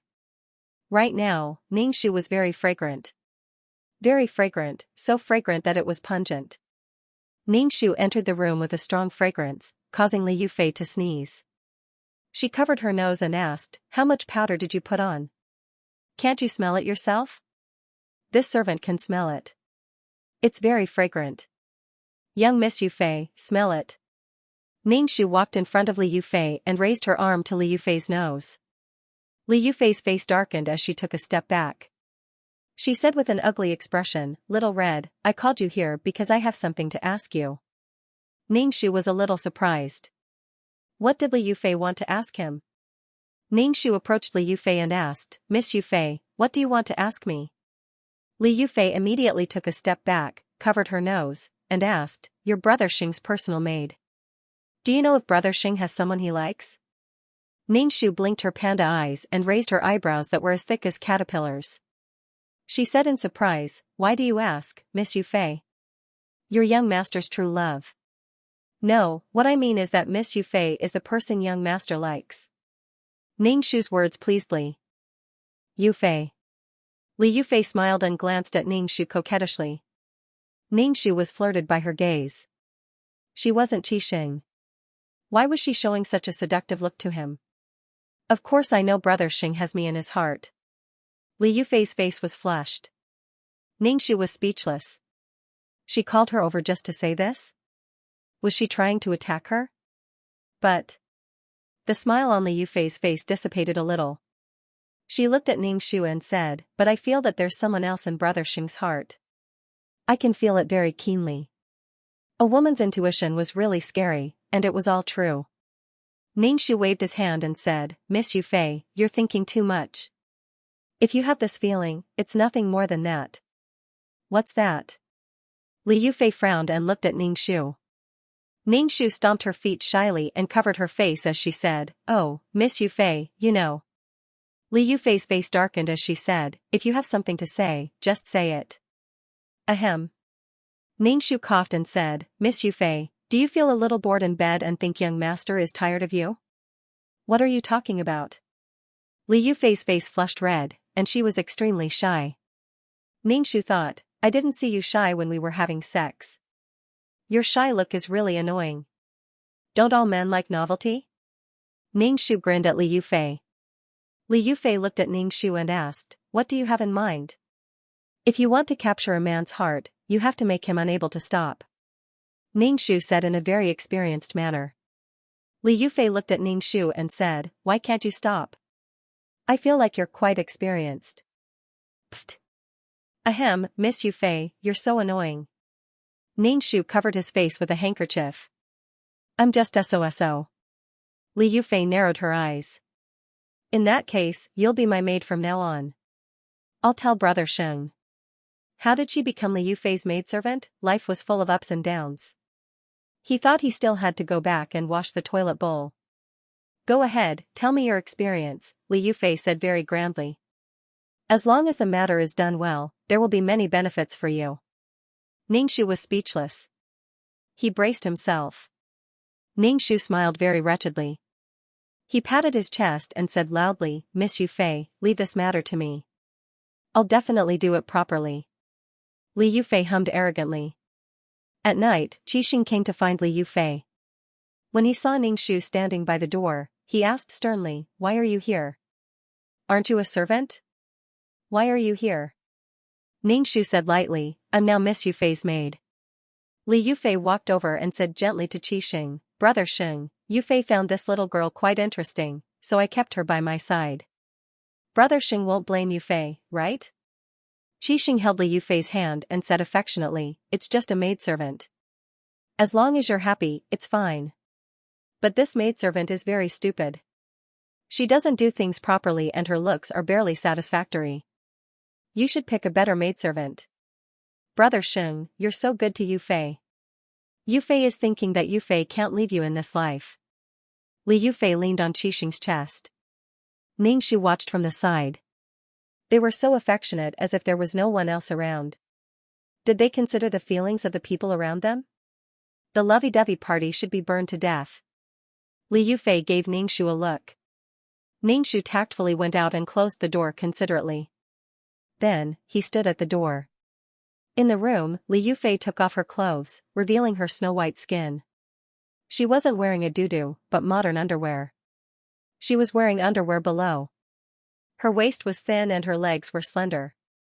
It was indescribably tempting. Qixing, who was drinking tea, spat out his tea and stared blankly at Li Yufei. Li Yufei walked to Qixing in an enchanting and charming manner and sat on Qixing's lap. Brother Xing, Yufei specially prepared this. Do you like it? Qixing felt his nose itch and hurriedly buried his head in Li Yufei's chest. Li Yufei's face revealed a smug expression. This was the first time she had seen Qixing so excited. Brother Xing, Yufei also prepared a surprise. Li Yufei became even more charming. Qixing panted and said in a low voice, what surprise? I'm very surprised now. Good sister, you're so beautiful. Li Yufei was even more certain that Xiao Hong's method was right. Hence, she took out a whip from the box. Under Qixing's baffled expression, Li Yufei coquettishly whipped Qixing. Ningxu heard Qixing's heart-wrenching wail from outside. Then, he roared, Li Yufei, what are you doing? Why are you whipping me? Li Yufei said aggrievedly, is Brother Xing unhappy? Li Yufei's voice became even more aggrieved. Yufei wore this kind of clothes for Brother Xing and even used a whip to make it more interesting. I don't need a whip at all. Ouch. Stop it. Brother Xing, don't you love Yufei?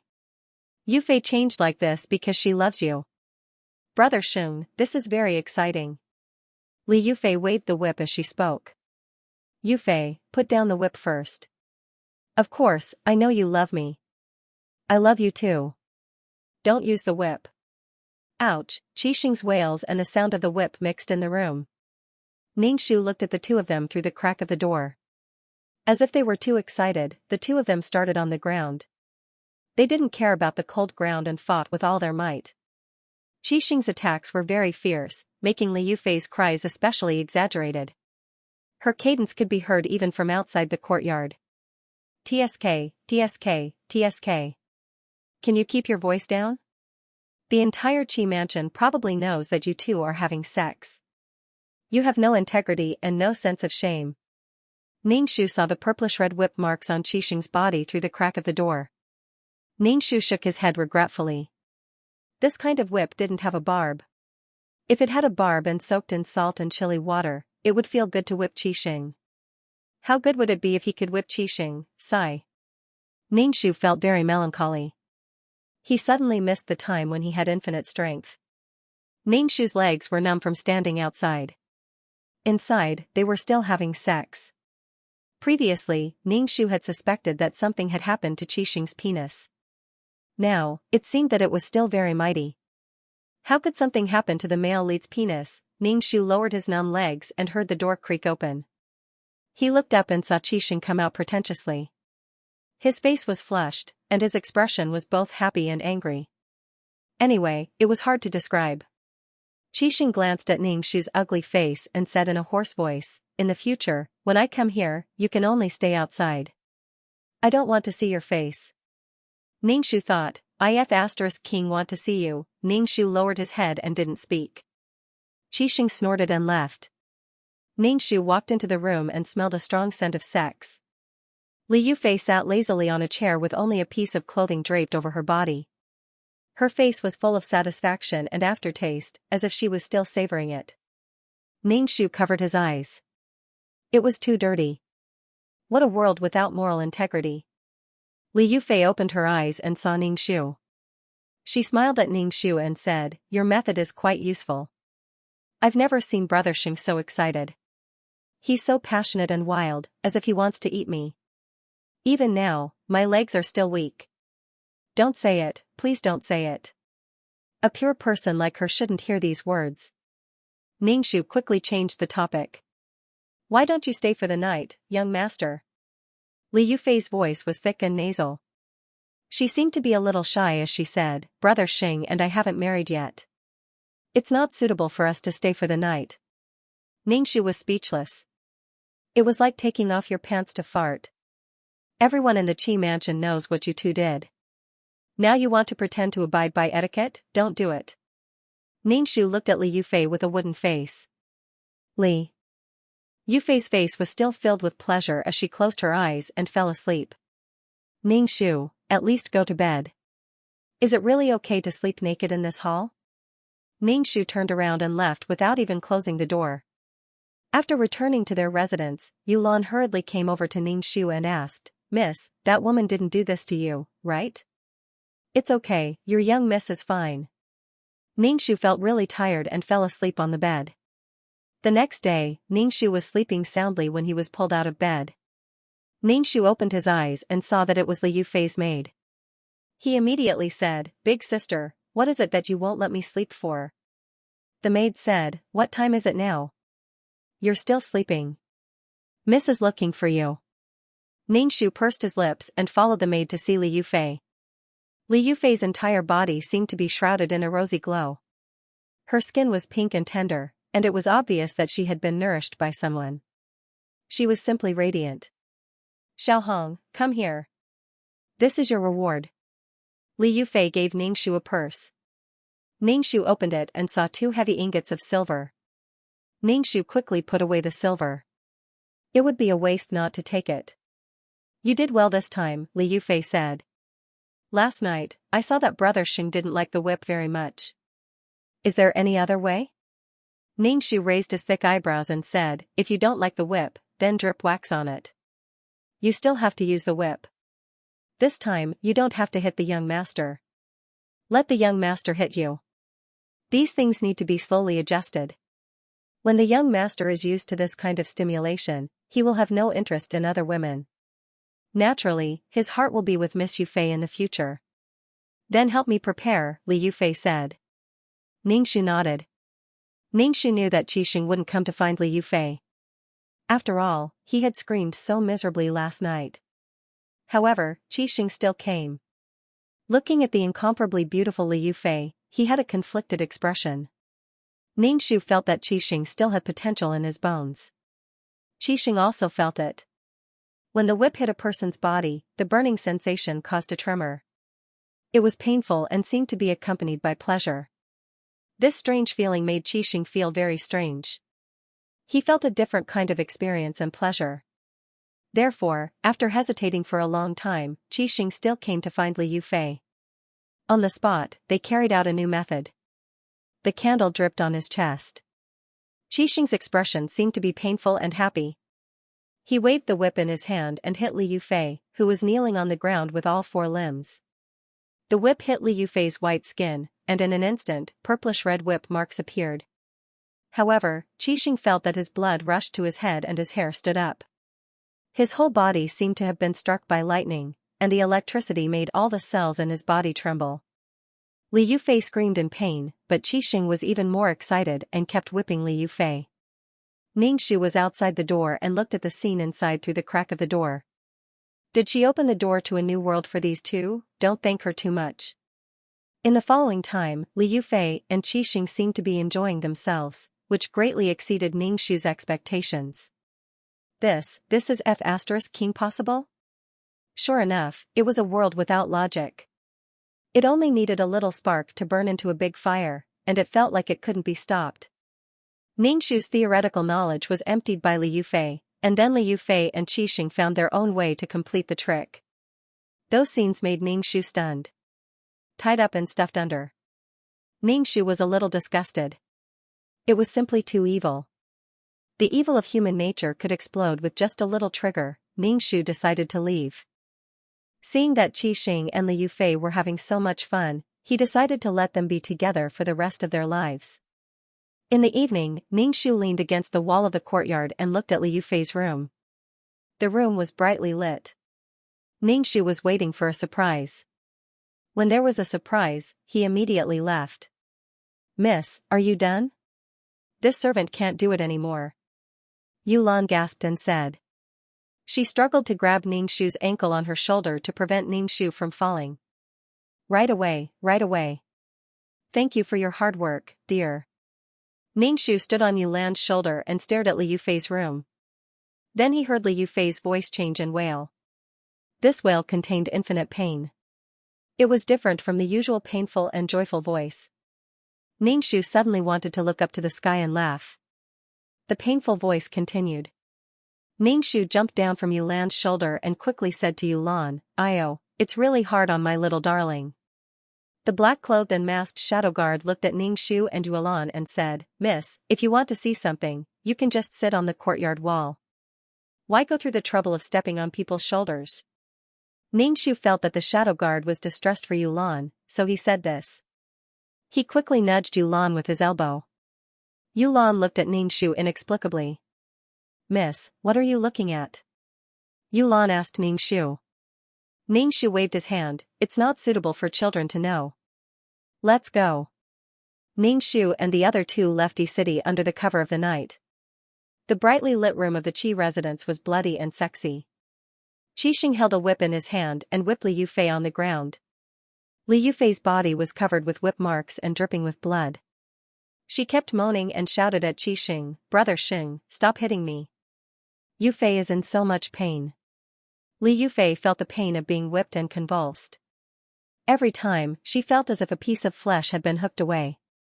Qixing's eyes were red, but he was even more excited. He panted and comforted Li Yufei, "It's okay. Does it feel good? Yufei, I love you more and more now. I love you so much that I can't wait to whip you to death." Li Yufei was furious. Her body was in so much pain that she wanted to die. She smiled at Qixing and said, "Brother Xing, give the whip to Yufei." Li Yufei took the whip and whipped Qixing fiercely. Qixing was in pain and pleasure. In the end, the two of them hugged each other with all kinds of excitement. Ningxu sat in the carriage and whistled leisurely. He looked in the direction of Yi City and was very happy. He estimated that Li Yufei's snow-white skin would be ruined. As for whether her face would be hit by the whip, Ningxu didn't know. She had specially made this whip. It had tiny barbs. Moreover, this whip had been soaked in salt and chilly water.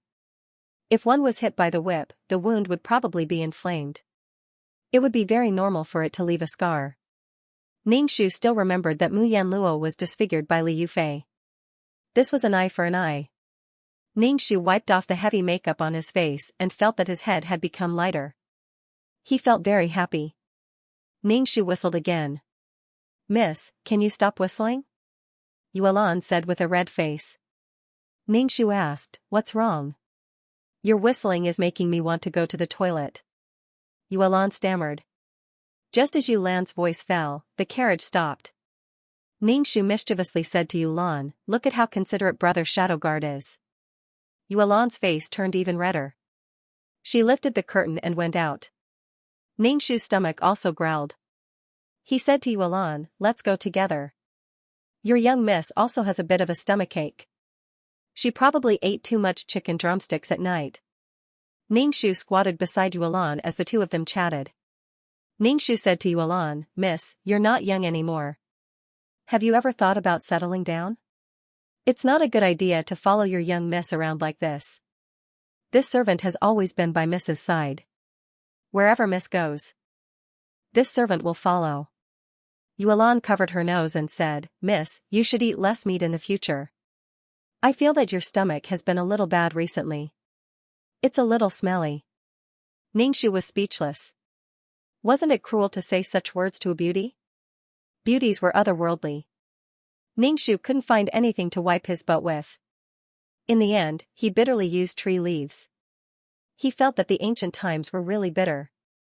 Next time, he would just buy rice paper to wipe his butt. The burrs on the leaves were really prickly. When they returned to the carriage, the shadow guard Ning Shu, who was driving the carriage, asked, "Where are we going now?" "Let me think." Shen Qingqing also didn't know where the scholar with a belly full of wisdom was. In the plot, Qixing sent the disfigured and dying Mu Yanluo away. But he didn't expect that as soon as Mu Yanluo left, Li Yufei would send a thug to kill Mu Yanluo. Mu Yanluo lost her footing and fell off a cliff. She was rescued by a scholar and brought home. Where was that remote village? Ning Shu didn't know. Or did he want her to jump off a cliff again? "Miss, where are we going?" the shadow guard asked. "How the f***ck do I know where to go?" Ning Shu said directly, "Go straight on this road. When you reach a fork in the road, turn left. Then keep turning left. When you see a village, go in." The shadow guard was speechless. Ning Shu was so capricious. No matter what, the male and female leads would meet each other. Yulan asked worriedly, "Miss, what if we get lost?" "It's okay. There are always some shining existences guiding your miss forward." Ning Shu supported her chin and said. Yulan was confused and shook her head. "I don't understand." Ning Shu seemed to think of something and said to the shadow guard, "Do you have paper on you?" "Miss, what do you need paper for?" Yulan asked. "I'm used to using paper. I'm not used to using leaves." Ning Shu said. Yulan's eyes immediately filled with tears as she said sorrowfully, "Miss, you used to use paper. Now that it's your turn, Master will definitely feel very distressed." "Miss, are leaves comfortable to use?" "Find a smooth stone, it's much more comfortable than leaves." Ning Shu covered her face. She was just borrowing toilet paper. Why did it lead to such a dirty topic? She felt like she was going crazy. Ning Shu and Yulan talked and fell asleep.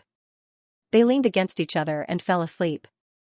The sound of the horses' hooves was very rhythmic. The wilderness at night was very quiet. Occasionally, there would be two strange bird calls. Ding, ding ding, ding ding. Li Yufei's abuse points are 100.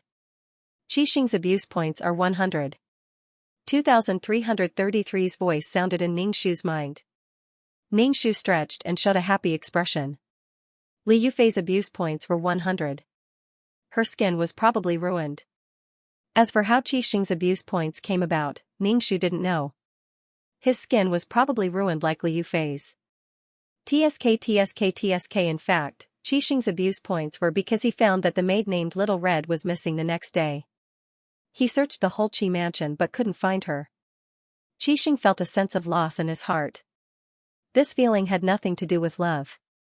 It was because he found out that he missed a pearl covered in dust. It was a kind of anger that scratched his heart and lungs. Qixing guessed that this person named Little Red must be Mu Yanluo. She suddenly ran away, which made Qixing very angry. He went to ask Li Yufei where Little Red was, but Li Yufei was busy saving her skin. The whip marks all over her body were inflamed and swollen. She didn't care about Little Red. Moreover, Li Yufei hated Little Red in her heart. Their props were all prepared by Little Red. This whip suddenly had a barb, and so much material was added. Now that Little Red had run away, Li Yufei didn't even want to talk about Little Red. Qixing was very angry, but he couldn't directly tell Li Yufei that Little Red was Mu Yanluo. Qixing still couldn't bear to part with Li Yufei, especially since they had a common hobby. Qixing couldn't forget Mu Yanluo. He even imagined Mu Yanluo's white and flawless skin blooming with blood under his whip. Just thinking about it made Qixing tremble all over, and a look of enjoyment appeared on his face. As he thought about it, Qixing became excited. He pulled Li Yufei up from the bed and put the dog muzzle around her neck. He said to Li Yufei, "Come on, bark like a dog." Li Yufei's whip wounds hadn't healed yet. She felt a burning pain when her clothes rubbed against them. But when Li Yufei saw Qixing's evil appearance, her body began to heat up and tremble. Ning Shu and the others wandered around for a long time. Ning Shu was a little confused. Why hadn't they found Brother Shuxing after such a long time? Where had the attraction between the male and female leads gone? Where had the plot gone? Ning Shu lifted the curtain and said to the secret guard driving the carriage, "Is there a place to rest?" The secret guard covered his face with a black cloth. Only his eyes and forehead were exposed. He looked at Ningxu and said, I haven't found a village yet. Ningxu frowned. Yuelan said, Miss, why don't we turn right? If we can't find it, we'll turn right. Ningxu was speechless. Forget it, I'm a little tired. Let's set up camp. Ningxu waved his hand and said. The secret guard said, there's no need to go through so much trouble. There's no need to set up camp. You and Yuelan can rest in the carriage. I'll find a tree to sleep in. But I don't want to sit in the carriage anymore. I've been in the carriage for so long. I want to lie down and sleep for the night. Ningxu said with a bitter face. In the carriage, he felt that he couldn't straighten his hands and feet. He felt very tired. The secret guard looked at Ningxu with a gaze that said, You're a princess again. Ningxu was a little annoyed by the secret guard's gaze. He said, There's only the three of us. Why are you covering your face? Do you know that you're very attractive like this? We have to keep a low profile. How can we keep a low profile when you look like you want to rob the rich and give to the poor? The secret guard didn't say anything, nor did he take off the black cloth. Then, he went to find a place to set up camp. Ningxu covered his heart and looked hurt. He said to Yuelan, Your secret guard is so cold. Yuelan said with a straight face, Miss, the secret guard doesn't belong to this servant's family. He belongs to your family. Ningxu was speechless. The secret guard was still more caring. He even roasted some game for Ningxu and Yuelan. The shadow guard handed over something that looked like a chicken or a pigeon. Ningxu quickly reached out to take the roasted chicken, but the shadow guard turned his hand and handed it to Yuelan. Yuelan was stunned at first. She took the roast chicken and saw Ningxu's awkward look. She handed the roast chicken to Ningxu and said, Miss, why don't you eat first? Ningxu's face trembled as he reluctantly said, No need, you can eat it. This is from Brother Dark Guard. Miss, please eat. Yuelan Ningxu said. Ningxu, I'm really not eating. Yuelan, Miss, you should eat. This servant knows that you like to eat meat recently. Ningxu, no need, you can eat it. Big Brother Dark Guardian gave it to you. Yuelan, why don't we share it? Ningxu's face twitched violently. It was a skinny chicken. As for this, Ningxu stuffed the chicken into Yuelan's mouth. I told you to eat, so eat. Why are you talking so much nonsense? Yuelan gnawed on the fragrant roast chicken. Ningxu said, Miss, it's quite fragrant. No wonder Master likes to eat game so much. It's very fragrant. Miss, wait a moment. The secret guard is about to finish roasting it. Ningxu stared at the roast chicken in the secret guard's hand and swallowed his saliva. Suddenly, the secret guard threw the roast chicken into the fire. Then, he pulled out his sword and pointed it at a certain place. He shouted loudly, Who is it? Yuelan threw away the roast chicken in her hand that had only bones left and righteously stood in front of Ningxu. She imitated the cool tone of the secret guard brother and shouted loudly, Who are you? Come out and die. Don't even think about hurting my family's young miss. Ningxu, why did you expose your miss? Ningxu quickly covered his face with a veil, only revealing a pair of eyes. After a series of rustling sounds, a man wearing a green robe with a bamboo basket on his back walked over. He cupped his hands and said politely, I didn't mean to disturb you. It's just that the sky is a bit dark and I want to borrow some fire. Ningxu slightly narrowed his eyes and looked at the man. It was too dark to see clearly, but he spoke politely. He had a strong feeling in his heart that this guy must be the male lead. Ningxu coughed and said, It's fate that we meet. Such a warrior, come and drink a cup of water. The green-robed man elegantly cupped his hands and said to Ningxu, Thank you, Mississippi. The green-robed man put down the bamboo basket on his back. There were some herbs in the bamboo basket. Ningxu was confused for a moment. Was this guy a scholar or a divine doctor? Ningxu's shadow guard said, See if the roast chicken in the fire is still edible. Let this warrior have a taste. The shadow guard glanced at Ningxu and pulled out a black ball of roast chicken from the fire. It seemed that it was inedible. The green-robed man quickly said, Brother, there's no need to trouble yourself. I have my own dry food. As he spoke, he took out his own pancake. Seeing that the three people were staring at him, he took out a few more. Ningxu said, "It's something from the countryside. I don't know if you'll like it." "It's okay." Ningxu took a bite of the pancake and almost broke his teeth. It was really hard. After taking a bite, he handed the pancake to Yulan and said, "You should also try it. It's good for your bowels." When the green-robed man heard Ningxu's words, he frowned in discomfort. However, he didn't say anything in the end. Yulan took the pancake and took a bite. Then, she handed the pancake to the shadow guard. The shadow guard took a bite and put away the pancake. He said indifferently, "This pancake is quite rare." The green-robed man quickly waved his hand and said, "It's not rare. It's just some crude food from the countryside. It's fine as long as you like it." As he spoke, he gnawed on the pancake and took out some water from the bamboo basket. Ningxu and the other two stared blankly at him as he gnawed on the pancake. His teeth were really good. Ningxu coughed and asked, May I ask for your name?" The man in the qipao seemed to be a little disgusted by the name warrior. He put down the pancake and cupped his hands elegantly. "I'm called Wenruhua." "Oh, a scholar." It was really a case of wearing out iron shoes in a fruitless search, only to find it without any effort. As expected, the attraction between the male and female leads led to the male lead naturally delivering himself to the door. Ningxu immediately grabbed Wenruhua's hand. Wenruhua was startled and hurriedly broke free from Ningxu's hand. He frowned and said, "Miss, men and women shouldn't touch each other clearly. I hope you will respect yourself." The shadow guard and Yulan at the side looked at Ningxu strangely. Ningxu forced himself to squeeze out 2 drops of cat piss. He said in an agitated and sorrowful voice, "Cousin, I'm Xianxia." "By Xianxia." "Cousin?" The shadow guard and Yulan looked at Ningxu even more strangely. Wenruhua, on the other hand, looked as if she had been struck by lightning. She looked at Ningxu in a daze, his voice trembling with uncertainty. "Cousin?" "Ah, it's me." Ningxu replied crisply. Wenruhua's expression was very complicated.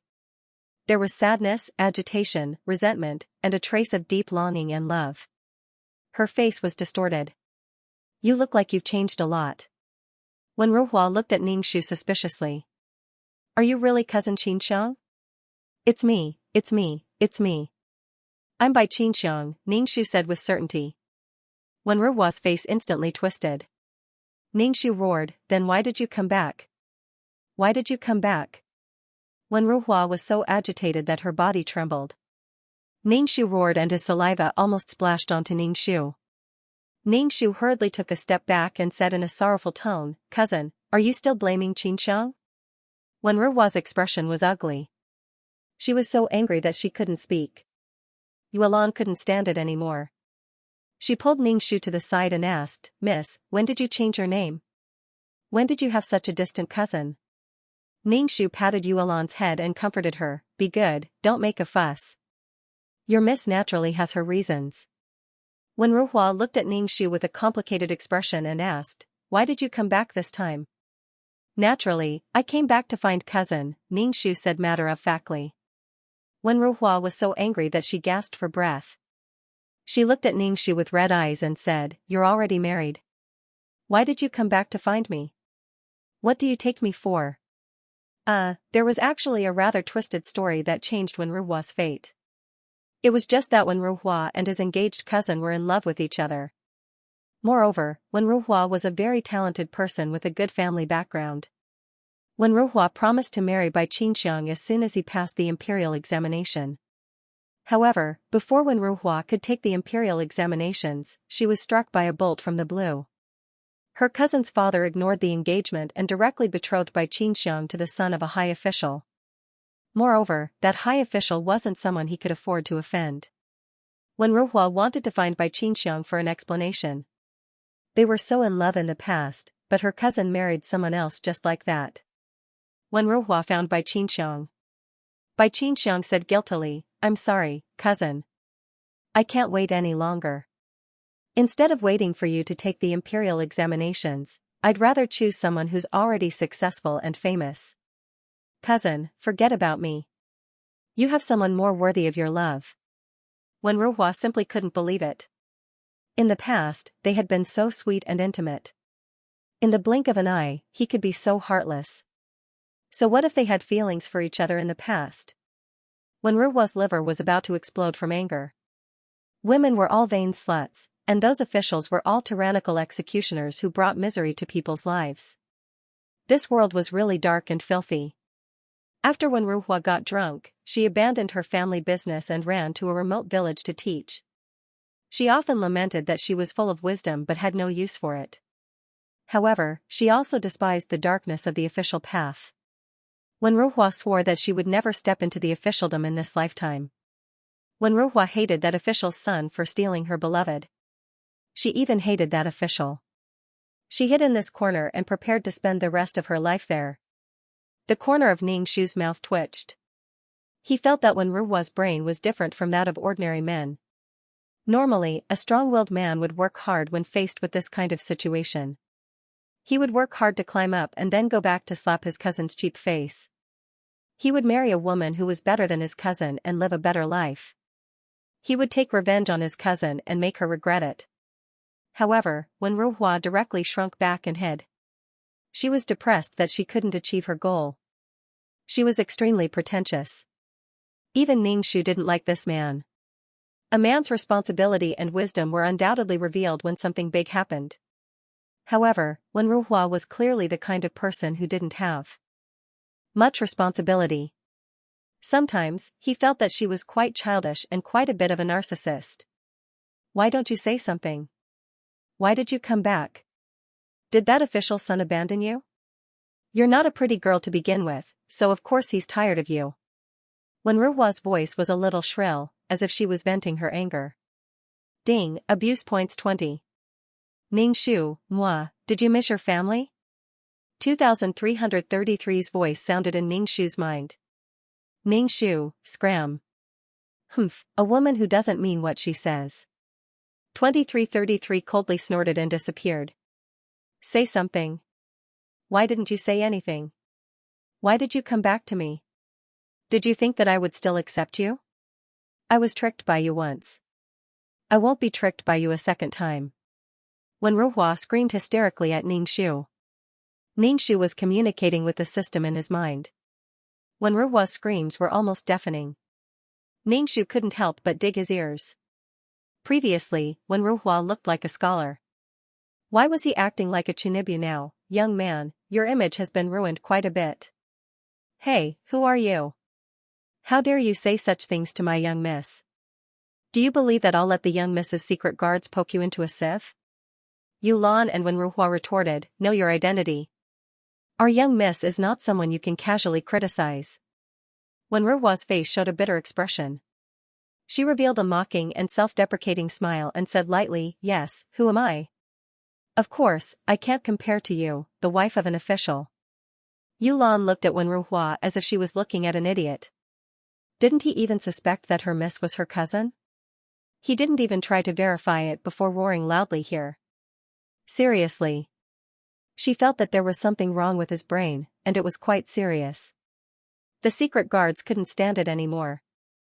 Ningxu asked, young miss, do you want to get a tent for your cousin?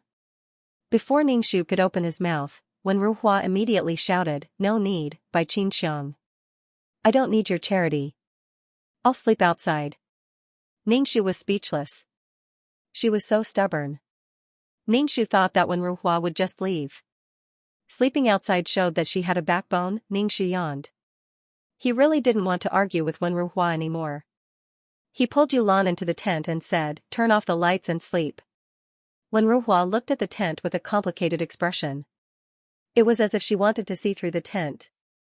The secret guards only glanced at Wen Ruhua. They took a rope and tied it between two trees.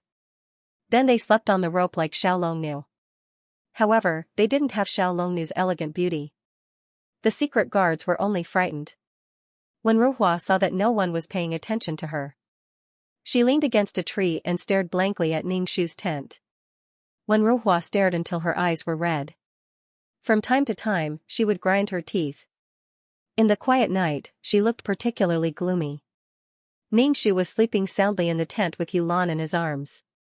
He didn't know that when Ruhua was pacing back and forth outside the tent after a sleepless night. Even if Ningxu knew, he wouldn't care. However, when Ruhua's heart was much more irritable. She couldn't help but wonder what happened to Bai Qinxiang. Why did she come back to find her? What did she think of her? Why did she abandon her just like that? Why was his heart still so unsettled? Why was he affected by this vain woman, when Ruhua paced outside the tent for the whole night? In the morning, she saw Ningxu stretching comfortably. The anger that she had suppressed for the whole night was about to explode. However, when she saw Ningxu's eyes under the veil, she was stunned. When Ruhua looked at the exposed eyes and was stunned, she asked, Bai Qinxiang, why are you so different from before? Are you not Bai Qinxiang? It was dark and she was wearing a white veil. When Ruhua could not see her face clearly. Now, when Ruhua felt that this was not her cousin, Bai Qinxiang could only be considered delicate and pretty. She was not very tall. However, the person in front of her was tall and elegant. Obviously, this was not Bai Qinxiang. Ningxu raised her eyebrows and said calmly, Cousin, I am Bai Qinxiang. I know that I broke the promise between us. But now, I have received my retribution. When Ruhua frowned. The person in front of her was not Bai Qinxiang. However, she seemed to know about her and Bai Qinxiang. What was going on? When Ruhua was dumbfounded. Ningxu held her face in her hands and said, Do you feel that my eyes have become watery and that I've grown taller? After all, I married into a rich family. Eating sea cucumbers, abalone wings, and bathing in milk every day is very normal for there to be changes. If you eat well, you will naturally develop a second spring. Bai Qinxiang was only 15 or 16 when she married. Who knew? If the real Bai Qinxiang stood in front of when Ruhua might not even recognize her. Are you showing off your rich and noble life to me? When Ruhua looked at Ningxu coldly. Then why did you come back to me? Ding. Abuse points 20, current abuse points 40, 2333 said excitedly. Oh, not bad. You have 40 abuse points in one night. Ningxu, do well. Maybe we will make a fortune this time. Ningxu said, Get lost. Humph, heartless woman. I hate you. Don't you ever see me again. As 2333 wiped his tears, Ningxu heard 2333 simulated footsteps in her head. 2333 yelled at Ningxu, Stop me. Stop me. Ningxu, get away from me. Ningxu looked at Wen Ruhua, who hadn't slept the entire night and looked very haggard. His green robes were stained with dust and grass, his face was haggard, and the stubble on his chin had turned blue. This image was too tragic. Wen Ruhua's heart ached when her cousin married another man out of vanity. Ningxu's casual words triggered the pain in Wen Ruhua's heart. This was the unbearable pain that Wen Ruhua buried deep in her heart. Ningxu felt that Wen Ruhua was both pitiful and hateful. She was a weak and incompetent person who couldn't take any blow and even gave up on her own life.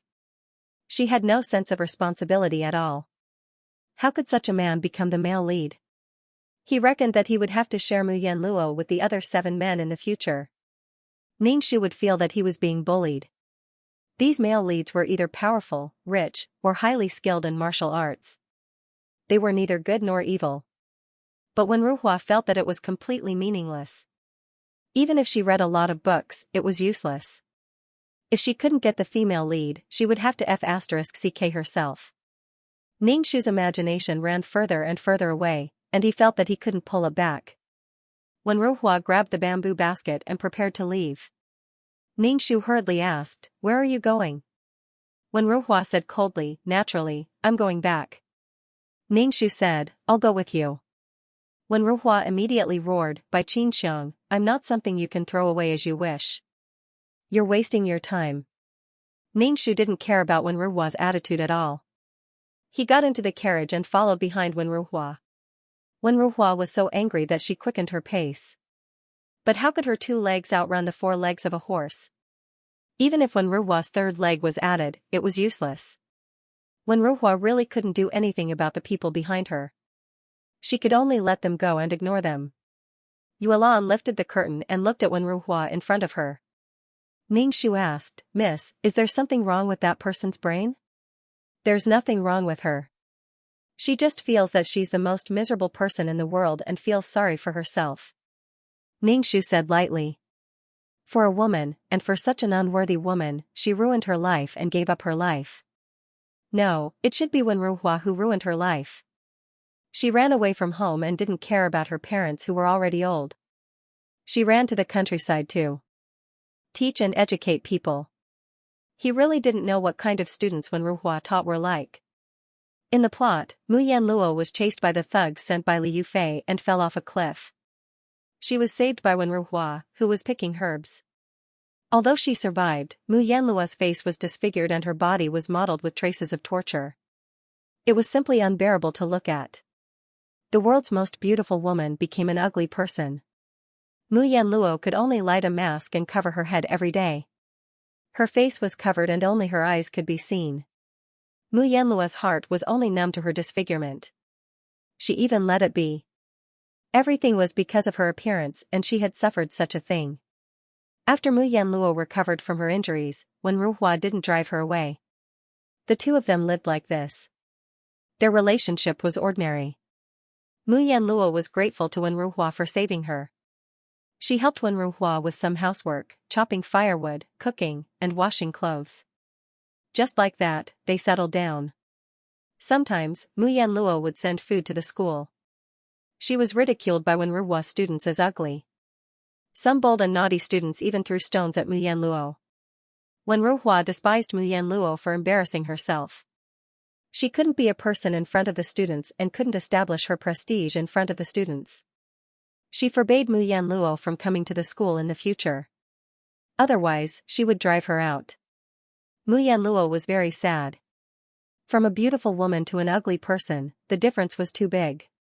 Although Mu Yanluo's face was disfigured, her exposed eyes were very charming. They were as clear as water, flickering with a burning light. Just a glance at them would make one's bones go soft. Because of these eyes, Mu Yanluo was fancied by the village head's son. This village bully was also desperate.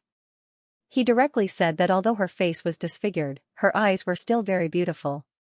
She was a woman after all. Once the lights were turned off and the quilt was turned off, she would be the same as a woman. When Wenruhua heard about this, she ridiculed Mu Yanluo. She said that Mu Yanluo couldn't stand loneliness even though her face was disfigured. Did all women like to hook up with powerful men? The village head's son was definitely someone with power and influence in this village. He reminded Wenruhua of her cousin, the one who betrayed her and became a rich madam. Women were also ungrateful. Wenruhua and the village head's son didn't get along. If it weren't for the fact that Wenruhua was the only teacher in the village bully would have long wanted to kill this ignorant Wenruhua. Wenruhua hated people with power and couldn't see eye to eye with this village bully. She felt that this village bully was simply a bully in the village. People were angry but didn't dare to say anything. The village bully thought that Wenruhua had a hole in her brain. The village bully couldn't bear to see Wenruhua always pointing fingers at him, as if he had done something that angered the heavens and the people. It was as if he was the arbiter, as if he was a great hero who fought against the evil forces. The village bully wanted Mu Yanluo just to make things difficult for Wenruhua. How dare he be so arrogant in his own land? Wenruhua was so angry that he even resented Mu Yanluo. One night, he directly raped Mu Yanluo, saying that since she lacked a man, he would be merciful and satisfy her. However, Wenruhua despised Mu Yanluo. When he found out that Mu Yanluo wasn't a virgin, he despised her even more.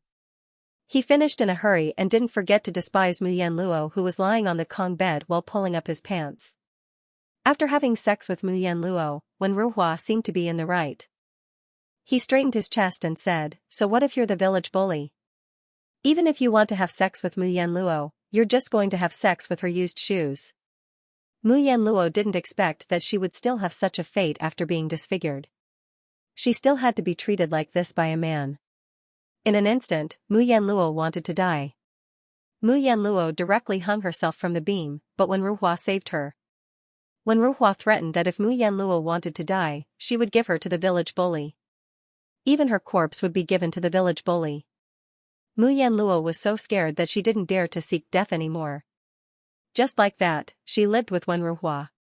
A single man and a single woman lived under the same roof. In addition, the two had already broken through the paper window.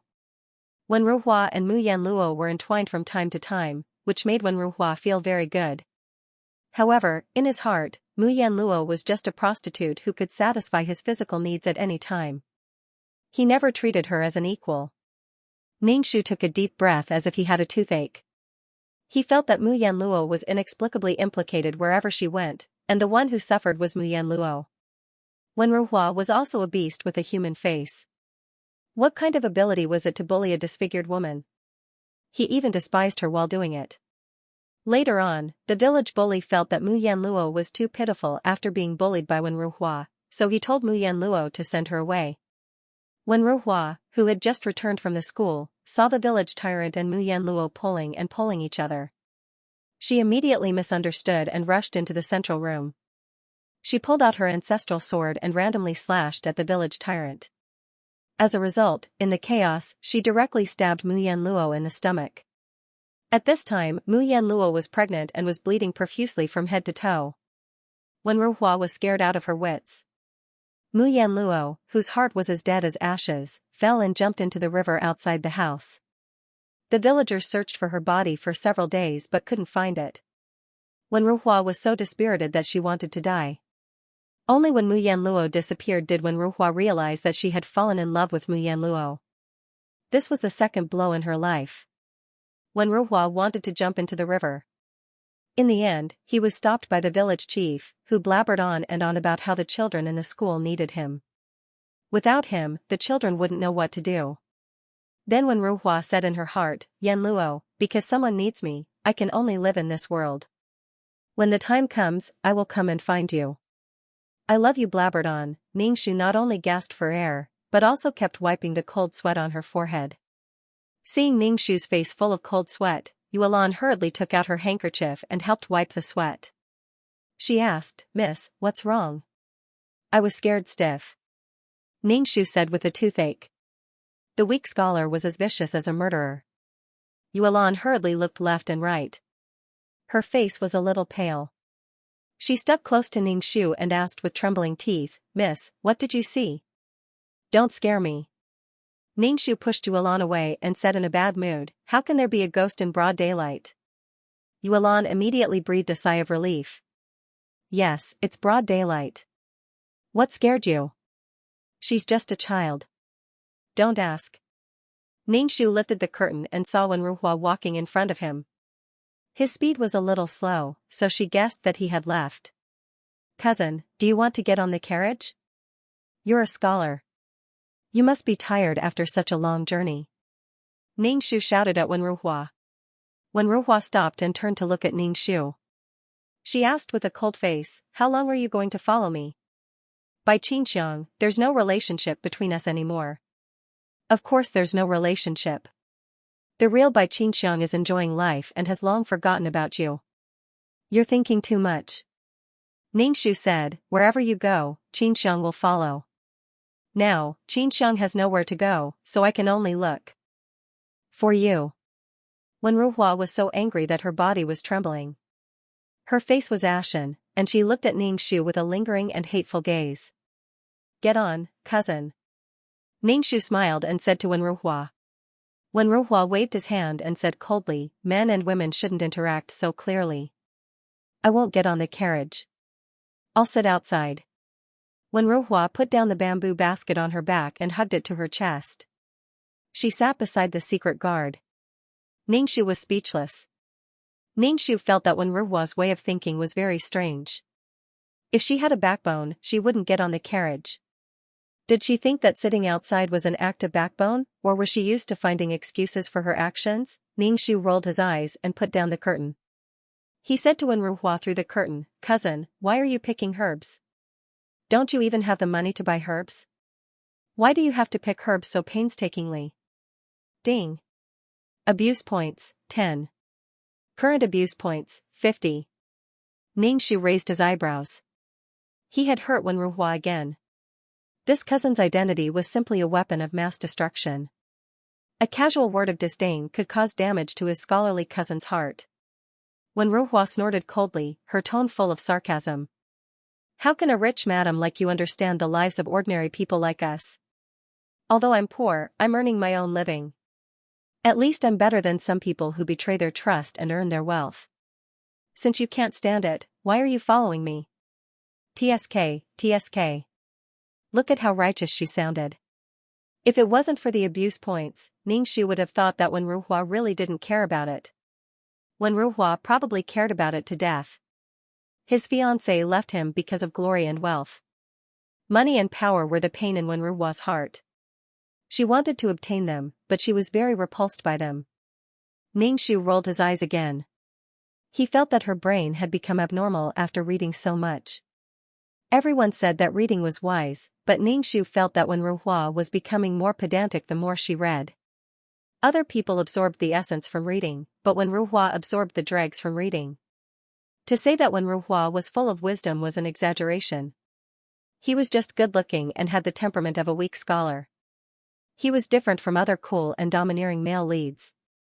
The carriage sped along the sandy road.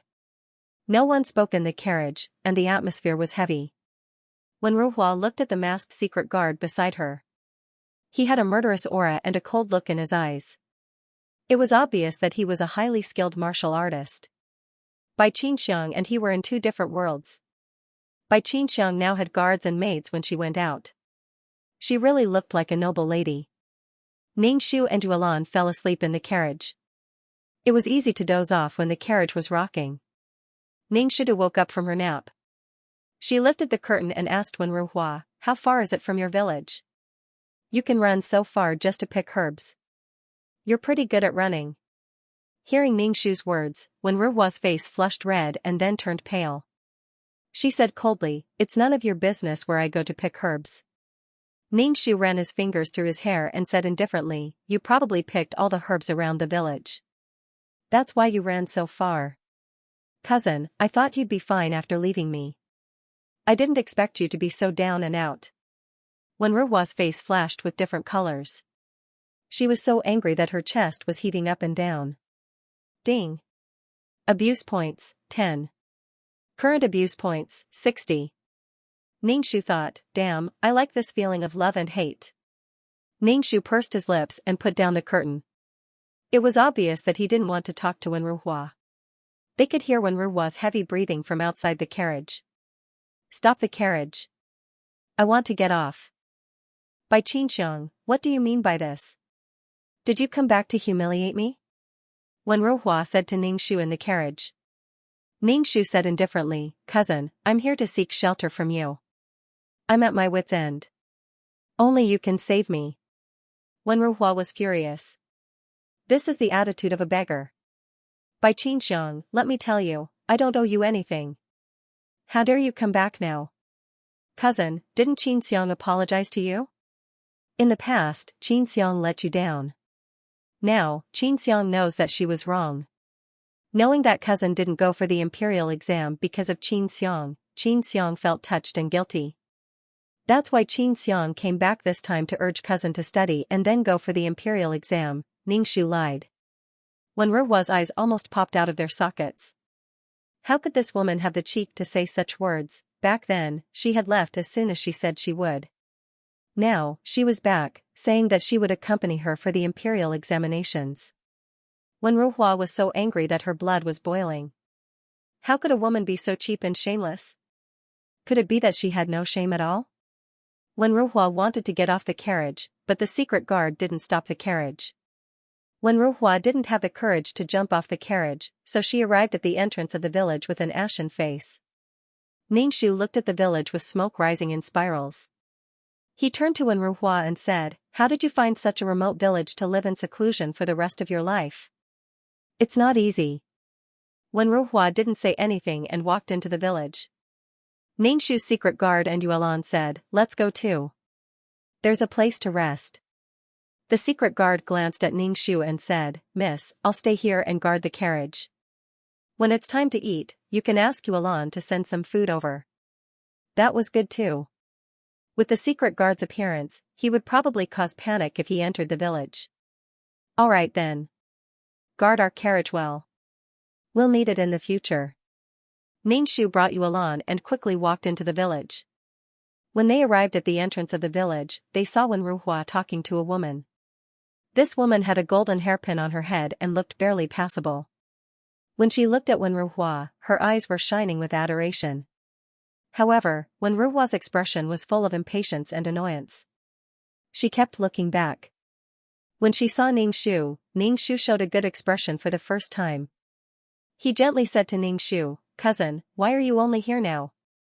I've been waiting for you for a long time." Before Ningxu could say anything, the woman with the golden hairpin suddenly exploded. She pointed at Ningxu and asked Wen Ruhua sharply, "Mr. Wen, who is this woman? What's the relationship between the two of you? It's none of your business. Missy, I hope you won't disturb me in the future. Otherwise, other people's gossip will be bad for your reputation." Xiaohua's finely trimmed eyebrows suddenly raised. She put her hands on her hips and said, "Who dares to talk about me in this village? So what if I like you? As long as you marry into my family, your life will be better than now. In the future, you won't have to suffer when your students can't pay for their tuition." When Ruhua saw Xiaohua's vulgar appearance and said sternly, "Missy, I'll say it again. It's impossible between you and me. Just give up." Xiaohua was a woman after all. She was rejected by Wen Ruhua in front of such a beautiful woman like Ningxu. Xiaohua was angry and anxious. Ningxu said fiercely, "Just you wait," and ran away crying. Ningxu raised his eyebrows and said to Wen Ruhua, "This woman is very cute. She really likes you. Why are you so against it?" Wen Ruhua's expression became worse. It was as if it was embarrassing to be liked by Xiaohua. Moreover, Xiaohua's temperament and appearance were not as good as Bai Qinxiang. Even Wen Ruhua couldn't deny that Bai Qinxiang was very beautiful now. Although her face was covered, her graceful figure and noble temperament were countless times better than the rustic Xiaohua. Moreover, her light tone just now had a hint of surprise. It was as if Wen Ruhua, had fallen to the point of being liked by a woman like her. Ding, abuse points 10. Current abuse points 70. 2333's voice was very excited. "Come on, Ningxu. Do your best and raise the abuse points to 100. She was just casually asking a question. How did she end up poking at Wen Ruhua's sore spot? Why was her heart so fragile? Wen Ruhua flicked her sleeve and coldly snorted, "It is impossible between me and Xiaohua. Her brother relies on the fact that his father is the village chief to bully everyone in the village. You also saw earlier that Xiaohua is just like her brother, unruly and overbearing. Even if I, Wen Ruhua, am unable to bear it, I will not marry such an unruly and rude girl." Ningxu was speechless. He should really let this woman be alone for the rest of her life. She felt too good about herself. If she was in a modern society where there were more men than women, she would definitely be slapped in the face. He felt that this Wen Ruhua did not know how to be a person at all. She was simply an idiot. No wonder Xiaohua's brother hated when rushing. Ningxu chuckled and did not say anything. Beside him, Yuan also curled her lips. Ningxu followed Wen Ruhua to the thatched hut. The hut was surrounded by a bamboo fence. Some messy vegetables were planted inside. There were overgrown weeds and no one took care of it. Not far from the hut was a big river. In the plot, Mu Yanluo jumped into this river because she was injured and had a miscarriage. Ningxu couldn't figure out why Wen Ruhua would choose such a place near the river. If there was a storm and the river rose, wasn't she afraid that it would wash away his house, or was it to serve the plot so that Mu Yanluo could drag her injured body into the river and disappear to meet the next man? Ningxu stood in front of the fence and didn't enter. Wen Ruhua looked back at Ningxu and said sarcastically, "I forgot that you are the wife of a noble official. How can you get used to living in such a thatched house?" Ningxu nodded seriously and said, "I'm not used to it. Cousin, I didn't expect you to be living such a hard life. You should have come to me. I can let you live in a house with green walls and gray tiles from my fingertips. You don't have to live in such a house." Wen Ruhua's face instantly turned ferocious. Ningxu roared, "Put away your disgusting face. You only got your money by selling your dignity. You're disgusting." Ningxu was speechless. Ningxu felt that there was something wrong with Wen Ruhua's brain. Her paranoia was serious. It was as if she was hurt by the whole world. Ningshu stood from a woman's point of view. Bai Qianxiang was a little vain and had chosen a man with better conditions. In Wenruhua's eyes, this was an unforgivable sin. Had Wenruhua not considered that his conditions were not good enough and that he could not give Bai Qianxiang a sense of security, Amiba. Ningshu felt that it was good that the woman called Bai Qianxiang left Wenruhua. Even if she had to go through thick and thin with him, she should be with a man who was worth it. Wenruhua was an irresponsible man. Looking at him, he didn't have much of a future. Ningshu pursed his lips and took out an ingot of silver from his pouch. He threw it on the ground and smashed a small hole. He said arrogantly, "Cousin, Qianxiang isn't comfortable living in this house. Take this silver and ask the village's carpenter to repair the house. I'm afraid this thatched house will leak when it rains." Wenruhua's expression was ferocious. She picked up the silver on the ground and threw it at Ningshu. She said fiercely, "Scram, take your stinky money and scram. I, Wenruhua, would rather starve to death than accept food given to me." Ningshu dodged the attack of the silver and picked up the silver on the ground. He slowly placed it into the pouch and calmly said, "Qianxiang only saw that cousin was living too hard and wanted to sponsor cousin so that cousin could live a better life. Afterwards, cousin would use the time to dig herbs to study. Cousin is full of knowledge and it would be a pity to bury these things. What does it have to do with you? Ever since you broke the promise between us, I have nothing to do with you. Bai Qianxiang, what identity are you using to interfere in my life now?" When Wenruhua heard that Ningshu was going to sponsor her, Wenruhua felt like her heart was being torn apart. He would rather die than accept this woman's money. Even if he looked miserable now, his heart was free and he would not show fear in front of Bai Qianxiang. Ningshu seemed to compromise and said, "Okay, whatever cousin says is right. Qianxiang will not let cousin accept Qianxiang's money. Cousin, where do I live?" Wenruhua saw that Ningshu had softened and suddenly felt very carefree.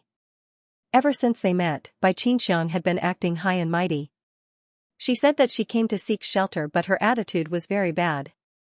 She did not have the attitude that one should have when seeking shelter. Ningshu and Yuelan chose a room. The room was very simple. Ningshu suspected that the room would be blown away by the wind. Moreover, the room was a little damp. The thatch at the damp part of the wall was wet and rotten.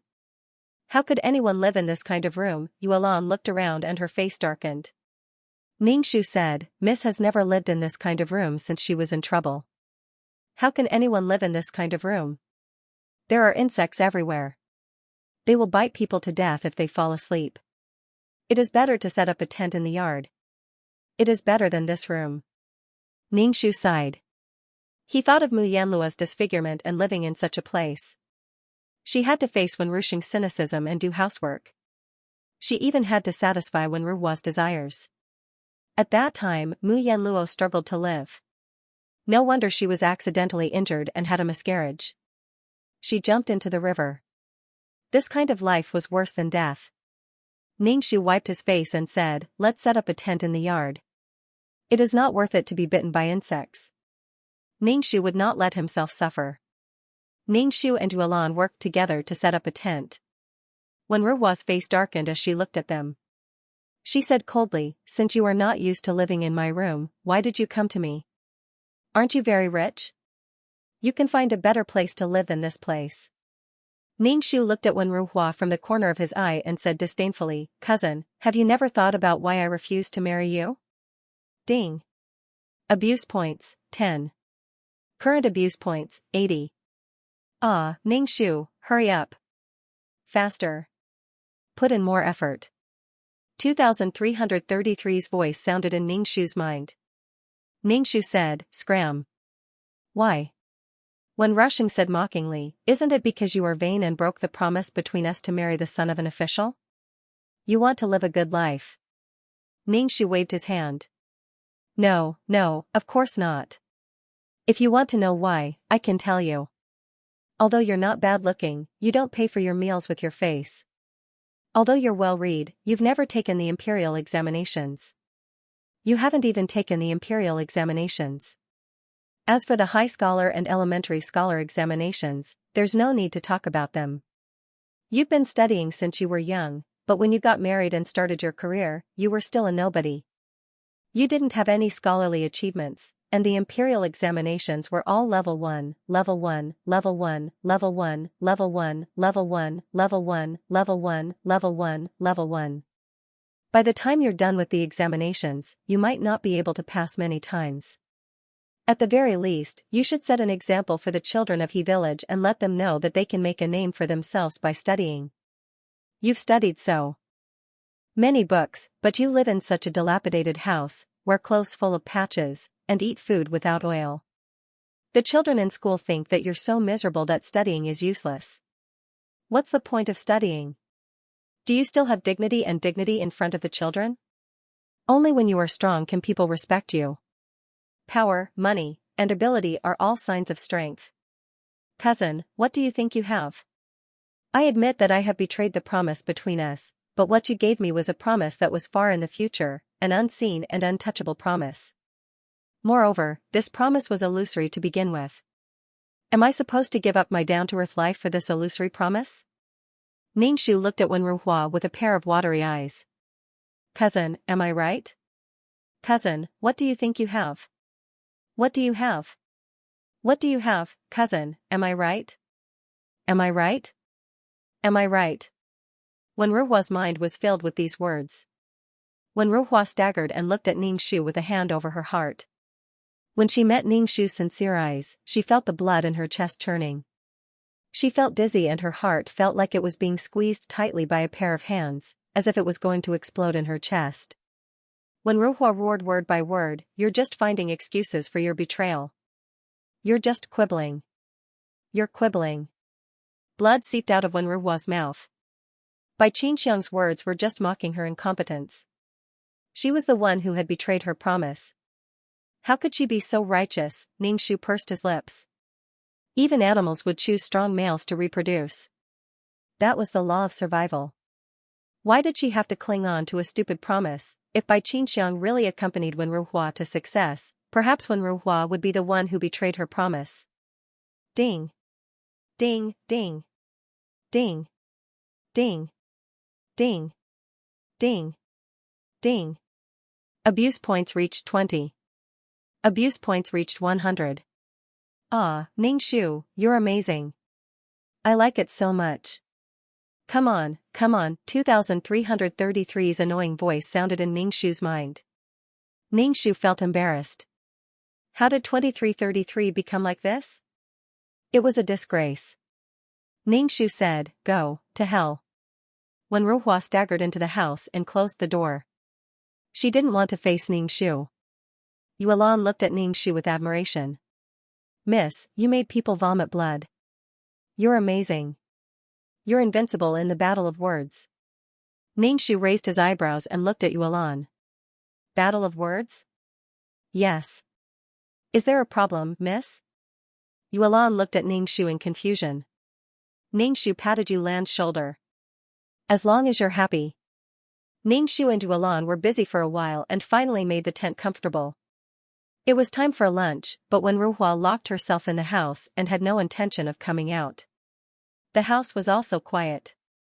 Ningxu suspected that when Ruhua was dead in the house. Ningxu stood at the door and shouted, "Cousin, are you there? Squeak if you're here." The room was quiet and no one spoke. Ningxu raised his eyebrows. The male lead shouldn't be so weak that he would die so easily. He then shouted, "Cousin, it's time to eat." "What are we eating?" "There's nothing to eat in the kitchen, not even a grain of rice. Even the rats are crying and running out." "Cousin, how did you end up like this? Cousin, are you there?" The house was still quiet. Ningxu felt that something was wrong. He said to Yuelan, "Yuelan, come and knock on the door. Cousin is in trouble inside. Don't worry about whether this broken door can be fixed in the future. Anyway, this house is very poor. There's nothing that a thief would want. Don't worry about the door." Yuelan nodded. She took a deep breath and prepared to use her body to knock on the door. However, the door creaked open. When Ruhua looked at Ningxu with a purple face. Her eyes were filled with extreme disgust. It was fine that Bai Qinxiang had betrayed her promise, but now she was using harsh words to provoke him. She was even more annoying than Bai Qinxiang, who had betrayed her promise. It could be said that Ningxu had become Wenruo's enemy. Ningxu pretended not to see the disgust in Wenruo's eyes and asked, "Cousin, what are we eating?" Wenruo said coldly, "Don't you have a lot of money? Just find a random family and you'll have food to eat." Ningxu looked at Wenruo and said, "Then what are you eating? Why do you care what I eat?" "Bai Qinxiang, I don't have any objections if you want to stay here. I can't control you, but don't even think about interfering in my life. You just want to make it up to me, to make up for the guilt in your heart. I won't let you get what you want," Wenruo said coldly. "Who wants to make it up to you? You just casually said it and you took it seriously." Ningxu despised her in his heart. Why didn't he think that she was here for revenge? She was here to make things difficult for you.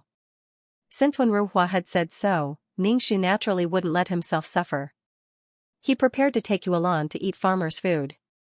Before he left, he asked Wenruo hypocritically, "Cousin, come with us. You probably haven't eaten meat in a long time. I'll pay someone to kill a chicken and stew it for you. Take care of your body and prepare for the imperial examination." "Cousin, do you really want to stay here in mediocrity for the rest of your life?" Wenruo's expression was very ugly. "You're just an abandoned woman, an abandoned woman. He doesn't want you anymore, so you come looking for me and even point fingers at me. It's not up to you to tell me what to do. What does it have to do with you whether I take the imperial examination or not? Bai Qinxiang, I'm warning you. Don't talk about the imperial examination in front of me. I won't step into the dark official path in this life.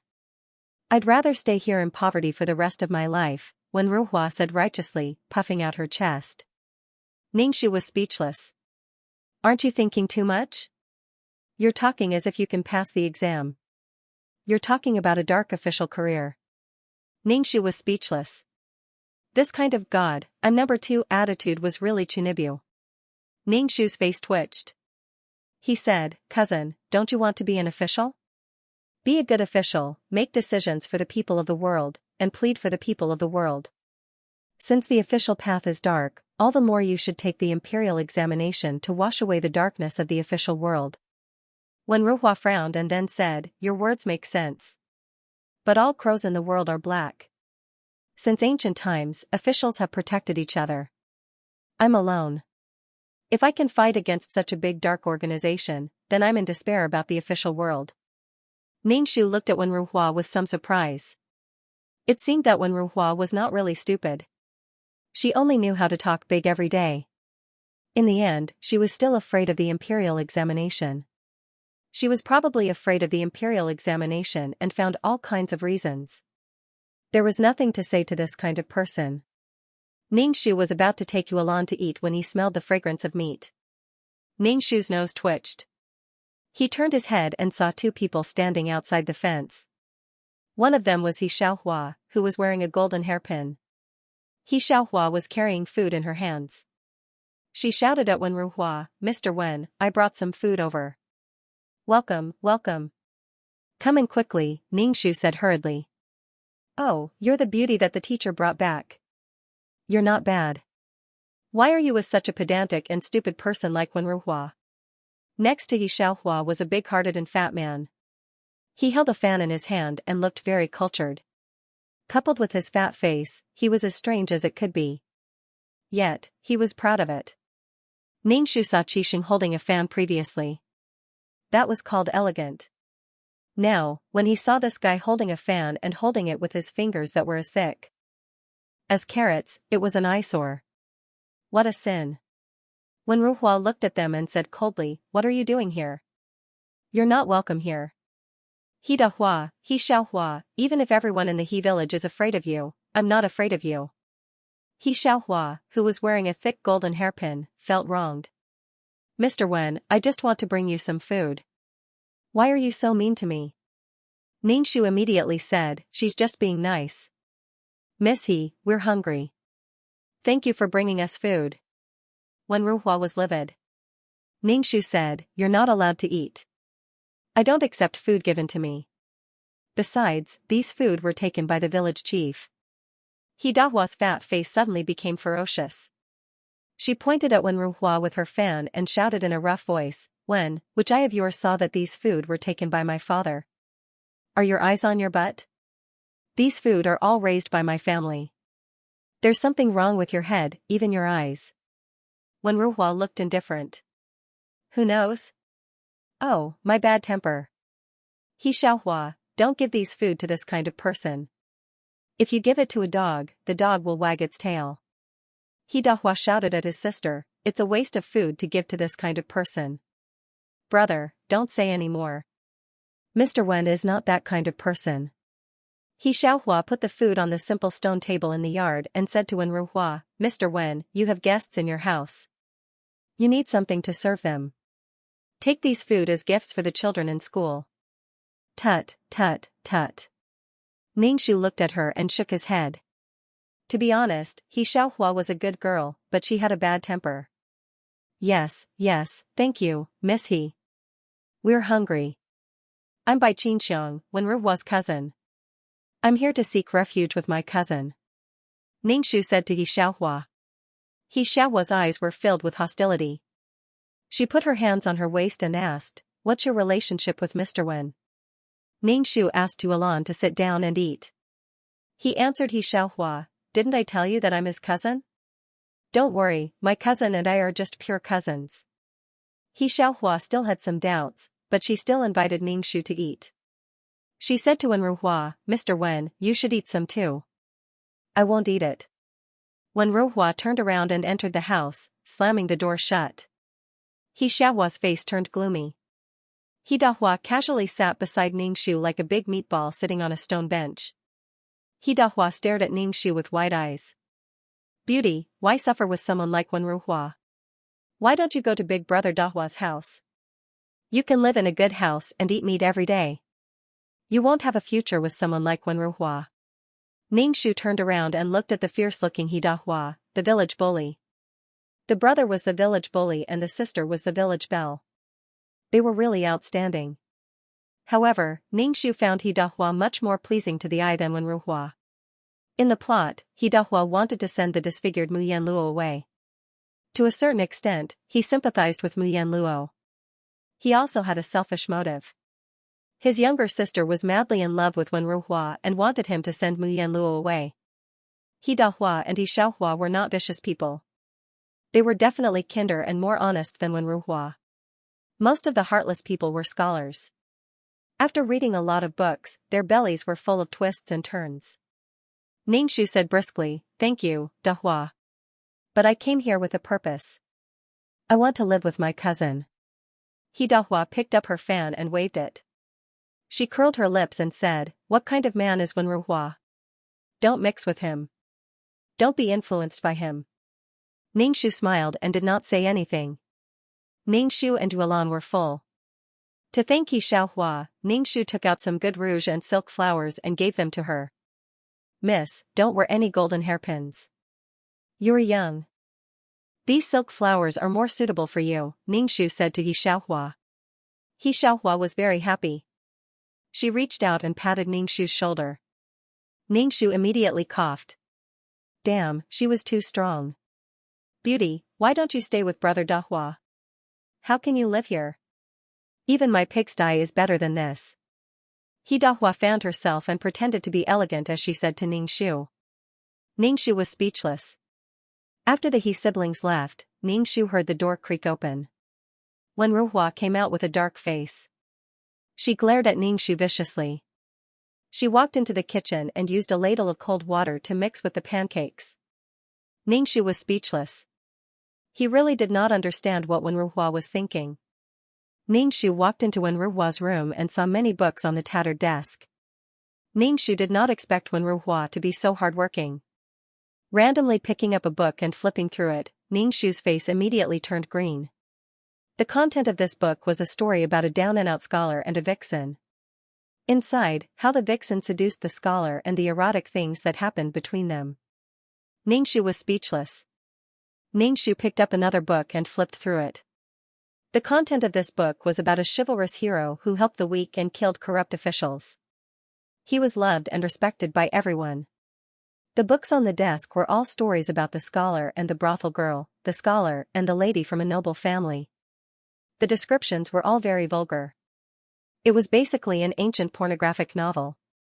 When Ruhua read a lot of poetry and books like these, with such books, it was reasonable that she did not take the imperial examinations. Could it be that she read these books by herself? Ningxu suddenly felt that the marks on the desk were all from Wen Ruhua. Who allowed you to touch my things? Wen Ruhua walked in and snatched the books from Ningxu's hands. Get out. Don't touch my books in the future. Ningxu wiped his hands with a handkerchief. He felt that the books were dirty. He asked Wen Ruhua, cousin, do you usually read these books? Don't you study? How do you usually teach the children in school? Ningxu felt a little disgusted. He felt that Wen Ruhua was a little like a beast of a teacher.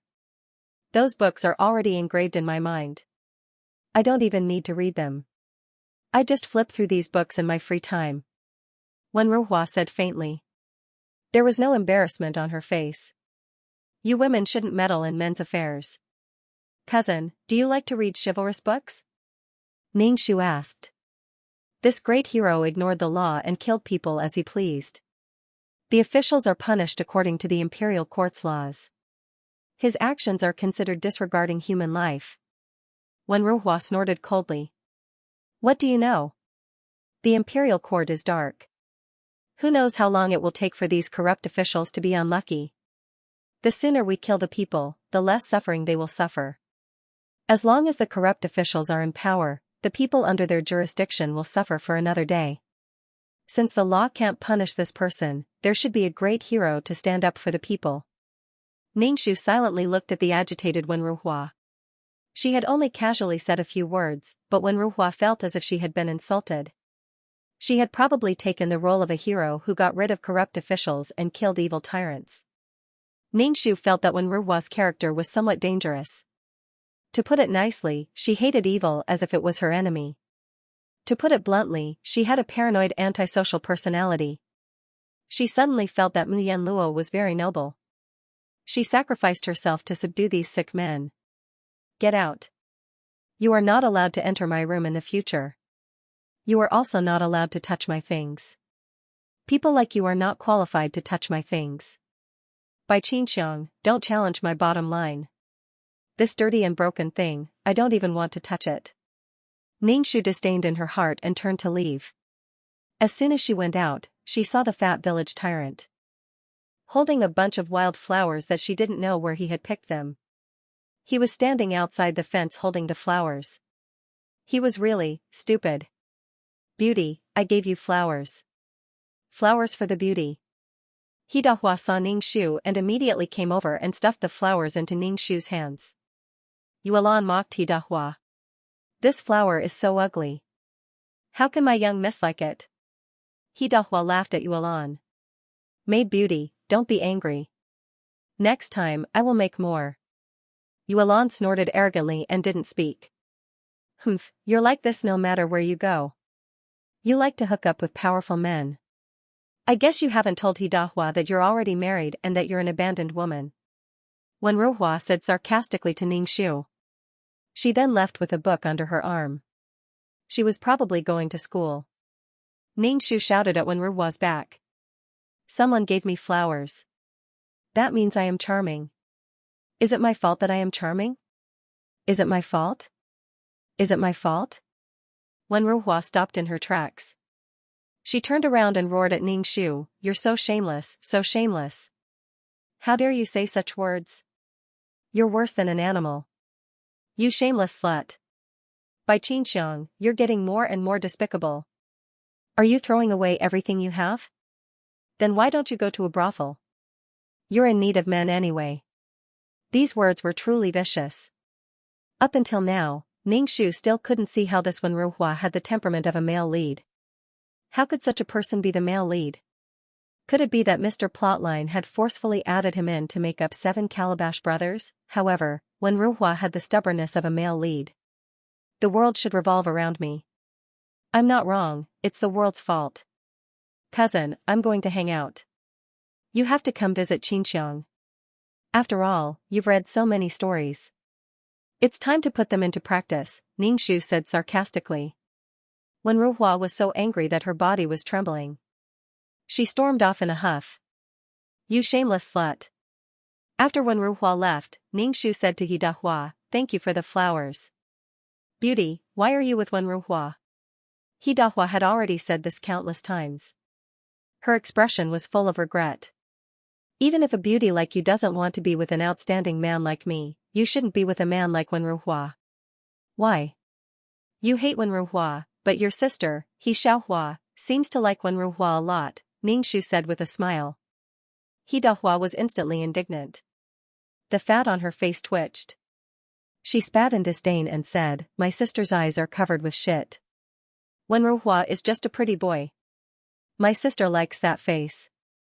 If it weren't for the fact that I'm afraid my father will break my legs, I'd bring my sister to a brothel to see a pretty boy who's even prettier than Wen Ruhua. Ningxu was speechless. This brother was also a weirdo. He wanted to bring his sister to a brothel. What a straightforward person. His personality was quite good, but he looked a little too shabby. If this guy was the male lead, Mu Yanluo wouldn't have suffered so much. Ningxu nodded in agreement. Wen Ruhua is indeed a useless scholar who has achieved nothing. That's right. I finally have a confidant. Beauty, let's become sworn brothers. Hidahua wanted to reach out and hold Ningxu's hand. Ningxu immediately took a step back. Don't even think about taking advantage of me. Hidahua chuckled. With a swish, she opened her folding fan and fanned herself in a very showy manner. After a long time, Ningxu and the He siblings formed some friendships. Every day, Hidahua and He Xiaohua would deliver food to him for meals. When Ningxu said that he had a bodyguard, Hidahua very readily prepared an extra set. However, Ningxu paid for it. After all, people in the countryside didn't have it easy. Hidahua was initially unhappy, but Ningxu insisted and Hidahua accepted it. Ningxu understood that Hidahua wasn't some village tyrant that Wen Ruhua said he was. He was just a little flirtatious. When he had nothing to do, he would flirt with the girls in the village. However, he had never really made a move. But in Wen Ruhua's eyes, this was worse than a beast's behavior. He would destroy a girl's innocence and make the girl angry but not dare to say anything. Ningxu felt that Wen Ruhua was jealous of Hidahua's unscrupulous behavior. Wen Ruhua could only hide in his room and read pornographic books. How was his behavior more noble than Hidahua's? Wen Ruhua was stubborn. Every time the He siblings came to deliver food, he refused to eat it. After the He siblings left, he would eat some dry pancakes or thin porridge.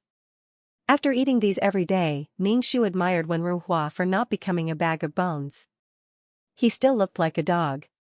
It was too unscientific. Every time Hidahua came to Ningxu, Wen Ruhua would have a cold face and mock Ningxu for being shameless and wanting to seduce men. He would also mock Hidahua for being a man who picked up used shoes. Even He Xiaohua was implicated. Hidahua was a woman that no man wanted and would never be able to marry in this lifetime. Ningxu was astonished by Wen Ruhua's actions. It was a skill for a man to be able to speak so viciously. After all, he was someone who had read a lot of books and was a scholar with a belly full of wisdom. Ningxu and Hidahua didn't feel anything about Wen Ruhua's unpleasant words. However, He Xiaohua was very sad. Wen Ruhua was the person she liked. To be mocked and despised by the person she liked was like a hole being pierced in her heart. He Xiaohua's temper flared up. She put her hands on her hips and shouted at Wen Ruhua, "How am I, He Xiaohua, bad? My father is the village chief. My family has food and drinks. I'm also very good-looking. What right do you have to despise me? You're just a teacher who doesn't even have food to eat. What right do you have to despise me? Wen Ruhua, let me tell you, it's your honor that I like you. Don't be so shameless. I won't marry you even if I don't get married in this lifetime," Wen Ruhua said indifferently and very firmly. You. He Xiaohua was so angry that she cried. She covered her face and ran away. Ningxu didn't know where Wen Ruhua's sense of superiority came from. She looked down on He Xiaohua, who liked him, as if he was some kind of noble person. TSK. She was actually an ignorant person. He Dahua pointed at Wenruhua with her fan and said viciously, "If anything happens to my sister, I will bury you alive. I will do what I say." The villagers don't dare to say anything. "Who do you think you are?" He Dahua turned back to Ning Shu and said, "Beauty, go to Brother Dahua's house. This kind of person is too disgusting." "Go comfort your sister," Ning Shu said. He Dahua went to chase after her sister. Ning Shu glanced at Wenruhua and turned to go into the tent. Wenruhua stopped him and said with a cold face, "Ning Shu, we need to talk." Ning Shu raised his eyebrows and looked at Wenruhua. "Cousin, what's the matter? Have you decided to study seriously and take the imperial exam?" "Don't mention the imperial exam. I will never take it in my life. What I want to say is that you have to be careful of your image. Do you know what the villagers are saying about you? They are saying that you are not a woman and that you use your beauty to seduce men. The children in the school all ask me why there is such a woman in the teacher's house. How do you want me to behave in front of the students? By Xianxia, if you are so unscrupulous and unrestrained, you should leave He village. This place is not suitable for you. The brothel is not suitable for you." Wenruhua said a lot. Ning Shu just said, "Your students still don't know that you are reading a book about a scholar and a prostitute. If they know, how will they look at you?" Wenruhua's face instantly turned green. Ning Shu roared, "By Xianxia, I am talking about you. Don't change the topic." Ning Shu didn't want to talk to Wenruhua at all. He bent down and went into the tent. Wenruhua was just a man who pretended to be righteous. He could do anything, but others couldn't. He could do whatever he wanted but others couldn't. Wenruhua looked down on women in every way and was a straight man. "Tsk, tisk, by Xianxia, you, cousin, Xianxia is tired. Xianxia wants to rest. Cousin is a gentleman. You wouldn't stand guard outside Xianxia's tent. Cousin wouldn't do such a shameless thing." Ning Shu yawned. Outside the tent, Wenruhua's expression was ugly. She had a dark aura around her and her eyes were dark. It was as if she wanted to look through the tent and see Ning Shu. Wenruhua snorted coldly. She walked into the house and slammed the door shut. In the tent, Yuelan Ning Shu said, "Miss, let's go. Why do we always meet some strange people?" The male lead was just this willful and inexplicable. When it's time to leave, your miss will naturally know to leave. Now is not the time. Ning Shu yawned and closed his eyes to sleep. Ning Shu didn't take Wenruhua's words to heart. When he was bored, he would climb the mountain with the He siblings or catch fish in the river. His life was very carefree. He Xiaohua found a chance to ask Ning Shu, "Why doesn't Wenruhua like me?" Ning Shu chewed on a wild fruit and said to He Xiaohua, "Why do you want him to like you? Wenruhua has nothing but a body. He can't give you a stable life. He can't even support himself. How can he support you and your child? Also, Wenruhua's personality was really too awkward. It was tiring to live with such a person." He Xiaohua said shyly, "I actually don't need him to support me. Anyway, he's alone. I want him to marry into our family. My father also agrees." Pfft. Ning Shu spat out the wild fruit in his mouth. Wenruhua probably felt humiliated to marry into their family. Ning Shu patted He Xiaohua's shoulder. "Good luck." Under normal circumstances, Wenruhua wouldn't agree to it unless he used some special means. Ning Shu came back from climbing the mountain and saw Wenruhua standing in the courtyard with a dark face. She was about to explode. "By Xianxia, you keep saying that you're here to supervise my imperial examination, but I think you're here to seduce men. Now you're going around with flower he, and you're not avoiding suspicion anymore. By Xianxia, I really misjudged you in the past. You're so shameless. Do you lack men that much? If you really can't do it, I'll satisfy you." Ning Shu's body shook when he heard this. Wasn't this what Wenruhua said to Mu Yanluo in the plot? She was by Xianxia now. "If you don't know how to behave yourself, I'll satisfy you." Wenruhua snorted coldly. She brushed past Ning Shu and left. Ning Shu looked at Wenruhua's back and felt that Wenruhua might have been provoked by her. However, she didn't do anything. It was Wen Ruhua who was controlling and didn't allow her to interact with He Xiaohua. Ningxu felt that it was necessary to think about her safety. Ningxu walked into the central room and saw the ancestral sword hanging on the wall. Well, I'll use this to protect myself. Ningxu hid the sword in the tent. Yuelan looked at Ningxu and asked, Miss, what are you doing? Putting the weapon beside the bed. These things have a murderous aura. It's easy to have nightmares at night. It's okay. Your miss is strong. Your miss also has a chest. Ningxu lifted her chest with her hand. Yuelan was speechless. Miss, why don't you call the shadow guard in? Yuelan asked Ningxu. Ningxu waved her hand. Wen Ruhua is a weakling. I can deal with her with one finger. There's no need to call your brother shadow guard in. Do you miss him? You can go to the village entrance to see him. Yuelan stomped her feet. Miss, what nonsense are you talking about? There's nothing between me and the shadow guard. You make it sound like there's something between us.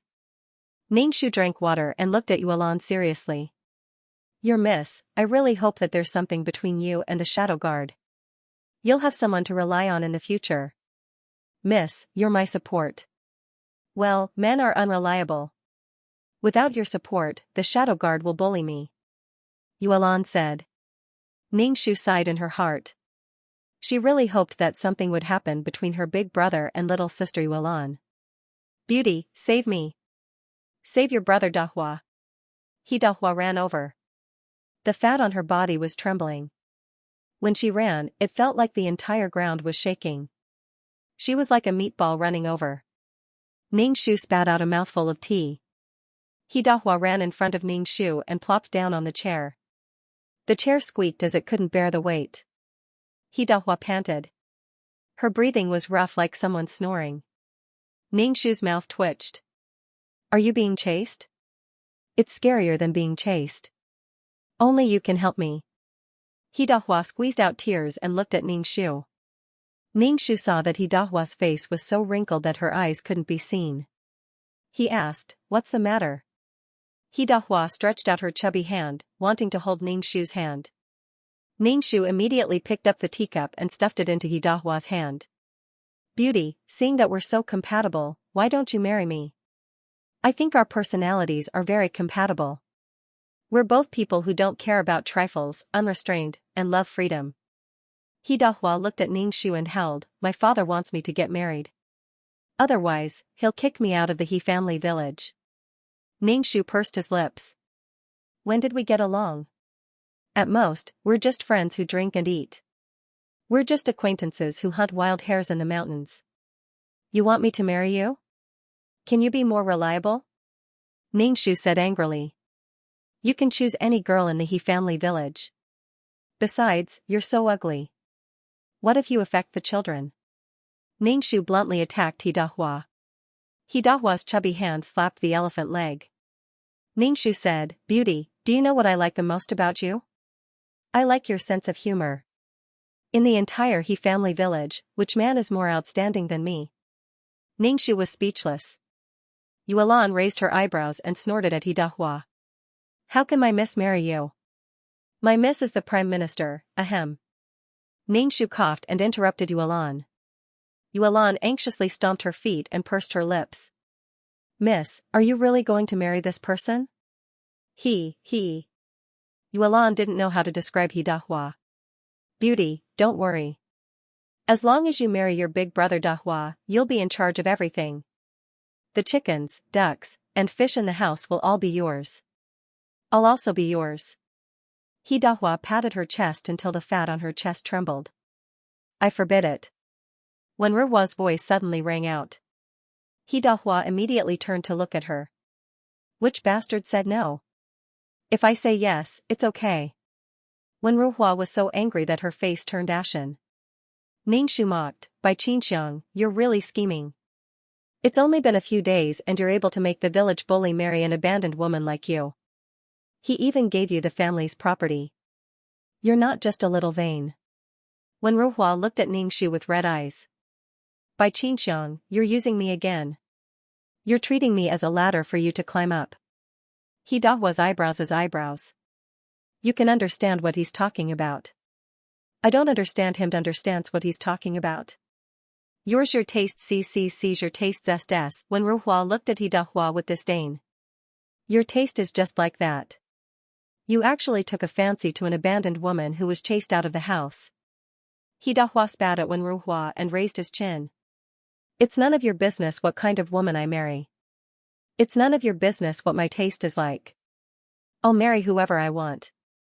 Wen Ruhua was disgusted by Hidahua's spitting. She felt insulted and snorted coldly. She turned and went back into the house, slamming the door. Hidahua looked at Ningxu and said, Beauty, Brother Dahua values you as a person. Your past has nothing to do with me. You're the first person I like. You're boorish and unrestrained. Our personalities are quite good. I don't want to marry a bashful woman. Sigh. Ningxu felt that Hidahua was quite interesting. He wasn't a good person, but he wasn't a bad person either. He had a high status in the He family village. He had his own principles and was very sly.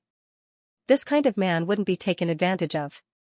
He was a little scheming, but his thoughts weren't bad. It was just that his looks were a little shabby. He couldn't survive in a world where looks were important. Ningxu looked at Hidahua with pity. If this kind of man had the ability to climb up, he would definitely be a noble. His personality was completely different from the stubborn Wen Ruhua. Ningxu felt that a man should be sly and thick-skinned to live a better life. Beauty, think about it. Give me your answer in a few days. Hidahua fanned himself and walked away. It was completely different from when he came in with snot and tears. A toad wants to eat swan meat. Miss, that Hidahua doesn't even look at himself. He actually wants you to marry him, Yuelan said disdainfully. Ningxu didn't care. He said indifferently, how can one predict life's opportunities? He's like this now. Maybe after a few decades, he'll be different. Some people couldn't be bullied, but people like Wen Ruhua could be bullied casually. One look and one could tell that she wouldn't have any future. The sky darkened. Ningxu and Yuelan were eating when the door creaked open. Wen Ruhua came out of the room. Wen Ruhua walked over and scooped a bowl of porridge for herself. She ate silently. After eating, she put down the bowl and chopsticks and asked with a sullen face, Are you really going to marry Hidahua? Ningxu poked the food in his bowl with his chopsticks and said indifferently, Why not? Wen Ruhua sneered. Don't tell me you don't know what kind of person Hidahua is, Ningxu nodded. Of course I know what kind of person Hidahua is. Wen Ruhua suddenly became agitated. Since you know what kind of person Hidahua is, you're going to marry someone like him? He's a tyrant in the village. Ningxu pursed his lips. Why can't I marry him? Let's not talk about whether Hidahua is a tyrant or not.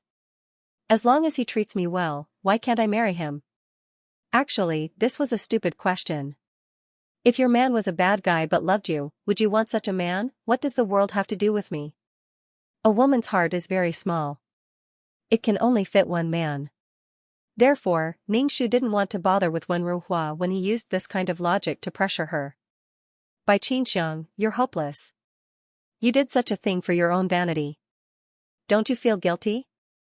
Wen Ruhua roared at Ningxu. Damn, what did she do?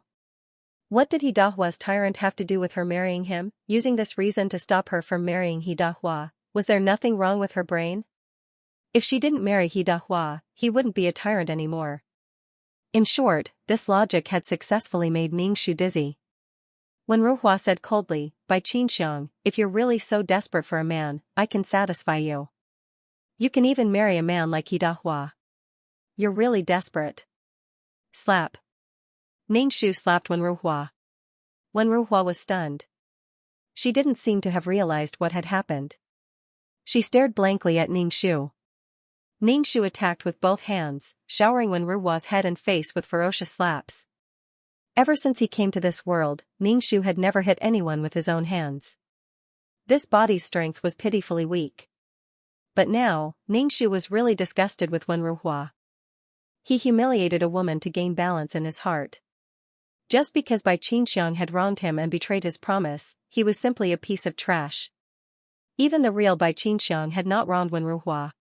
When Ruhua held on to some promise and felt that she was the most miserable person in the world. Yuelan, come here. Your miss is a little tired. Ningxu felt his hand tremble.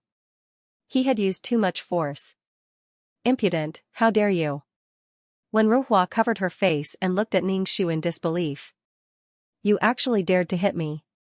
Ningxu blew on his fingers and looked coldly at Wen Ruhua.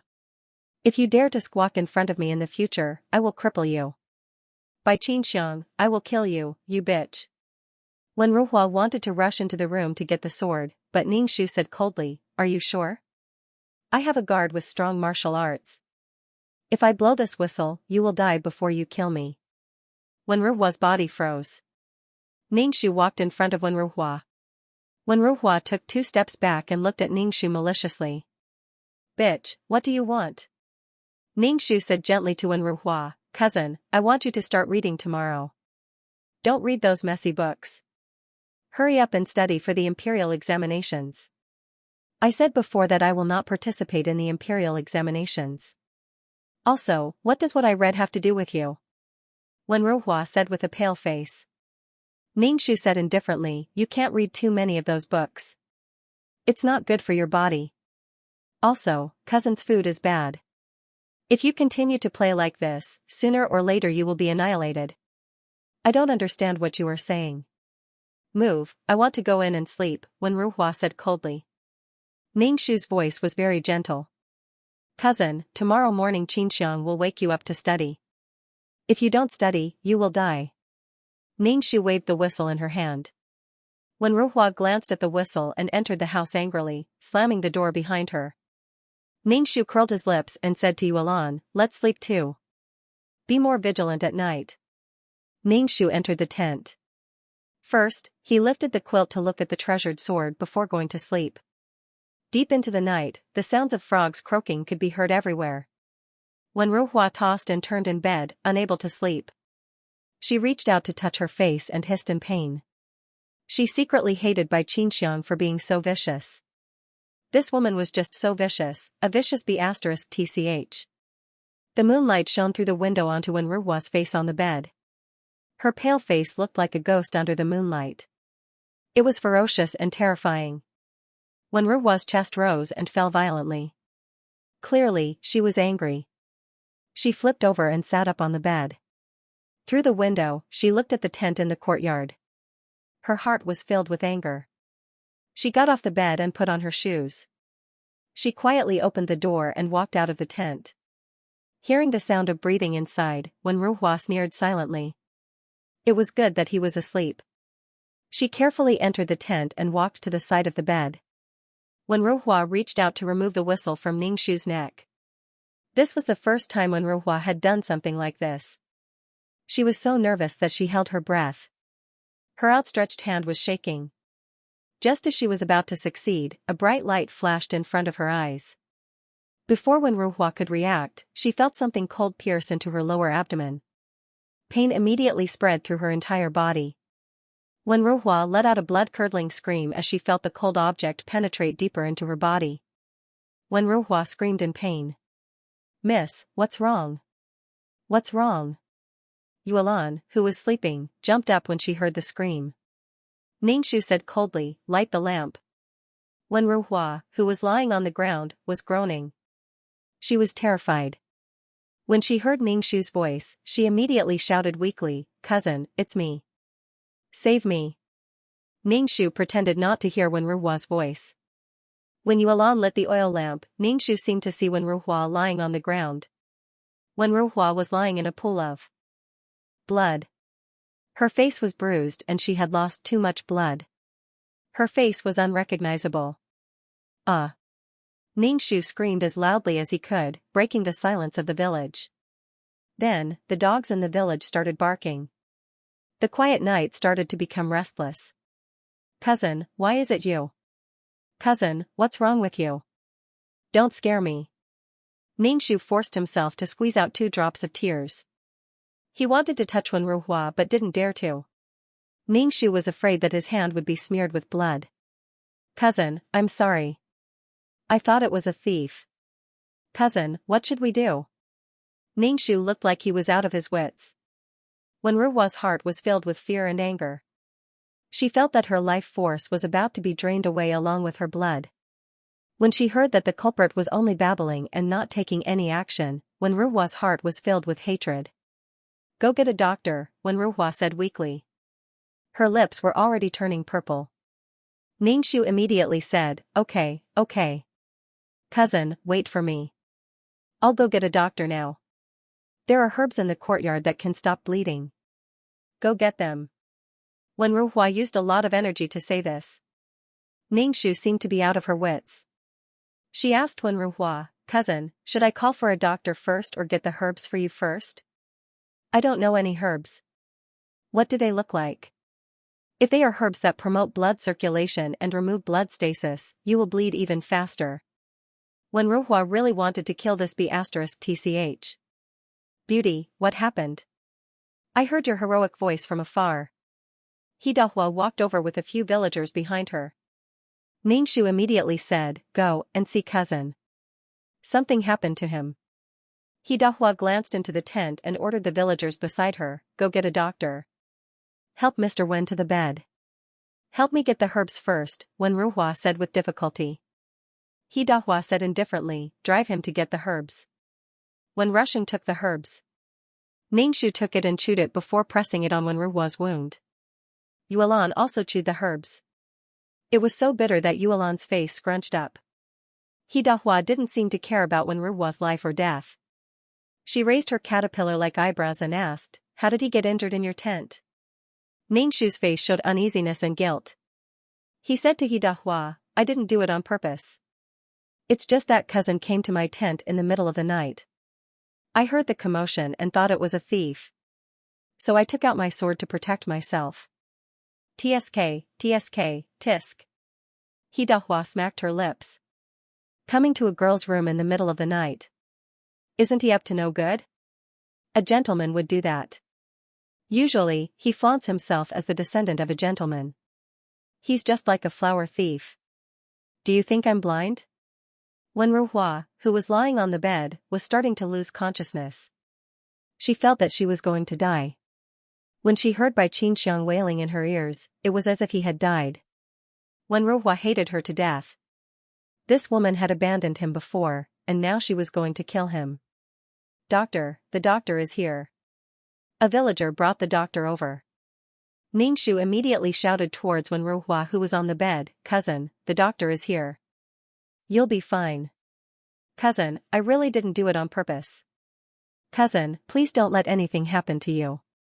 If anything happens to you, what will happen to Xianxia? The doctor took Wen Ruhua's pulse and shook his head. You have lost too much blood. It is a little dangerous. Ningxu was speechless. How could the male lead die so easily? Cousin, my poor cousin. Doctor, is there anything you can do? As long as you save my cousin, I will do anything. Ningxu wailed. Cousin, I am sorry. It was pitch black at that time. I really didn't know it was you. There is ginseng or something that can make her die. The doctor also knew that this was unrealistic. Ginseng was something that only rich people prepared. It was good enough that the people of the He family village could eat their fill. How could there be ginseng? Ningxu had money on him, but how could he buy ginseng in the middle of the night? Ginseng was not an ordinary medicinal herb that could be bought with money. Moreover, Ningxu did not want to spend money on Wen Ruhua. Ningxu firmly believed that the male lead would not die so easily. I have ginseng at home, He Dahua said. When Wen Ruhua heard He Dahua's words, she did not care about the usual hostility between the two of them. She looked at He Dahua with an expectant gaze. Go to my house and ask my sister to bring the ginseng, He Dahua said to a villager. Ningxu secretly glanced at He Dahua. When did He Dahua become so generous? She actually used ginseng to save Wen Ruhua. It was as if the sun rose from the west. Wen Ruhua's wound was bandaged by the doctor with a cloth strip to prevent it from bleeding too much. In addition, with the help of the herbal medicine, the bleeding had stopped, but Wen Ruhua felt like she would die at any moment. After a while, hurried footsteps could be heard. He Xiaohua's clothes were a little messy.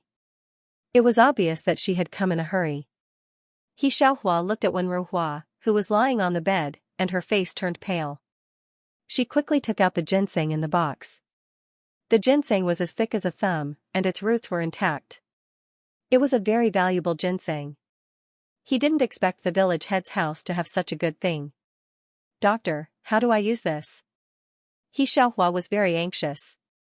Wen Ruhua heaved a sigh of relief when she saw the ginseng. She also found Xianxia pleasing to the eye. Dahua reached out and took the ginseng from Xianxia's hand.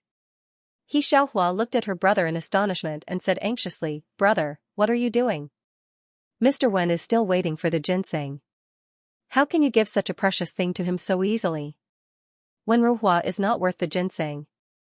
This thing is our father's lifeblood." Ningxu wiped his tears with a handkerchief and stammered, "Just tell me what you want. As long as you can save my cousin, I'm willing to do anything. It's all my fault. It's all my fault that my cousin became like this. Cousin, I'm sorry. I'll give you all the money I have," Ningxu said to Dahua. Dahua waved her hand and squinted at Ningxu. She said, "Why are you talking about money with me? Brother, what do you want?" "Mr. Wen can't wait," Xianxia said very anxiously. "This good thing should be used on our family. If Wen Ruhua agrees to marry Xianxia and marry into our family." Dahua's expression was very cold. "Of course, you can refuse." Xianxia's face suddenly turned red. She was very shy. "No." Wen Ruhua's eyes widened, and she shouted no with a strong voice, as if she was experiencing terminal lucidity. "That's right." Ningxu immediately finished Wen Ruhua's words. "If you save my life, I'll repay you with my body. If you give me a drop of water, I'll repay it with a spring. I'll agree on behalf of my cousin. Hurry up and give my cousin the medicine." Wen Ruhua's eyes widened as she stared at Ningxu. Her bruised face was contorted. She made a gurgling sound from her throat and fainted, unconscious. Dahua looked at Ningxu.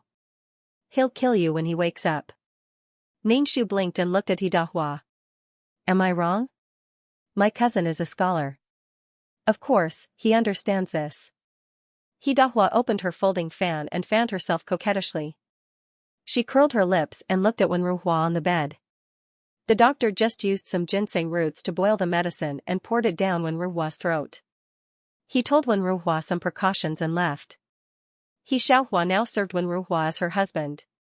She wiped the cold sweat on Wen Ruhua's forehead and wiped her hands. She was so shy that it seemed like she was shrouded in happiness. Ningxu yawned and saw that Yuelan had fallen asleep leaning against the doorframe. She was drooling. This girl's nerves were too thick. "Ning." Shu pushed Yuelan. Yuelan immediately opened her eyes and looked at Ningxu. She asked, "Miss, how is she?" "She won't die," Ningxu said lightly.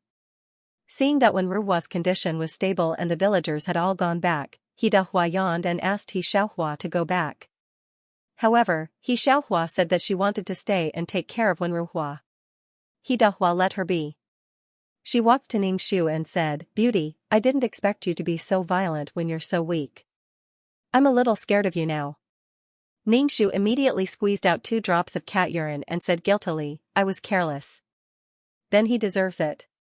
He must be up to no good in the middle of the night." Dahua rolled away like a big meatball. Ningxu looked at Xianxia who was taking care of her and asked her, "Xianxia, my cousin doesn't seem to like you. Even if you get married, you won't be happy.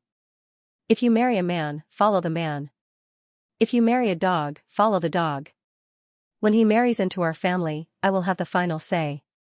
Besides, how am I not good enough for him? I just need to train him slowly." Xianxia did not seem to be worried that Wen Ruhua did not like her at all. As long as they got married, everything would be solved. Ningxu was speechless. She married Wen Ruhua just like that? Ningxu looked at Wen Ruhua who was lying on the bed in a mess. He chanted Ba in his heart and then went back to sleep with Yuelan. "Miss, when can we leave here?" Yuelan's face was filled with anger. "That man sneaked into our tent in the middle of the night. What does he want to do? He's a beast." Ningxu touched the whistle in front of her chest. She was afraid that Wen Ruhua wanted to steal her whistle and give it to her. After all, that was what happened in the plot. When Ruhua raped Mu Yanluo. Actually, Ningshu's guess was right. When Ruhua wanted to steal her whistle, but the main purpose of stealing the whistle was to obtain Ningshu's body. Hearing that Ningshu wanted to marry He Dahua, when Ruhua's heart was filled with anger and humiliation. This woman would rather marry someone like He Dahua than care about him. Wasn't it just because He Dahua had power in this village? This woman was like a fly that smelled feces and stuck to him. She was indeed a bitch. When Ruhua wanted to get Bai Qinxiang's body first. Even if Bai Qinxiang married He Dahua, she was just a used shoe that he had slept with. This way, he could take revenge on Bai Qinxiang and humiliate He Dahua. However, when Ruhua's imagination was very beautiful, but the reality was completely different. How did his ancestral sword end up in Bai Qinxiang's hands? Ningshu and Yulan went out and saw a shadow guard in black standing in the yard. If it wasn't for the moonlight, it would be hard to notice him. "Miss, what are you shouting for?" "I heard it at the entrance of the village." Ningshu asked, "There's a smell of blood." "Who's injured?" Ningshu waved his hand and said, "It's okay. Go back and sleep. It's all settled." The shadow guard said to Yulan, "Be careful. Miss is unreliable." "Hey, how could you say bad things about her in front of her?" "Do you still want to live?" Yulan nodded, "I know." Then, the shadow guard leisurely left. Ningshu asked Yulan, "Am I really that unreliable?" Yulan looked at Ningshu and said bitterly, "I'm with Mississippi. I don't know what will happen in the next second." Ningshu was speechless. She also didn't know what would happen in the next second. She didn't know how to calculate. "Go to sleep. I'm tired after a night." Ningshu lay down. When Ningshu woke up the next day, it was already noon. He first went into the room to check on Wenruhua. She still hadn't woken up. He Xiaohua was taking care of her. "You are awake. There is some food on the table," He Xiaohua said to Ningshu. Ningshu felt that He Xiaohua was very virtuous, but she was a bit overbearing. As the daughter of the village head, she had the right to be willful. Putting aside all these, He Xiaohua was still a good woman. Wenruhua was lucky to have the halo of a main character. After sleeping for a few days, Wenruhua finally woke up. The first thing she did when she woke up was to ask He Xiaohua to get lost. The second thing she did was to ask Ningshu to get his ass in front of her and serve her. She wanted to take revenge on Ningshu for agreeing to the marriage against her wishes. However, He Xiaohua and Ningshu both ignored him. Wenruhua was so angry that his wound exploded and started bleeding. Wenruhua did not dare to be angry anymore. He Xiaohua had already regarded Wenruhua as her husband, so she spoke much more casually and unintentionally hurt Wenruhua. Moreover, He Xiaohua had never been to school and was illiterate. Sometimes, when Wenruhua said something meaningful, He Xiaohua would be dumbfounded. Wenruhua would rather die than marry such a woman. Moreover, she wanted to marry into the family. It was simply trampling on his male dignity. Wenruhua hated Ningshu the most. She hated her for being arrogant, despotic, and high and mighty. She hated her for not letting her do it obediently. She hated her for hurting herself. She hated her for agreeing to the marriage. She hated her hypocritical face. Ningshu naturally saw the hatred in Wenruhua's eyes. However, he pretended not to see it. Wenruhua humiliated Mu Yanluo. Mu Yanluo was stabbed in the lower abdomen when she was pregnant. She jumped into the turbulent river. How could Wenruhua understand that kind of pain? Ningshu asked Wenruhua with concern, "Cousin, how are you feeling today?" Wenruhua looked at Ningshu maliciously. "Are you disappointed that I didn't die?" "Cousin, what are you talking about? How could Xianxia bear to see you die?" Xianxia was really careless. "Besides, I didn't know that you sneaked into the tent in the middle of the night. I thought that you were a beast with a human face and a beast's heart. That's why I attacked you. If I knew it was you, I wouldn't have attacked you. You are a gentleman, not a beast." Wenruhua's face was ferocious. She looked at Ningshu and panted. "Get out. I don't want to see you." Ningshu sighed helplessly. He tucked Wenruhua in and said, "Cousin, Xianxia knows that you are angry that Xianxia hurt you. However, I have already explained it clearly. There is also the marriage between you and Miss He. Xianxia saw that Miss He was deeply in love with you. In addition, your life was saved by the He family. Xianxia thought that this marriage was reliable and agreed on your behalf. Cousin, you don't have to be grateful to Xianxia.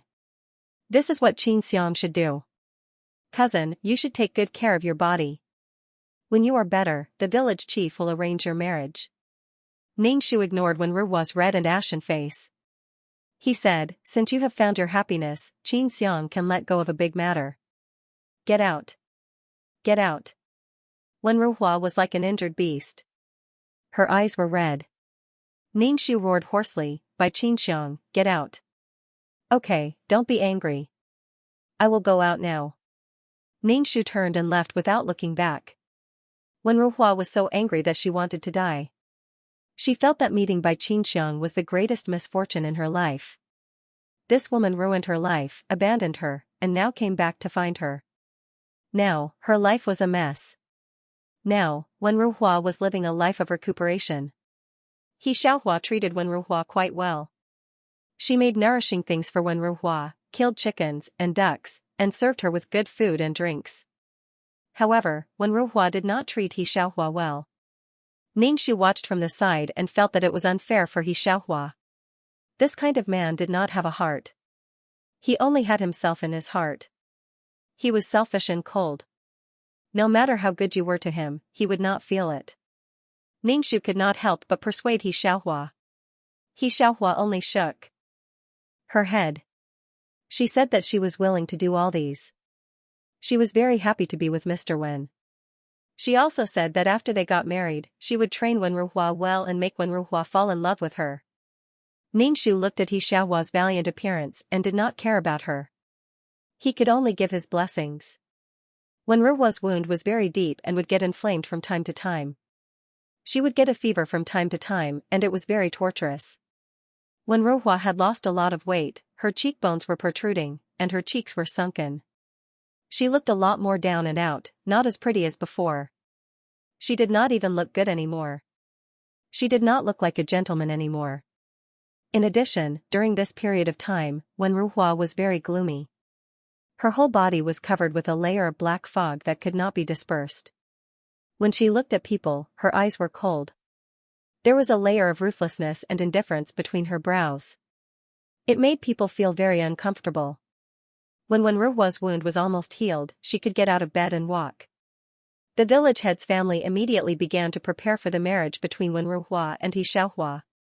They decorated the house with red lanterns and colored banners. Wenruo was so angry that she lay back on the bed. Ningxu felt that he was also part of Wenruo's family. He seriously prepared a few sets of clothes and a new quilt for Wenruo. He even stuffed a few ingots of silver into Wenruo's pocket and told her that it was her dowry. When Wenruo heard the word dowry, she was furious. She threw the ingots of silver in front of her and looked at Ningxu gloomily. I will never marry He Xiaohua even if I die. Ningxu picked up the silver on the ground and corrected him. Cousin, now you are marrying Miss He and marrying into the He family. You are not marrying Miss He.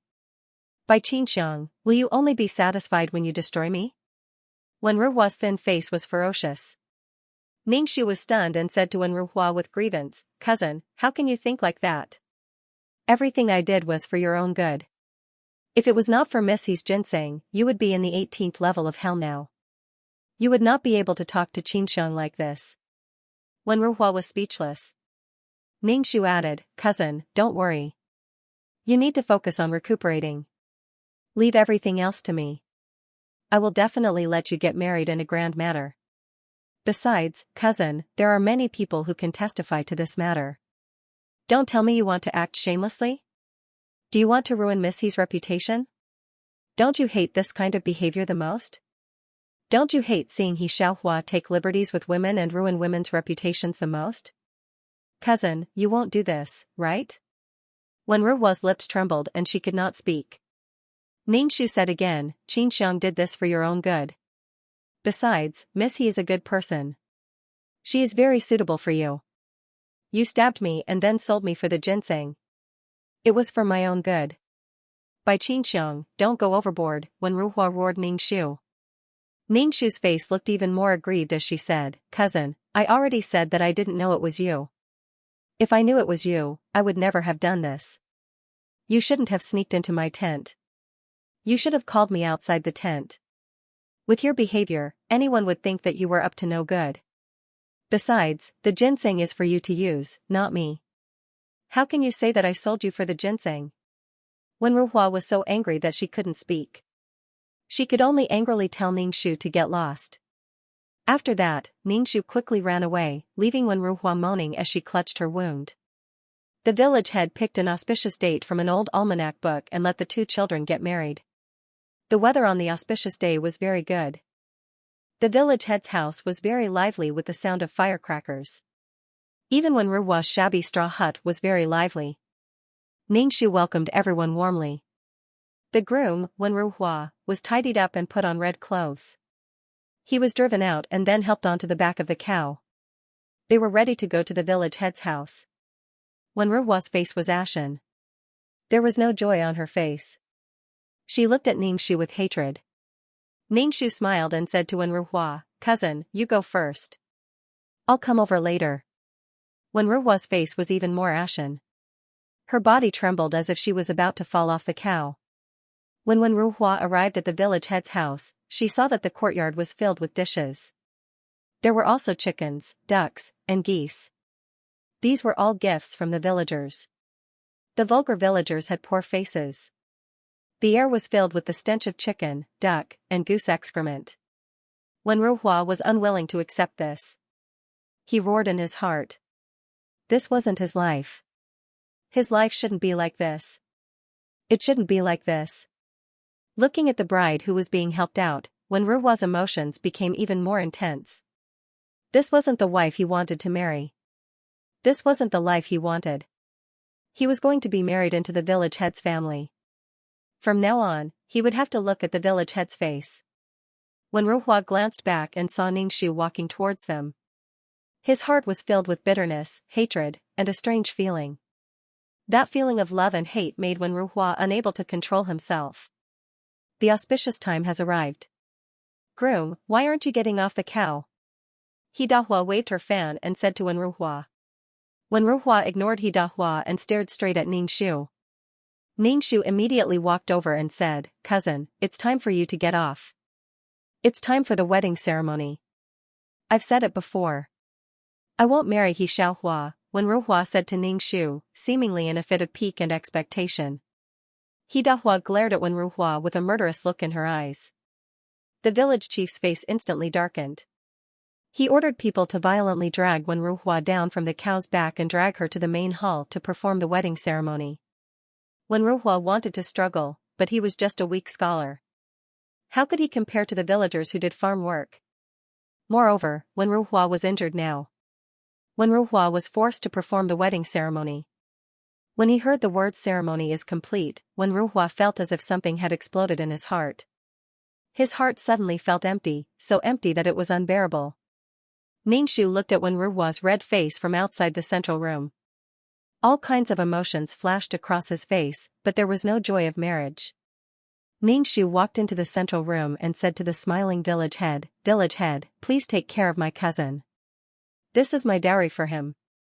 I heard that the ginseng that saved my cousin is the village head's most precious thing. I specially ordered people to go to the city to buy it. Ningxu took the ginseng from Yuelan's hand and handed it to the village head. The village head opened the box and saw the ginseng that was similar to the previous one. He immediately became happy and said, okay.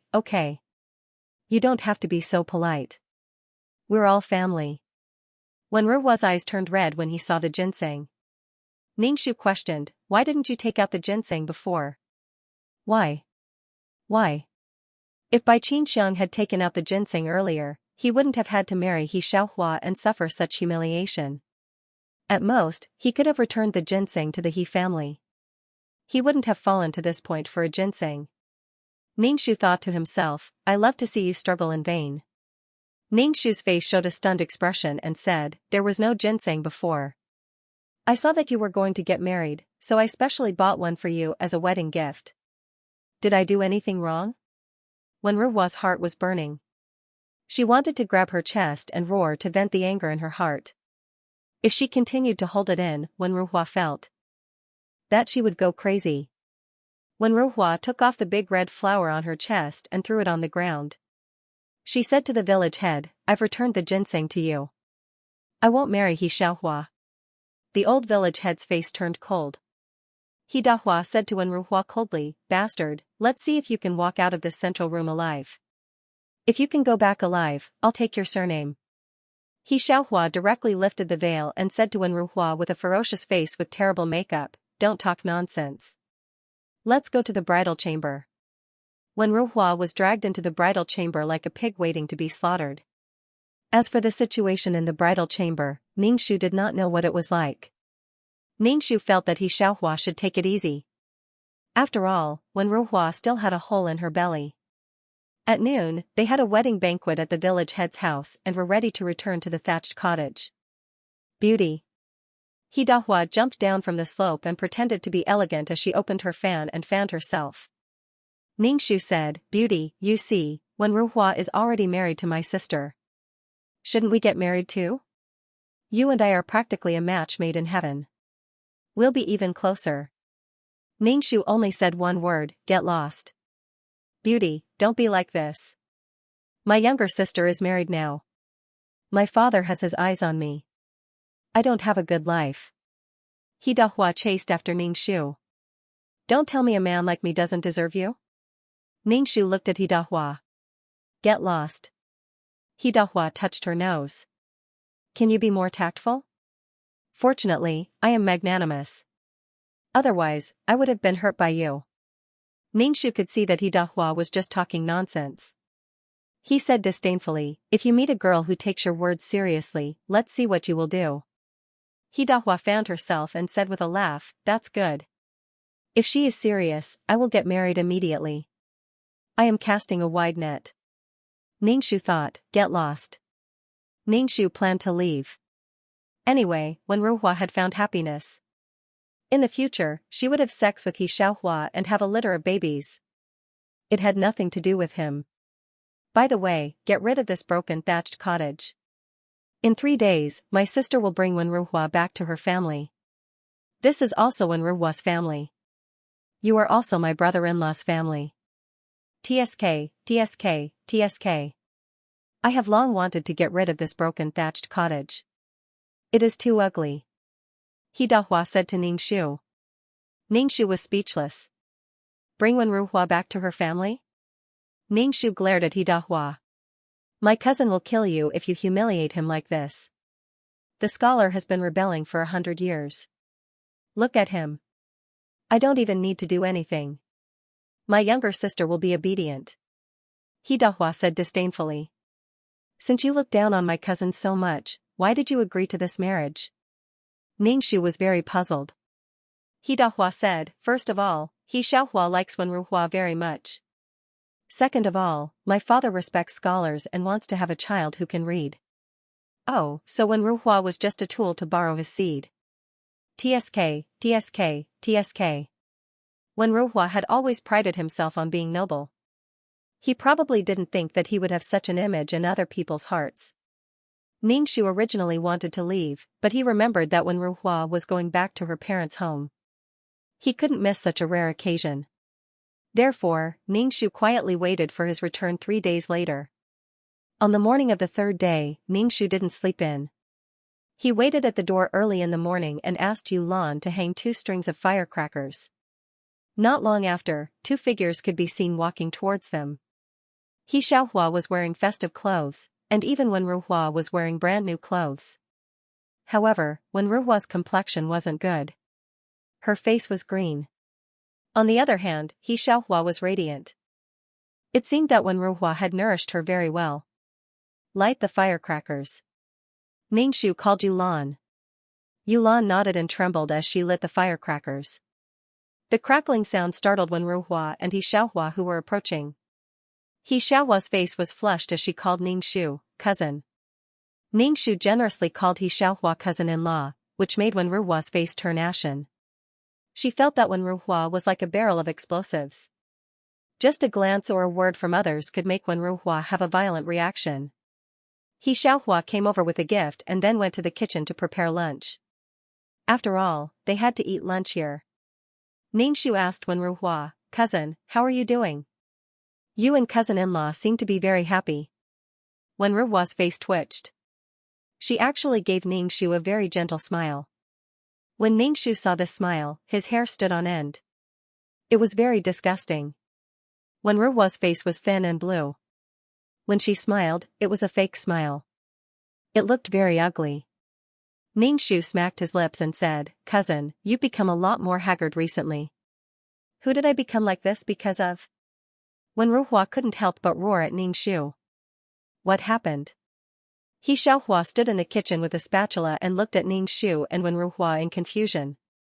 Wenruhua immediately said, "Nothing. Talk to your cousin properly. Why do you keep roaring at her?" Xianxia said and turned to go into the kitchen. Ningxu looked at Wenruhua with some surprise and said, "Cousin, it seems that you and cousin-in-law are getting along very well." Strictly speaking, Wenruhua was a little afraid of Xianxia. In 3 days, Xianxia had tamed Wenruhua. Wenruhua reached out to grab Ningxu's hand. Ningxu dodged. Wenruhua's face trembled. She said gently to Ningxu, "Cousin, let's elope." Pfft, cough cough. Ningxu beat his heart and choked on his saliva. "What are you talking about?" Ningxu looked at Wenruhua in surprise. Wenruhua's face showed pain and sadness. She looked at Ningxu with regret, affection, and helplessness in her eyes. Ningxu said, "Cousin, I really regret it. I shouldn't have been angry with you before. After marrying Xianxia, I realized that I have always loved you. Everything I did and said was because I care about you. Cousin, let's go and wander around the world. You can even let me go to the imperial examination. In short, I can't leave you." Ningxu, he was speechless. "But you are already married to cousin-in-law. How can you abandon her? How can cousin-in-law live?" Ningxu curled his lips and said. Wenruhua waved her hand. "What does Xianxia have to do with me? I had no choice but to marry her. I don't love her at all. Cousin, let's leave here." "Cousin, what exactly happened? Tell us and we can think of a solution together. Seeing you in so much pain, Xianxia also feels bad." Ningxu said gently to Wenruhua. Wenruhua's face revealed an embarrassed expression.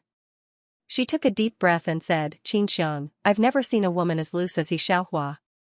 She's so fierce in bed and doesn't care about my feelings at all. Moreover, she's so excited. You also know that Xianxia isn't someone I like. I don't want to have sex with her at all. Xianxia, the person I've always loved is you. I don't have any feelings for Xianxia at all, but she has never considered my feelings. She deserved it. Did you consider Mu Yanlua's feelings when you slept with her?" In Ningxu's kitchen, Xianxia shouted, "Cousin-in-law, cousin wants to elope with me. He wants to elope with me." Wenruhua stared at Ningxu in a daze. Just a moment ago, he was still warm and affectionate. The next moment, he was so ruthless. Wenruhua was so shocked that she didn't know what expression to make. Xianxia rushed out of the kitchen with a spatula. She directly pulled Wenruhua's ear and shouted, "Who did you say you were going to elope with? You're too bold. You're already married to me. How dare you elope with someone else? Let go of my ear, Xianxia. I said let go of my ear." Wenruhua's face was livid. She couldn't break free from Xianxia's control and couldn't save her ear. "By Xianxia, you betrayed me. I treated you so well." Wenruhua roared Ningxu. She looked at Bai Qinxiang leisurely drinking tea. Looking at her own sorry state, Wenruhua felt that death was better than living. "Cousin, what's your relationship with Ruhua? Why did he elope with you?" Xianxia questioned Ningxu. Ningxu spread her hands. "Cousin wanted to get rid of you, so he pulled me into the water. He saw that I had a carriage and could run faster, so he tricked me into eloping with him." Wenruhua almost spat out blood. Ningxu roared, "Bai Qinxiang, you bitch. Cousin, we're leaving first." Xianxia pulled Wenruhua's ear and left. Ningxu asked Yulan to sit down and eat. It's a pity to leave without eating such a big table of food. Yulan also nodded. Xianxia is really a powerful woman. Miss, when are we leaving? I really don't want to sleep in the tent. Yulan said bitterly. Ningxu ate and said, we're leaving tomorrow. Great. After the meal, Yulan was very active in packing up her things. Ningxu divided the things on her body into 2 portions, one for Yulan and the other for herself.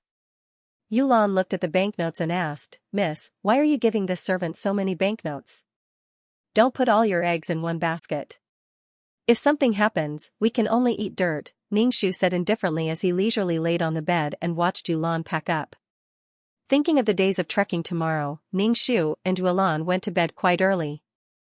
They planned to leave early the next morning. In the middle of the night, Ningxu was woken up by someone. The groggy Ningxu thought that when Ruhua had snuck into the tent again. He hurriedly took out his sword and stabbed the person on the bed. However, none of them managed to stab him. Miss, it's me. The secret guard's voice rang out. The horses are here, what? Ningxu woke up with a start. What's coming? Yulan also woke up. When she heard the secret guard's words, her face immediately turned pale. Me? Miss, the bandits are here. Ningxu almost jumped up. Why would a bandit come to this remote village in the middle of the night? Coming out to rob in the middle of the night, you are not a thief. There was no such thing in the plot. What's going on? Ningxu suddenly had a bad feeling in his heart. He hurriedly put on his shoes and went out of the tent to see the village head's house was brightly lit. Ningxu immediately understood where the bad feeling in his heart came from. When Russian was the male lead, he should be entangled with the female lead. However, now he was married to Xianxia. This seriously exceeded the plot. In order to reverse the plot, he had to eliminate Xianxia as his wife.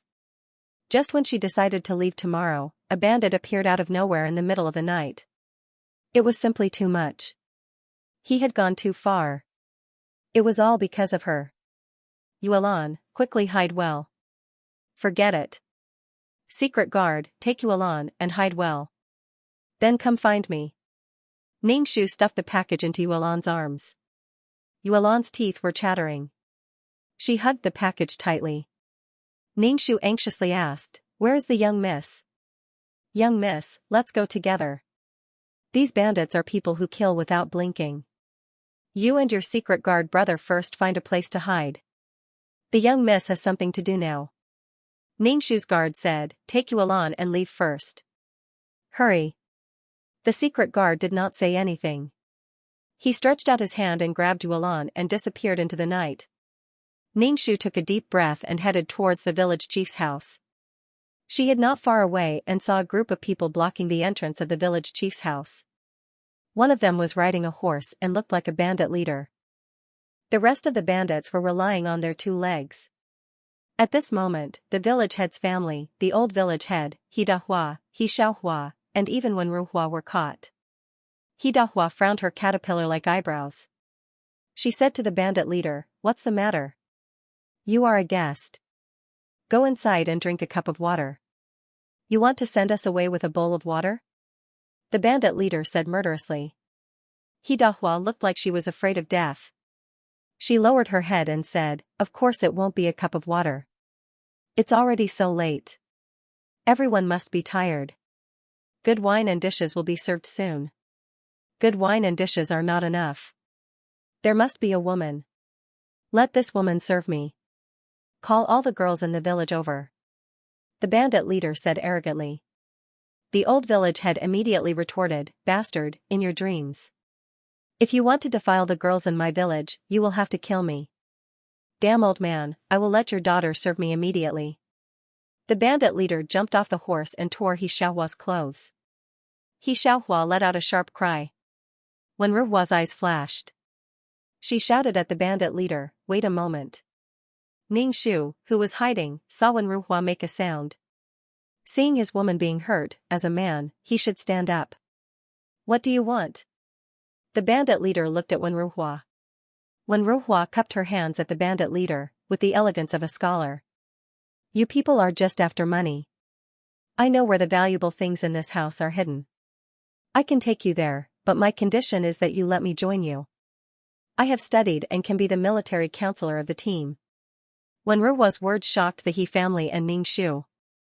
Okay. My team welcomes anyone. You are a scholar. Okay, you will be my military counselor from now on. The bandit leader patted Wenruo's shoulder. Wenruo smiled. Her smile was cold in the dark. She picked up the sword on the ground and said to the bandit leader, I have a request. I want to kill this woman with my own hands. Wenruo's body and voice were trembling. There was a gloomy look on her face. The He family looked at Wenruo in disbelief. He Dahua stood in front of He Xiaohua, whose face was as pale as ash, and said coldly, Wenruo, it's a waste that you're well educated. Xiaohua is your wife. Do you want to kill your wife? You are an inhumane bastard. I've never acknowledged He Xiaohua as my wife. You forced me to marry her. I hate her. I hate her, Wenruo said coldly. Every time I'm in bed with her, I feel so disgusted that I'm about to throw up. Wenruo had completely darkened, and her true personality was completely exposed. In the plot, Mu Yanluo had endured humiliation and tolerated Wenruo. In the end, Wenruo stabbed Mu Yanluo, causing her to lose her child and disappear. This made Wenruo completely understand Mu Yanluo's position in her heart. However, Ningxu didn't tolerate him, and there was no reason for her to. Wenruo's personality had always been stubborn and depressed. Coupled with these things, she had completely turned evil. Now, she wanted to kill He Xiaohua with her own hands.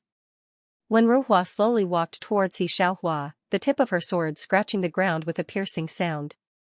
He Xiaohua shook her head and shouted at Wenruo with tears streaming down her face, Wenruo, you can't do this to me. Wenruo responded to He Xiaohua with a sneer. Mississippi Ningxu heard the voice of a shadow guard. Ningxu whispered, have you hidden Yuan? The shadow guard nodded. Are we leaving now?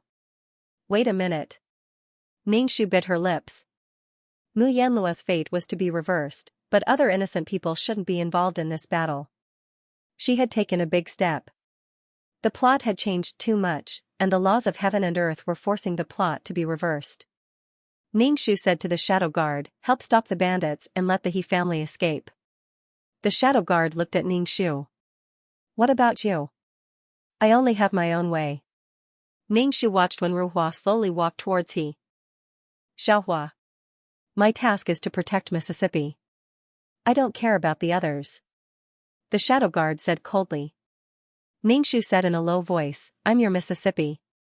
You have to listen to me. Okay. Ningxu took a deep breath and rushed into the yard, shouting, Wenruo, stop. Wenruo, who was wrestling with He Dahua, was stunned for a moment. Then, she said coldly, by Xianxia, what are you doing here? Do you think I'll be merciful just because you're my cousin? Beautiful, this woman is beautiful. Just nice, just nice. The bandit leader looked at Ningxu and started drooling. Why are you here? Is it dangerous? He Dahua was no longer as sloppy as she usually was. There's no time to explain. Take your sister's father and leave, Ningxu said to He Dahua. What about you? What about you? He Dahua frowned. When Wenruo saw Ningxu and He Dahua flirting with each other, she sneered, none of you can leave today. Wenruo, you're really disgusting, Ningxu spat at Wenruo, then turned to He Dahua and said, go, I can hold them off. You can block, my ass. Before He Dahua could finish speaking, a man in black with a mask on his face appeared and stood beside Ningxu. Beauty, Big Brother Flower will remember your kindness in his heart. One day, I will repay you. He Dahua didn't say anything. She glanced at Wenruo, then carried her sister on her back and pulled her father away. He Dahua was also decisive. She abandoned everything at home and quickly ran to the back of the mountain. Want to run? No one has ever run away from me. The bandit leader shouted to the bandits behind him. The bandits immediately rushed towards He Dahua. The shadow guards took out their swords and blocked them. Their swords flashed, and in a short while, there were several corpses lying on the ground. The bandit leader saw that this person was a tough nut to crack. He shouted to the bandits behind him, "Kill this man and this beauty will be ours. We brothers will share her." When the men saw Ningxu, their eyes lit up with greed. They rushed towards the shadow guard without any regard for their lives. No matter how strong the shadow guard's martial arts were, he couldn't handle so many people. When Ningxu saw that the shadow guard was having a hard time, she lifted her skirt and ran away. She hoped that she could share some of the burden with the shadow guards. Chase after her. This woman is an outstanding beauty. She is the wife of a high official. It is very likely that she will make a fortune. Wen Ruhua tempted the bandit leader.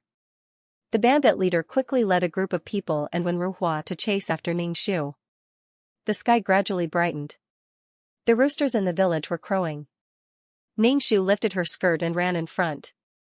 A large group of people followed behind her. Although Ningxu was running with great effort, she didn't run very fast. The people behind her had the mentality of a cat and mouse. They seemed to want to catch Ningxu when she was exhausted and couldn't struggle. Ningxu couldn't run anymore. In front of her was a big river. This was the river that Mu Yanluo jumped into. "Why aren't you running, Bai Qinxiang? Why don't you run?" Wen Ruhua held a sword in her hand. She looked very vicious. Perhaps Wen Ruhua was more suitable to hold a sword than a pen. Wen Ruhua imagined herself to be a great hero who punished corrupt officials. Ningxu turned around and spat at Wen Ruhua. "Wen Ruhua, your hatred of evil is only because you are envious that those high-ranking officials can do whatever they want, but you can't. You want to be like them, but you can't. So you are envious, jealous, and hate them. Nonsense. It's not like that at all." Wen Ruhua refuted. "I'm doing this for the sake of the people. I want them to live a better life. Without these corrupt officials, the people can live a real life." "Bah, Wen Ruhua, you've joined the bandits. Do you know what bandits are? They burn, kill, rob, kill, and take lives. Everywhere they go, there will be whales." Ningxu said disdainfully. "Wen Ruhua, you crave power but can't get it. You're still using the mask of righteousness to wrap yourself up. Don't you have any shame? Later, you'll still rob this village and even kill the villagers. What's the difference between you and those corrupt officials?" Ningxu's heart was on fire. Why hadn't the shadow guards arrived yet? Ningxu glanced at the river. Did she really have to jump in? "I crave power. If I had power, would you, Bai Qinxiang, choose the son of a high official?" Wen Ruhua said indifferently. "When I have power, I'll kill all the corrupt officials in the world." Ningxu replied with 3 words, "Ha ha ha. Boss, let me tell you a secret. This village has a big secret." Wen Ruhua ignored Ningxu and said to the bandit leader. The bandit leader immediately asked, "Oh, what secret?" Wen Ruhua moved closer to the bandit leader's ear and seemed to be saying something. However, the sword in her hand stabbed into the bandit leader's heart. The bandit leader looked at Wen Ruhua in disbelief and his body fell to the ground. "Master, first master." The lackeys all cried out in alarm as they looked at Wen Ruhua in astonishment. Ningxu was also stunned. Looking at the bloody sword in Wen Ruhua's hand, Wen Ruhua's expression was very cold. The gloominess between her eyebrows dissipated. It was as if something had broken out of her body. Wen Ruhua was completely different. It was as if Wen Ruhua was supposed to be like this. Wen Ruhua raised the bloody sword in her hand and shouted loudly, "From today onwards, I'm the boss of this team. From today onwards, I'll lead everyone to live better lives and have more money and beauties. If anyone objects, they'll end up with this corpse." Wen Ruhua kicked the corpse of the boss on the ground. After Wen Ruhua intimidated the bandits, she turned around and looked at Ningxu with her sword in hand. Ningxu extended her hand and said coldly, "Cousin, come here." "I'd be crazy if I went there." Ningxu took a step back. Behind her was the river. There was no way out. Wen Ruhua revealed her white teeth. Ningxu smiled as if she was bewitching her. "Bai Qinxiang, come here. Do you want me to catch you personally? Are you waiting for your guards?" Wen Ruhua said coldly. "I'll catch you when your guards arrive." Wen Ruhua walked over with her sword in hand. Ningxu immediately said, "Don't come over. If you come any closer, I'll jump. I'm really going to jump. With your vanity, you won't bear to die. Wenruhua didn't stop walking. She obviously knew Bai Qinxiang very well. Ningxu looked anxious. She lifted her skirt and shouted at Wenruhua, "Don't come over. I'm really going to jump."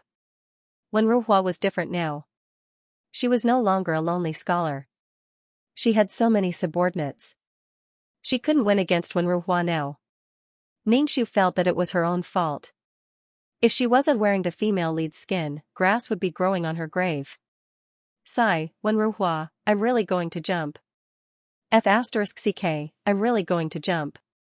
Ningxu lifted her skirt and shouted at Wenruhua. Wenruhua sneered. Her smile was full of sarcasm. Ningxu took a deep breath.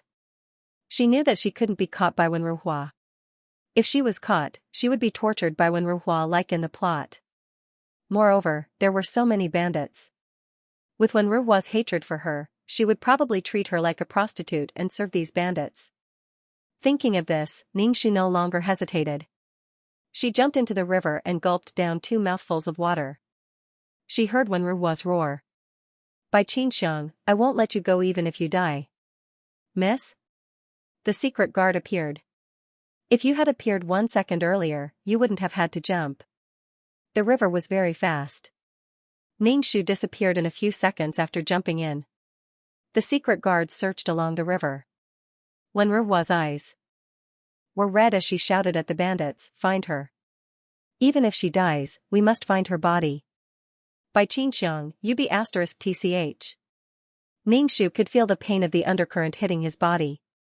He tried his best to dig with his limbs. Thinking about how Mu Yanluo had suffered a miscarriage and jumped into the river, Ningxu felt that he hadn't gone overboard at all. Wenruhua was originally a person with a flawed personality. If she was in the modern world, she would be a terrorist who would affect the stability of society. Now that Wenruhua had become a bandit, she would probably cause chaos wherever she went. Moreover, Wenruhua always used justice to flaunt herself. It was so disgusting. Ningxu dog-paddled for a while and was exhausted. He was hit by the undercurrent in the river and his whole body felt like it was being torn apart. He fainted from the pain. When Ningxu woke up, half of her body was still soaked in water. Fortunately, she was still alive. The problem wasn't she supposed to be at the divine doctor's house? Why did he leave her here and no one cared about her? They were both female leads, but why was there such a big difference? Ningxu moved her body and felt some pain. There were also scratches on her arms, which were caused by the submerged reefs in the river. Ningxu looked around and found a man not far from him. He was dressed in white and seemed to be fishing. Ningxu immediately shouted, "Hero, help!" The man in white turned to look at Ningxu, put away his fishing rod, and left with the bamboo basket. Damn, I've never seen such a heartless person. Ningxu hurriedly got up and wrung the water from his skirt. He lifted his wet skirt and chased after the man. He didn't have the fate of being the female lead and had even contracted her illness. He had to rely on himself for everything. As soon as he approached the man, Ningxu smelled the fragrance of medicine on his body. His hair was tied up with a wooden hairpin, meticulous. His whole body exuded a cold aura. This coldness came from his bones. It was austere and unapproachable. This was one of Mu Yanluo's harem, the divine doctor. In the plot, Mu Yanluo was saved by a villager and sent to the divine doctor's house. The divine doctor basically didn't do anything, but at that time, Mu Yanluo was in a miserable state with scars all over her body. Perhaps the divine doctor wanted to challenge his medical skills, so he treated Mu Yanluo and healed her like a cheat. Moreover, the scars on her body and face disappeared, just like before. It was even more exaggerated than skin removal. However, Ningxu could understand. Mu Yanluo couldn't have been disfigured forever. Without her smooth skin, how could she have attracted so many men to the point that they decided to share her? The divine doctor was the calmest and most restrained man in Mu Yanluo's harem. He was also the coldest man. When he was with Mu Yanluo, the only time they had sex was when the divine doctor was concocting a medicinal powder. The powder changed into an aphrodisiac, and its effects were extraordinarily strong. Don't ask how a divine doctor concocted an aphrodisiac. It was all for the sake of the plot. The divine doctor forced himself on Muyan Luo under the influence of the medicinal powder. Ningxu stared at the divine doctor's back. Damn it, don't you have hands? Can't you do it yourself? The divine doctor was indeed a divine doctor. After they had sex, the divine doctor gave Muyan Luo a pill and said that if she put it down there, she would become a virgin again. In other words, he wouldn't take responsibility. Muyan Luo took the pill and didn't say anything. From then on, the divine doctor never touched Muyan Luo again. He wasn't like other men who would be infatuated with Muyan Luo's body after having sex with her once. But the divine doctor didn't. Even when he shared Muyan Luo with other men, those men would fight for the right to use Muyan Luo. The divine doctor didn't. He would only do his own thing quietly. But Muyan Luo liked the divine doctor. He couldn't understand why the divine doctor wanted to join the harem. He didn't feel that he was after Muyan Luo. He didn't fight for her favor, nor was he infatuated with Muyan Luo's body. The divine doctor turned around and looked at Ningxu. He said coldly, "Why are you following me?" The divine doctor's voice was so cold that it made one's heart tighten. Ningxu squeezed out 2 drops of cat urine and stammered, "This little girl was alone and had no family. I felt that there was no meaning in living, so I decided to jump into the river. If I live, it means that the heavens want me to live. If I die, it means that I'm fated to die. Now that I'm still alive, it means that the heavens want me to live. I must stay strong and live on." Ningxu clenched her fists and said passionately. The divine doctor looked at Ningxu as if he was looking at a crazy person and ignored her. Ningxu continued, "Hero, we can be considered to be fated. The first person I saw when I woke up was you. Since we are so fated, let's be good friends." The divine doctor still ignored Ningxu. Ningxu continued, "Divine doctor, I want to be your disciple. I want to know how to cure the aphrodisiac." End of chapter 173. Don't forget to subscribe, like, and share the video to support the channel.